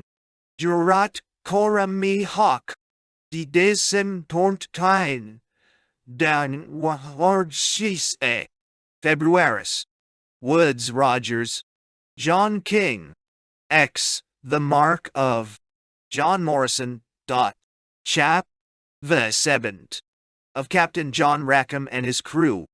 This John Rackham, as has been mentioned in the last chapter, was quarter master to Vane's company, till they were divided, and Vane turned out for refusing to board and fight the French man of war. Then Rackham was voted captain of that division that remained in the brigantine. The 24th of November, 1718, was the first day of his command, and his first cruise was among the Caribbean Islands, where he took and plundered several vessels. We have already taken notice that when Captain Woodes Rogers went to the island of Providence, with the king's pardon to such as should surrender, this brigantine, which Rackham now commanded, made its escape through another passage, bidding defiance to mercy. To windward of Jamaica, a Madeira man fell into the pirates' way, which they detained 2 or 3 days, till they had made their market out of her, and then gave her back to the master, and permitted one Hosea Tisdell, a tavern keeper at Jamaica, who had been picked up in one of their prizes, to depart in her, she being then bound for that island. After this cruise, they went into a small island and cleaned, and spent their Christmas ashore, drinking and carousing, as long as they had any liquor left, and then went to sea again for more, where they succeeded but too well, though they took no extraordinary prize, for above 2 months, except a ship loaden with thieves from Newgate, bound for the plantations, which, in a few days, was retaken with all her cargo by an English man of war. Rackham stood off towards the island of Bermudas, and took a ship bound to England from Carolina, and a small pink from New England, and brought them to the Bahama Islands, where with the pitch, tar, and stores they cleaned again, and refitted their own vessel, but staying too long in that neighborhood, Captain Rogers, who was governor of Providence, hearing of these ships being taken, sent out a sloop well manned and armed, which retook both the prizes. And in the meanwhile the pirate had the good fortune to escape. From hence they sailed to the back of Cuba, where Rackham kept a little kind of a family, at which place they stayed a considerable time, living ashore with their Delilah, till their money and provision were expended, and then they concluded it time to look out. They repaired to their vessel, and were making ready to put to sea, when a Guarda del Costa came in with a small English sloop, which she had taken as an interloper on the coast. The Spanish guardship attacked the pirate, but Rackham being close in behind a little island, she could do but little execution where she lay. Therefore the Spaniard warps into the channel that evening, in order to make sure of her the next morning. Rackham, finding his case desperate, and hardly any possibility of escaping, resolved to attempt the following enterprise. The Spanish prize lying for better security close into the land, between the little island and the main. Rackham takes his crew into the boat, with their pistols and cutlashes, rounds the little island, and falls aboard their prize silently in the dead of the night, without being discovered, telling the Spaniards that were aboard of her, that if they spoke a word, or made the least noise, they were dead men, and so became master of her. When this was done, he slipped her cable, and drove out to sea.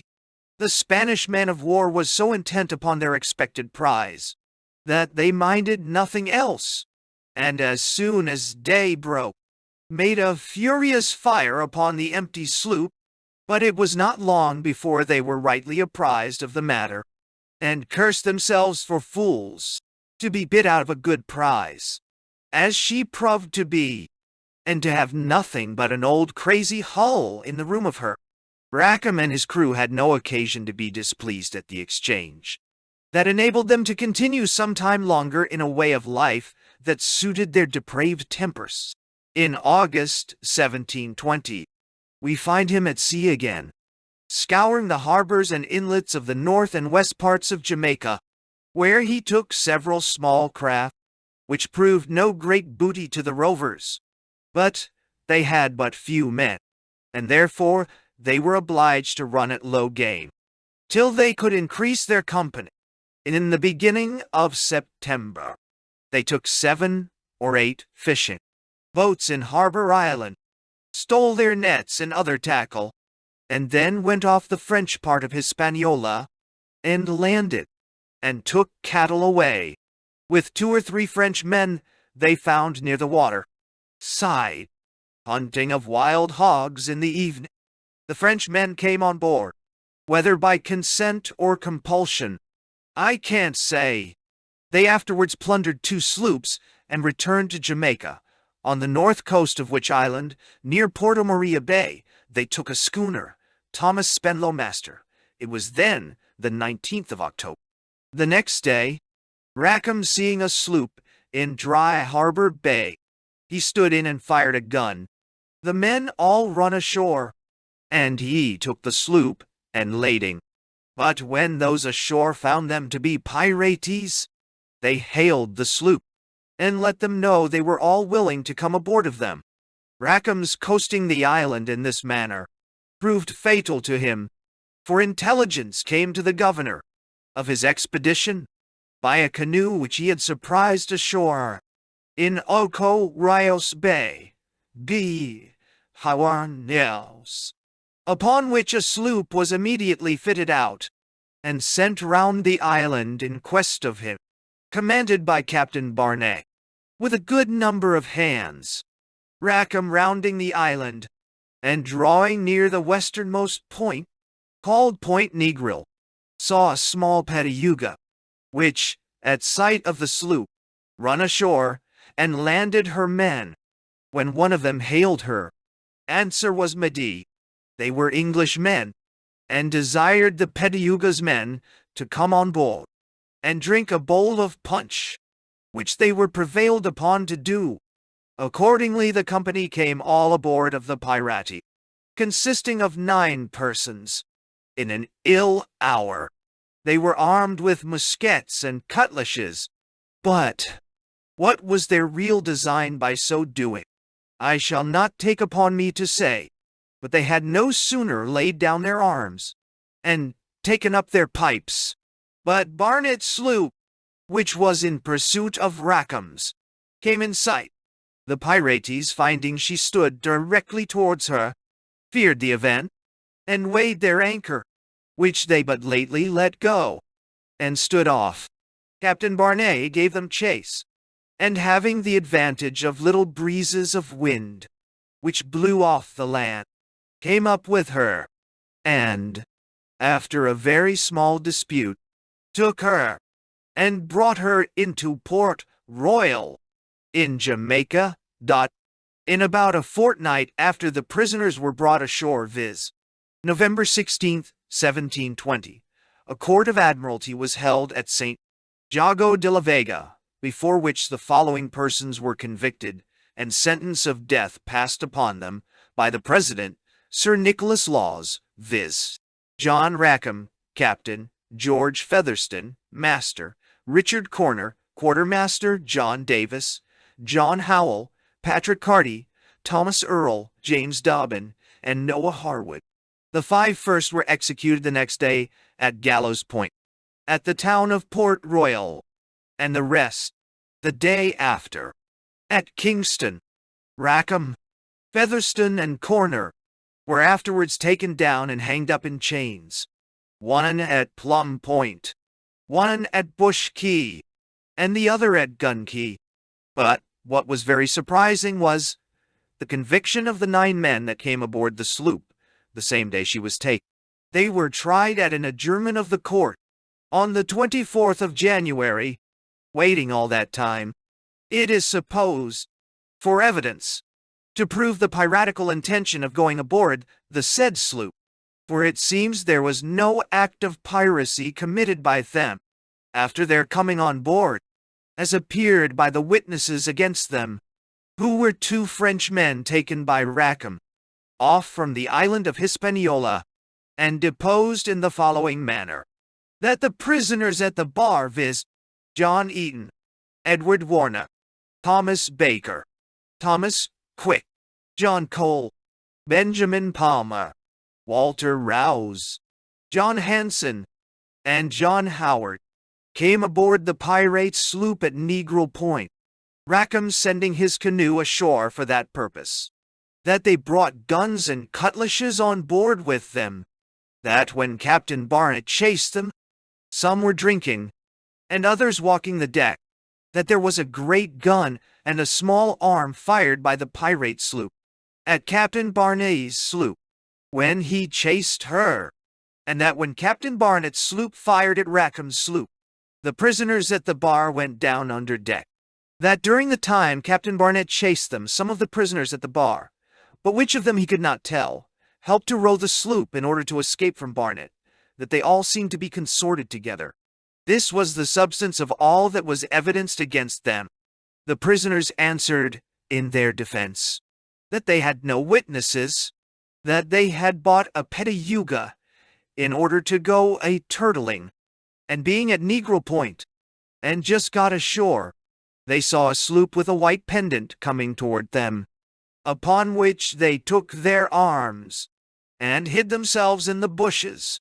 That one of them hailed the sloop, who answered, they were Englishmen, and desired them to come aboard and drink a bowl of punch, which they at first refused, but afterwards with much persuasion, they went on board in the sloop's canoe, and left their own petayuga at anchor, that they had been but a short time on board, when Captain Barnett's sloop heaved in sight, that Rackham ordered them to help to weigh the sloop's anchor immediately, which they all refused, that Rackham used violent means to oblige them, and that when Captain Barnett came up with them, they all readily and willingly submitted.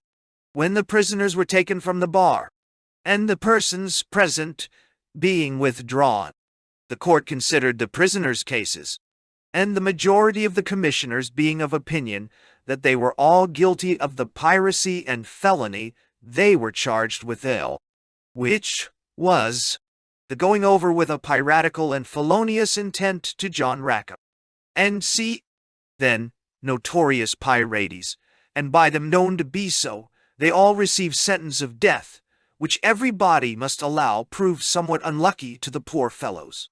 On the 17th of February, John Eaton, Thomas Quick, and Thomas Baker were executed at Gallows Point, at Port Royal. In the next day, John Cole, John Howard, and Benjamin Palmer were executed at Kingston. Whether the other three were executed afterwards or not, I never heard. 2 other pirates were tried that belonged to Rackham's crew, and being convicted, were brought up, and asked if either of them had anything to say why sentence of death should not pass upon them, in like manner as had been done to all the rest. And both of them pleaded their bellies, being quick with child, and prayed that execution might be stayed, whereupon the court passed sentence, as in cases of piracy, but ordered them back, till a proper jury should be appointed to inquire into the matter. The life of Mary Read. Now we are to begin a history full of surprising turns and adventures. I mean, that of Mary Read and Anne Bonny, alias Bond, which were the true names of these 2 pirates. The odd incidents of their rambling lives are such that some may be tempted to think the whole story no better than a novel or romance. But since it is supported by many thousand witnesses, I mean the people of Jamaica, who were present at their trials, and heard the story of their lives, upon the first discovery of their sex, the truth of it can be no more contested than that there were such men in the world as Roberts and Black Beard, who were pirates. Mary Read was born in England. Her mother was married young to a man who used the sea, who going a voyage soon after their marriage left her with child, which child proved to be a boy. As to the husband, whether he was cast away or died in the voyage, Mary Read could not tell. But, however, he never returned more. Nevertheless, the mother, who was young and airy, met with an accident, which has often happened to women who are young and do not take a great deal of care, which was, she soon proved with child again, without a husband to father it, but how, or by whom, none but herself could tell, for she carried a pretty good reputation among her neighbors. Finding her burthen grew, in order to conceal her shame, she takes a formal leave of her husband's relations, giving out that she went to live with some friends of her own in the country. Accordingly, she went away, and carried with her her young son, at this time not a year old. Soon after her departure, her son died, but Providence in return was pleased to give her a girl in his room, of which she was safely delivered in her retreat. And this was our Mary Red. Here the mother lived 3 or 4 years, till what money she had was almost gone. Then she thought of returning to London, and considering that her husband's mother was in some circumstances, she did not doubt but to prevail upon her to provide for the child, if she could but pass it upon her for the same. But the changing a girl into a boy seemed a difficult piece of work, and how to deceive an experienced old woman in such a point was altogether as impossible. However, she ventured to dress it up as a boy, brought it to town, and presented it to her mother-in-law as her husband's son. The old woman would have taken it to have bred it up, but the mother pretended it would break her heart to part with it, so it was agreed betwixt them that the child should live with the mother, and the supposed grandmother should allow £1 a week for its maintenance. Thus the mother gained her point. She bred up her daughter as a boy, and when she grew up to some sense, she thought proper to let her into the secret of her birth, to induce her to conceal her sex. It happened that the grandmother died, by which means the subsistence that came from that quarter ceased, and they were more and more reduced in their circumstances. Wherefore she was obliged to put her daughter out, to wait on a French lady, as a boy being now 13 years of age. Here she did not live long, for growing bold and strong, and having also a roving mind, she entered herself on board a man of war, where she served some time, then quitted it, went over into Flanders, and carried arms in a regiment of foot, as a cadet, and though upon all actions she behaved herself with a great deal of bravery, yet she could not get a commission, they being generally bought and sold. Therefore she quitted the service, and took on in a regiment of horse. She behaved so well in several engagements, that she got the esteem of all her officers, but her comrade, who was a Fleming, happening to be a handsome young fellow, she falls in love with him, and from that time grew a little more negligent in her duty, so that, it seems, Mars and Venus could not be served at the same time.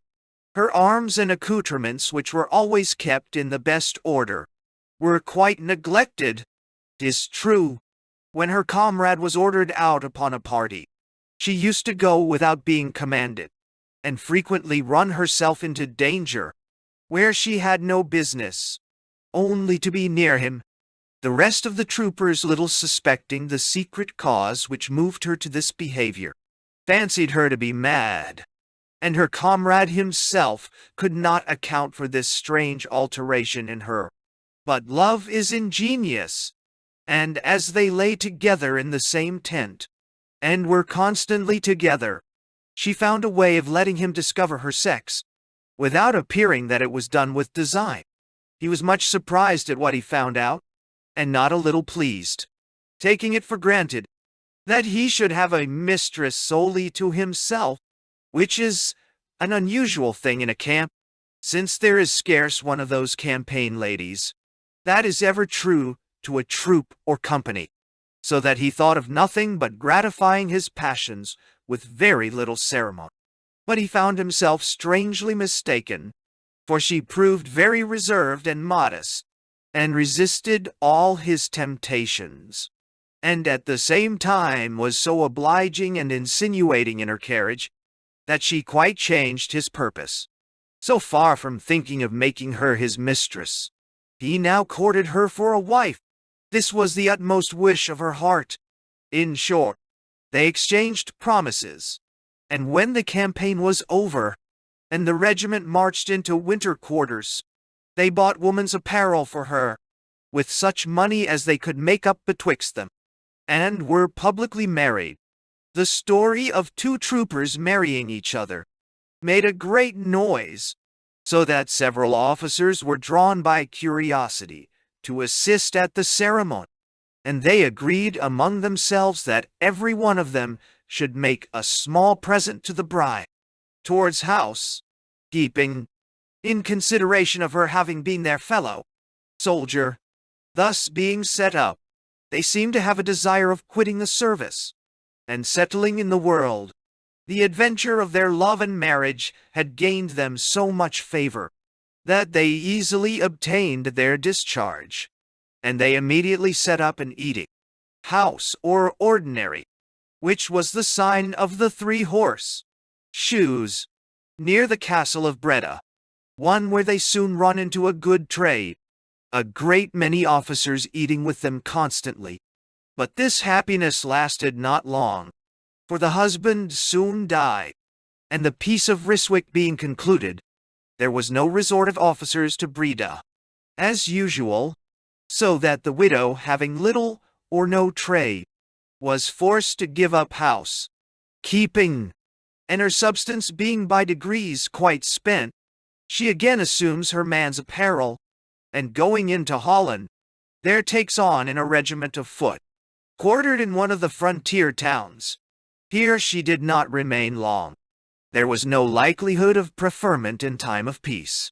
Therefore, she took a resolution of seeking her fortune another way, and withdrawing from the regiment, ships herself on board of a vessel bound for the West Indies.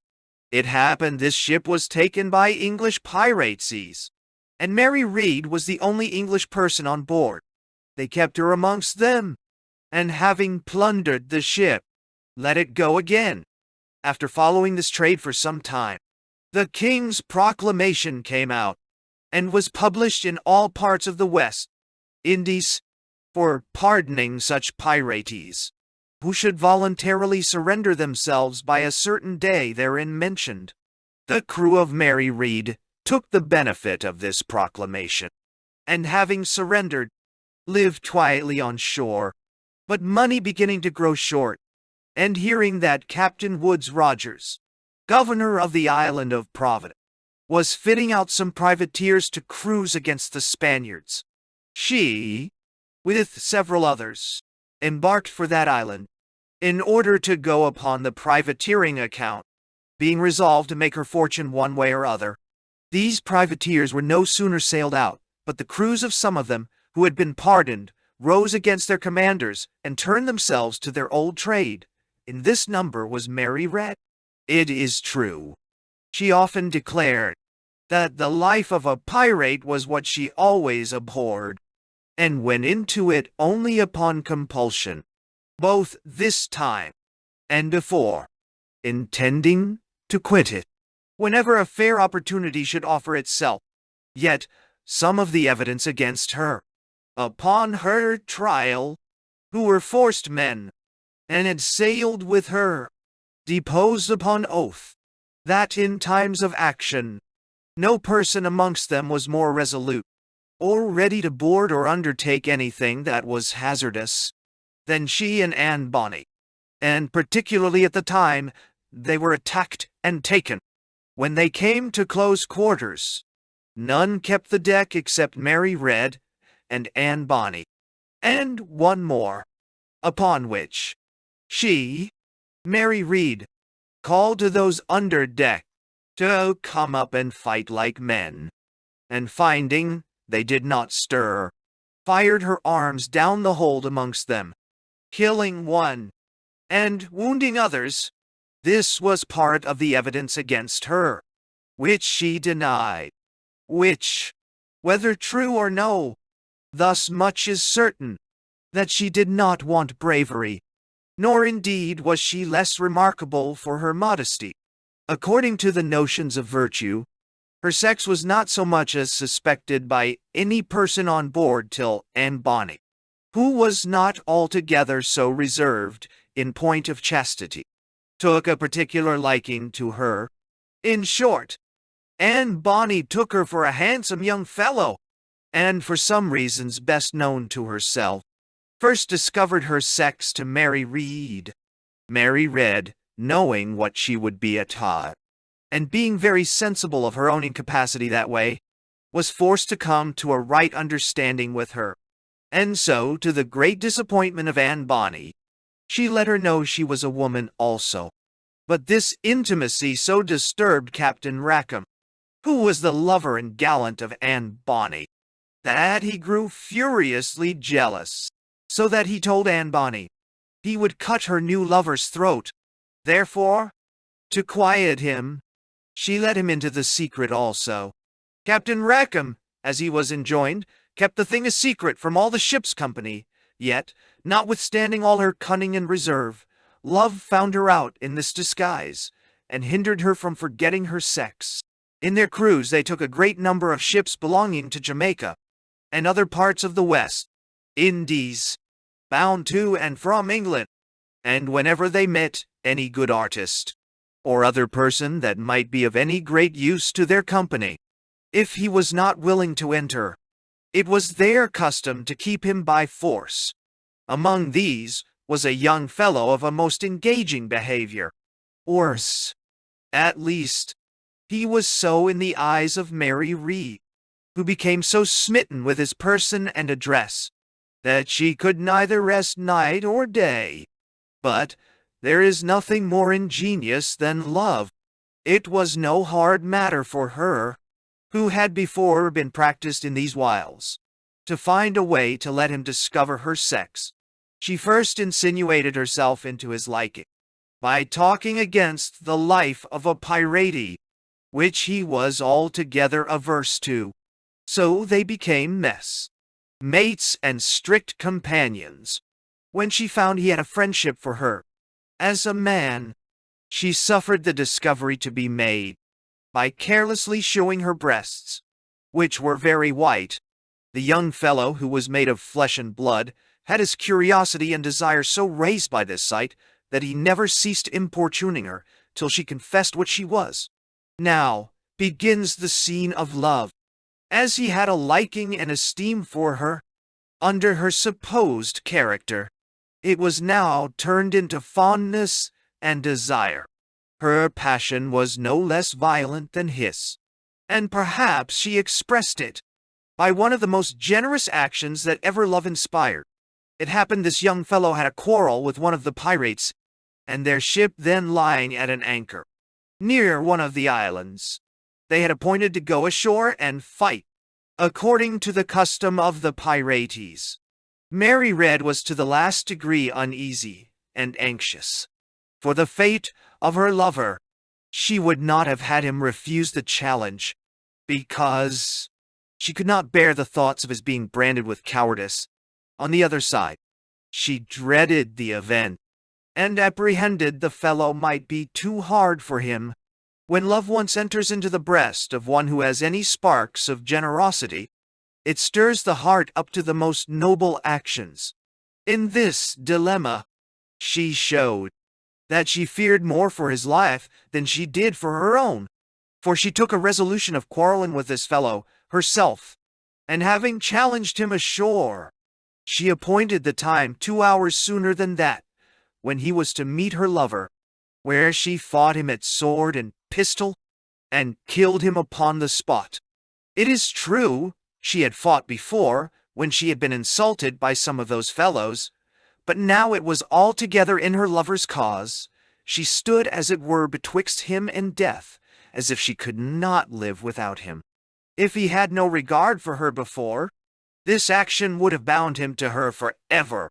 But There was no occasion for ties or obligation. His inclination towards her was sufficient. In fine, they plighted their troth to each other, which Mary Read said she looked upon to be as good a marriage, in conscience, as if it had been done by a minister in church, and to this was owing her great belly, which she pleaded to save her life. She declared she had never committed adultery or fornication with any man. She commended the justice of the court, before which she was tried, for distinguishing the nature of their crimes. Her husband, as she called him, with several others, being acquitted, and being asked who he was, she would not tell, but said he was an honest man, and had no inclination to such practices, and that they had both resolved to leave the pirates the first opportunity, and apply themselves to some honest livelihood. It is no doubt, but many had compassion for her. Yet the court could not avoid finding her guilty, for among other things, one of the evidences against her deposed that being taken by Rackham, and detained some time on board, he fell accidentally into discourse with Mary Read, whom he, taking for a young man, asked her what pleasure she could have in being concerned in such enterprises, where her life was continually in danger, by fire or sword, and not only so, but she must be sure of dying an ignominious death, if she should be taken alive.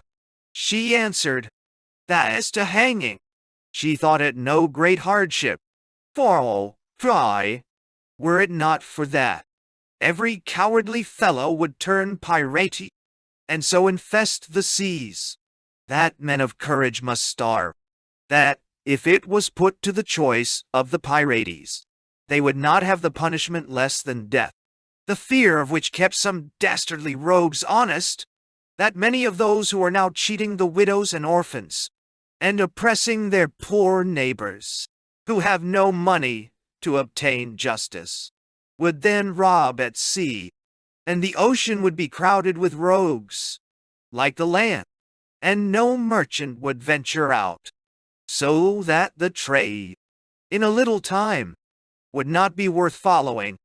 Being found quick with child, as has been observed, her execution was respited, and it is possible she would have found favor, but she was seized with a violent fever soon after her trial, of which she died in prison. The life of Anne Bonny. As we have been more particular in the lives of these two women than those of other pirates, it is incumbent on us, as a faithful historian, to begin with their birth.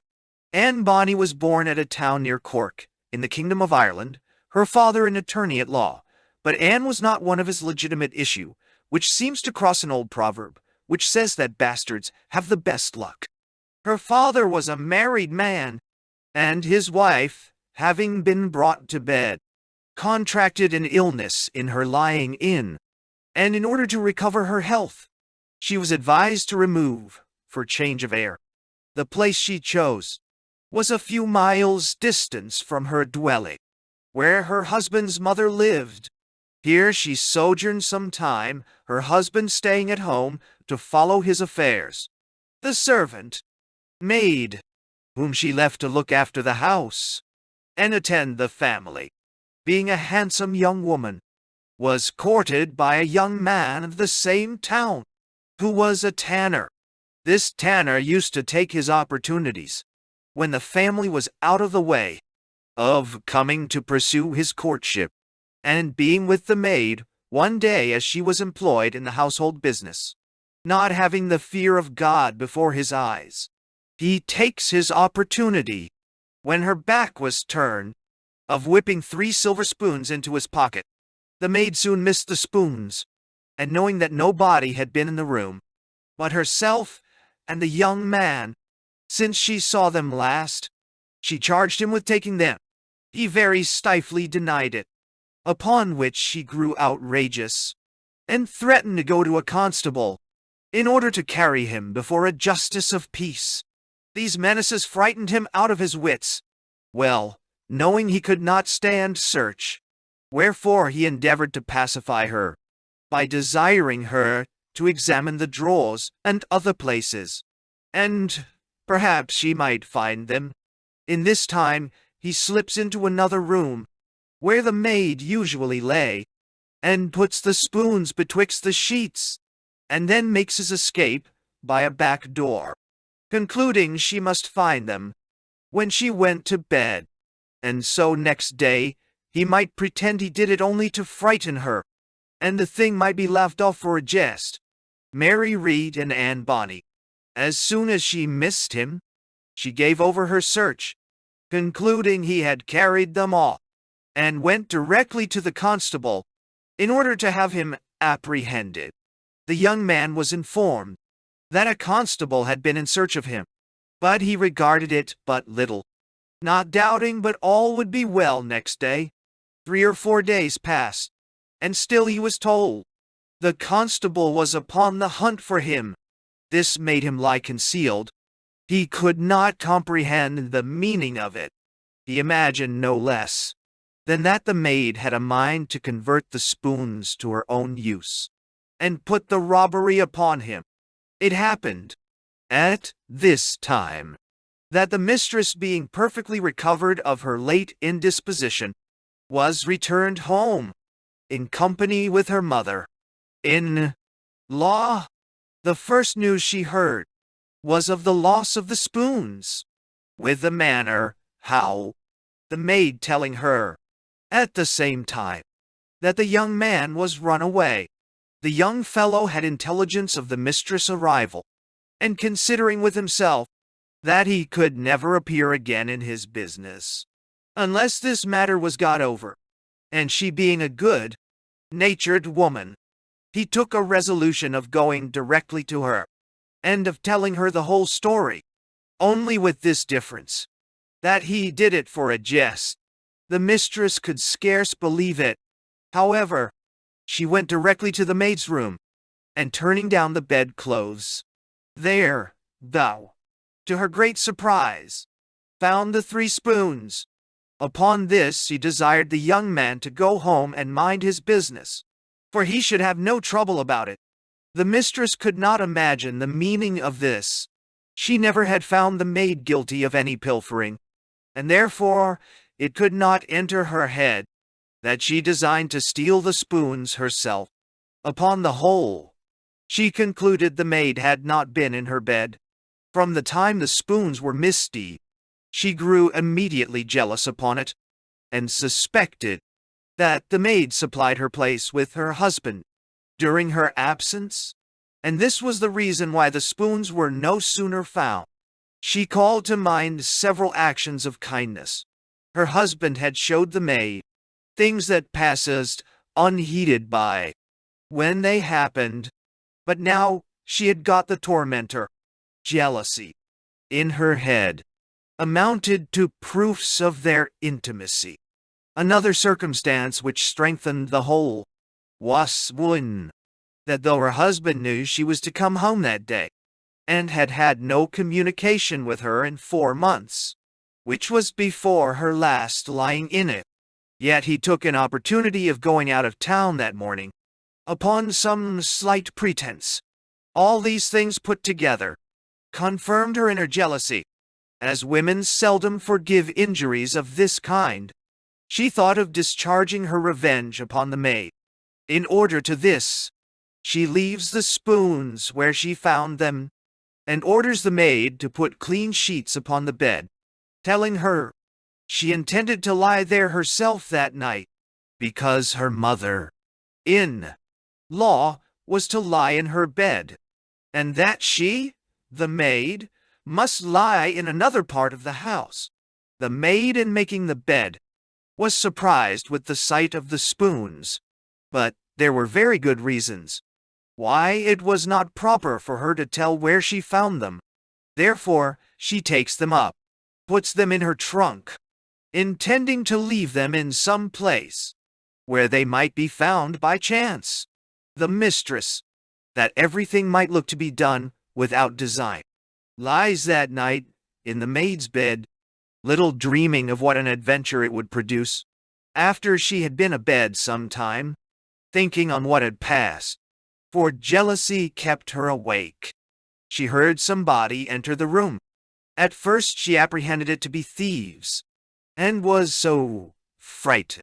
She had not courage enough to call out, but when she heard these words, "Mary, are you awake?"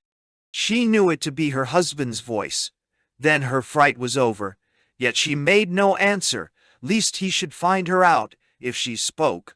Therefore she resolved to counterfeit sleep and take what followed. The husband came to bed, and that night played the vigorous lover. But one thing spoiled the diversion on the wife's side, which was the reflection that it was not designed for her. However, she was very passive, and bore it like a Christian. Early before day, she stole out of bed, leaving him asleep, and went to her mother-in-law, telling her what had passed, not forgetting how he had used her, as taking her for the maid. The husband also stole out, not thinking it convenient to be catched in that room. In the meantime, the revenge of the mistress was strongly against the maid, and without considering that to her she owed the diversion of the night before, and that one good turn should deserve another, she sent for a constable, and charged her with stealing the spoons. The maid's trunk was broke open, and the spoons found, upon which she was carried before a justice of peace, and by him committed to jail. The husband loitered about till 12 o'clock at noon, then comes home, pretending he was just come to town. As soon as he heard what had passed, in relation to the maid, he fell into a great passion with his wife. This set the thing into a greater flame. The mother takes the wife's part against her own son, insomuch that the quarrel increasing, the mother and wife took horse immediately, and went back to the mother's house, and the husband and wife never bedded together after. The maid lay a long time in the prison, it being near half a year to the assizes. But, before it happened, it was discovered she was with child. When she was arraigned at the bar, she was discharged for want of evidence. The wife's conscience touched her, and as she did not believe the maid guilty of any theft, except that of love, she did not appear against her. Soon after her acquittal, she was delivered of a girl. But what alarmed the husband most was that it was discovered the wife was with child also. He taking it for granted, he had had no intimacy with her since her last lying in, grew jealous of her in his turn, and made this a handle to justify himself for his usage of her, pretending now he had suspected her long, but that here was proof. She was delivered of twins, a boy and a girl. The mother, falling ill, sent to her son to reconcile him to his wife, but he would not hearken to it. Therefore she made a will, leaving all she had in the hands of certain trustees, for the use of the wife and 2 children, lately born, and died a few days after. This was an ugly turn upon him, his greatest dependence being upon his mother. However, his wife was kinder to him than he deserved, for she made him a yearly allowance out of what was left. Though they continued to live separate, it lasted near 5 years. At this time, having a great affection for the girl he had by his maid, he had a mind to take it home, to live with him. But, as all the town knew it to be a girl, the better to disguise the matter from them, as well as from his wife, he had it put into breeches, as a boy, pretending it was a relation's child he was to breed up to be his clerk. The wife heard he had a little boy at home he was very fond of but, as she did not know any relation of his that had such a child, she employed a friend to inquire further into it. This person, by talking with the child, found it to be a girl, discovered that the servant maid was its mother, and that the husband still kept up his correspondence with her. Upon this intelligence, the wife being unwilling that her children's money should go towards the maintenance of bastards, stopped the allowance. The husband, enraged, in a kind of revenge, takes the maid home and lives with her publicly, to the great scandal of his neighbors. But he soon found the bad effect of it, for by degrees he lost his practice, so that he saw plainly he could not live there. Therefore he thought of removing, and turning what effects he had into ready money. He goes to court, and there with his maid and daughter embarques for Carolina. At first he followed the practice of the law in that province, but afterwards fell into merchandise, which proved more successful to him, for he gained by it sufficient to purchase a considerable plantation. His maid, who passed for his wife, happened to die, after which his daughter, our Anne Bonny, now grown up, kept his house. She was of a fierce and courageous temper, wherefore, when she lay under condemnation, several stories were reported of her, much to her disadvantage, as that she had killed an English servant, maid once in her passion with a case knife, while she looked after her father's house. But upon further inquiry, I found this story to be groundless. It was certain she was so robust, that once, when a young fellow would have lain with her, against her will, she beat him so, that he lay ill of it a considerable time, while she lived with her father. She was looked upon as one that would be a good fortune, wherefore it was thought her father expected a good match for her. But she spoiled all, for without his consent, she marries a young fellow who belonged to the sea, and was not worth a groat, which provoked her father to such a degree, that he turned her out of doors. Upon which the young fellow, who married her, finding himself disappointed in his expectation, shipped himself and wife for the island of Providence, expecting employment there. Here she became acquainted with Rackham the pirate, who, making courtship to her, soon found means of withdrawing her affections from her husband, so that she consented to elope from him, and go to sea with Rackham in men's clothes. She was as good as her word, and after she had been at sea some time, she proved with child, and beginning to grow big, Rackham landed her on the island of Cuba, and recommending her there to some friends of his, they took care of her, till she was brought to bed. When she was up and well again, he sent for her to bear him company. The king's proclamation being out for pardoning of pirates, he took the benefit of it and surrendered. Afterwards, being sent upon the privateering account, he returned to his old trade, as has been already hinted in the story of Mary Read. In all these expeditions, Anne Bonny bore him company, and when any business was to be done in their way, nobody was more forward or courageous than she, and particularly when they were taken, she and Mary Read, with one more, were all the persons that durst keep the deck, as has been before hinted.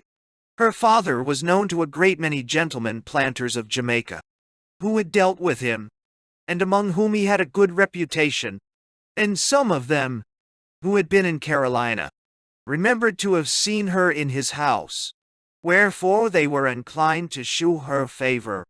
But the action of leaving her husband was an ugly circumstance against her.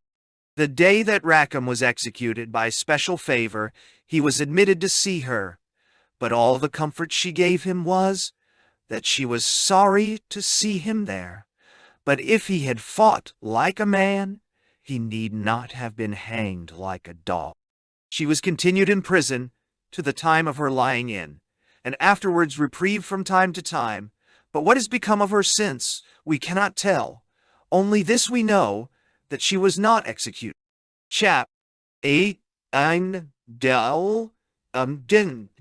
Of Captain Howell Davis and his crew. Captain Howell Davis was born at Milford, in Monmouthshire. 1. and was from a boy brought up to the sea. The last voyage he made from England was in the Cottigan snow of Bristol. Captain Skinner, commander, bound for the coast of Guinea, of which Snow Davis was chief mate.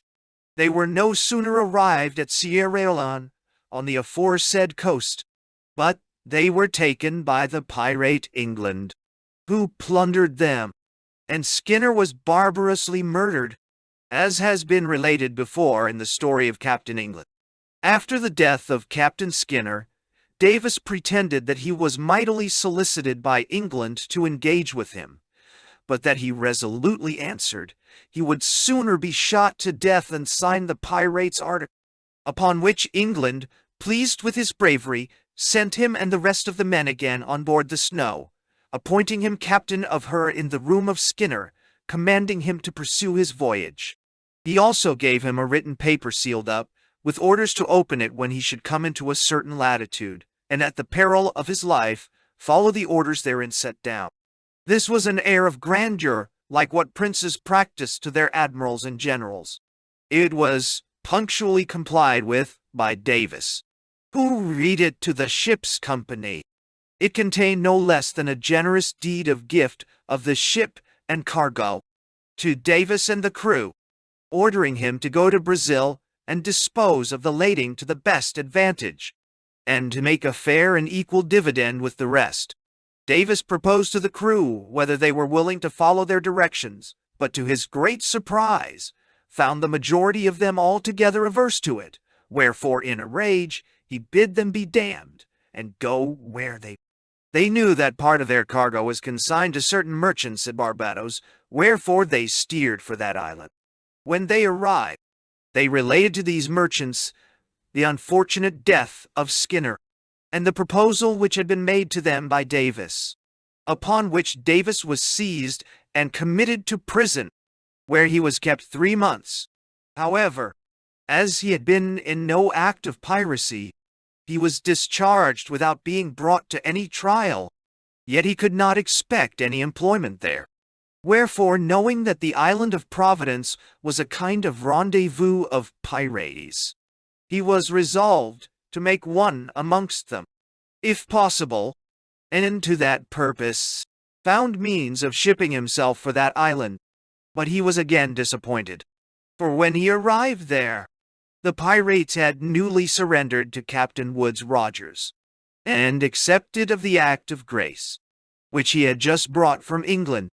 However, Davis was not long out of business, for Captain Rogers having fitted out 2 sloops for trade, one called the Buck, the other the Mumble Trader, Davis found an employment on board of one of them. The lading of these sloops was of considerable value, consisting of European goods, in order to be exchanged with the French and Spaniards, and many of the hands on board of them were the pirates lately come in upon the late Act of Grace. The first place they touched at was the island of Martinico, belonging to the French, where Davis, having conspired with some others, rose in the night, secured the master, and seized the sloop. As soon as this was done, they called to the other sloop, which lay a little way from them, among whom they knew there were a great many hands ripe for rebellion, and ordered them to come on board of them. They did so, and the greatest part of them agreed to join with Davis. Those who were otherwise inclined were sent back on board the Mumble sloop, to go where they pleased, Davis having first taken out of her everything which he thought might be of use. After this, a council of war was called over a large bowl of punch, at which it was proposed to choose a commander. The election was soon over, for it fell upon Davis by a great majority of legal pollers. There was no scrutiny demanded, for all acquiesced in the choice. As soon as he was possessed of his command, he drew up articles, which were signed and sworn to by himself and the rest. Then he made a short speech, the sum of which was a declaration of war against the whole world. After this, they consulted about a proper place where they might clean their sloop, a light pair of heels being of great use either to take or escape being taken. For this purpose they made choice of Coxon's Hole, at the east end of the island of Cuba, a place where they might secure themselves from surprise, the entrance being so narrow that one ship might keep out 100. Here they cleaned with much difficulty, for they had no carpenter in their company, a person of great use upon such exigencies. From hence they put to sea, making to the north side of the island of Hispaniola. The first sail which fell in their way was a French ship of 12 guns. It must be observed that Davis had but 35 hands, yet provisions began to grow short with him, wherefore he attacked this ship. She soon struck, and he sent 12 of his hands on board of her, in order to plunder. This was no sooner done, but a sail was spied a great way to windward of them. They inquired of the French man what she might be. He answered, that he had spoke with a ship, the day before, of 24 guns and 60 men, and he took this to be the same. Davis then proposed to his men to attack her, telling them she would be a rare ship for their use, but they looked upon it to be an extravagant attempt, and discovered no fondness for it. But he assured them he had a stratagem in his head would make all safe, wherefore he gave chase, and ordered his prize to do the same. The prize being a slow sailer, Davis first came up with the enemy, and standing alongside of them, shewed his piratical colors. They, much surprised, called to Davis, telling him they wondered at his impudence in venturing to